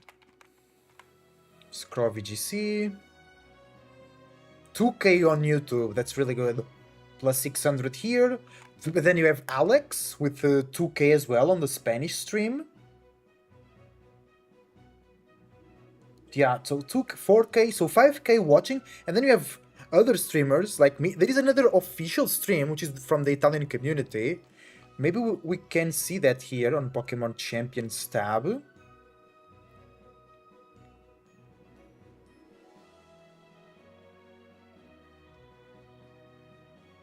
Toast with 2.4k, it's not even the tournament. You have, yeah. Is this the tournament? No, so 2.3 on the tournament, 1.3 on the tournament, 1.3 on, oh, Flats didn't know there was a tournament, but okay.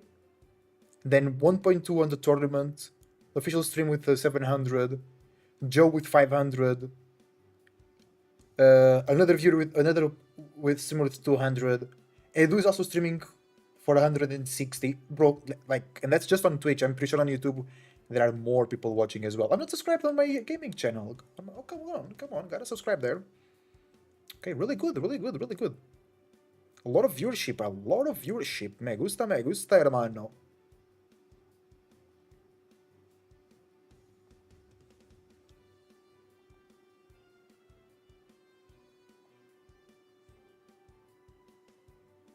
Say no more matches. Oh wait. Oh, still have some. Bro, still have match here. Match 1 going on. Okay, time for us to cast. Here we go. This is Janjayev with Trevor. It's now 1-1. This should be match number 2, if I'm not mistaken.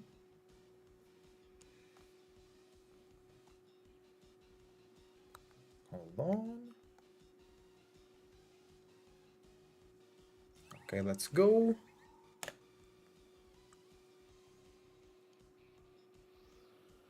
Tailwind from the Corviknight. You have Incineroar and Fluette on one side. Titanic Corviknight to the other. Great Flare Blitz. The Corviknight goes down. The Sinistcha already knocked out on Sanjayev's side. Still 4 Pokemon for Trevor. And he didn't show the 2 in the back. Incineroar goes down to Recall, so it's only Floette and somebody else. Rock Slide into the Protect. Trevor has the Tailwind up, remember that.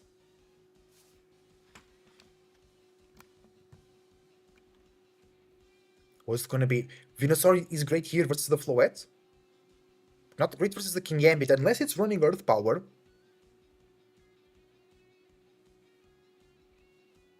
These 2 players are on 3-2. So they can still go. Another decider match. One of these players will not be able to go to day 2. The other player will still hold a chance. Interesting. Vino Ooh. Okay, Vinny is really good into Floette. But Sneasler can close combat the Titar. Titar is low HP. Wait, it's Mega Vinu. Oh, Mega Vinu is great here, actually. Unless Sneasler can learn Ice Spinner? Good question. Sneasler?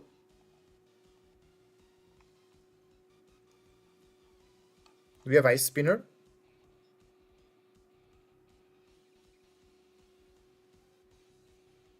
I don't think so. I think no Ice type attack from the Sneasler to go into the Venusaur. So if it's Mega Venu, it's a Sludge Bomb now into Floette because they just protected. The Titar, time to spend tomorrow making a new team. Bro, I just got my second win, Melody, let's go. Yeah, I want to improve my Charizard X team and make a new team. And then use that to practice and then figure out. Nice protecting to the fake out. Rock Slide comes out. Floette avoids. Okay. Good damage from the Titar. And now, Draining Kiss. Oh, ooh, that's a knockout. Can the Mega Venu 2v1 this? No, there's still another Pokemon for Trevor. Okay, hold on. Is the Garchomp. Ooh, not great versus the Floette. Because the Venu should be slower. So protect Sludge Bomb, but then Floette can protect itself as well. And yes, Mega Venu is really good into Floette, but remember that Floette has really high special defense. So I don't know, now that Floette is almost back at full HP, I don't know if a Sludge Bomb will get the knockout. Sneasler can just throw a close combat to the Garchomp, throw a Dire Claw into both here, hoping for a sleep, or a paralysis, or a bird. Can it freeze as well? I really like the design of that move, because Sneasler has poison, and its poison can create many effects. So freezing could be a sort of a more severe paralysis. Protect on the Sneasler, double protect.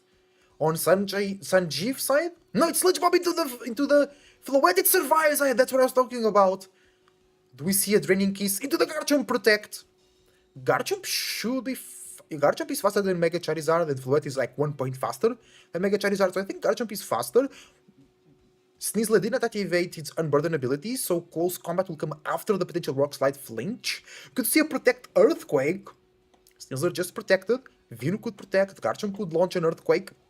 But it might not be full speed Garchomp, and the Floette might be. Oh, I think it's Earthquake. I think it is. It's time to rumble. Sneasler tries to double protect. That was the right play, but it misses. It fails, I mean. Floette protects. That's alright. The Venusaur has that under control if the Sneasler gets out. It's the Earthquake. Yeah, that should knock out the Sneasler. No Intimidate, no burn on the Garchomp. So that's a good play from Trevor. And the Sneasler goes down. I mean, now. No, it's GG, because the Floette shouldn't be faster than the Garchomp. It can still get. Oh, they were under. Wait, they were under Tailwind. So the Venu could have played a bit more aggressive here, I think. But it's like. Trevor is in a commanding position. He doesn't need to make risks. He doesn't need to make reads. He just needs to keep his position healthy and good. And he got this. So the Protect there was a good play because he was about to Earthquake to knock out the Sneasler. So Garchomp protects to deny the healing from Floette. Really good play from Trevor. He's playing this really well. And now Sludge Bomb comes in. And it finishes the Floette. And it's Trevor that will get a 4-2 result. Trevor here will get a 4-2 result, so he still has a chance. You need 7-2 to get to go to tomorrow. So 7-2 here can be very possible for Trevor. Well done, mate. Well done, mate. Bonus coverage.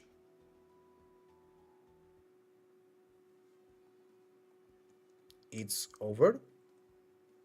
We have a lot of people with 6-0.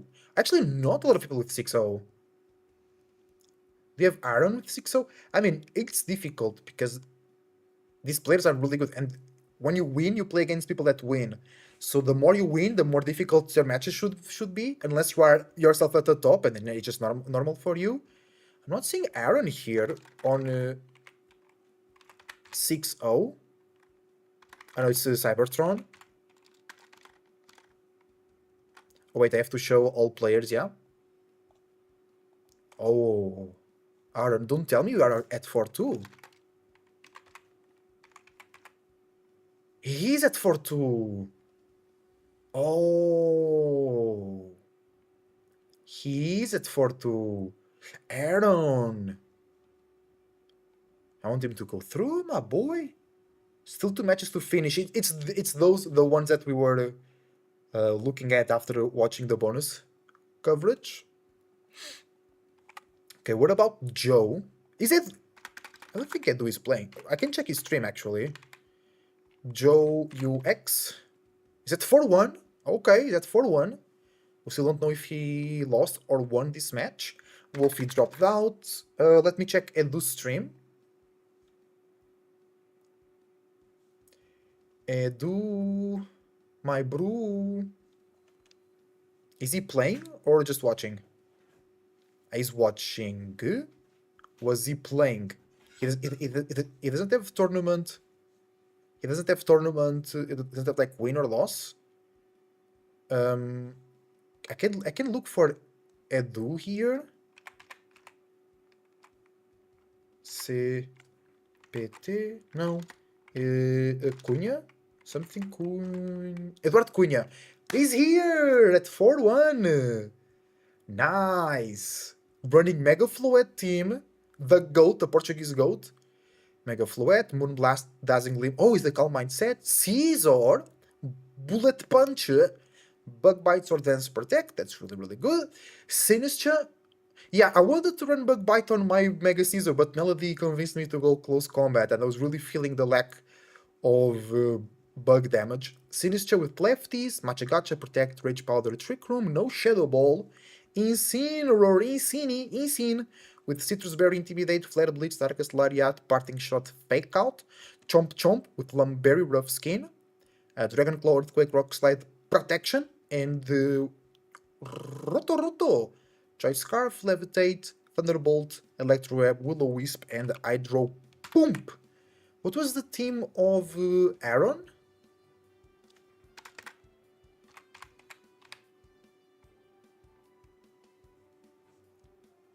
What was the team of Aaron? Aaron?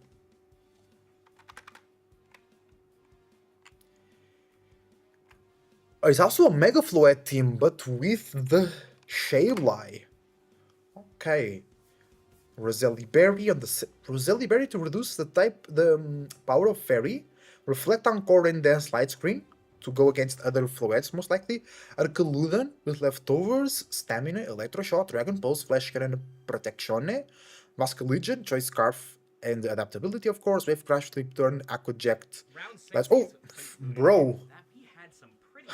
You scared me, Scroll. What? Justin or Mikael versus Dylan was amazing. Coming down to that last turn, a rock slide miss here, a crit there. Oh yeah, Justin Tang is also participating, right? We got to see Mega Manectric was crazy. I really and Gudra, yeah, and the Swin Gudra. I love it. And we have one more piece of news. The news I'm sure you all really care about. Passimian? Watchog? 4-2. Okay, let's go, Watchog. So, with that being said, I want to remind you all one more time, maybe another time later, about one of the people making this all possible, Surfshark VPN. Sponsored. You have to buy something pretty specific. He's watching Saikuno. Tape or a tool.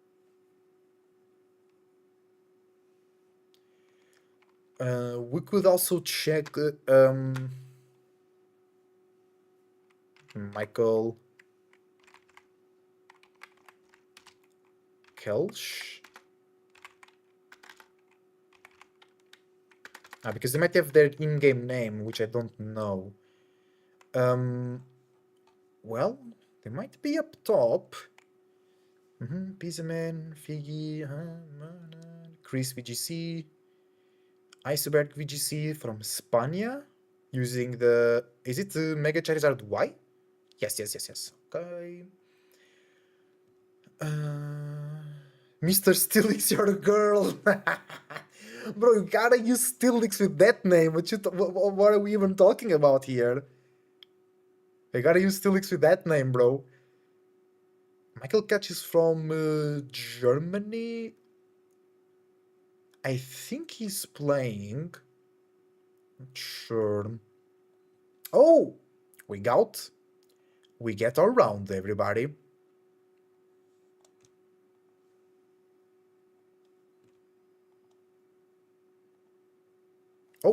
Oh no, my Switch disconnected. My Switch, my Shayla. Let's go. Check in. Yeah, they're like us. Their team is Primarina, Instinct, Snizzler, T-Tar. It's Mega T-Tar. Mega T-Tar is not really good for us, chat. Mega T-Tar is not really good for us. Hi.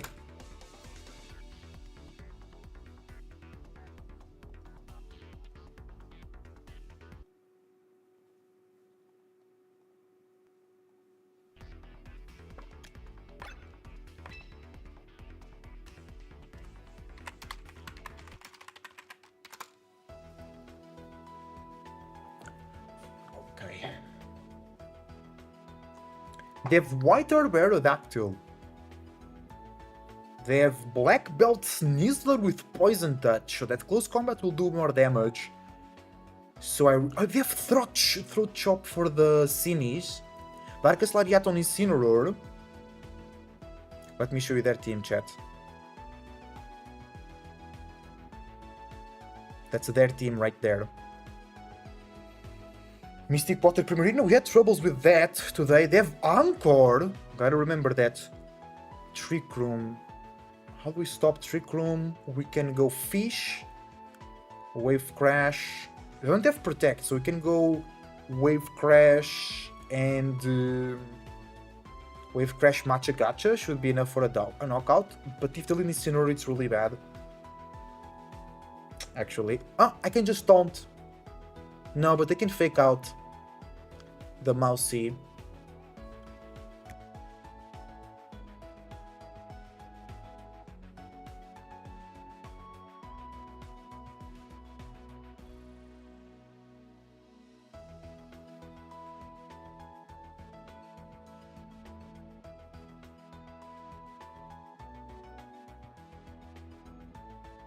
Okay, everybody, okay.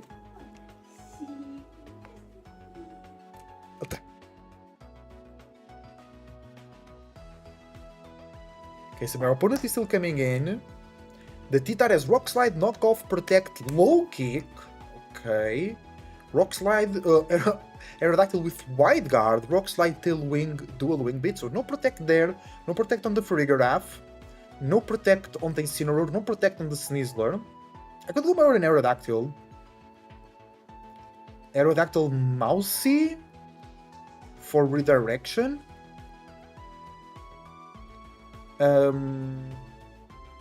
Of course, we want Mega Charizard. I mean, the fish doesn't look too bad or too great here because it takes damage from Snizzler, Incineroar, and T-Tar. We can't last respects the Farigiraf. We do damage into Aerodactyl. I think we bring double support, so we bring Zard, Mousy, Snizzler, and Machi. Okay, let me know what you think about the opponent's team.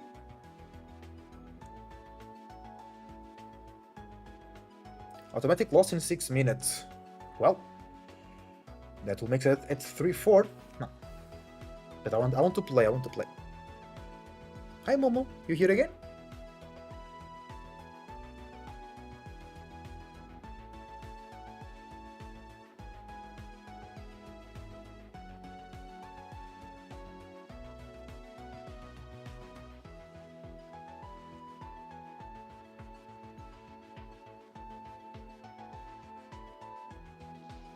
Of course, T-Tar with Sand Stream, that cheap damage will be bad to our Charizard.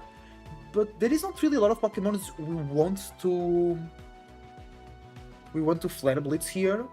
We're gonna mostly go for Dragon Claw, but we really need to think Sinister. The thing is, T-Tar will be a problem because it's so tanky. It's so tanky. How do we deal with that?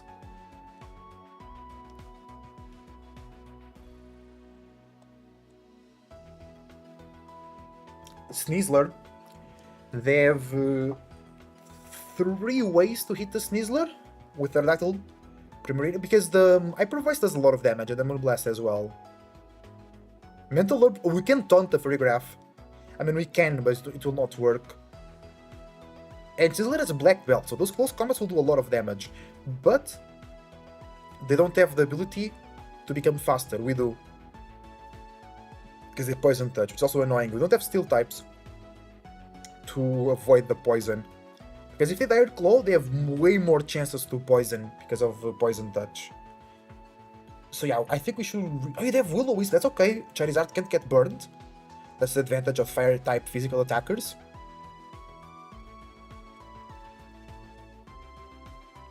Oh, bro, we could low-key start to coach the Charizard. I don't think we have time for that because T-Tar and then Incineroar cycling out and cycling in. Cycling.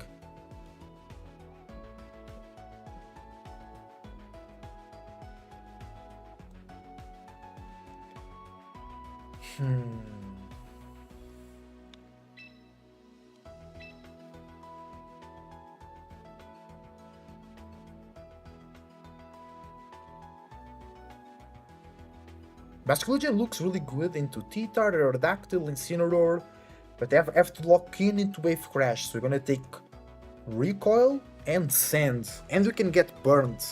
Yeah.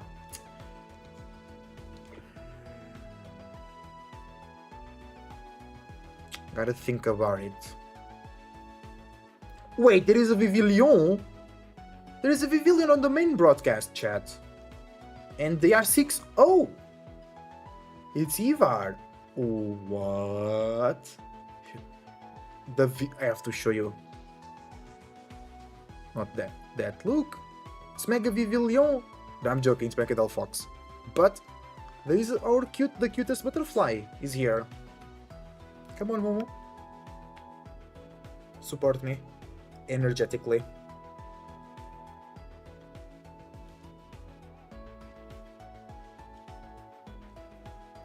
Sit on the... Yeah.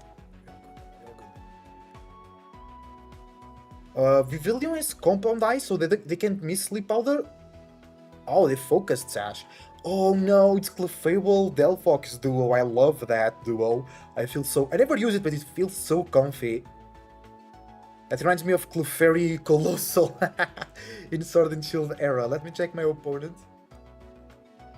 Did not... Oh, the timer? Okay, did not checked in yet. 2 minutes until I have an automatic win.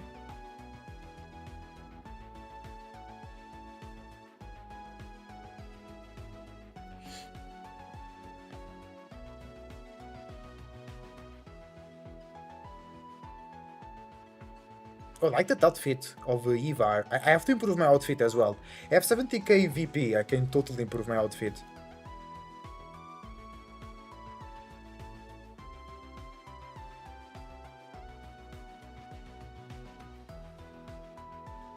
Rage Powder? Oh, nice. It's Delphox versus Delphox. Yeah, Shiny Mega Delphox is so cool. That's good damage, actually, on the Clefable. They're just trading heat waves.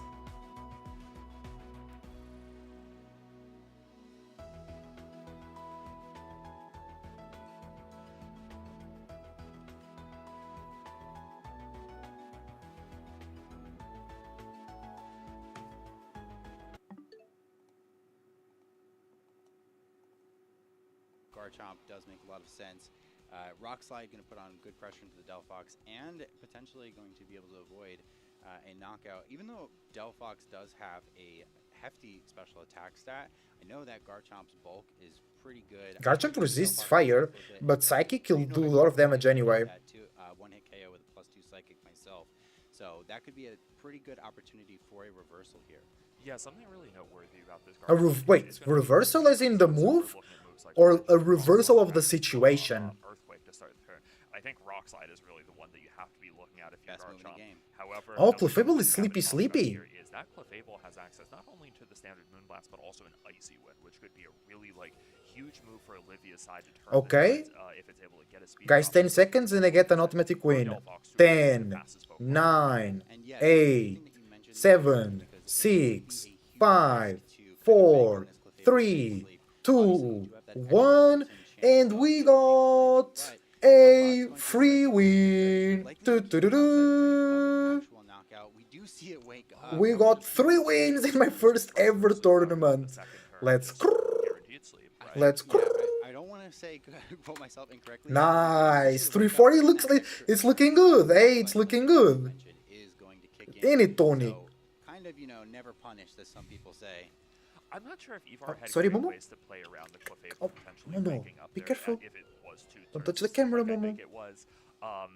That is a really critical flinch though, because now that Clefable wasn't able to attack that turn, I think know. he just gets like exactly the same play again and feel pretty good about it. That enemy is probably not going to be able to get a I'm cat, touch the camera. It's okay. It didn't perturb anything. We got the win. We got the another win. Yeah, and I think 3 we're going wins. in, 3 wins so far. here. I'm worried about what the potential end game might be. I think now I'm feeling way better. In like more comfortable, Especially now with that more Delphox ready. going down to We 8 hours in, but I feel fresh. Is the Garchomp also going to be well positioned to be something like those late And game it's passes? 2 rounds to go, so 2 more hours. So I should be done at 1 a.m. It's okay. Tomorrow it's only 3 p.m. and we're not gonna play. We're gonna watch. So it's fine. We're gonna see Baklava the Garchomp come out. Oh, Love that. crrrr. This is a soft sand Garchomp, so it's not actually going to be able to. Muffy, leave the Rowlet alone, please. Right now. However, still has pretty My cats love to play with the Rowlet. I got this Rowlet when I bought Sun and Moon. Yeah, and I think It it's came cool with that a metal this box, endgame has and been it came the with Delphox one of the is starters not of Alola, combined and I got the Roleto. I don't know if I chose it or if it like they just gave it to me. a turnaround I don't remember. It also came with a pin if they were to go for it. or like a ring with the symbol of Pokemon Sun. And, we're That's gonna pretty have nice. to That's pretty nice. make Pretty sure nice. the Delphox does kind of make its way through this turn. Oh, we got Or followers on the Kick. chance Thank that you for the Rockslide follows. might I take didn't in notice. Sorry, guys. the tempo up. Thank you very much. Thank you. Thank you. Here, if you want to consider swapping your Garchomp out, just because you'd way rather lock into an Earthquake in this endgame now that the enemy's floating Pokemon is off the field, rather than a Rock Slide, which is like not knocking out Clefable from here, and it's kind of just Okay, Rock Slide? This isn't the most Oh. damage. Yeah, no, and I think that it's great to bring Why up not that Earthquake there? it's Yeah. a smart way to reposition the Pokemon. Instead, however, we're not Chocolate. gonna start Dragon Claw in Oh, you've already response. Portuguese. We're just I gonna know. let that You can just say Rock chocolate Slide, in English. not just flinch there, get some Never good mind. and Bro. the Dragon Claw will This put fly some is being rough annoying. in there, a little bit of extra chip there into that Garchomp. I Again, see wind it's from gonna be the last Pokemon Clefable. for Okay. Ivar. I think it's not out of the realm of possibility. That's interesting. That, we're gonna see like a Sneasler. I think is probably one of the better options here. Ooh, King Gambit. I don't really think that's the Pokemon that we most want to see here, because I think the Garchomp on Olivia's side is very, very likely to be able to get off an attack this turn. I agree. It's just like, I don't think the combination of King Gambit and Delphox can stop it. It's not like Heat Wave is going to be doing enough to finish it off. But Yes, the Garchomp will there's resist a Basculegion in the back. You might be able the to go Heat for Wave, but something maybe like Heat Wave Psychic? here, get the KO on the Clefable. Dazzling Gleam. I don't know the moves of the Maybe Fox. a Kowtow Cleave could take out this Garchomp, and then you're looking at an endgame of Basculegion versus King Gambit, which is not a bad position to be in if you are Ivar. Right, that's very true. Yeah, I think if you're Ivar, you might have to start off with something like, probably something like Heat Wave and attempt to kowtow. The Garchomp does seem very, very safe here. Not to mention, one of Garchomp's most powerful moves into King Gambit is a ground type move. And This is a soft sand Garchomp, too. I don't think that's strong enough to get rid of King Gambit in one hit, though, even with that really strong Earthquake. True. The Heat Wave does actually come out, does get that knockout into Clefable, and actually opting to target down the Dragon Claw. first, but Kowtow? probably maybe carrying a little bit of bulk. I would Oh. expect that to do a little bit more damage, and Kowtow Cleave. That was really good, actually. Is going to take that. Good turn for Ivar. Pokemon last Ivar? back. If it ends up being This is game 1. It's game 1. Yeah, because usually I come in after my match, but this time the guy didn't show up, so we can watch since the start. Let me check Edu stream. He's playing, or he was playing. It's actually a quick guard set, but again, it has the double dark move, so it's not like either King Gambit has that. He's also been live for 8 hours, yeah, like me. Really threaten the other. This is just going to be a dark type showdown. Does which does one of them He have any wins. black glasses? Game 1, I think. Olivia's does. That means that there is a chance that they might actually outpace. Oh, this is going to be Quick Guard Heat Wave. This is the perfect time for Quick Guard to come up. Quick and make Guard? sure the enemy King Gambit can't actually go for a sucker punch. To Was stop it? us. Quick Guard? Absolutely epic. I was like, why? Nice. Quick Guard Nice. King Quick Gambit Guard. there, right Preventing there. the sucker That is punch. immediate Immediate answers. payoff. Love it. Beautiful. That's what we like to GG. see. Clever team building. And you know what Bro, is let me awesome change is when my a outfit team right now. decision like that comes up exactly as you kind of plan for it to. I think that with Delphox as a partner, if you're going to end up in a King Gambit versus King Gambit endgame, maybe a little bit of chip left on your Delphox, you want to be able to fire off that Heat Wave. So that's an excellent use of that tech move. And we're kind of already seeing how it impacted that match. That leads to a Game 1 win right away. I feel like that game went more or less exactly according to Evar's plan. I feel like just from watching that game, I can tell this is a team that is really based around setting up for those Delphox sweeps and then having the right partners at the right point in the game, whether that's Sleep Powder in the early game, maybe something like Garchomp in the mid game, and then King Gambit with Quick Guard. That seems like a late game tag. It has to be. Yeah, absolutely. Ivar is someone who's ran into this kind of situation before, maybe had their Delphox go down to the sucker punch and said, I don't want that to happen again. Yeah, I have no, Quick of Guard course. now. And you know, honestly, I think too maybe it's interesting, especially into like the Choice Scarf Gambit, Choice Scarf Basket Legions that we're seeing in the metagame. One of the ways, if you're locked into an end game, to get around like a King Gambit, if you're both your Basket Legion and the King Gambit are have priority moves, is to go for like an Aqua Jet. So having access to something like Quick Guard is something you can kind of scout out. It's interesting. I think that kind of makes it almost a more guaranteed way to get around like 2 low HP endgame Pokemon there.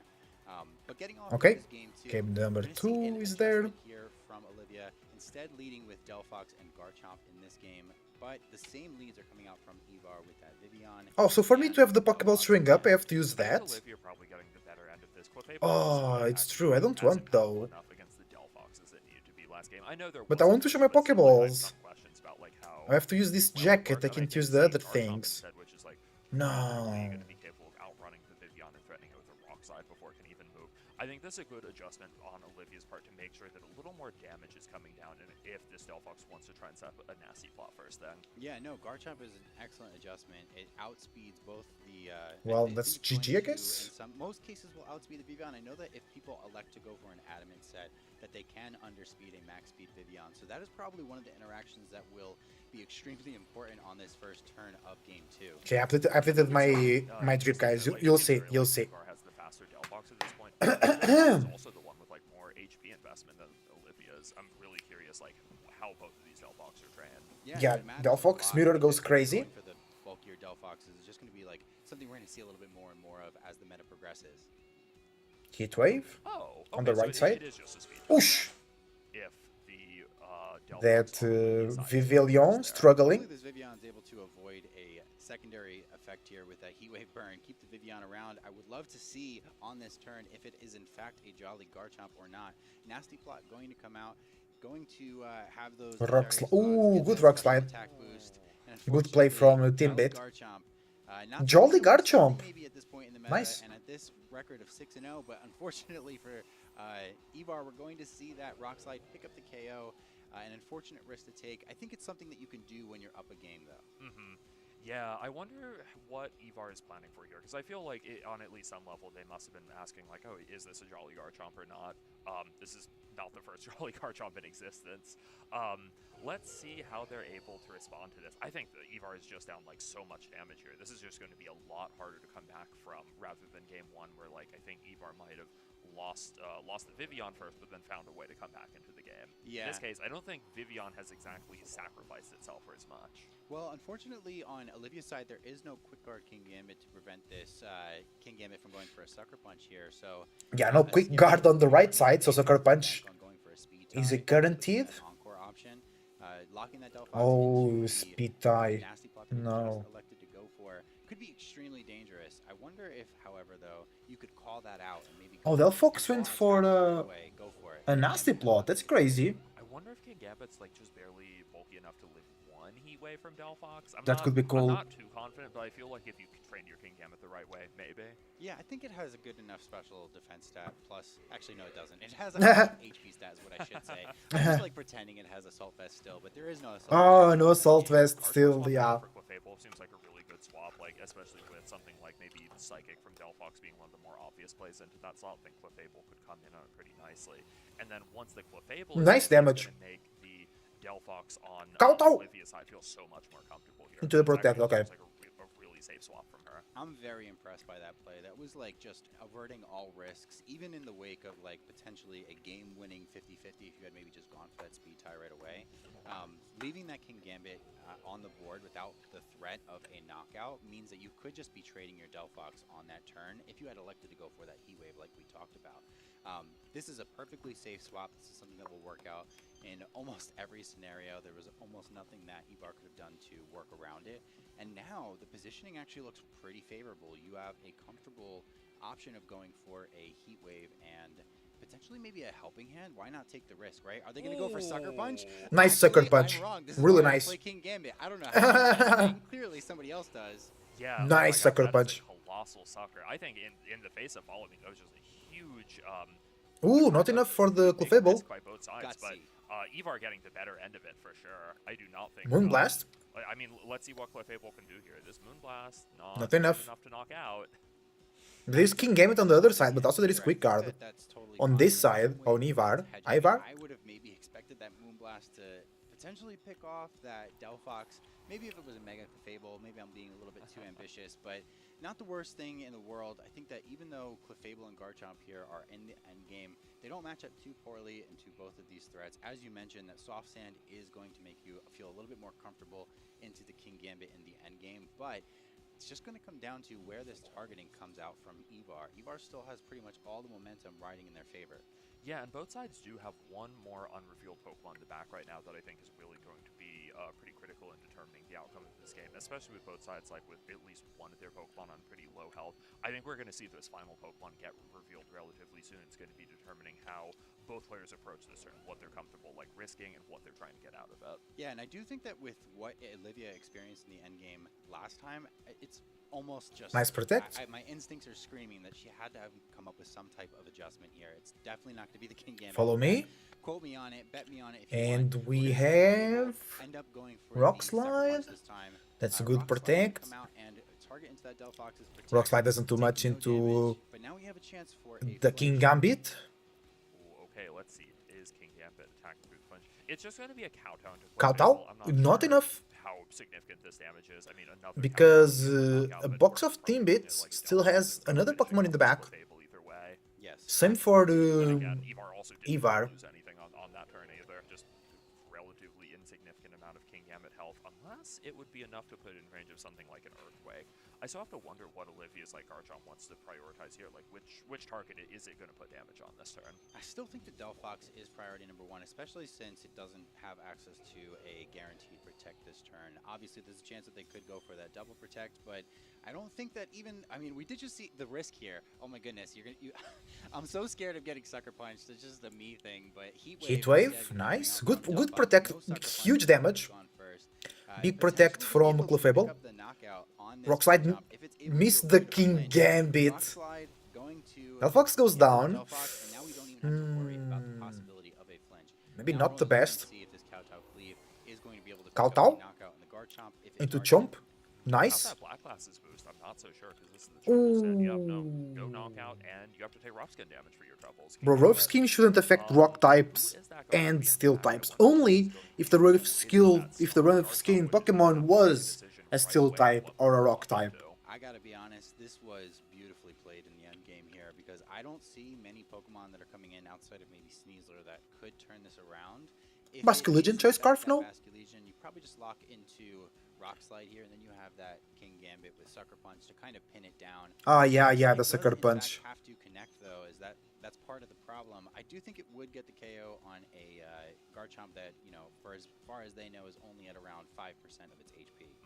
Yeah. Rock Slide, I'm not 100% confident on Rock Slide knocking out Garchomp. I think it can probably get I the think clap, if but you're I'm not adamant. certain about Garchomp. Protect on the... Is it Earthquake? Is this a sign that this is going to be something Yeah, like to not miss the Rock Slide. It still kind of works because if Follow you go me. for the Earthquake and the Basculegion is the last threat, Nice. you can still go for Nice Sucker Punch Chocolat. before you have to worry Ganda about Chocolat. Earthquake, you know, doing any damage to your own King Well Gambit. done, bro. In order for the Basculegion to get around that, they would have to go for Aqua Jet, which is not going to be able to outpace Earthquake's damage. with the Choice Scarf here. So I think that this was actually a brilliantly locked up endgame. The only real risk here, and I'm surprised Olivia didn't go for something to cover it, is the potential for the double protect there, or just one protect, so that you can kind of force the Garchomp to go for an Earthquake on the next turn into your own King Gambit. Yeah, I agree. I think Earthquake still just generally a pretty good play to lock into. And it's not like it's going to knock out Evar's King Gambit in one hit either. Yeah, of course. King Gambit, a Pokemon known for its Barring high a defense. critical hit. Okay, here comes that Protect. Protect? Very safe play to go for when you know your opponent is going to be forced to hit themselves with an Earthquake. Oh, Let's yeah. see how much this is going to be doing to Evar's King Gambit, because It's okay. going to be a Can little take another easier. one. King Gambits tend to be So just Sucker Punch this. Sucker Punch. That Earthquake might be doing about that much. Sucker Punch, Use Earthquake? King Gambit on the next turn. I love the way that you phrase that. Using your own damage in Yeah. your own Pokemon is a way to check how far you'll get. Yeah, the, in-game calculator, damage your own Pokemon. And, No, seeing but this they might have different sets, right? damage, would you end up clicking Protect here? Is that even correct? Or are you supposed to go for like a Sucker Punch or a Oh, Quick Guard? Sucker first, really? It failed. What's this failing against? Oh, the Swords Dance. Swords Dance. Oh, the Swords Dance. Swords Dance Sucker Honestly, Punch. not very sure why that wasn't a Protect to begin with. I think hitting yourself with an Earthquake there is like, I'm not sure exactly. Ooh, Ivar might be throwing. Now this King Gambit is sort of like.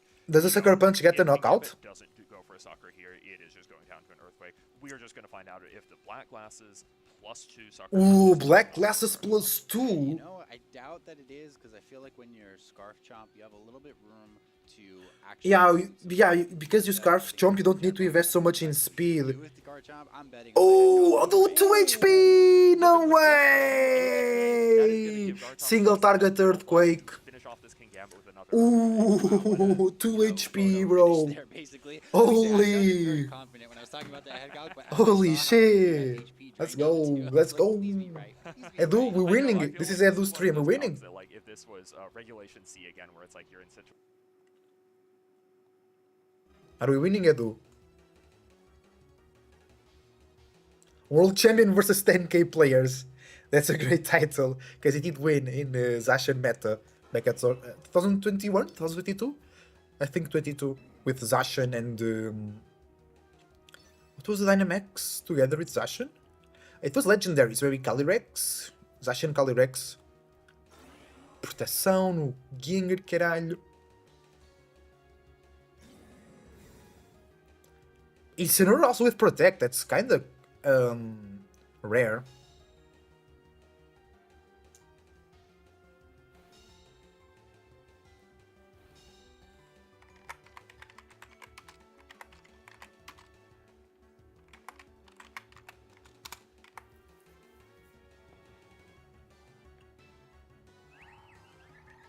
Wait, he has Belly Bolt? No way. No.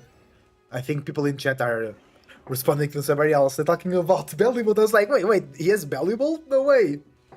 No, he doesn't. Oh yeah, Edu is behind my camera, by the way. I can just do this. That's Edu over there.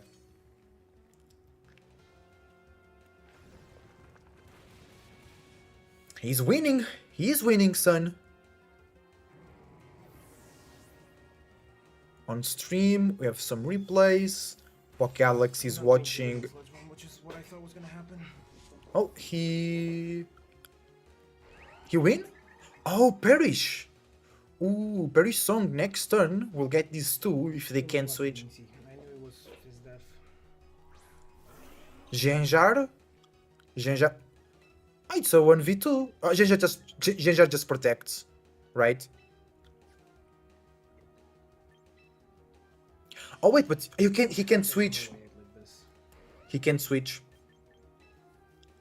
He can switch because Shadow Tag. Insane? Can Insane... Yeah. Can Insane win versus the Gengar?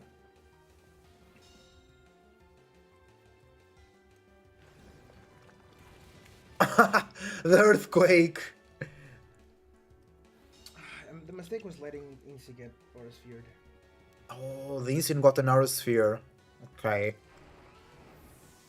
Sludge Also Bomb? not Dazzling Gleaming that turn. I went from last reading. I really thought they'd switch the combo. Okay. Insane at 76 HP? This Gengar looks really offensive. Do you have a protect to get a bit of healing? Do you have protect? No. No protect. Let's see. Sludge bomb. Maybe the Gengar protects? No, he just did. Sludge. Ah! 76, I have to calculate. We had the same reaction. GG's, bro. GG's. Well done, Edu. My Portuguese goats. We're both from Portugal. But is Alex watching? He's watching Spanish people as well. Oh, Mega Charizard X! Show me. Madre mía, la motivación, ¿eh? Sí, el desarme está perfecto, eso es. Ush. Ya está, GG. Ya está, GG, ¿eh? GG. Te gana el Tiranitar, ¿eh? Low kick, garra dragón, no te puedes bajar a los dos, ¿eh? Madre mía, Tabu, ¿eh? Bueno, a ver, espera, una cosa. Golpe bajo crítico al Charizard a lo mejor se la roba, ¿eh?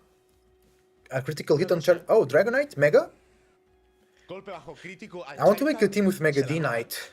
I really like it. I really like it. Estás muerto, ¿eh? Y patada baja al Tiranitar. Tiene el Dragonite y patada baja, ¿eh? Dragonite. So funny. I love Spanish, bro. This type of Spanish. There are a lot of types of Spanish. Even in Spain. No sé yo, ¿eh? Protección. Low kick. Golpe bajo. That's a sucker punch. Ooh, no. Garra dragón. Garrita dragón más patada baja al bueno de King Gambit y avalancha. Avalancha. That's rock slide, right? Oh. Break multi-scale. He wanted to break multi-scale and get the knockout. Acaba de cagar aquí, error grave, Error grave, A big mistake, De hecho no tiene patada baja el Tiranitar, tiene fuerza quina, Oh. No gana Sergio, Yes, high horsepower. Fuerza quina, equina. That's, no yeah. gana Sergio. High horsepower can miss. Now, sucker punch gets the knockout. I said Storm. No, you can protect Charizard and go for a rock slide. Yeah. Yeah, rock slide because multi-scale is broken. Golpe bajo. Se va a comer el low kick, Pero afadado. ¿Sabes? Oh, the low kick. Dios santo, Es que es golpe bajo en velocidad extrema, Oh, this Charizard can't do anything now. The low kick from the D-Knight. No puedes, ya está, es GG. No Yeah. puedes. Oh, Charizard's X lost again. No. No puede ganar. Es Sucker Punch Extreme Speed. Yeah. Fake out. ESP. No puede, claro. No puede. He can't, chat. No puede. No. Es Extreme Chari, Sucker Snizzler. Gana What do we have here? Oh, we have Moxie boosted. Extreme Chari, Sucker. Moxie boosted on the mainstream. It seems like there's a burn Sinistra back. Bro, Alex is so loud. Oh, Mega Starmie. Wait, what? Actually looks like it's in great shape right Mega Starmie with Glamora and Machamp. Oh, Machamp is burned. Ow. Oh, Mox using Mega Holucha. Is one game over? Oh, he's at 4-2. And Fenken is at 4-2 as well. Oh, you're so right. Yeah, because right now it just feels like Starmie is super exposed. If anything, like I wonder if Fenken could be looking for ways to pair up the Sinistra and the Pokemon that just hit the field, the Starmie, together to actually make sure that the Last Respect isn't hitting it. The Starmie is the reason why Moxie had to lock into that Last Respect, even in front of something it might not have been obvious against, like the King Gambit. Yeah, and I think we Protectione from the Starmie. Last Respect. Nice protect. Confusion from Corvi. It hits himself. Stone Edge. It's a no guard Machamp. Oh! Oh, but the burn. The burn. Aqua Jet from Starmie gets the knockout on low. Low. This is still a resisted Aqua Jet into, a Pokemon with a high HP stat like Basculegion. I think at this point, Fenken probably has to try going for it. I don't think you could really come back against this Corviknight with its bulk up boost without the help of your Starmie here. Yeah, you can also always bank on the potential for the Sinistra. There we go. There. Unfortunately, we do have Good. to go for it, not even going for the Aqua Jet. Oh, it's not actually an Aqua Jet set. Mega Starmie goes down. So Edu lost the match? No. Actually have anything to do before going down there. Totally valid. Totally valid, and now instead we're going to see this Corviknight get the... No. 5-1? Lock in. No, it's 5-1. He can lose one more match.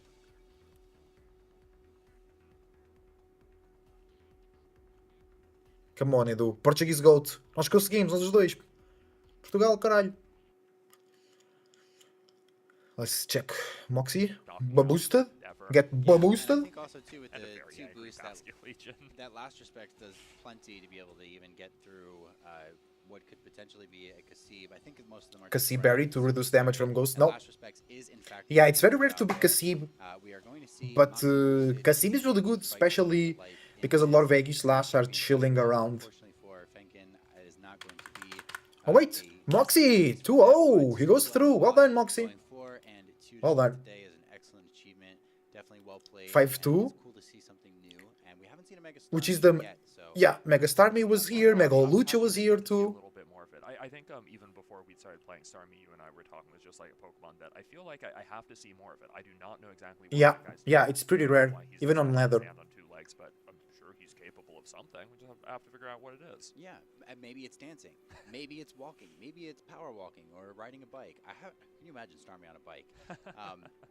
But yeah, no, I think that Starmie, what's really unfortunate about it is that they made it almost like the same speed as Sneasler, I believe. So like Really? being in that exact tier, Wait, top, really? tying with I- Frostlass, Nah. and Sneasler. Sneasler 120. To be in right now, but I mean, maybe Starmie? the way that we run it in the future, where it has a little bit more bulk. it's 120? not have to worry Yeah. about not That's the outputting same Sneasler. speed as Sneasler.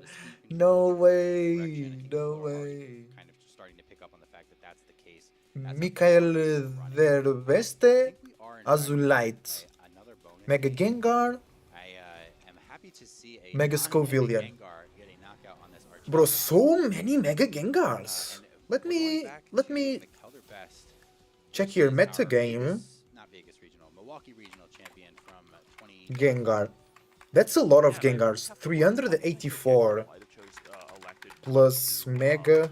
activate its So Mega 384 plus 12. 396 Gengars in total. That's crazy. That's a lot of Gengars.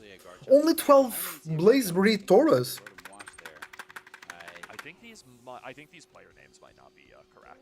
Ah, the player names are not correct? Oh, no, Trainer, the sides trainer. the sides are flipped. Yeah, That's the sides what's are throwing me flipped. off. Ah, the sides are flipped. Okay. Yeah, in that case, I'm still like so interested. Like, what's Gengar doing not Mega Evolving? Edu's going into the ladder. It's been a long day To from chill. McKelder Best. I know that they've played in many rounds over at Prague. Ah, they played in Prague as well. What? You know, sometimes the inner machinations of Michael Kelch's mind. I Oh, is can that never yeah? follow Is that along Michael with them. Kelch? So, no Mega Gengar there. Maybe they were fishing for a Curse Body Burn or trying to abuse a He's speed 6-0. stat change.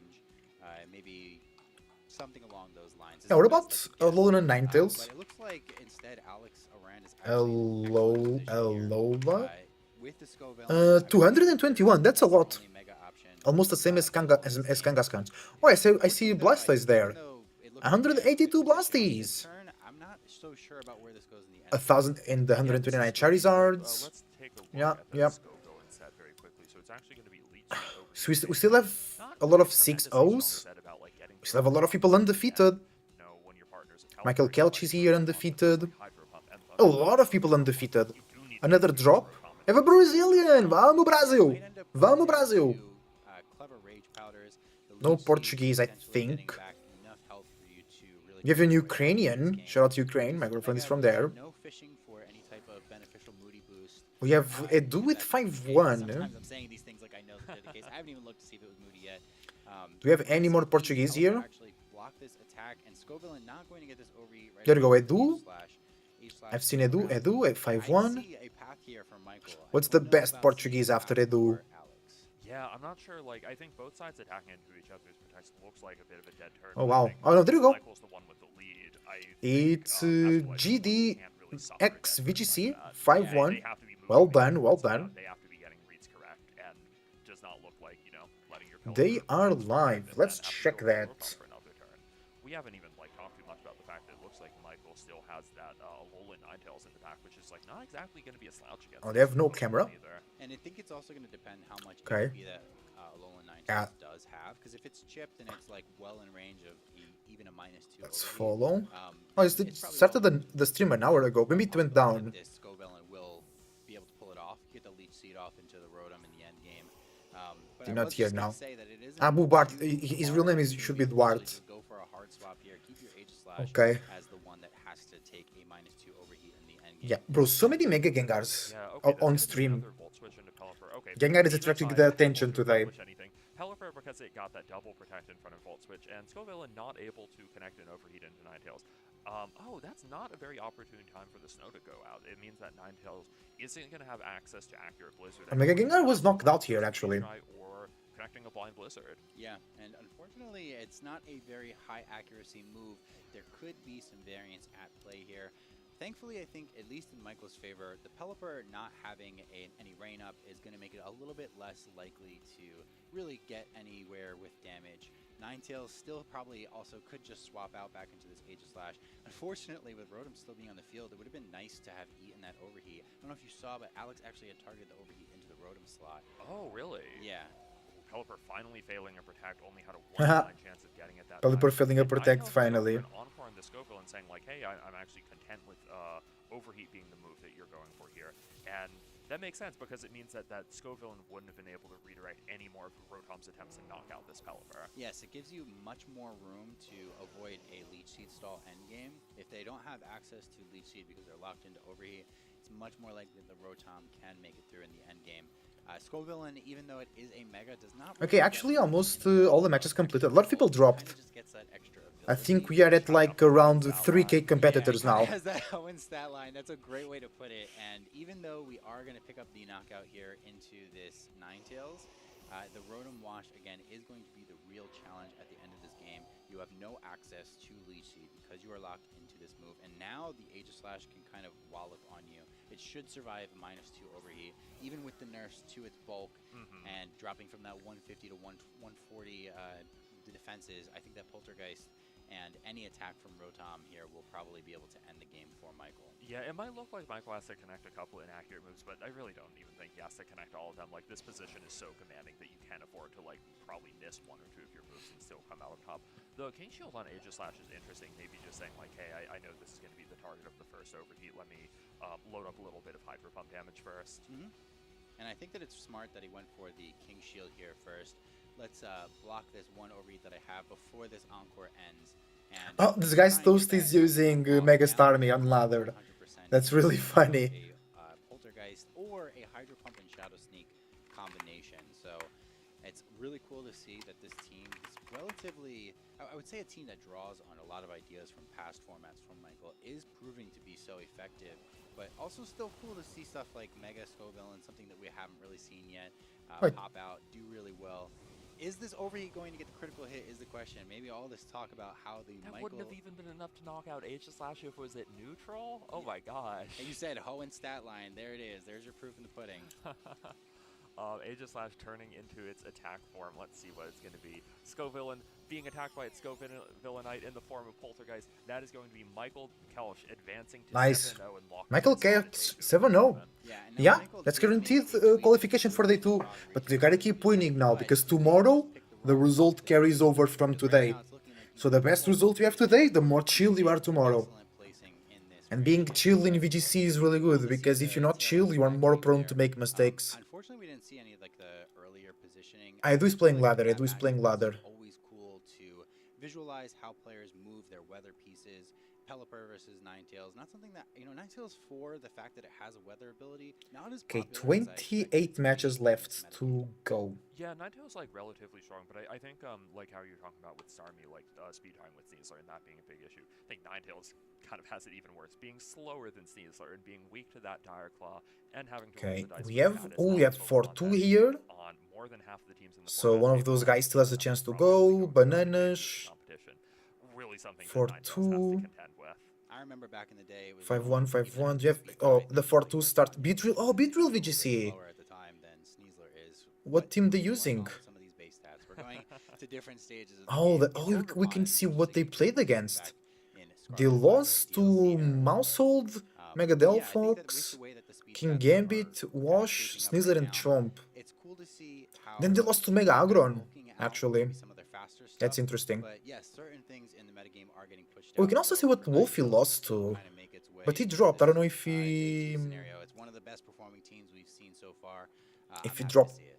Yeah, and I'm sure this isn't gonna be the before last we're gonna see losing. of any of the Pokemon on Michael Kelch's team. It's something that I'm really excited to see more of now that he's locked up his spot in day 2 of the competition. With that, I think we are going to head to a break soon. We will be back with you guys very soon for round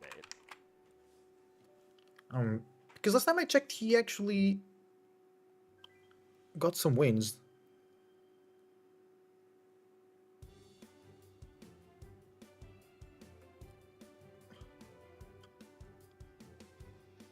Because this, yeah, that's really weird. I mean, his team was also weak, but his players are not doing good.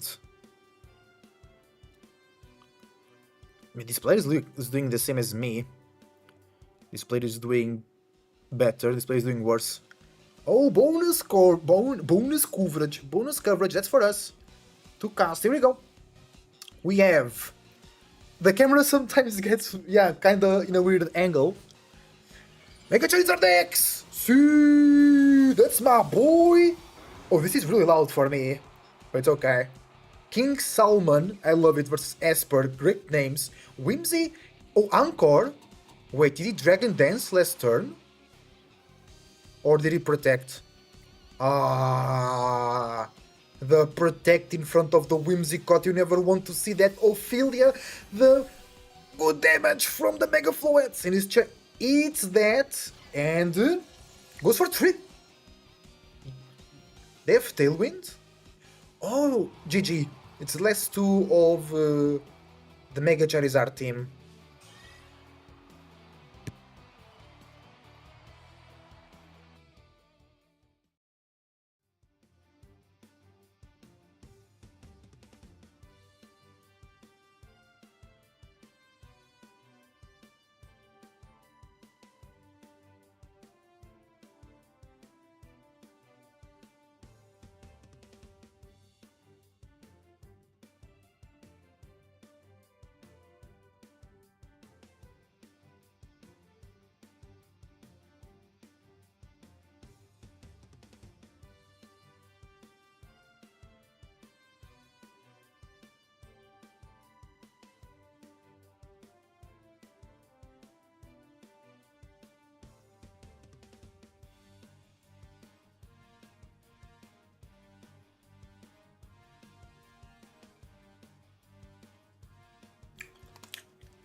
Sneasler on 50% win rate.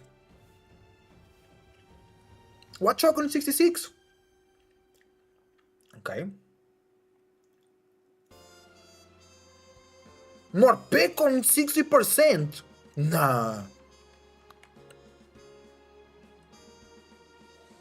Morpeko on 60% win rate, bro. That's insane. That's just insane.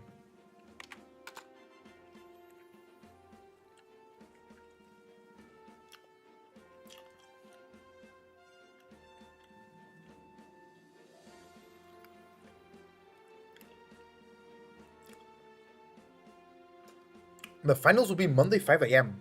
Yeah.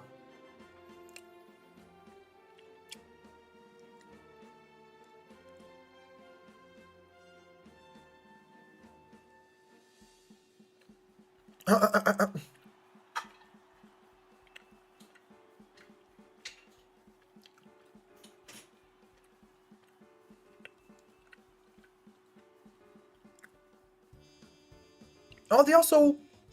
The same producer of Pokemon Unite and Pokemon Champions also worked on Pokemon Tournament, and that was great. A few more matches Graphics. going in round 7, which means we have our first players that are guaranteed to make day 2 of the Grand That's true. Champions Festival. Now you might be asking, how many 7-0s do we have? Let's find out. We are looking at. Let me see. I thought I had it up and I didn't because I'm stupid. No, you're not, bro. Chill. We have the first 44 tables currently each have a 7-0 player. 40. Wait, 44? So there are 44 Damn! Players already locked for our day 2 with 2 more rounds to go. Absolutely insane. 44 players on 7-0. Players like Mikkel Thomas and Super Sandy, Santino Cortudio. What about Cybertron? Stream already, and both of those players are locked at 7-0. And I know what you guys actually care about. The Watchhog player is currently 5-2. 5-2 Watchhog! Is not dead. With all that being said, our next few matches will show off folks who aren't already guaranteed day 2. So we'll be looking at 6 and 1s. Cybertron 4-2. We have to wait for these matches to conclude. A bear tick? Stay tuned for that match when round 7 Really? round 8 starts very soon. There is also a Morpeko at 39. A Bertic? Nay, no way there is a Bertic. It is! A Bertic! Chilling over there. Nice. So pause right now. Okay, let's see. Oh, hi Momo. How many matches left? Sorry, Momo. 5 matches to go. Momo. Sorry, can you go down? Thank you.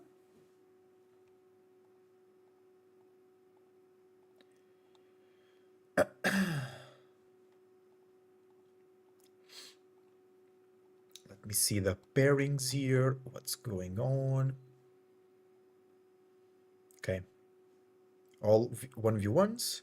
For 2. Yeah, those guys still have a chance to go through tomorrow. They have to win this one, go 5-2, and then win 2 more in a row. It's a harsh place, but they can do it.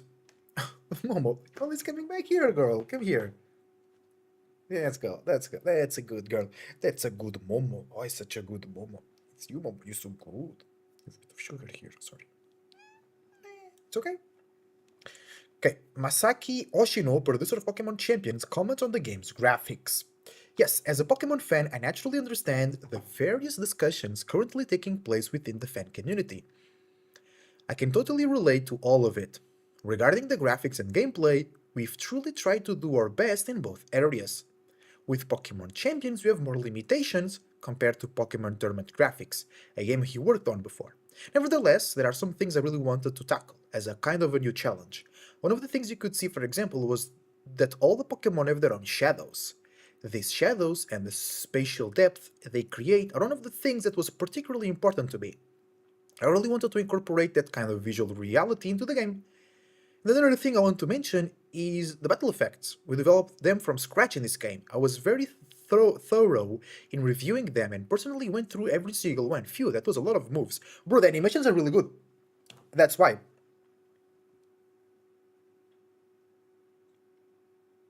Graphical dull and dated. I don't agree. Add the 66 battles? So many people ask for that. I mean, you could do some cool, like, fun challenges where you pretend to be an NPC from the game, or from the main line of games, or you pretend to be a gym leader and you do a 6v6, but I don't think it's worth it for them to do the 6v6 battles. Yeah, Pokemon with wings or Pokemon that levitate makes the FPS struggle, yeah.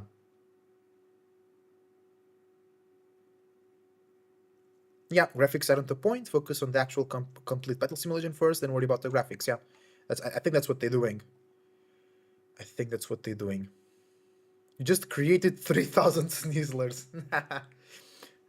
Sneasler be good. This would be so cool. Pokemon Purple version and Pokemon Pink version. Yo, imagine they do this as in like a remaster of the first games made for the Switch 2 specifically. And then they'll make these new versions where one of the starters is Gengar and you can also have Clefairy. Or like you catch them really into the game. Bro, that would slap. That would slap. But I think they should have Clefable here and not Clefairy. Mega Charizard acts is really good into Scovillian.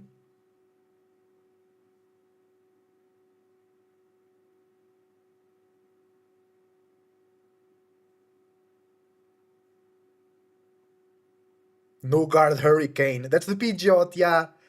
Ooh. Yeah.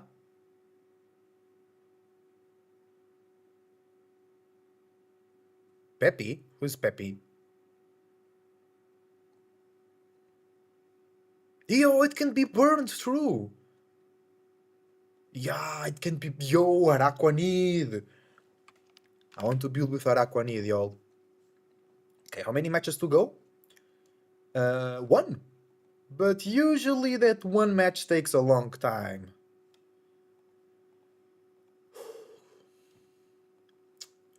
Oh, it's bananas. What bananas? What's your team, bananas? Mega Frostlass with Mousehold, Gudra, Araquanid. Oh, see, that's a sign. With Araquanid, Gyarados, and Sinistcha. And his opponent is using Mega Vino or Mega Dactyl. Maybe both. No, it's Mega Vino. It's Mega Vino. Mega Vino is good. It's kind of slow. Not its speed stat, but the way it tackles the game, it's a bit slow. You know. Oh, look at that team. The Cremominable. That's really good. I would like to see some Cremominable. How well is it doing?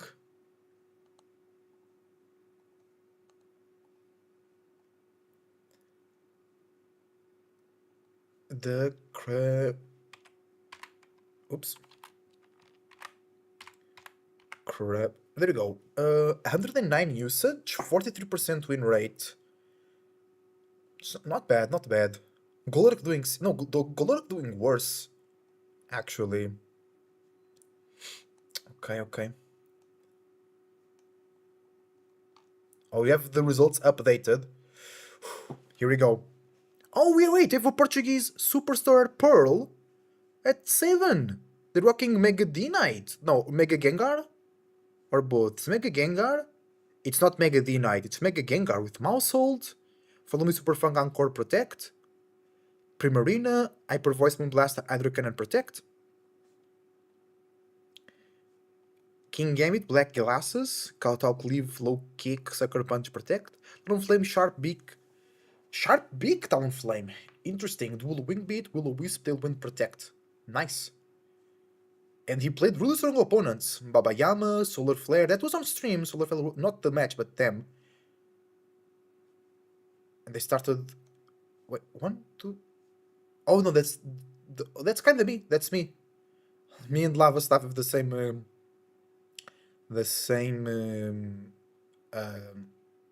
performance. He just beaten a Mega Aggron team, beat a Mega T team or Mega V team. That's really good. I didn't notice there was such high-ranking Portuguese player. So, we have to go down here and show all players. Pairing still not done. And, Control V. Eduardo. 5-2. Oh, come on, Edu. 5-2, bro. Okay. Cybertron. 4-3, Cybertron is out. Cybertron is out. Aaron, my Shayla. Oh, no. Okay, okay. Let's check Joe UX. 6-1, 6-1. Okay, okay. That's really good. That's really good. What more players? Moxie, we've seen that he's 5-2, I think. Moxie. Boosted, yeah, he's 5-2. That's good, that's good. Edu is 5-2 as well, right? I don't know the in-game name of Justin Tang. Justin Sane? Maybe it's him? 4-3. No, he was using a different team. A more classical team. Damn. Do I have the match already? Nope. Let me see. So 7-0, Super Santi. Macarrones, Figgy Monster, Dark Taco, Pizza Man, Mava. The Michael Kelch, Chris VGC. The Portuguese guy, Giga, Vamos. A French player. Gudra, 168, let's go, Gudra.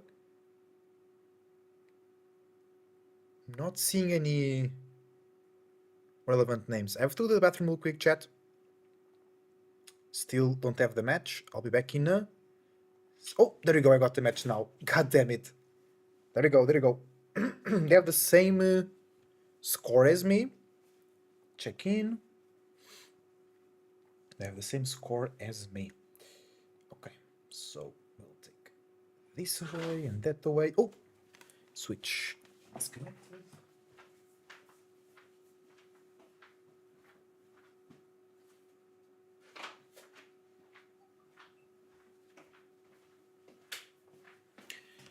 Switch connected. Okay. Now I gotta go here and do this and do that. Here we go, here we go. Talk with opponent. Hi.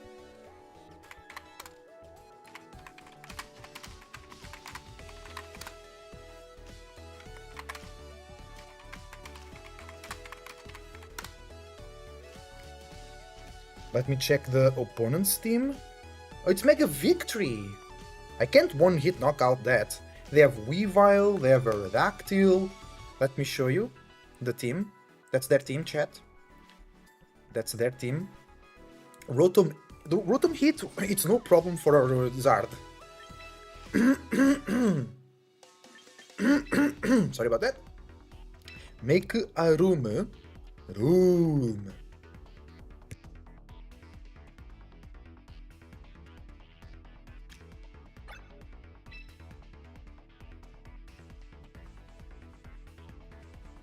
Damn, feels good to sneeze.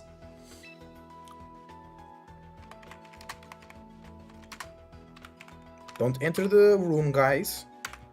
Alright.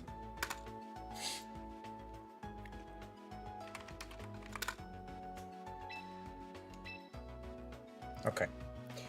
So, what we're gonna do here... We can't one-shot the Victory Bell, because it will one-shot our Pokemon back. They have Tailwind on the Aerodactyl only, not on the Pelipper. They have Wide Guard on the Pelipper and Citrus Berry. Focus Sash on the Aerodactyl, White Urban Bird on Sneasler, Pasho Berry to reduce water type attacks, most likely Weavile with King's Rock. So, what is Pickpocket?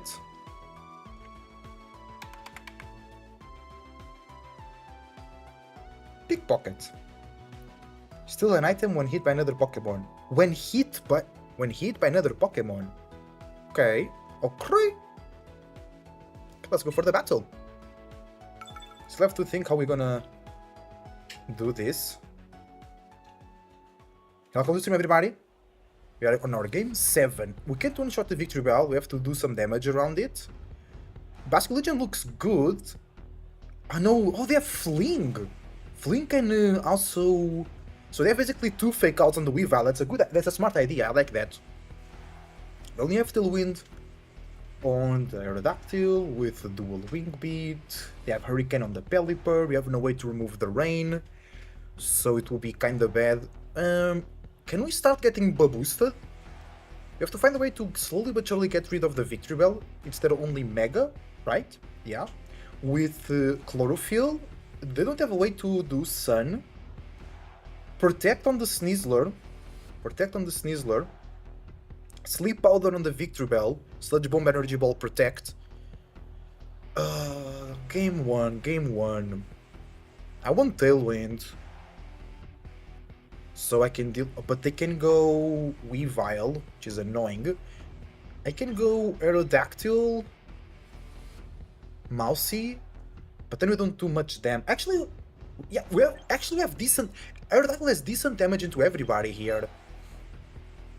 No priority from Weavile. I would like to go Cini, but I think Basque Legion for damage here. Let's go. Our enemy has Victory Bell, Aerodactyl, Pelipper, Weavile, Sneasler, Hit, Rotom, Oven. Okay, let's see their lead. Oh yeah, I just changed my outfit, by the way. Okay, Aerodactyl, Rotom. Rotom with Pasho Berry, so no shenanigans on the Electro Web Choice Scarf. They have Will-O-Wisp, which is really bad for me. I would like to Rock Slide here, and then Tailwind next turn. But the thing is, if they Tailwind now, the Rock Slide... Okay, I think we just have to Tailwind here. But I have Friend Guard, so it should be okay. And follow me here. Because the Rock Slide here will do great damage, and I like to be the second one setting up the Tailwind. They go Tailwind, yeah. I think we can still... We might flinch next turn, which is always risky. Thunderbolt into the Mousy. Mousy, ooh! It was a crit. It's okay, Mousy. It's not your fault. Don't worry, did a lot of damage there. And now I could double protect to stall more turns of Tailwind. They might want to get a switch here. Yeah, that crit is more difficult now, because I think... Yeah, Muscle now goes down to a Rock Slide, which I don't like. We still have Focus Sash on Aerodactyl? No, because it will be hit by a Rock Slide as well. Yeah. I really want to Tailwind, bro. But now it's difficult. That crit on Muscle changes things. We need to risk it.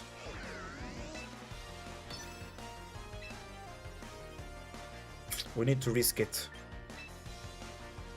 I'm clicking Tailwind, right? Maybe I just... No, Tailwind.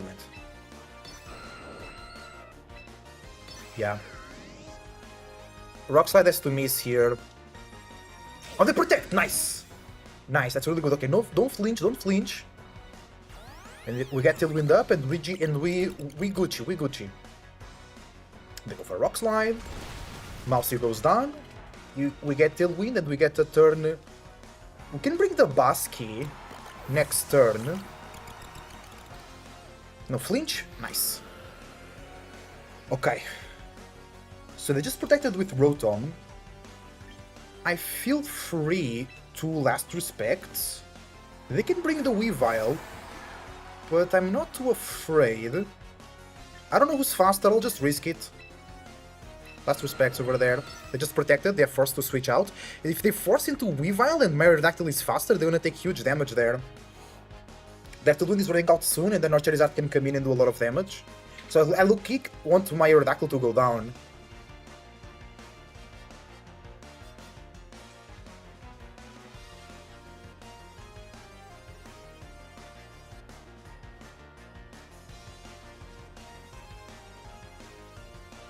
But if their Aerodactyl is faster, they can get a flinch on us. They might miss as well, right? They're thinking about it. They're watching the stream.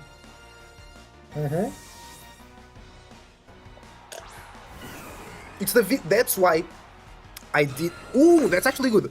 That's why I didn't Wave Crash. Don't get a knockout, please. Oh no, actually we can get a knockout here because the ability is not there yet. It's Chlorophyll, not Innards out. We don't miss? Perfect. Okay.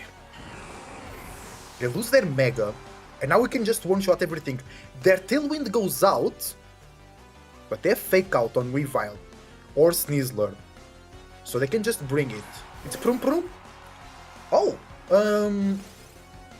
I just Rock Slide here. Wait, Pelipper has Wide Guard. I just dual Wing Beat then, and Last Respect. Nice, I'm glad I remember the Wide Guard.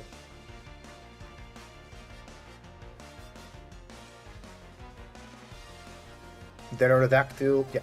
Last Respects into the Pelipper, good damage. They don't have Tailwind on the Pelipper. They have Muddy Water, Hurricane, Wide Guard, Protect. So I guess the Muddy Water is coming here. It can miss. Yes. Okay. This will make Basculegion more powerful with the Last Respects, and it can't be faked out. Crit on Basculegion. That's actually I accept that because it wasn't very relevant.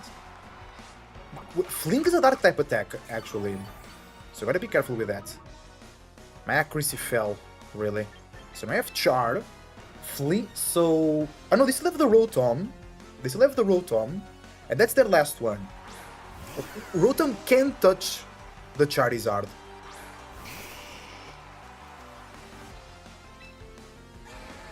The thing is, my accuracy fell on the Basculegion.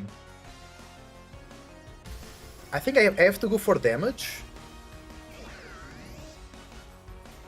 And yeah, Dragon Claw there. Last respects here. Because I don't want to miss the attack on the Pelipper.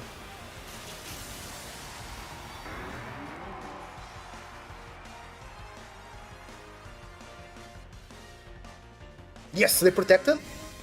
Good. Double protect, maybe? Nope. Okay. Because getting the Pelipper out is really, really good. They still survive, which is okay. They go Muddy Water. We dodge. Okay. That's good. Okay. And now... no way Rotom is faster, right? Than Chari.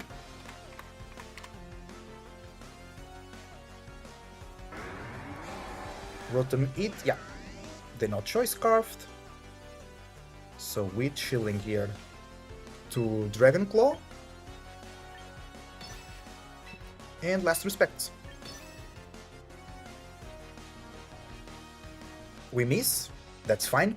That's why I went into the... Actually, I should have done the other way around. But it's fine. The Hurricane. Okay. Yeah, I should have done the other way around. Actually, no. Because Rotom now would attack the Basculegion. Okay, Bask. Come on, bro. Come on, bro. Don't miss it.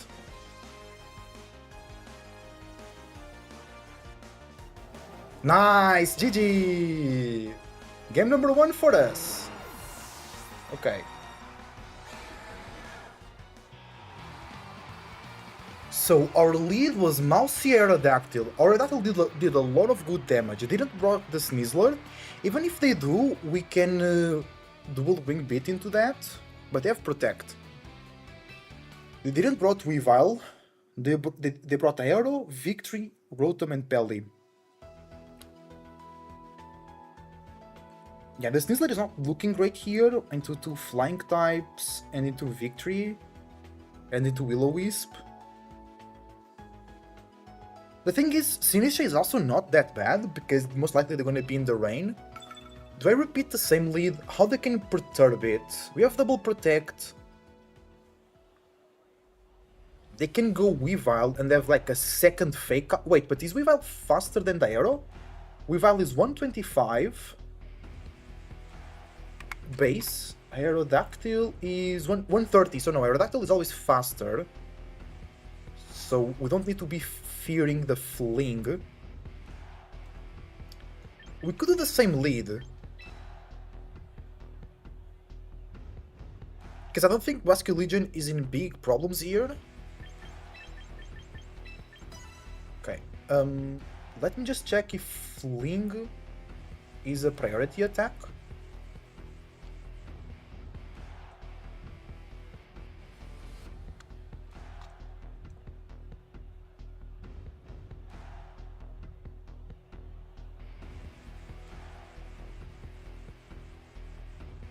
No, I don't think it has priority.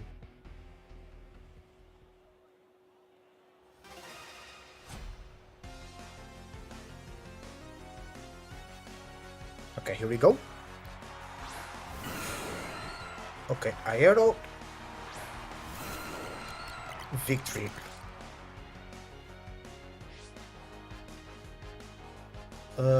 The moves of Victory Bell: Sleep Powder, Sludge Bomb, Energy Ball, Protect.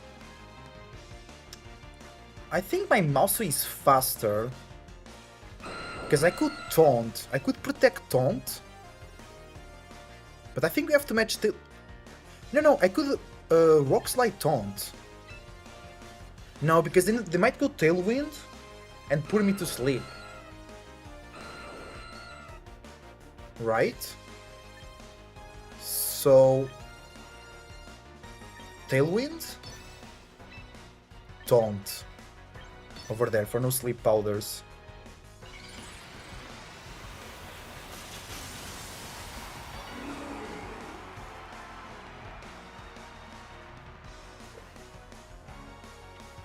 Ah, they win the speed tie. But it's okay, when a match Tailwinds, so they can click sleep out. I was faster than the victory bell under Tailwind.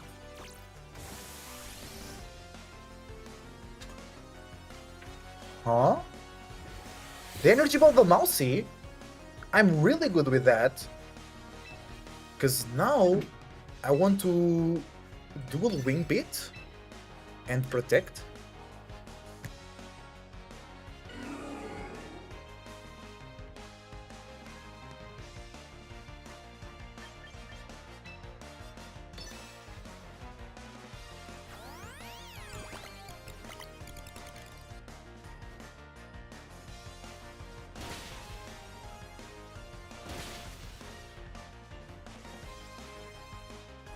Okay guys, can't you my camera going down for a little bit? We'll be back soon.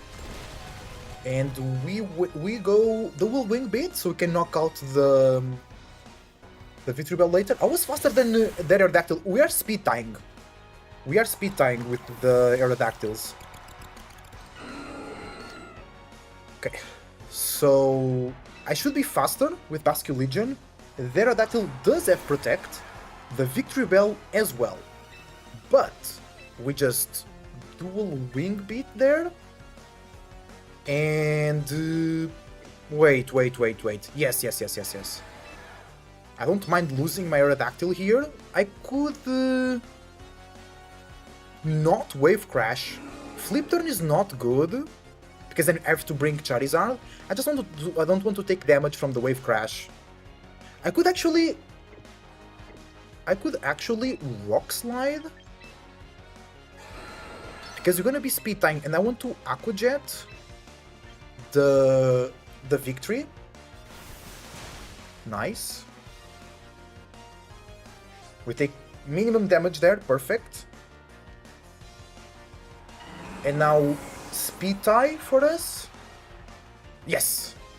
Okay, this might flinch. That was a crate? No, it's okay. It does not defense. Flinch?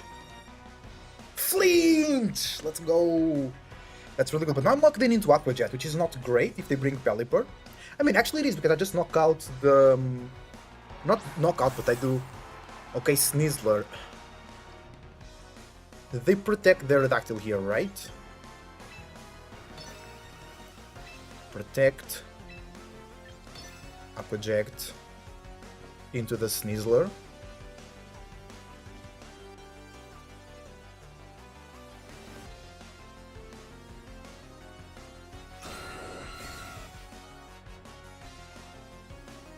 Fake out. They don't protect their Aerodactyl, so I can knock it out next turn. No, they can protect next turn, but I'm faster than the Sneasler. Their Sneasler has protect, so dual wing beat, Aqua Jet over there.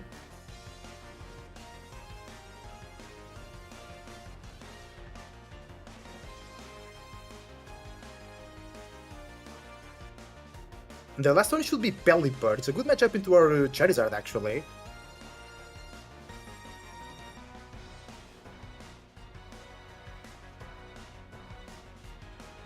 Aqua Jet.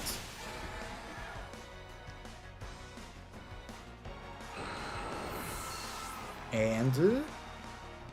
Dual Bit connects. Nice. That's really good.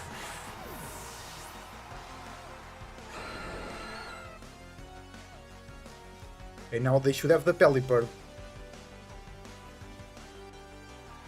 No, it's the Weavile, which they can't fake me out. So I'll protect.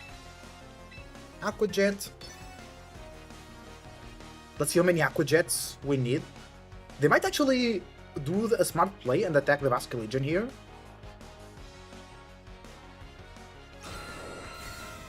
Let's see, Fake Out. Nope. They did the right play. Good enough. Good enough.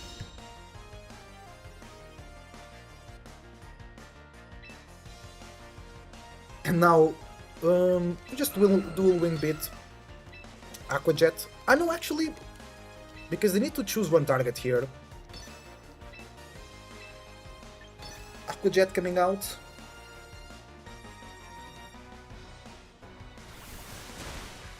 Nice go, we back. And we hit the Rock Slide, we get game number 4, let's go! We're now at 4-4, I can finish 5-4. Let's go, that's really good. I got the win, let's go. GG, well played. Let's go, let's go. I think we played this one really well. We went around this team, we made the Mega Victory Bell ability not do any damage to us. I didn't even brought the Charizard on this last one. The Aerodactyl was key here because he has 4 Pokemon. No, all of these Pokemon are weak to Aerodactyl if you think about it. So it was really useful, but it's so cool to use your team in so many different ways, depending on the enemy team. Because the last match we won, it was because we had the 2 Redirectors. This match we won because of the Aerodactyl. Really, really good game. GG, well played. I enjoyed, brother. I enjoyed, brother. Let's go with 4-4, my man. With 4-4. I really have to go to the bathroom, guys. That was really well played. By the way, then I'll be making videos going about my games, reviewing. I think I really missed playing in the start. Like in first game we got a win, but then I was like nervous and excited and playing fast. Because now I think I've been playing better, way better. Also, my opponents are more on my level, you know, more guaranteedly, because they had 4 losses like me.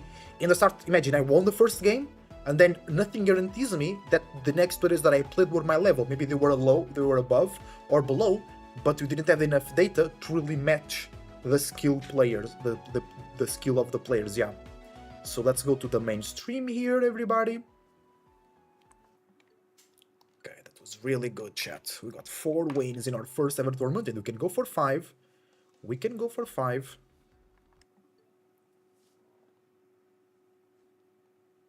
And we have not known players, at least for me. Can I go to the bathroom quick, chat? See you in a minute. Some type of damage, if you can get it off through your opponent's Rock Slide, that is. You know, when they say when you win a regional, you have better Rock Slide flinch chances. Is that going to be the case? Not here, actually. Instead, we're just going to see this Earthquake go off into this Aegislash without access to the Soft Sand. Not enough to pick up a KO on Aegislash again through that nerf. Still one of the bulkier Pokemon in this metagame. Let's see exactly how Aegislash is responding now that it is able to turn into the shield form. Garchomp being attacked by its soft sand. This is going to be a really strong Poltergeist. Able to leave the Garchomp on just a couple HP remaining. I don't know why I pretended like it didn't have soft sand. It didn't look like it had soft sand, but apparently it was hiding in its pocket. So Poltergeist going to do a massive, massive amount of damage to that Garchomp. Put it right into Shadow Sneak range. Also, you know, kind of getting around the potential for a Whimsicott to maybe go for an Encore. If you Encore me into Shadow Sneak, I'm going to get that priority boost and go for a Poltergeist with the +1 priority. They did, in fact, fix that bug, it turns out. So, Aerodactyl now still with a threat of, you know, just continuing to click Rock Slide. This is an excellent position for Arcane. For those that don't know, that's Daniel Yu, the Atlanta Regional Champion. Thank you for pointing that out, Chuba. I had forgotten who that username was, but excellent username. Yup. Okay, let's see. So this is going to be Whimsicott going for the first Tailwind there, and I believe because we saw Aerodactyl go for a Tailwind on the first turn of the game, it is not going to be able to respond right away. However, ooh, that's Aegislash to Shadow Sneak pointed at Whimsicott, and it's not quite enough to knock out. Garchomp responding to finish off the low HP Aerodactyl with just 1 Dragon Claw. And both players kind of calling out Protects there, it looks like. I think that Daniel is expecting the Garchomp to maybe go for a Protect there, or just to expect to dodge any damage in the anticipation that Exul was going to call a Protect on your Aegislash, or King Shield as that is. But Tyranitar now going to hit the board. What's cool here is that this Sandchip will, for sure, knock out anything in the Whimsicott slot. You kind of actually have a Shadow Sneak pin into the Garchomp, and potentially you might want to go for something like a Rock Slide, just call out any switches. It looks like Exul's primed to want to reposition here.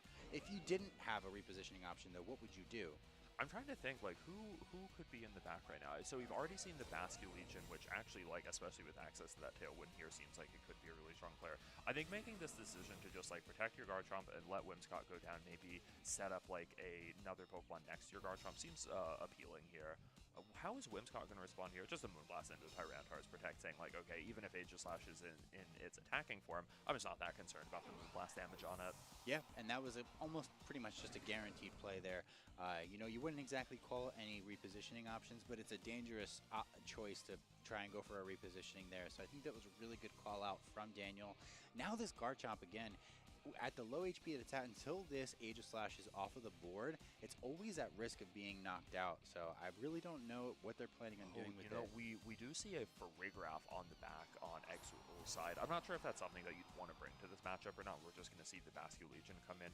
I almost wonder if it would have been better to let Garchomp go down there, because it still feels like it's a sitting duck to the Shadow Sneak right now. That's exactly what I was thinking. I'm glad that you pointed out the Farigiraf. I'm kind of thinking towards the end game here, it would be really ideal to have something like Sneasler, especially with experience with like something like the Tyranitar. People love to bring their Sneasler into Tyranitar.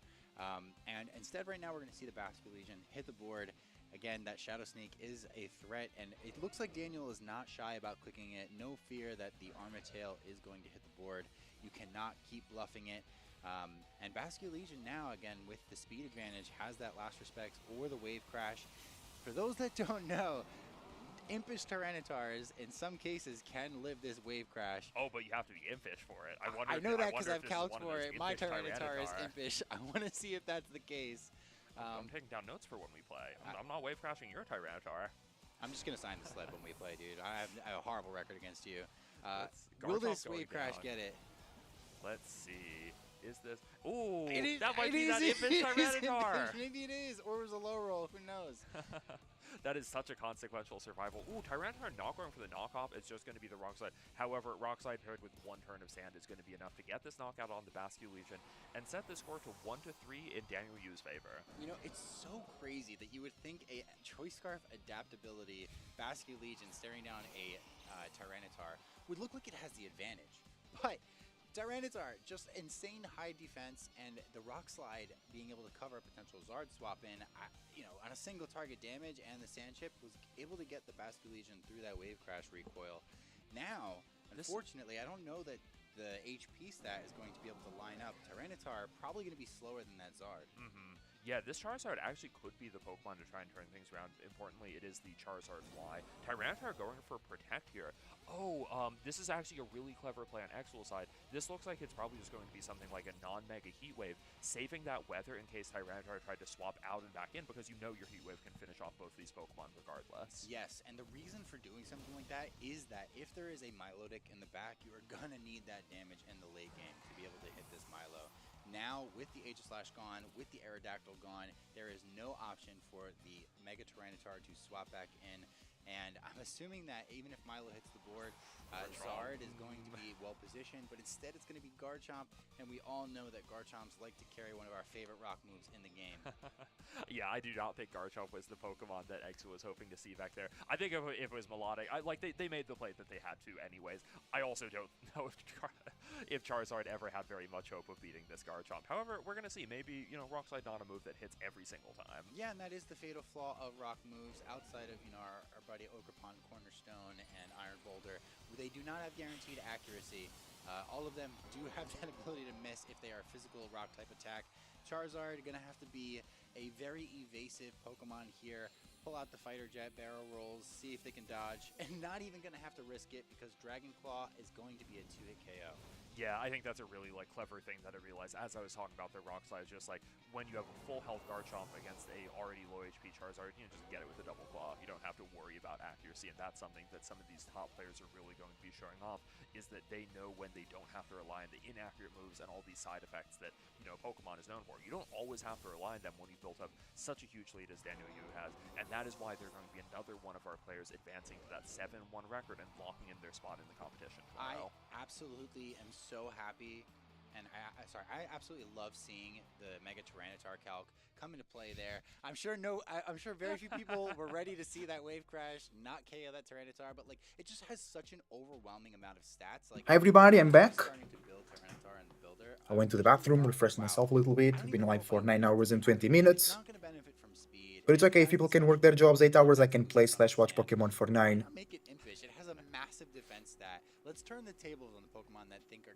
going to get the KOs exactly like Okay. we saw there. If I say this at Lentar, do you know what I'm talking about? The Tyranitar that Lendual is known for with the like absolute maximum special defense, like AV. Max special defense T-Tar, it's crazy. I want to With the Assault Vest. I don't think I'm old enough to know that, but I am old enough to know what Lentar is. And also, I am like a student. I am a disciple at the religion of Tyranitars. At religion after at the Tyranitarology. For those that don't know, take it away. Oh, about Lentar. Oh no, I Lentar. was saying it's that really known for the high special defense. High special defense with Assault Vest, that's crazy. That absolute bulk. I think being able to take like silly moves on the special side is one thing, but Tyranitar just known for such high stats all around, and I think like this impish stat that you're talking about is just the other side of the coin. You can customize that Tyranitar to do exactly what you want.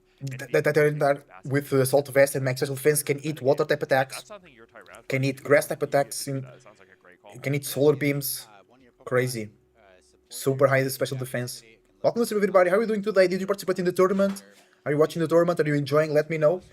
Follow my dedicated YouTube channel to Pokemon Champions, as also Pokemon Trainer. Subscribe there.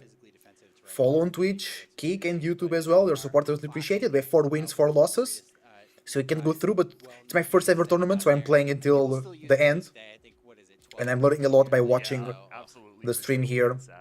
There are kids that were born before Lentar was developed that now know what Lentar is because they're in juniors world championships.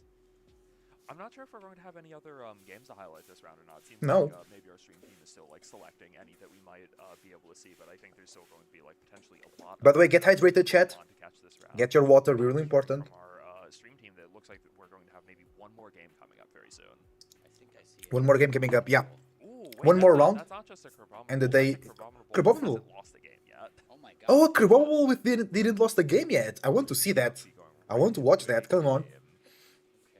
Oh, shiny Vasculegion. Friend of yours, very strong American player. It looks like Exactly, and the JE8. Jate? Yes, and Zach Minnick, for those that don't know, one of the coolest people in VGC. Yes, he's my friend. Yes, I'm obligated to say that. Oh, not a lot of damage into the King Gambit from that Moonblast. Wave Crash into the King Gambit as well. No Sucker Punch, it's a lot of damage, but it's still alive. Unbelievable. Atarene, interesting. Oh, so it's... Wait. It's not a It's not a Crabominable, because on one side we have Charizard, Kangaskhan.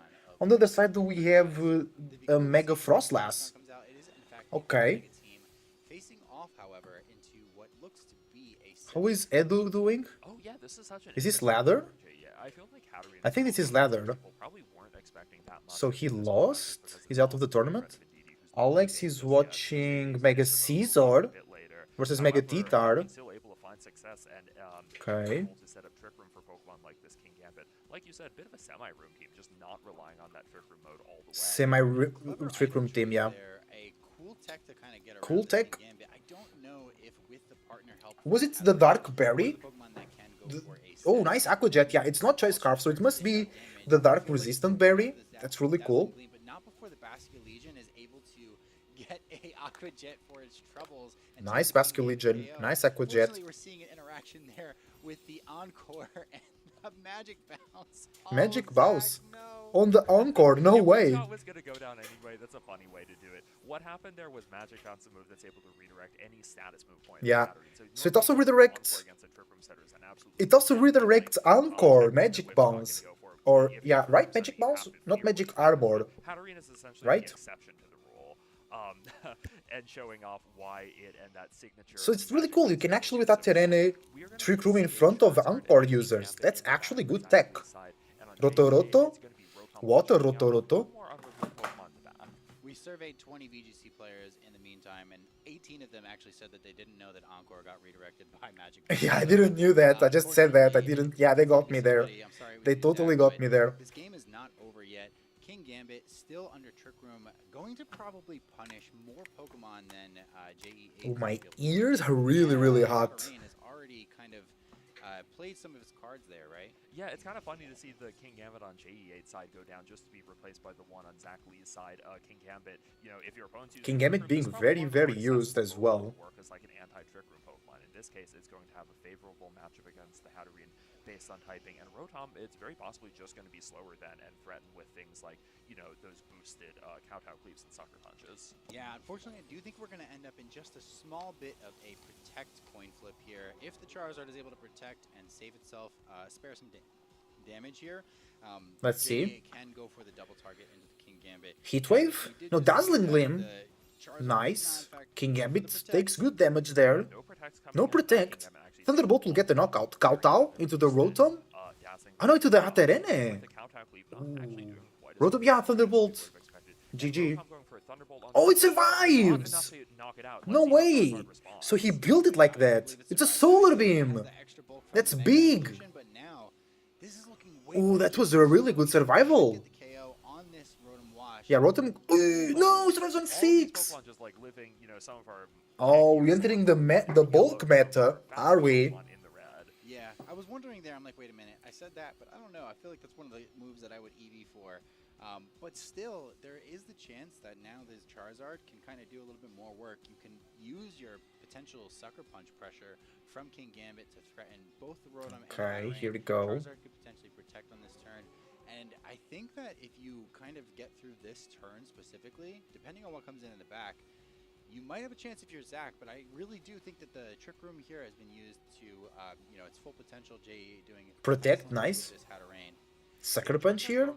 Let's see what King Gambit wants to do. Sucker Punch into that Hatterene. Nice. So the Dazzling Gleam does 2 extra damage into the King Gambit. Thunderbolt on the Protect, nice. A nice play here. Oh, this is game number 3. I wonder if this was sort of a safe play to say, like, okay, I'm going to force Charizard to go for... Oh, but wait, for G8 still has a Pokemon in the back, just the Mega Frostlass. Wait, no. It's the Chomp.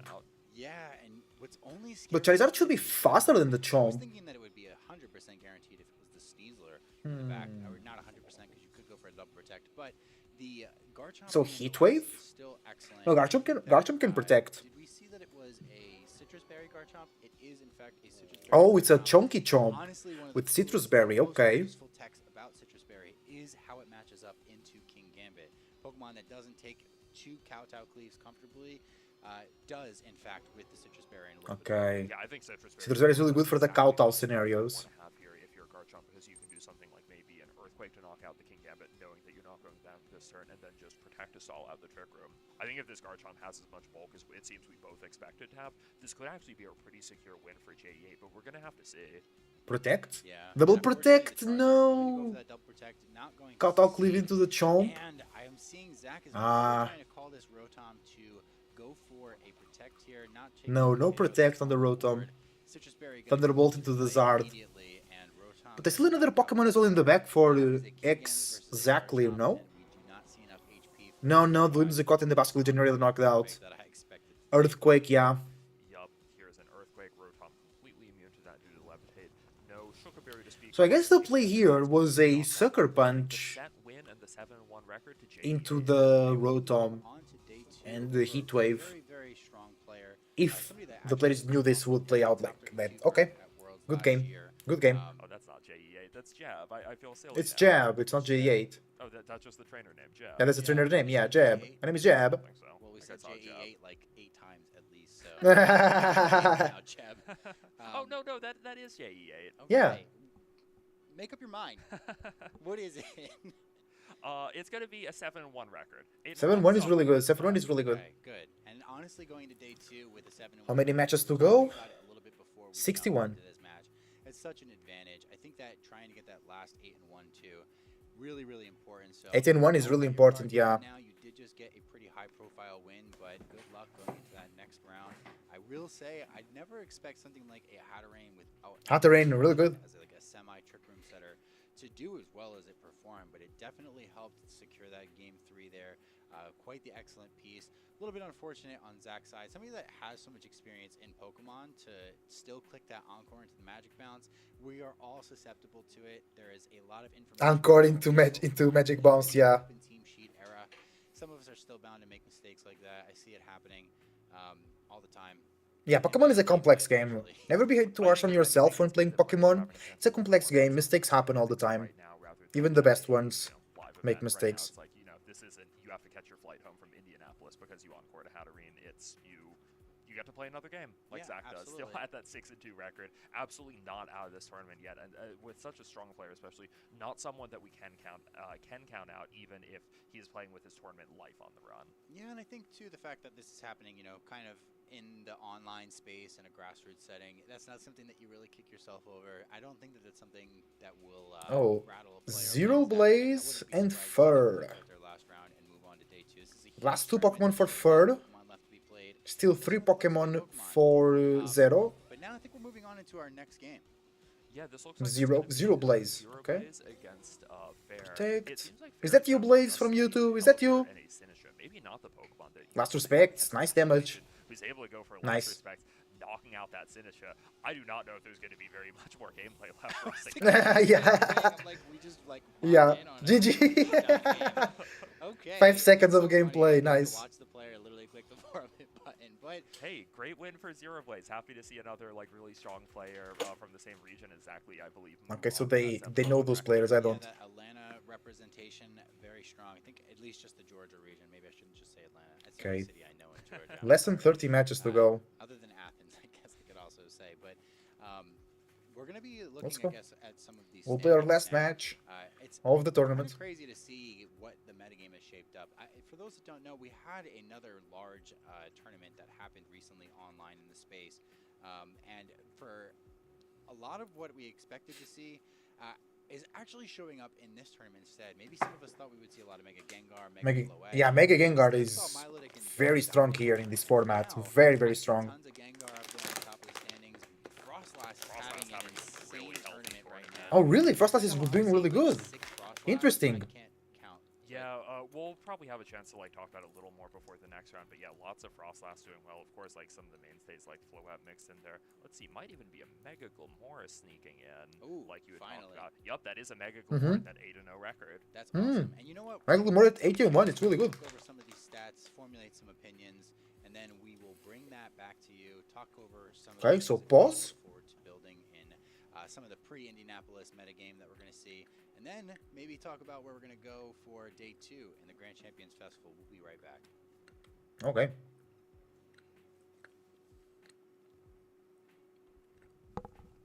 We'll be right back. Edu is playing ladder, I think. But Alex is on a break. Everybody on a break. There's a lot of matches going on. So I will play some of those players that were 3 and 4. No, I'll play the ones that lost on the 4 and 3. Okay. Okay. It's still the 7 and 0. It's the 7. Oh no. Oh, round 8 is already here. Oh, nice. We have some updated results. We'll play from Serbia, Mava. The Mega Frostlass. Yo, there's a lot of Mega Frostlasses in there. I like that. With the Swin Arcanine. Ooh, I'm really interested on that team. With the Choice Scarf. Masculine with a Focus Sash. Okay. These dates are carrying me. Great source of energy. Great source of fiber.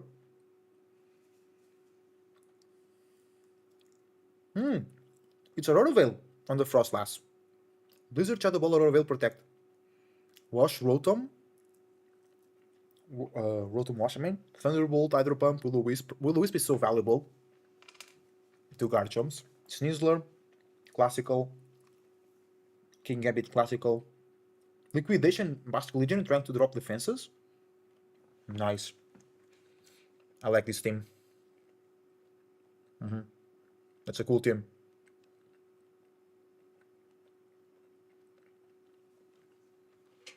Let's see the Portugal. Oh, we have a Greece player, Liakos, with Mega Vino or Mega Sableye. But imagine it was Mega Sableye. No, it's not. It's Mega Vino, yeah. What can even Mega Sableye do? I don't know. I guess the Portuguese player lost the match. Let me see, let me see. Yeah, let me take off the headphones to refresh my ears. They are a bit hot. Oh, Dinis Pereira, another Portuguese player with 7-1. There was another player of Portugal. Are they going 6-2? Or are they going... No. I don't see them here. Did they drop? Maybe just not loading? Oh, there you go. Superstar Pearl. They are 8-0. That's insane. Portugal being represented, my man. Portugal being represented. Oh, bonus coverage. This is... I don't know. Who is that? Nasty Plot on the Mega Frostlass. Nasty Plot 2.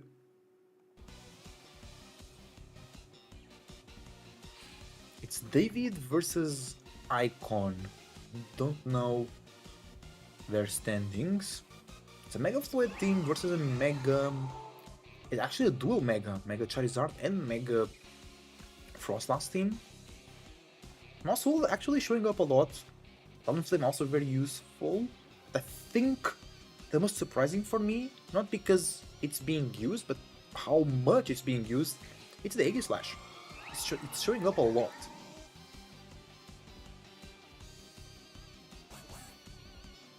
There is no Tailwind, I think, so Frostlass should be the faster Pokemon on the field, unless the Rotom is Choice Scarfed.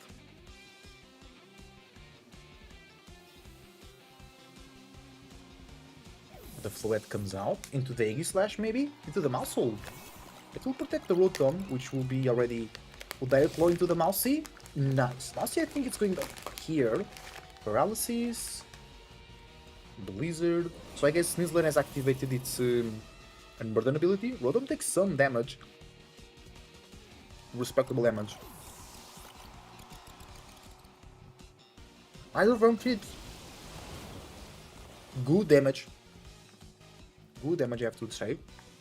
There is Sinistcha, potentially to heal on the back.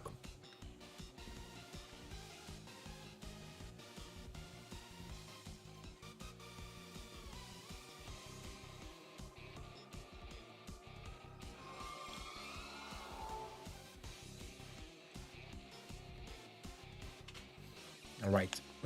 Still potentially a Garchomp. No, it's Garchomp in the back with Mega Floette. So the Frostlass is looking really good, spamming Blizzards. The only problem is the Rotom, because another Hydro Pump gets the knockout. So maybe you just target it down with the Snizzler. Well, it depends on the HP of the Floette, because it should... Yeah, it can tank a Blizzard. The thing is, I think the Protect here is very obvious from the Floette, because Direct Claw is a threat. Or David is thinking, no, because the close combat should get the knockout on the Rotom. Maybe it's really bulky on the defensive side? We don't know that yet.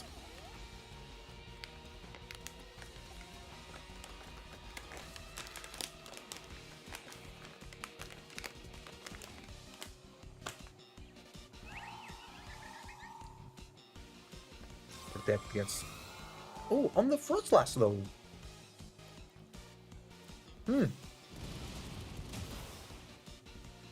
Rotom does go down. So maybe Icon wants here is Snizzler to go down to bring the Sinistcha. It might be Choice Scarf Garchomp though. For the... Oh, the Moonblast goes into the Frost. That's really good. So I guess it's not Choice Scarf. He's trying to force this Frostlass down.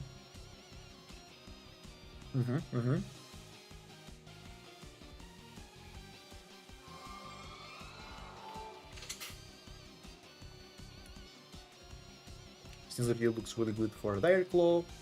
Blizzard Dire Claw looks really good here. Pretty sure the Garchomp doesn't survive that. Maybe still Choice Scarf. I'm gonna go for a Rock Slide here, not sure about that. Yeah, my ears are finally cooling down. Nice.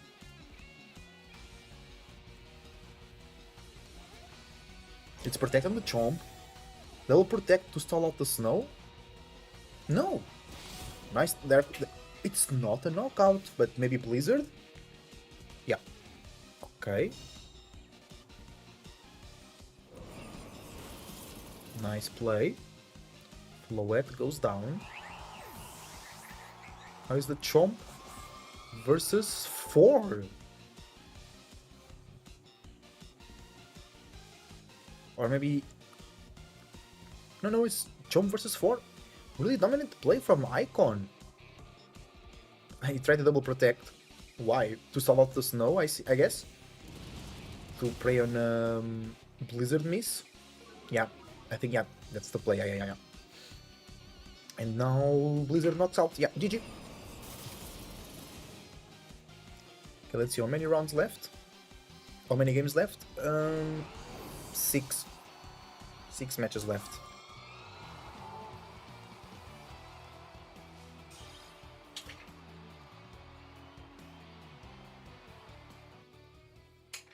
Some of the players I might play. A lot of 3-4 here. I might play some of the... Oh, 5-2. So these guys still, if they get the win, might go through. Because I'm now on 4-4, so I will play the winners of those guys here. And those guys will play the losers. The losers here will play those losers. Those losers. Not like that, not like that. Super Senti. 8-0 scoreboard. Really nice, really nice. So how is Edu? Wait, gotta show all players.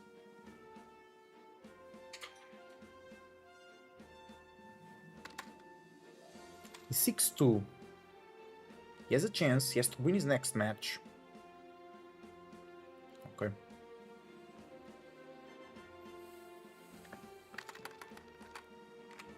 Joe UX. He's on 7-1. Good. Moxie. He's on 6-2. Good. Okay. That's a plus. That's a... no. A plus 1?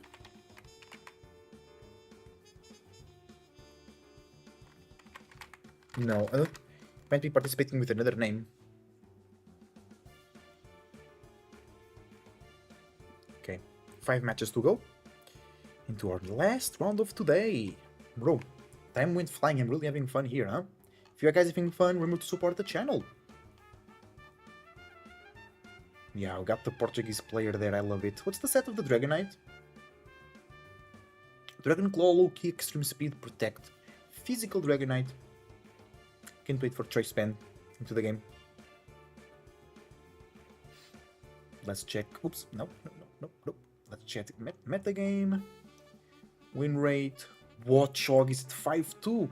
So he's still playing. I don't know. No, yes. So he can actually go 6-2. That's insane. That's actually insane.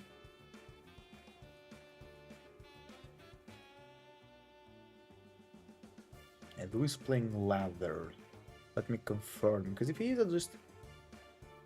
no, actually, he still has to play his last round. He's playing a lot of Pokemon because I'm playing and watching. Alex finished his stream. Yeah, because in Spain it's already 1:40 instead of midnight 40.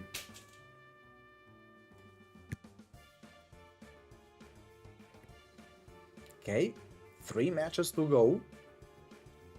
You have plays with 6-1 here. Let's see, Team Form Eclipse Void from Australia, Eternal Floette with Cine, Insane, Charge, Snizzler. Oh, they're running the Muddy Water Coil Hypnosis set. And then Skell Whiz is running a Mega Crabominable with Substitute. What, might trade this team. I like it. Don't know the spread. I gotta come up with them myself. 3 matches to go. Alright. We're gonna celebrate. Oh yeah, alright. We're gonna celebrate.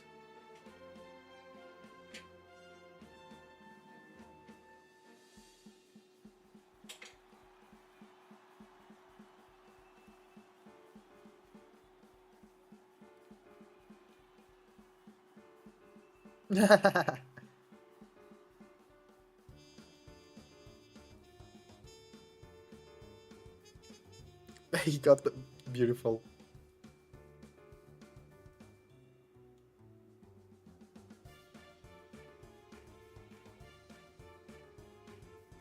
Watch out, absolute watch out, I love it. Okay, do we have next round? No, 2 matches going. 2 matches going.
You're famous like Saikuno, what? Guys, I can't believe it. We are finally in round 9, the last round of day 1 of the Grand Champions Festival. We have had some absolutely absurd games Okay. so far. But Still 2 matches going. The main stream is back online. Hello. Surfshark VPN. Now, I like to wind down after a long day of running in the largest Pokemon tournament of all time by watching some of my favorite shows. But streaming services are expensive. But I know a little trick. The ad. Did you know that some shows will show up on different websites depending on where you're located? A streaming service may have a show you want to watch in Europe, but not where you are in the United States. With Surfshark VPN's GeoVPN feature, you can swap around and get to watch your shows, saving you tons and tons of money. Thank you once more to Surfshark VPN. Surfshark does sponsor a lot of online tournaments and stuff. They also used to sponsor Age of Empires 4. The win and in for day 2 that we'll be showing this round is with somebody who's very near and dear to my heart. My very good friend, Aaron, who you'll see as Rafty. Now, Aaron actually has an extremely impressive accolade. Aaron has top 8'd the World Championships, but not in Pokemon. He top 8'd the Yu-Gi-Oh! World Oh, really? Championships years ago. The Yu-Gi-Oh! Champion. Aaron, show us all that he's just as good as Pokemon as he is at Yu-Gi-Oh! Let's find out. Justin, Chuppa, take it away.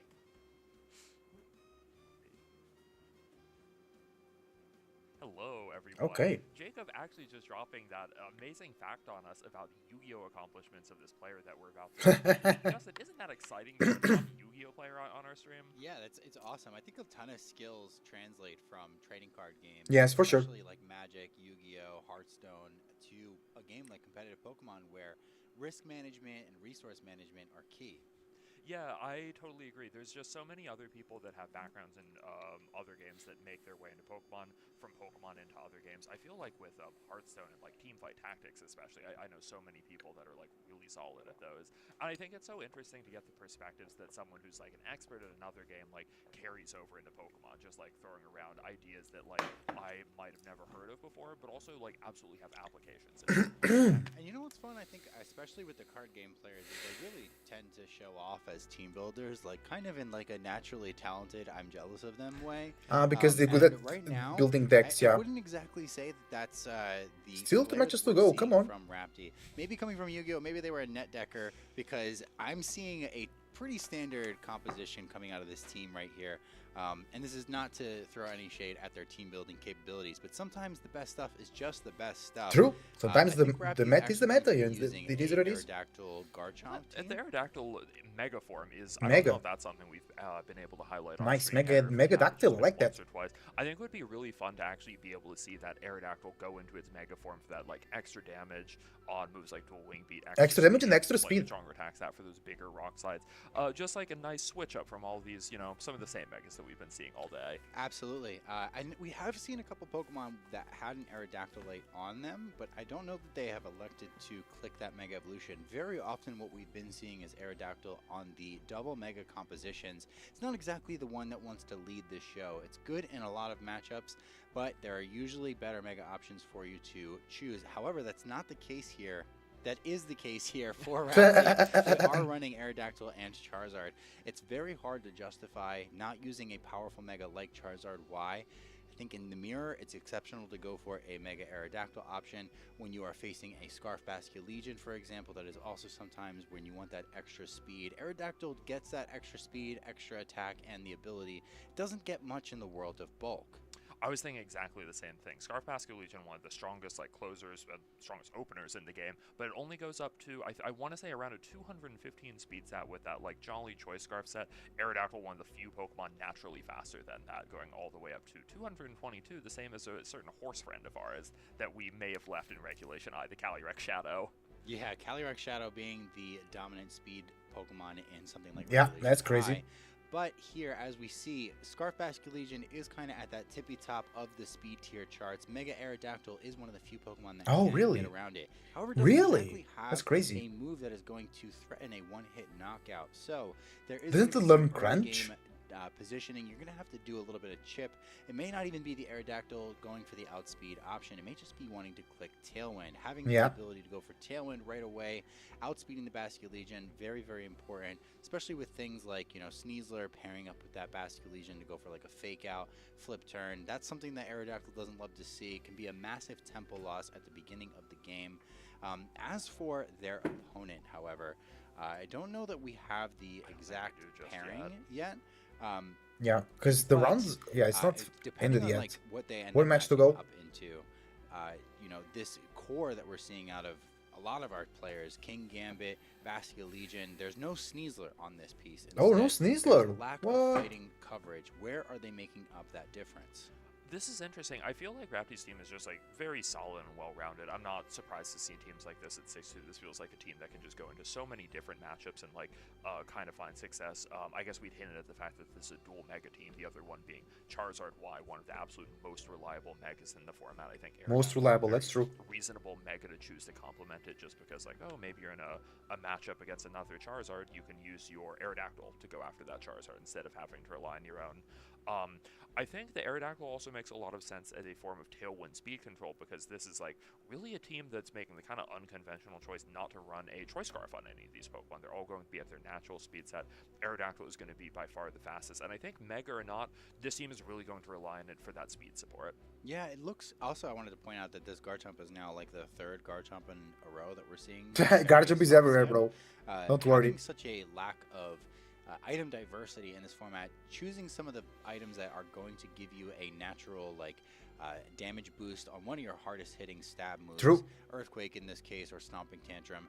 It's totally justifiable to run something like Soft Sand. I have seen people also elect to run like the Hard Stone, so you can get like a Charizard through an Intimidate with your Rock Slides. Oh, cool. And Pokemon like running the Mystic Water, Fairy Feather Yeah, out there. yeah. Those are the like kind of our pseudo life orbs in a way. Since Yeah. we don't have access to Life Orb or Choice Band. It's why we're actually seeing some interesting things happen in this metagame. Pokemon that I would have expected to have a little bit more presence, like Dragapult, really starved for that Choice Band. Not having access to it is a big deal. We're going to see things kind of swap around as maybe they reintroduce items further down the line, but for right now we have a limited pool.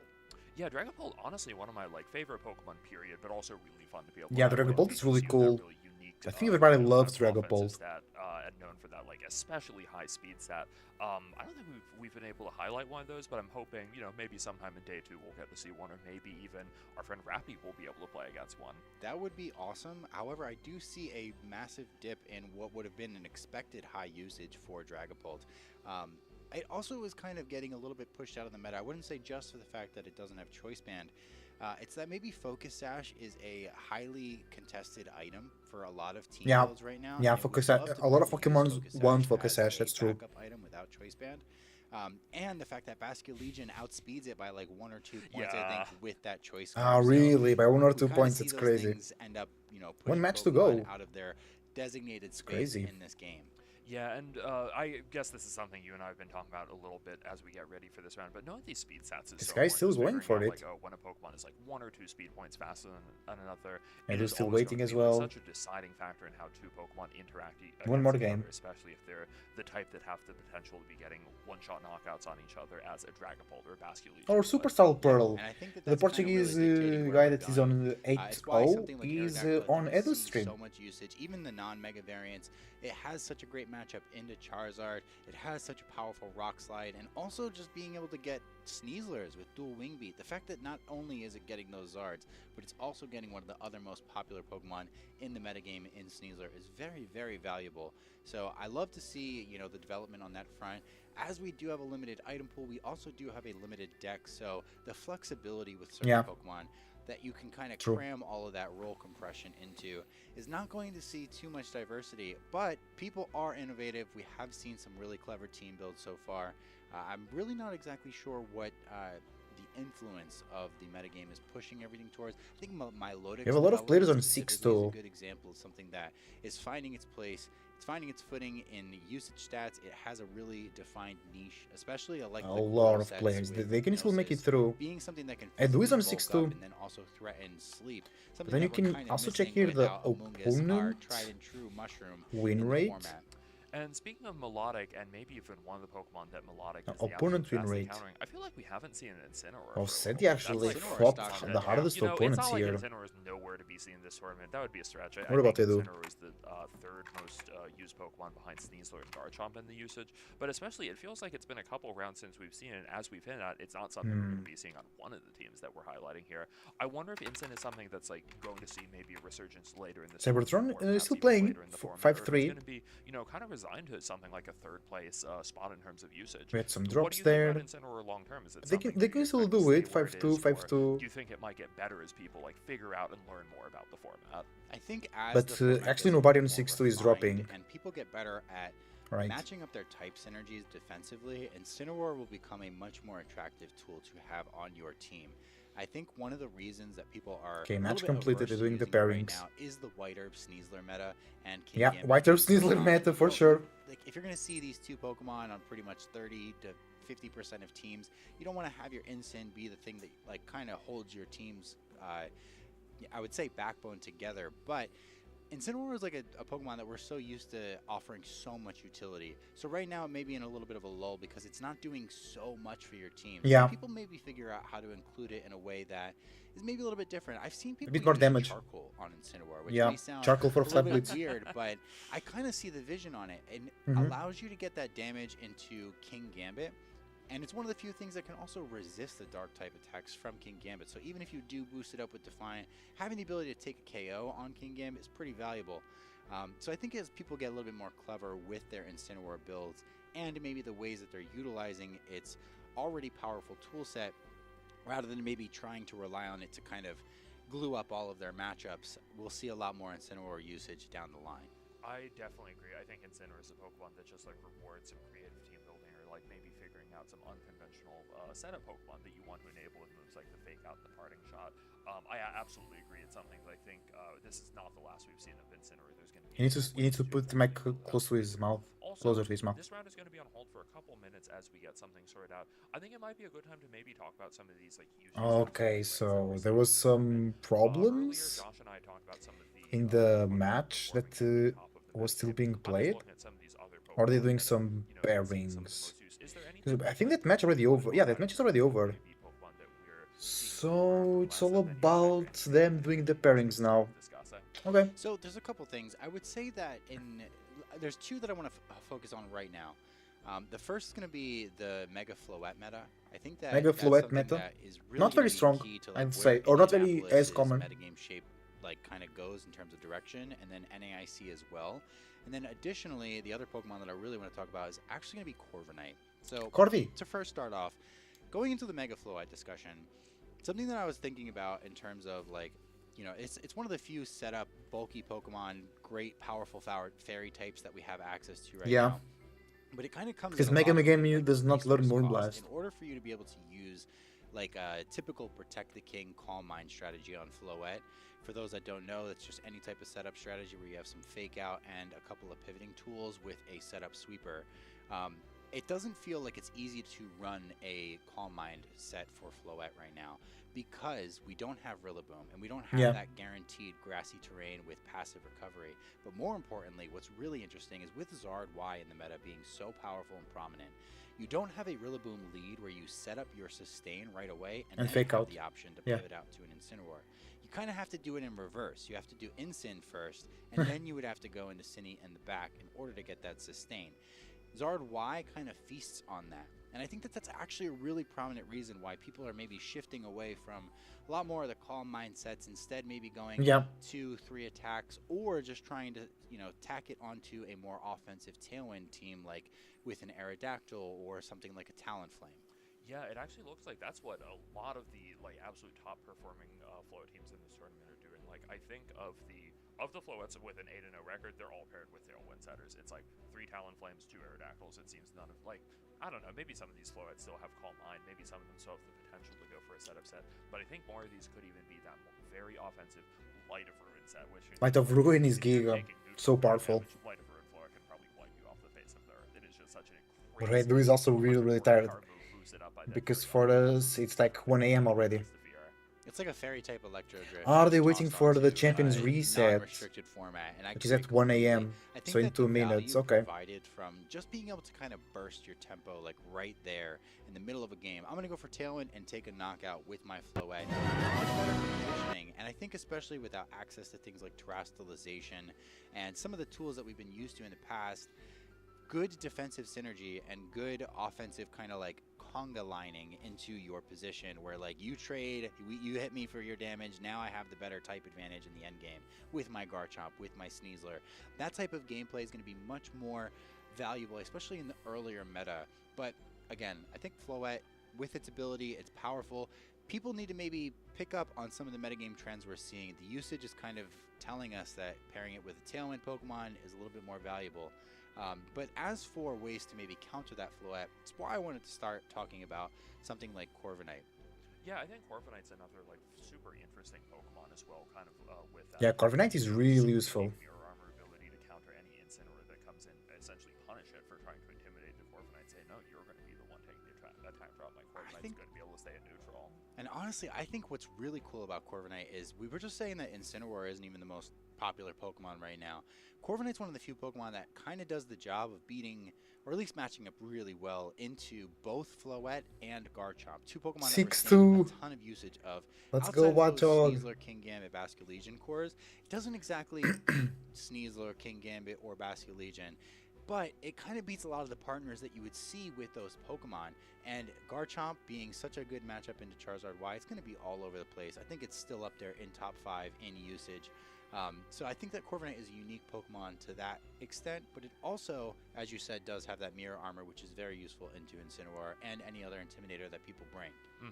And you're so right. Seal and Flying is just like amazing defensive typing. We've known this for like years with Skarmory being kind of a staple defensive like spike setter in formats like singles. It's already I think won. Corviknight mirroring some of that in doubles just by being a Pokemon that will like absolutely matchup check a lot of physical attackers that just like can't get through its bulk up set or going to get out. 3000 Sneasler. Ironheads is Oh yeah, holy shit, that's what I said. just Yeah. has lots of favorable matchups No against way. some of the top Pokemon in the format.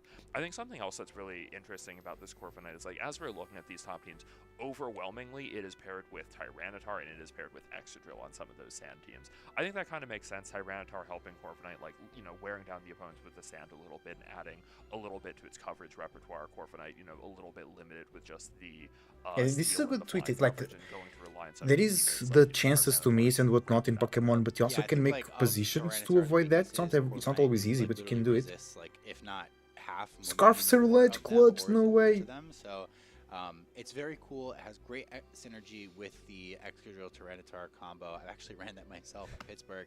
Very fond of those Pokemon. I do think that the interesting thing though is when you end up running a duo like that, you get so weak to Sneasler. You have so many Pokemon that are just going to be blown up by close combat.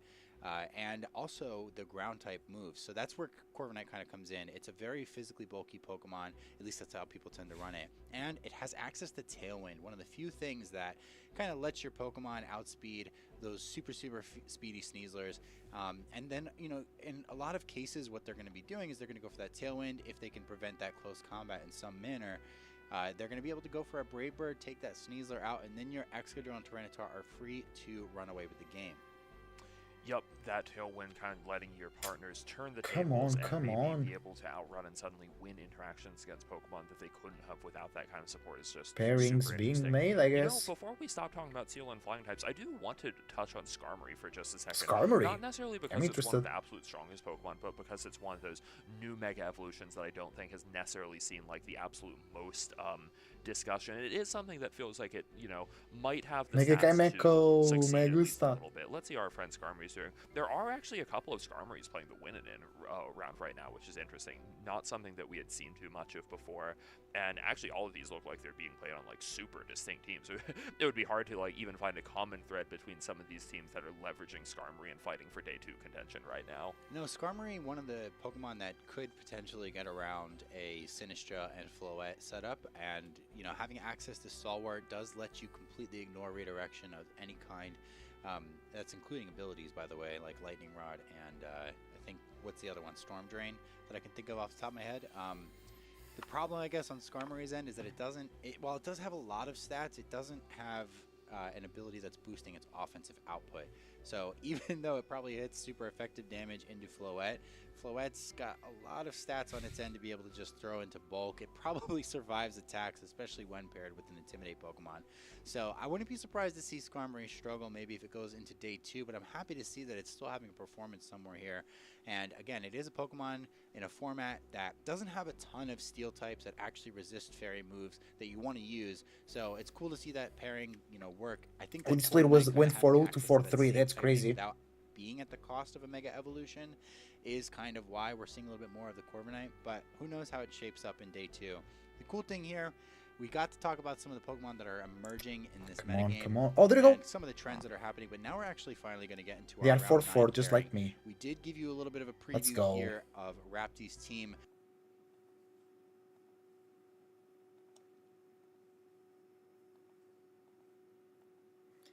Here we go, chat. Here we go.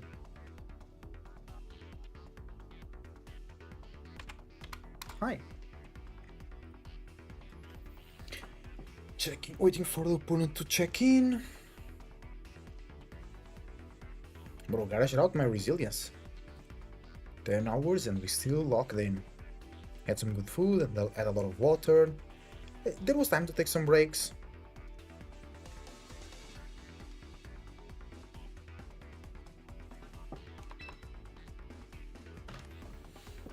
Let's make the room already. I'm really enjoying using my team though.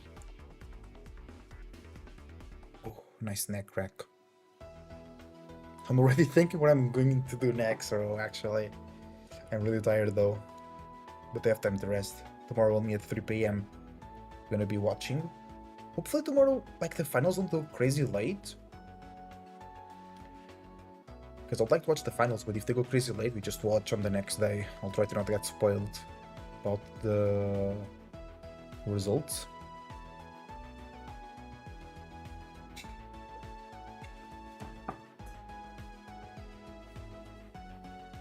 Now we're waiting for our opponent, and they have Charizard Y, which is really good into our team. Milo. Let me show you their team, chat. There you go, that's their team. Let me take a look as well. Citrus Berry Chomp. They don't have Tailwind support, or they don't have Speed Control, they don't have Icy Wind. White Herb Sneasler. Incineroar with no Protect. Protect on everybody but the Milo and the Incin. Sleep Powder. Oh yeah, that's gonna be a problem. Sleep Powder. We don't have way to redirect the Sun. We also can't use Rage Powder in front of Venusaur because it's a Grass type, so it's going to be immune. We can. We don't need to worry about competitive. We don't have Intimidators because the problem is the Chomp. And they have two good leads, Charizard, or not Charizard Chomp, but Charizard Venu, and then Chomp something. Because even if I get Tailwind, no, if I get Tailwind up, I should be good to do move first on the Venusaur. Charizard Y can't touch my Charizard. Venu can, Sludge Bomb. Everybody can, yeah. But the problem is the Garchomp. I have to really focus on the Garchomp and be wary of the Milo. Milo.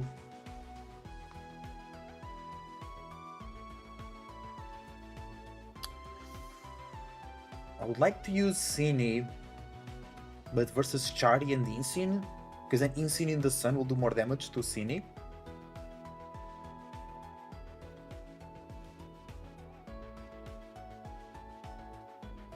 Also, it could be important for Friend Guard. Sneasel is going to be important for Fake Out. So my Zard can get... Actually, it's Citrus Berry Chomp, so I can Fake Out Chomp and then go for a Dragon Dance, but if they lead Sneasler, I can't because I have to go for Protect. If they lead Venus Sun, I can also go for Dragon Dance.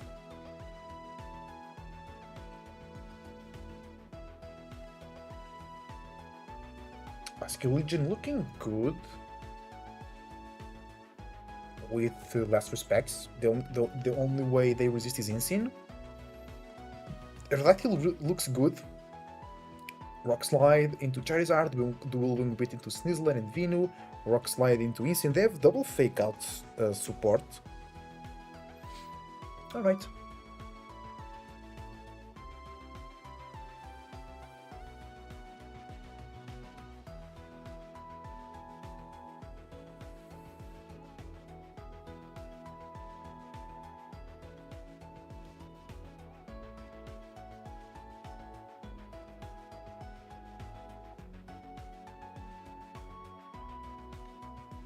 I stopped playing the tournament. I got 4 wins. I'm now going from my last round. Got 4 wins, 4 losses. When did you stop playing? How was your result when you stopped playing?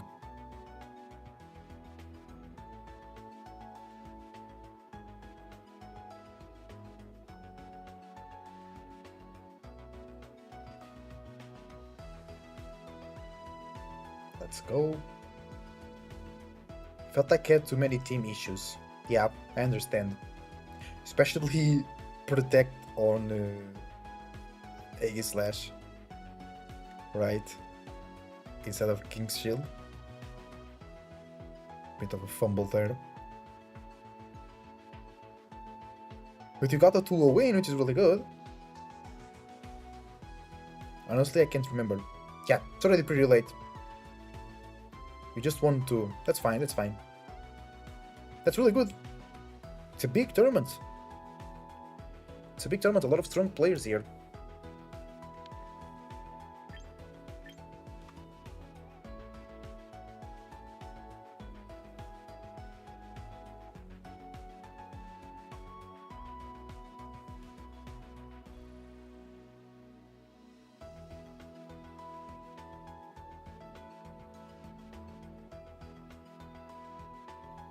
And then the rest I kinda just told my opponent I'm not playing. Yeah.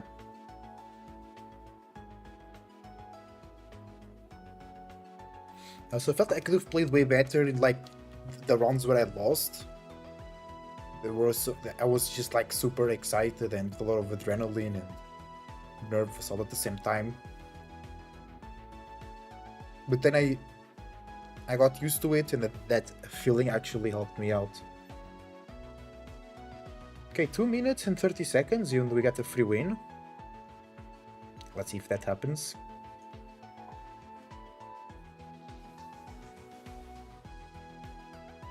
I'm thinking what I'm gonna watch after I finish this. I finished watching Hell's Paradise 2nd season. I also started watching Soul Eater.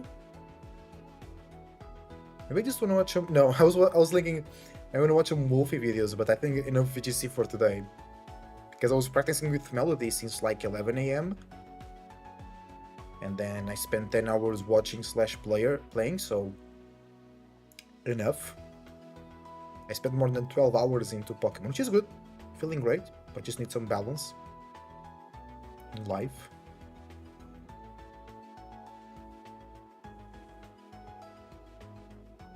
Could catch up on Elbaf from One Piece. The anime is now there. I haven't watched it yet.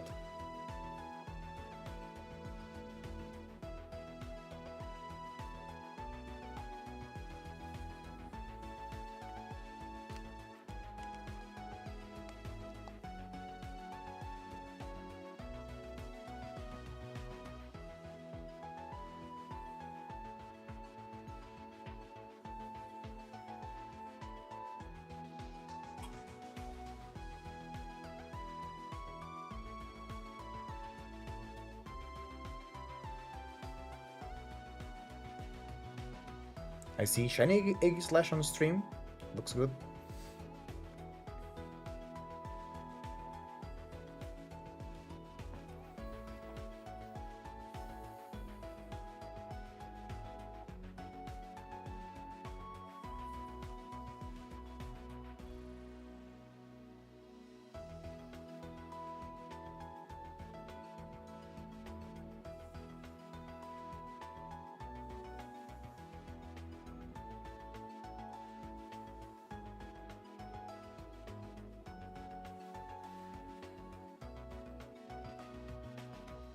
Alright, 10, 9, 8, 7, 6, 5, 4, 3, 2, 1, and we got a free win! Let's go!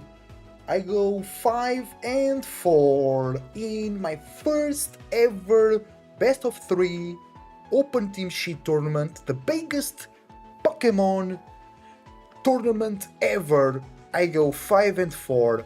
I think I'm really proud of that. I could have played way better in my 2nd, 3rd, 4th and 5th rounds. We got 2 free wins though, so really only 3 wins for real, but they were very deserved. I think that's a very good finish.